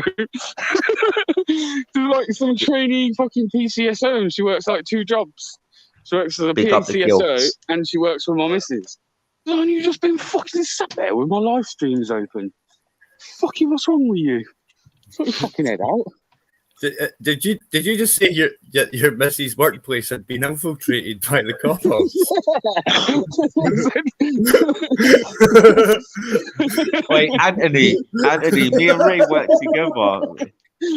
Me and Ray work together. What are you doing? Me and Ray are like good cop, bad cop. Part-time tea. But apparently she subscribed to me and that, so I was like, I'll let you off. Right. Well, she's watching this. I'm off, right?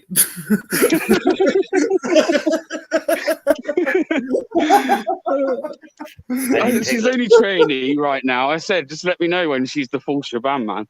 Fucking hell. Hey, can I say, any piglets watching, how are you doing, sweethearts? You little piglets in training. The same. Listen, this is Vincent Vega's stream. Of course the police will be watching. No, I'm saying piglets.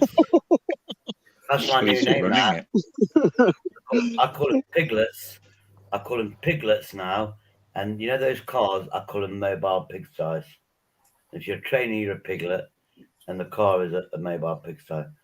Now, obviously, I've got to get the balls to actually say it in person, but hey, get me drunk and I'll fucking do it. Oh shit, I've got to charge my phone on. I've got some fucking phone box orders too later on. Fucking hell, man. This is my destiny. Fucking audit phone boxes. Yeah, man. You know, Shady, you were talking to local experimentalist the other day, Yeah, man. and you accredited him to making that 360 video of you in the phone box. Yeah, and I it was did, actually man. Social Storyteller that created. Oh that yeah, video. yeah. It was social. Sorry about But that. he never told you. He just took the kudos.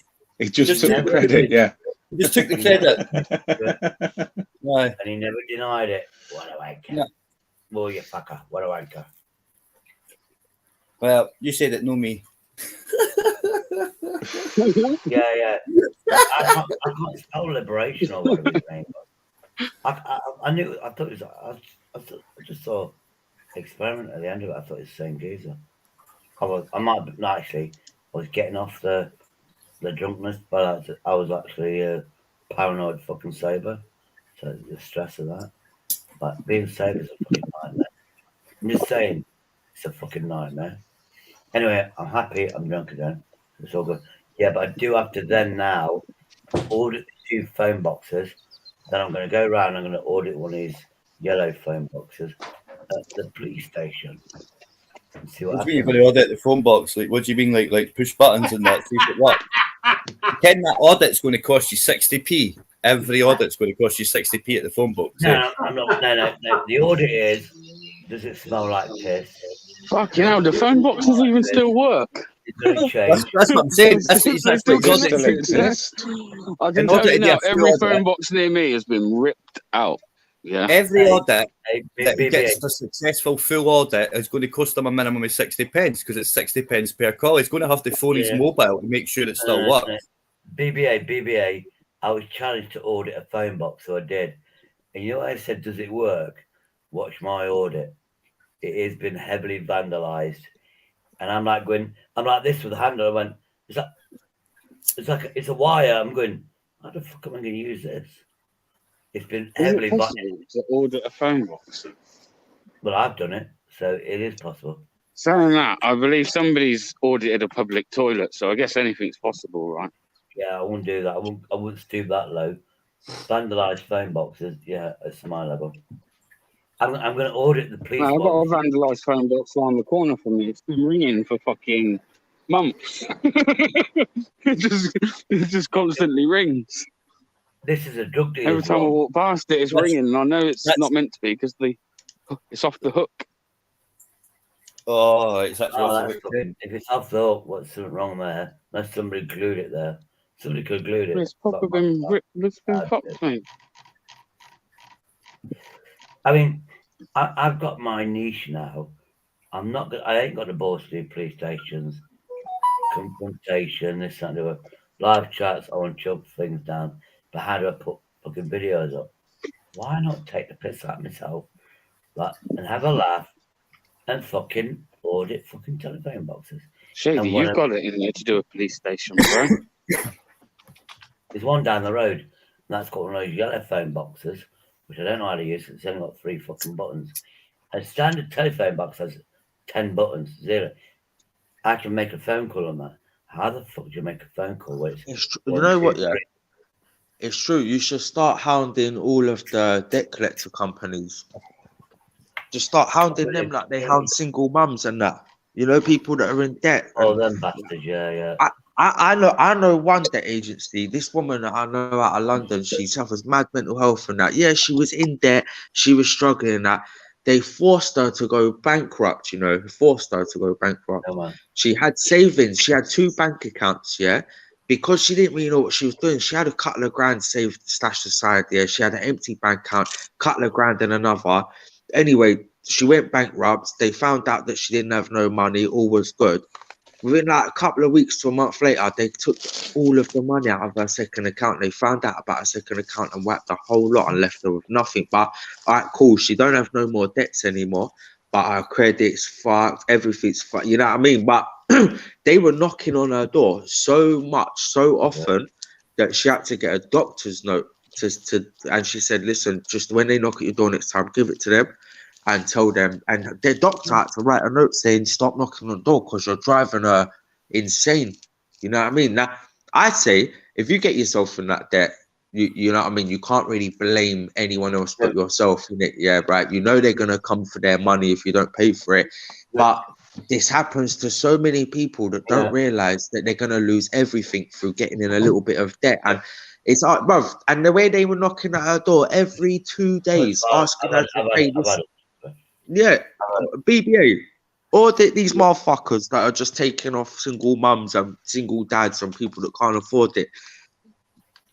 Yeah, but the thing is, you know, when you go bankrupt legitimately through a court, what you have to do when I'm going to go bankrupt, you make sure every debt you owe, you put into that court. Yeah, she did. Yeah, she did make sure. She did. Yeah, right then. When it goes through court, they cannot knock on your door. And they will. Yeah, no. But no, they've stopped knocking now because she's gone bankrupt. Then you ignore them. You ignore them. If you're doing look, you're paying penny. Basically, let's say I owe 10 grand. I go bankrupt. We go, yeah, you got to pay your debt. You got to pay your debt. At 10 grand, they'll go, you can pay £1,000. And that's your debt then. You just pay £1 a week. And none of those debtors can come to you under the law. Yeah, no, look, this is what happened then. They will knock on the door. They will knock on your door, but the fact is, you've been through court, you're bankrupt. They're not supposed to, but they will fucking bully you. This is what happened. She was getting hounded.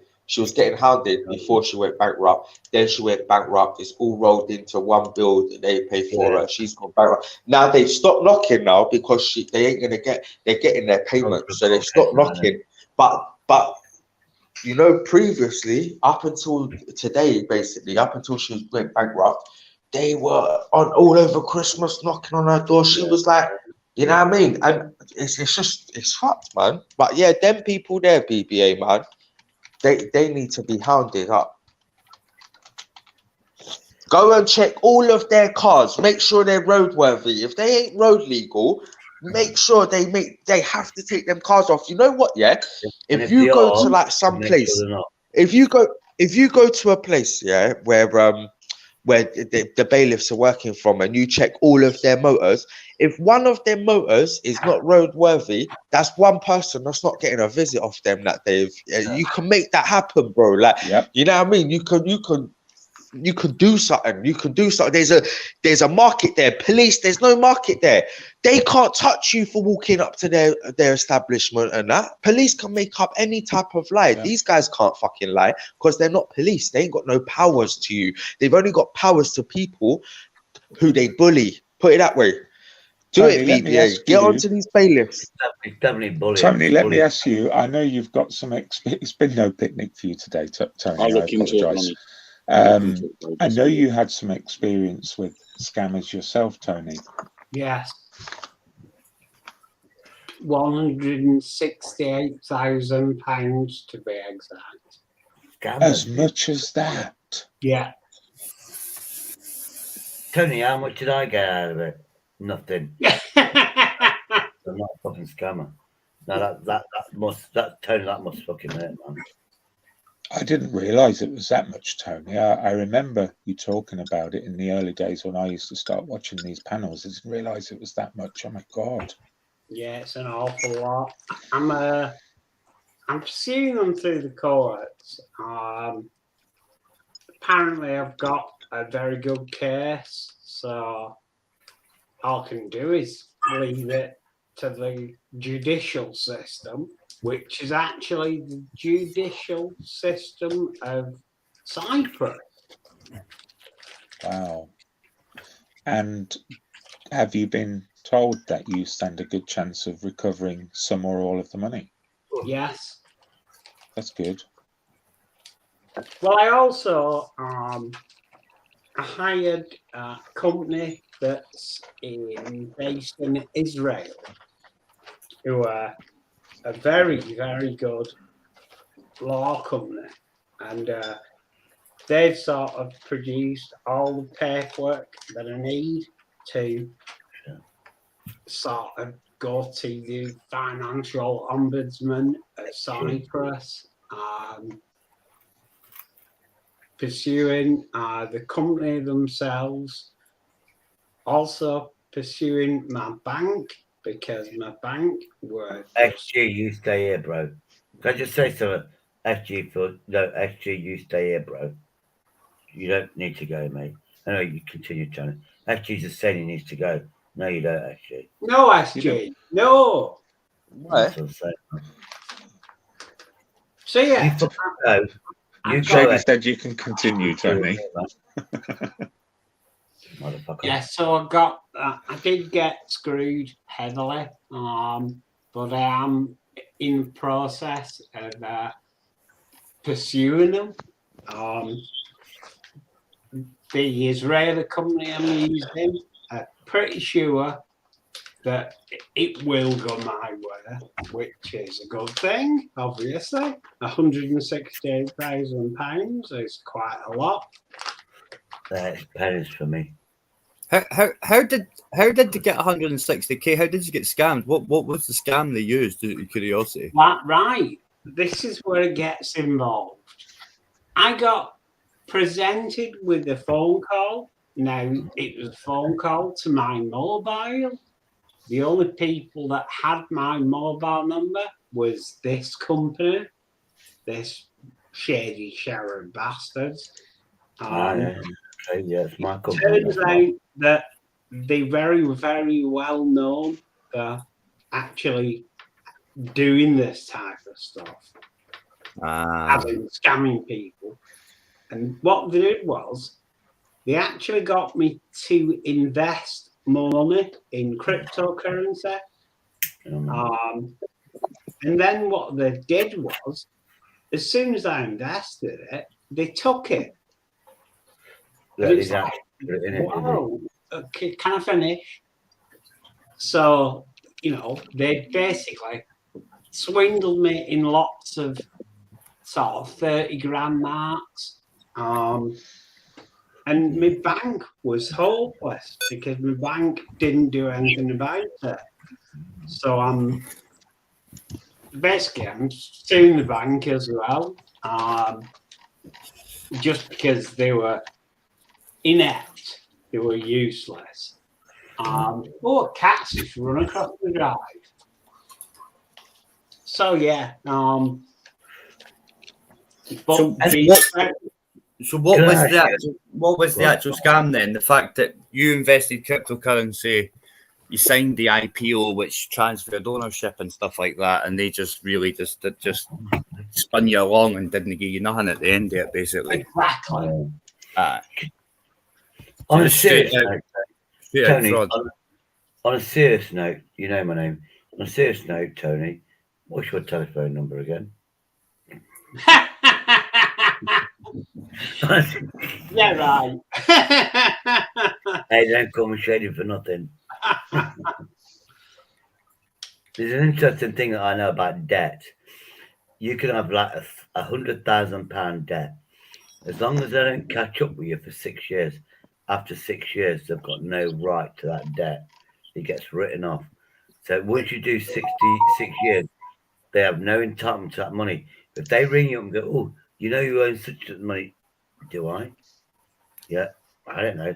But if you pay now, once you say, yeah, I do, they get it pennies on the pound. Well, you owe 10 grand. I tell you what, we just want a grand off you. Well, actually, they want the full amount. If you say, okay, I'll make a payment plan, once you say yes, you're liable for all that money. If you turn around and say, can you prove you've got the right person? No, you can't. Okay, bye-bye. And as long as after 6 years, they have to prove that you are the person that owes the debt. As long as you, after 6 years, you just go, no, and you ignore all the letters. You ignore it, you know. But once you admit to anything, even if they say, give me £1 a week, once you do that, you're liable for debt. Because after 6 years, they sell that, say, let's cut £10,000 debt. They sell that to a company, they get it on a penny on the pound, and they're just happy with any payment. You just ignore, after 6 years, you ignore it. And you don't. I had a mate that, I'm not saying he's shady, but obviously he knows me. He turned around and said, you know something? He goes, I didn't know about it. He says, if you max out your credit cards, let's say you get 40 grand, you go to south of France, yeah, that might, you go south of France or whatever, you take that money. As long as you come back 6 years later, they can't find you. Yeah, they're not knocking on your door because you're in a different country. You come back and you just ignore the debt actually gets wiped. And then any phone call, you just ignore it. I'm not saying I would do that, but I have done it, but not because I know about it. It's just like I was in debt. So you're not saying you would do it, but you have done it. I wouldn't do it. I wouldn't do it. Sorry, Shady, you made it easy there. Yeah, but I wouldn't do it purposely as a scam. A lot of people do it as a scam. I wouldn't do it purposely as a scam. It's a lot of hard work, though, eh? I've ignored my debts. Never admitted to anything. Well, after 6 years, you can't touch it. I didn't know that. I didn't. Well, lucky for you, Shady, we have an expert on the panel in not paying bills. That's me. Thank you, I'm here. Well, you go the hardest route. You go the hardest route. Your route's 6 years long. Like, because once they buy your debt, they've paid your debt. You're no longer in debt to the original debt of the company. You could just tell them thank you and let's move on. And that's the end of it. They've honoured your contract. They've honoured your contract. You didn't need to wait 6 years. You can just do it day one, eh? To be honest. But hey, I didn't do that. I actually pay my bills apart from what I'm legally and lawfully getting ripped off of. So I've and what they've done is they've started a new contract with you, which you've never agreed to. Yep. It's the perfect scenario. It's a perfect storm. That's why I've been to court twice and won. And that's why I now get people at my door pretending that they're going to break in my house to change my meters. Yeah. And they get dispelled. Yeah, I mean, I don't know if I'm lucky, but I had a Barclay card, and the original credit was like 600 quid 20 years ago. Blah blah blah blah blah blah. Went up to £1,000 maximum. My mate turned around and said, "Look, get your driving license." I went, "Okay." So I paid me for driving license, and my mate turned around, very wise, said, "Look, they can take you to court, they can take all your stuff, but you've got a driving license out of it. They can't take the driving license back. You have it forever." And I went, "Okay, fair enough." So anyway, I did pay.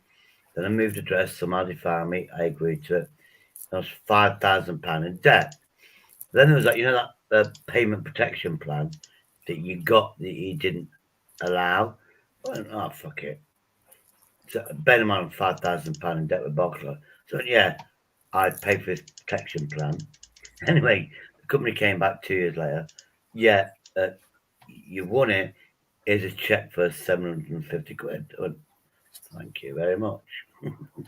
So I spent it. But somebody said technically you had to take that back to Barclays and give them that money off your debt. I went, that's good advice. Did I spent it? I went, yeah. So the actual £1,000 debt that I owed, I think I paid 200 quid out into it. Then the £700 I got back for the extra protection. So just by being in debt, I went through it. Got 500 quid cash. Like 10 years something later. But here's a wee bit of advice for you, right?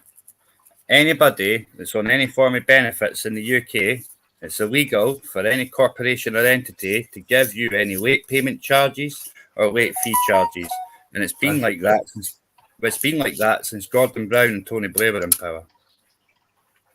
I don't pay bank charges. I don't pay late payment fees. I have credit cards. If I don't pay it on time, I don't pay their fees. If I have a direct debit and it bounces, I don't pay that fee.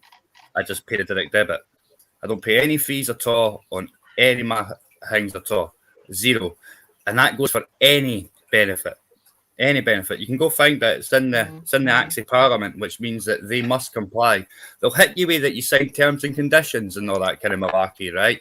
But then my normal response to them is, well, if I told you you can break the law, does that mean you can break the law? I can't tell you can break the law. It's all right. But remembering, it's the person on the phone who must comply with Acts of Parliament state. It's them that get sued. So I let them know that too. And then all of a sudden, all my charges disappear. Yeah, it's like they use your ignorance against you, don't they? The fact that you don't know anything, they use that against you. Yep, and they can't punish you for maintaining your individual rights, because your statutory rights are never like not to be applied. For a British person, no, for an English person, you're very intelligent, mate. You really are for an English person, obviously English. I've seen it loads of times. They use a system to oppress us, right? So what you're better doing is using their system against them to free yourself. Because their system, what will happen, and well, what will happen if you turn around and any consent? It is problematic, and it's not the easiest way to go. But the bottom line is, it solves most of the problems that you'll have. What you're saying, the fear away from yourself. I'm going to put you, Joe. Joe, what you're saying is logical and factual. But the thing is, if you get 10 people in a room, you're the only one that knows that, where we all should know that. You know what I mean? We're not all that smart and that, on the ball, if you know what I mean. That's what I've always said. That's kind of what I've always said. It's only easy if you know how, and you only know how if somebody shows you. Yeah. I've said it on many panels. Why is there no for PPI? Yeah, there was a script for PPI. You could just download the script. Yeah, right. Put your name in it. Why is there no these scripts online so that you can make claims that YouTubers make claims? They make claims that they make claims and they get paid. Right, so why if they don't put their scripts up for individual stuff so everybody can make the same claims? Because if everybody makes the same claims en masse, then it will change. There's I think it's 18 some. There's a TV show called 18 some. Or there's a TV show. Hold on a minute. There's a TV show. I don't mind Harry Woman. Hold on, no. There's a TV show called 1883, like Cowboy Days. That's the actress. I think it is. And because of the role, she has hairy armpits. I think that's the one. Amazing TV show. Well, Armpit Sniffer is in the chat, so I thought I would pay tribute to him. I just thought she was French. She looks like the actress of this TV show called 1883. Either French or feminist. One of the two. Could, mean, I could was- be the missing link, Vincent. It could be the missing link we've been looking for decades. Just going through my photo collection, Anthony. I don't know why you would have that as a photo collection. Was that your profile picture on Grindr? So what you're saying is, That's why Ronnie didn't say nothing. Ronnie's seen it before. We're not kindophobic around here, Joe. yeah, Vincent, Sorry. you just said this is your personal connection. So do you like girls with hairy armpits? All right, Rachel. full disclosure, I've just downloaded it from Google, okay? Before any No, you rumours did. start. Let me refrain. Let me go back 5 minutes. You said personal collection. Interesting. Vincent. Very interesting. Uncle Armpit can't even bring himself to type. He's so... If I Googled a picture of a chimpanzee, would you get turned on with the hairy armpits of a chimpanzee? I'm just asking. Well, I wouldn't personally. All I know is Vincent might have just Googled that picture, but he's definitely adding it to his list of photos. That voice of 100%. reason is yeah, there that- every single time. He wants to brush her hair for her. He wants to comb her armpits while he sings into her ear. Ronnie, you tend to be a measure around here for morality and decency. Is it a yay or a nay for the young lady in the picture? Yay. Yeah, man. Yay Yeah, all man. day long. I don't mind the hairy woman. If you were to find yourself falling into a deeper relationship with her and heading towards marriage, would you ever consider Shave it off. suggesting she remove the hair? Cut the bush. I'd say. Oh cut the yeah. bush. I mean, I'd say to her, in the summer, shave it, and in the winter, keep it to stay warm. That's probably what she does. You know what I mean? I'm happy with that. Keep warm. But what if she plaited it? Yeah, I'm down for plats. She could cane wear it, everything. I'd plait it for her. I'd say dreadlocks, yeah.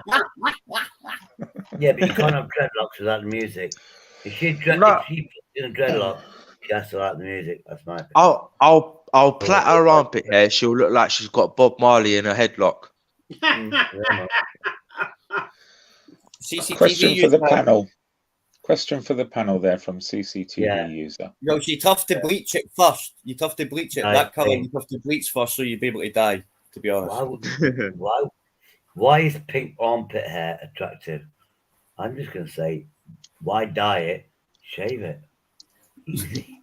It looks like Shaggy, it looks like you're actually that CCTV user's avatar on the screen. It's quite cool. You've I'm got the just same saying, colour top. The look, same colour top. any woman that's got more armpit hair than me, I don't find attractive. She's got more armpit hair. She's got more hair than me. But her face, stunning. Don't get me wrong, stunning. The boobs are lacking, but yeah, I think what she has to do, you look at her face, you go from her face, go to the armpits, and once you get that other armpit, then you go, oh, your boobs big enough. But women with bum chins, though, they kind of a bit of a pot off. Like, you know, like it looks like that geezer in what's that film called? And he has the Me, Myself, and Irene when he has the chin done. Jim Carrey. Yeah. Jim Carrey. She has this jaw look with the bum in it. When I was younger, what they called the bum chin. When I come for it was called bodjaws. Bodjaws. Aye. Your channels go fucking from one level to Going downhill steadily, Shady. You are a psychiatrist, so aren't you, Vincent? Let's face it. You did give Ronnie free rein on the instruction on morality. So what does that say?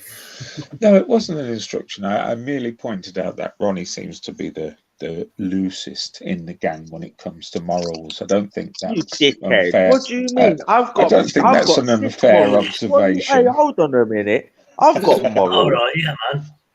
Hold on. Now, listen. If you're talking about when it comes to when it comes to talking about women, or and I'll any holes to go and all that. Yeah, like cool. If you like to say, he's got no morals, he'll sleep with anything. No, it's because my morals are so high. I love every woman and think that every woman needs loving. Do you look at it like that? Like, there's the magic words right there. There's the magic words. Every woman.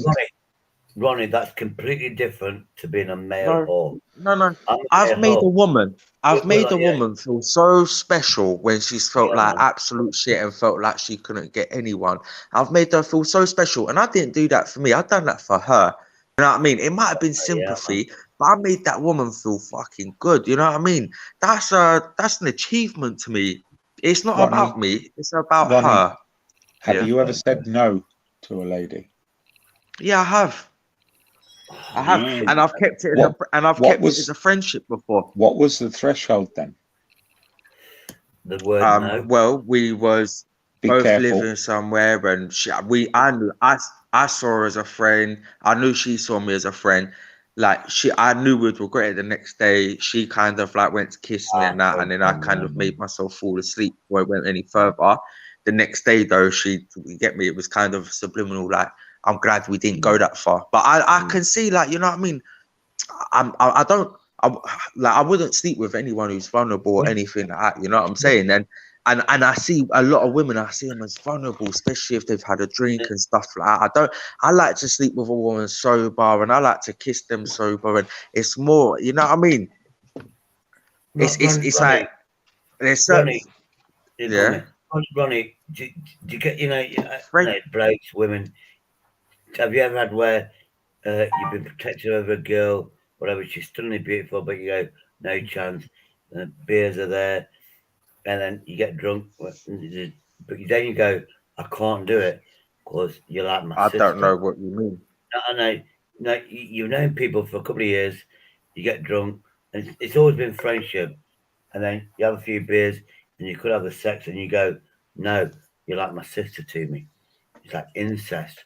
But you have to go, no, I can't. No, I've never been like, I've never crossed, and I've never been in that situation where like, I've been like, I'm saying is you know people, you know girls, whatever, you know, but you're like the older brother. There's no hanky panky, but then you get drunk. No, I've never been in that situation. Brother, man. No. I have. It's like, it's opportunity. It's all legit. No, I've never because you're not related. You're not related. You could do it, but then you go, no, I can't do it because I'm. No, I know what you're saying. And in my mind, it's like, no, we're not related, but it's like I'm the older brother, and I could do it. It's all legit, but I went, no. I've been through that, yeah, man. And it's like it is. No, like, look, I've been there when I've met a girl, known her for a little while, and we've never gone any further, and we've stayed friends, and it's just like that sometimes.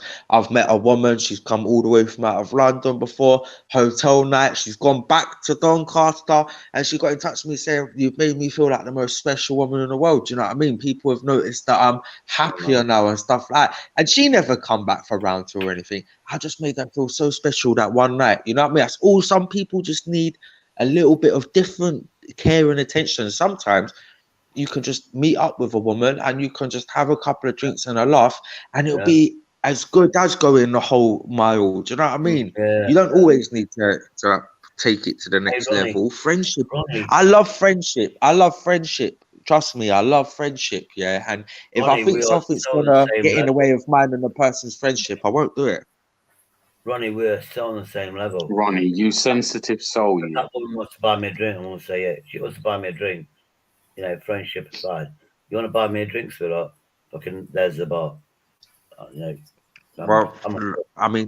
I've been out on dates where the woman's paid for the whole night. Like, she's paid for drinks, food, and the hotel, everything. But she come knowing that she was going to, you know what I mean? It's not like I told her I would. I never say, I'll buy everything, I'll spend all my money. No, if you come down, if you want to come down, you come down. But you know what I mean? If you want to buy stuff, you can buy stuff. You want to stay in London with me, you rent a hotel room. I don't want to pay for it. You know what I mean? That's escort you're describing. No, I it's mean, a player. It's a player.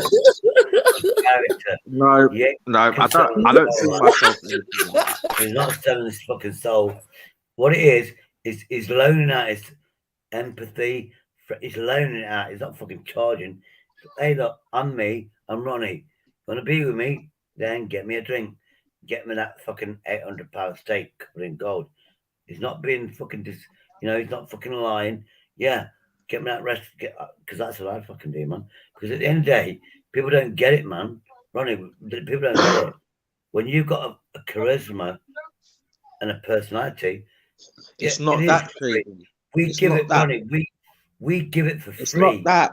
We give It's it not for free. that. Look, They should pay. some women that you might get, like, see me, I'm into talking and that. Some women, you might get talking to them, and it's No, not because, like, look, some women just want a different kind of attention or a different kind of conversation, or some women, they don't want a man that's getting with them for what they've got and stuff like that. Do you know what I mean? So I always like what you know what I mean. It's not like, oh yeah, the women love me up and that. It's because I show them a different type of attention to what other men are showing them. Some men are being pricks towards them. Some men are calling them fat or whatever they're doing.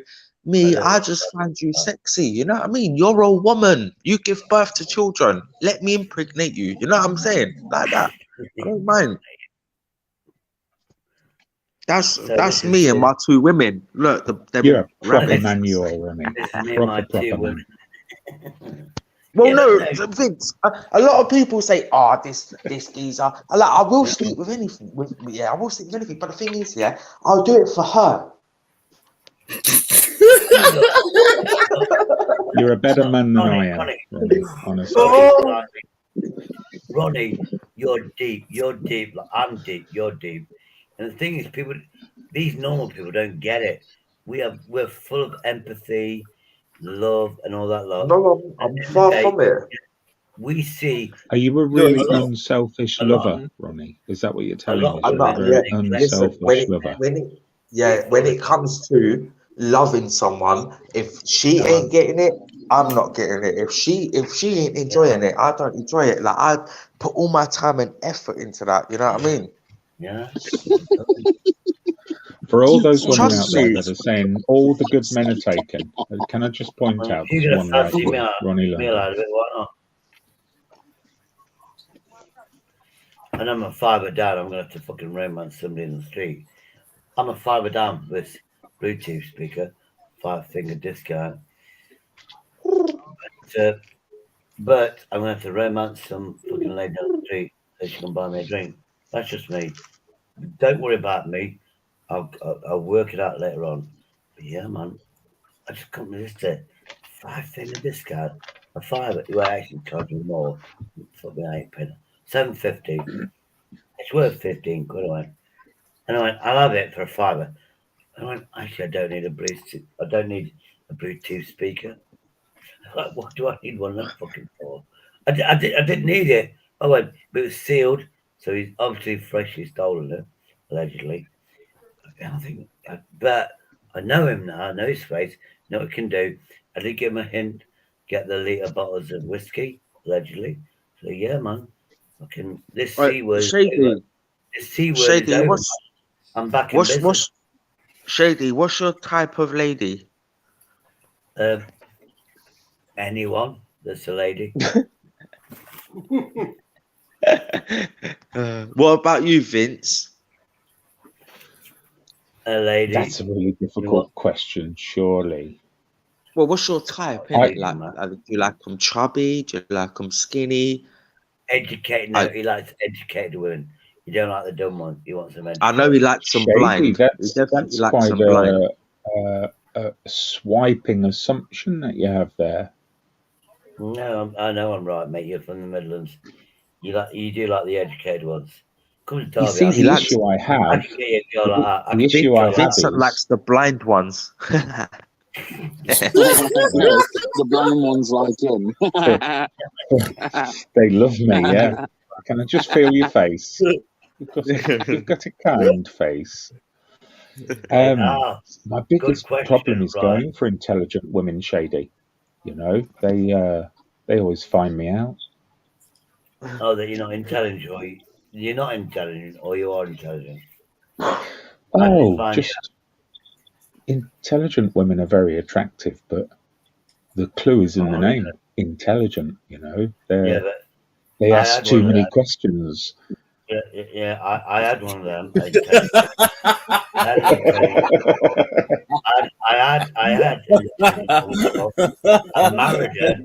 I married an intelligent one before, and I went, "Oh, you want a passport? Yeah, I did click you as that intelligent. That's how I'd done my own. But hey, it's all right. Just looking at say, I was married to an Arabic woman, but she was super smart. We know 3 languages. Of course, you love me. I love you. Passport, bada bum, bada bing. Yeah, I found out afterwards. But then again, yeah, hey, it's fun. I was happy. She was happy. Is there anyone you have lined up at the moment, Shady? Is there anyone on the Shady radar?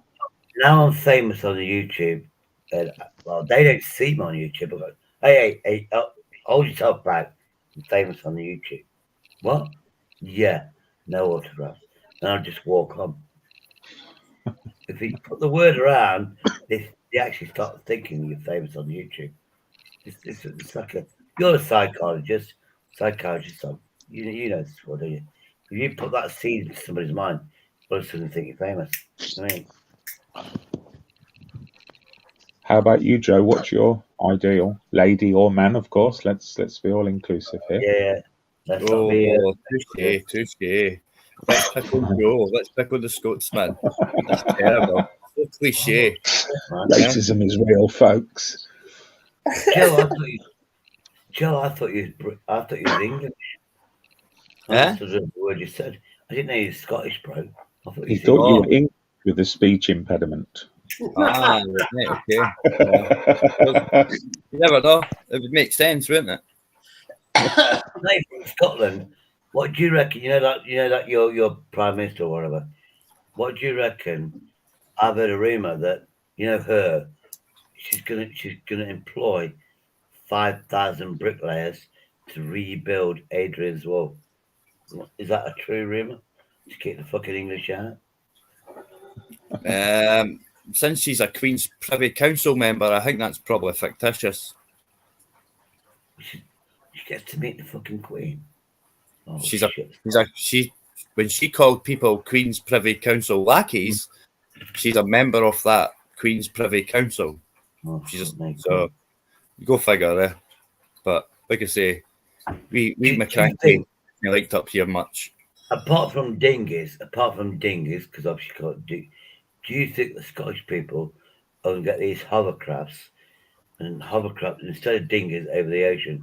Do you think there's a lot of Scottish people where they're going to come over on hovercrafts and want sanctuary in England? Why would they use hovercrafts when they could just use the road? What are you talking about? What do you mean? Well, it's a dinghy diver analogy, but why not? But with any dinghies, we could use our feet. Mm-hmm. Yeah, but think about maybe use that mad shit called trains and automobiles. Yeah, but imagine inside toilets now up here too. Like honest, inside toilets and all that shit. I'm just saying, imagine Joe on the news. A lot of Scottish people they want sanctuary in England. And why would they leave? Why would they leave? What are you talking about? I'm just saying. Imagine if they did, and loads of Scottish people. A lot of Scottish people are using hovercrafts to come across the borders. Imagine the news. Well, the Scottish people have got hovercrafts and they're coming to England for sanctuary. Imagine the newsworthiness of that. And we sell the hovercrafts. We make some bad bing books. We could be fucking billionaires, mate. All we have to do is make sure we have to get the Scottish people over here, and then we give them legitimate transport. Well, you might be better like reversing the plan and getting English people into Scotland, because that's been happening for hundreds of years. So that's a proven market that's already there, repeatable business already set up for you. Just pointing that out, because if we can all laugh about Nicola Sturgeon, but like, see, to be honest, right, as much as I hate the cunt, right, I didn't like what she does. If we had Scottish Labour branch party, Scottish Lib Dems branch party, Scottish Tory branch party running the country, it'd be in the same shit state your country's in compared to ours, compared to public services and that. Just saying. Your public services are worse shit state than mine. Just saying. Even before COVID. Just saying. And that's because how you spend your money, not how we spend ours. Well, it's controlled more so by the agreement that was made in 1957 to secure those services for your country, whereas ours was allowed to decay. You know. Yep, and that was because, like, for example, when they sold all the council houses, Vincent, you'll know this. This is brilliant. When they sold all the council houses in Scotland, how much of that money, Vincent, went to the local authorities? Because when they sold the council houses in England, the money went to the local authorities, right? The council elders, right? How much of the money for the council houses went to Scottish local authorities, Vincent? Would it surprise you if it was zero, guys? Zero.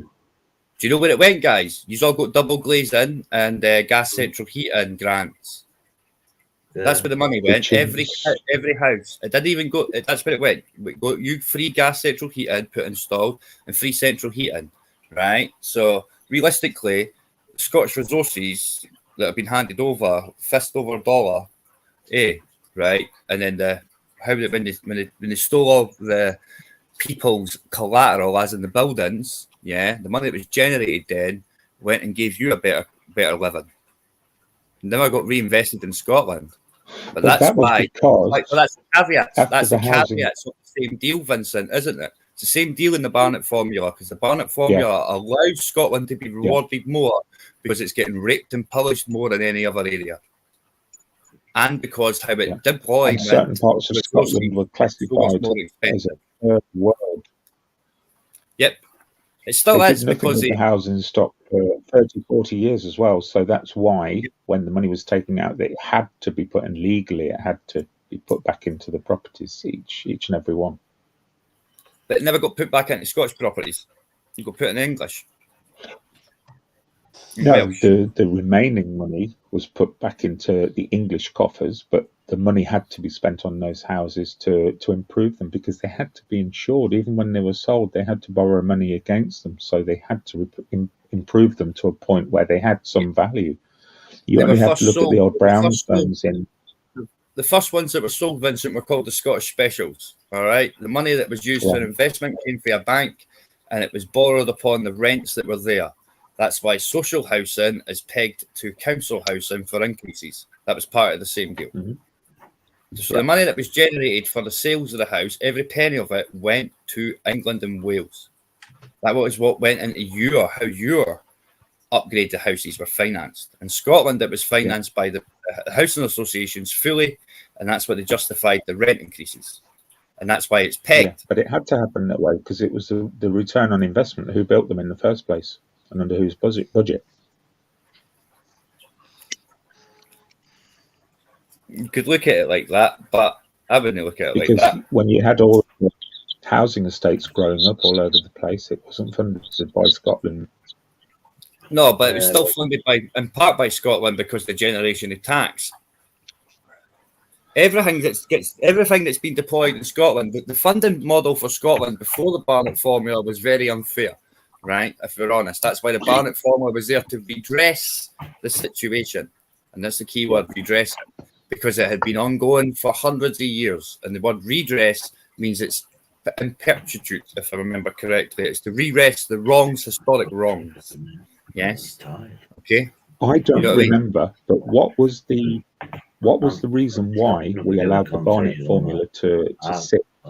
Because there must have been a payback for the English Parliament. So what was it? I can't remember. Honestly, I can't remember either. That's way before me. I was born in 1980, Vince. You know what I mean? So I didn't know. Okay. I didn't. You know what I mean? I'm not. It'll be something simple because how we got the Parliament was because we changed the water border, and that gave you 5 oil wells. Was it to do with the gas and oil? It possibly could have been. Was it to do with access to the gas and the oils? Because they were all English-funded companies or offshore-funded companies. So Scotland Scotland never benefited from the oil and gas, did they? And still don't to this day. Scotland, one area of Scotland benefits, and that's the northeast. That benefits realistically. You know what I mean? From employment only, yes. Aye, but the employment actual only. profits, I think it was a 100-year deal. Was it? It was a company called Shetland, which implied they were a Scottish company, but it wasn't. It was an English-owned company. No. I know that the person who formulated the formula to make money was Alex Salmond in the 70s. Was it? Yeah, like honestly, that's why he's got an honorary degree type thing at Aberdeen University. He's the dude that he was Labour as well at the time, if I remember correctly, Scottish Labour. Yes, he was. He was. Because his dad comes from Linlithgow, and his mum comes from Boriston Nest, doesn't she? I don't know. I don't know anything much more about him apart from they turned him over at the end, really, in favour of fucking Cranky. But if we're honest, it was his laws that turned himself over. It was his laws that he introduced in his tenure that fucked him up the ass. The no corroboration test cases and civil law. They crumbled. They cleared him of everything, and it was always you did, but it cost them. How much did it cost? How much did it cost Vincent? It cost him £200,000 crown funded to go to the Lord Advocate. That's what it cost now to go to the Lord Advocate. Of course, yes. Yeah, and that was his laws. His laws. The way that they wouldn't let him know anything whilst they were doing shit. His laws over his tenure. His laws. Everything they utilised within the confines of the law that fucked him up the ass, that he then pointed out as, oh, by the way, this is no fucking good. This is no good at all. I didn't even get to know what's been said about me, but no, this kind of shit. He had to, he implemented that shit, him and his justice minister, right? And they listened to a certain female pigeonhole lady who wanted to leave Westminster. They listened to her advice, and that's why when it got cleared, she came out with a 4-page apology, and everybody else just came out with a couple of paragraphs, if I remember correctly. Yeah. And that's when they changed the regulations as well, so that she couldn't come up here unless she paid 10 grand, because she wasn't going to get let off the hook, to be honest. I followed that quite intently. That couldn't have been arranged, though. That could not have been set up so that he was pushed on his sword afterwards. No, not at all. But we do know for a fact that the person who said that one thing happened in the establishment of Bute House, she later admitted that there was emails that produced that said that she wasn't even there. She was also blamed for, that same person was blamed for, whether it's true or not, the WhatsApp messages and all that kind of stuff between the other parties. And she wasn't the person who is... The key to most things on that is in the pages that are missing for the Scotland office. There's a French name in there, and some people say that might be Nicola Sturgeon's girlfriend. So when she said her husband never said nothing, she was lying. I know of that. Yeah. And that's backed up by the domestic happened at her house in Dunningston in Edinburgh, and she's barren. So what was the third party? Because it wasn't her or her husband that was arrested. It was a third party, and domestic. So it must have been a third party, a tripod relationship. And seemingly that French name pops up as arrested on there too. So who knows? Some people say that the reason why Prestwick Airport had 300 rooms was because somebody leaked that a certain hotel in Glasgow was where Nicola Sturgeon would be twice every second night meeting the same lassie, because Prestwick Airport didn't have any flights incoming and outgoing when they paid the 300 rooms. Zero. Yeah. But they quite simply had more filth. They had more filth on Sturgeon than they did Salmond. And that's what it was. And our husband is the money man. Yeah, he's the money man. He was against independence, wasn't he? Even though he fronted a party which was about Scottish independence. He wasn't against independence. He was against the formula that they wanted to use. He would have much rather, more than likely, made every person in Scotland a human being, and all debts in Scotland would have been leveraged by Westminster, and they would have just walked away. Even Peter Sellers, when he was on a Question Time, told everybody just before the vote, no, we don't need to pay nothing back. We can keep it all, every bit of it, because of how it's been set up. It's too far gone now. Yeah. If Scotland was to vote independence and declare everybody a human, everybody would own their house outright, everybody would own their cars outright, everybody would have zero debt, and everybody would leverage it all in Westminster because of how they've worded their bailouts for the banks. Fact. Yeah.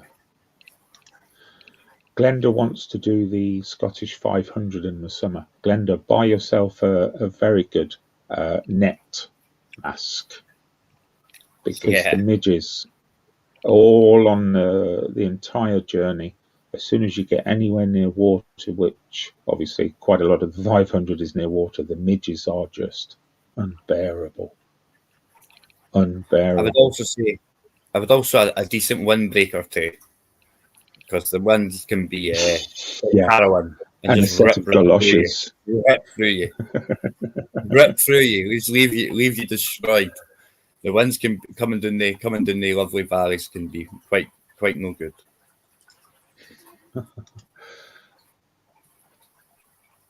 Well, anyway, Vincent, I'm going to Anthony said Joe's always accusing me of stalking him. I didn't know if he was referring to you. I've got to fly out and grab some shopping. I'll be back in an hour or so, lads. Yeah, I was going to end myself. I'm starving. I was going to have breakfast at 8 o'clock this morning, and then the stream kept carrying on, and you know how it is. We're fed by the stream, but now my stomach needs something else. Thank you for coming on, Joe. Thank you for coming on, Ronnie. No bother, man. Sweet, man. See you later, bro. See you later, guys. See you later, Ronnie. See you later, Tony. Bye-bye. See you later, JD. Guys. Cheers, guys. Yeah, I'm going Shady. to do one as well. Hang on a second, Tony. I'll say goodbye to Shady, and then I wanted to finish on you, Tony, because we started rough, so I wanted to finish nice. Shady, thank you for coming on, man, and I'll look forward to coming on to your stream soon.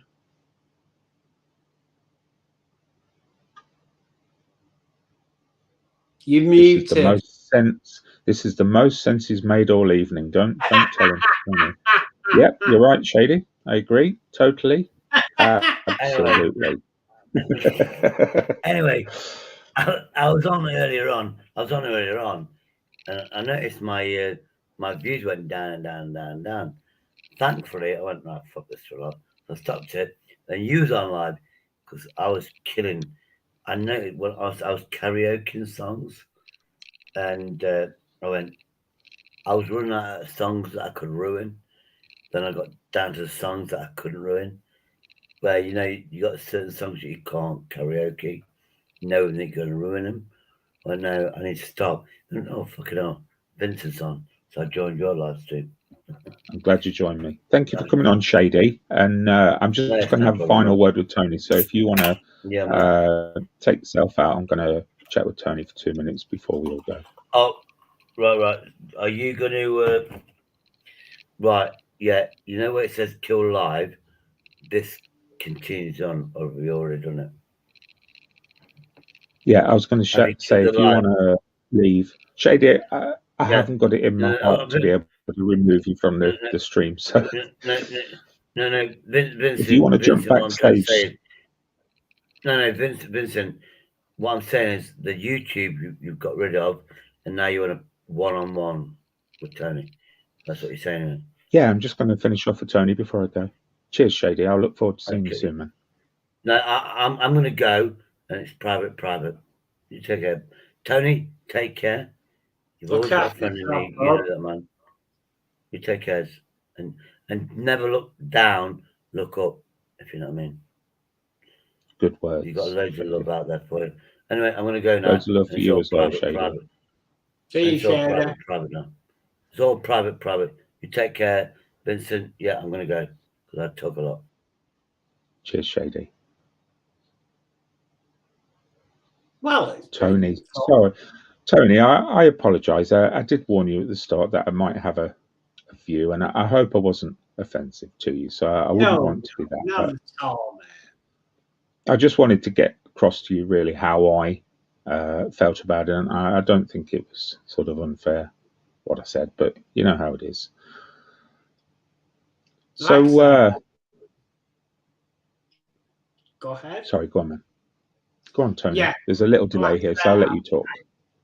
I've had so much hassle over the past week and a bit. It takes a lot to put me down and keep me down. I keep fighting, and I'll continue to do so.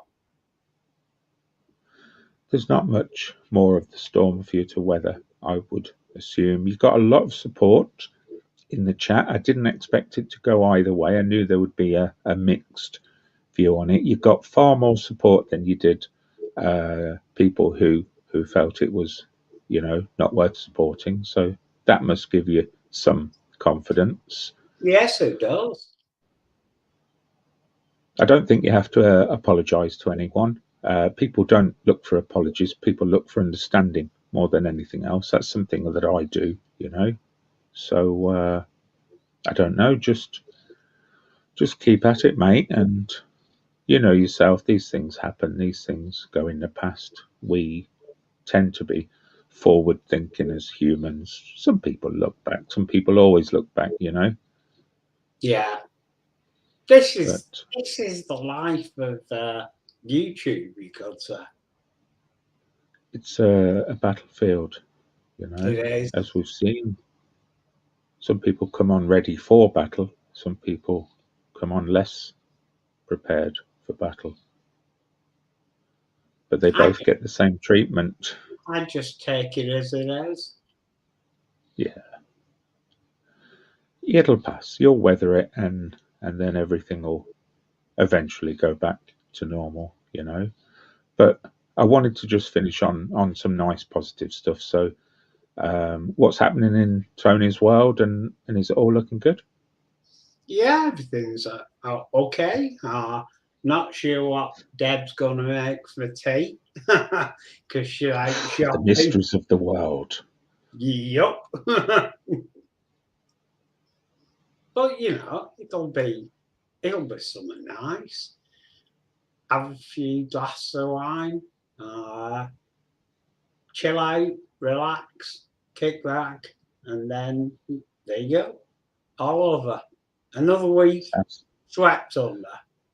Sounds like the perfect Sunday, Tony. Indeed, yeah. Well, that's the way I always spend it. I just kick back, chill out, and have fun. That's what it's like, my friend. And here's the good news. The summer's coming as well. That makes things look a bit better. It's not it's very well, it's not quite here either. It's not quite here either, but the days are getting longer and slowly getting warmer. So, yeah. It was good to see you, Tony. Thanks for coming on. No problem, mate. Great seeing you. I was just talking with you.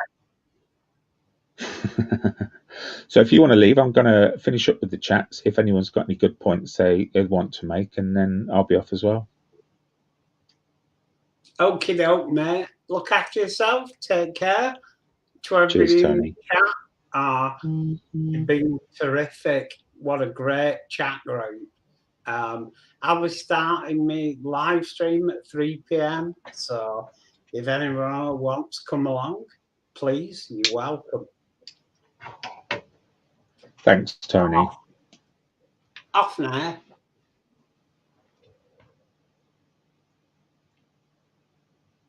I must admit, when Tony first appeared in my backstage, I kind of wondered whether to let him on or not. And then I thought to myself, well, I'm not one to be judgmental. And most of the chat weren't judgmental either. It's done. I know it is. People keep putting in the chat why he's still flogging it, while he's still living on it. But, you know, it's relevant. It's something which affected a lot of people. So, of course, you'll mention it, you know. And when Tony goes into another stream where there are people that he hasn't quite discussed it with. They'll bring it up again, whether they'll lag it out for 4 hours like people were saying I was here is their business, you know. I tried to be sort of fair about what I said, but I did have questions and they're answered now, and I'm happy with that and I'm good. Let's see what the chat thinks. Great stream. Thank you. BR Blue. Thank you, Agent X. Thank you, Oriel. Anthony. Anthony's my favourite. He knows that. Anthony brings me an apple every single day.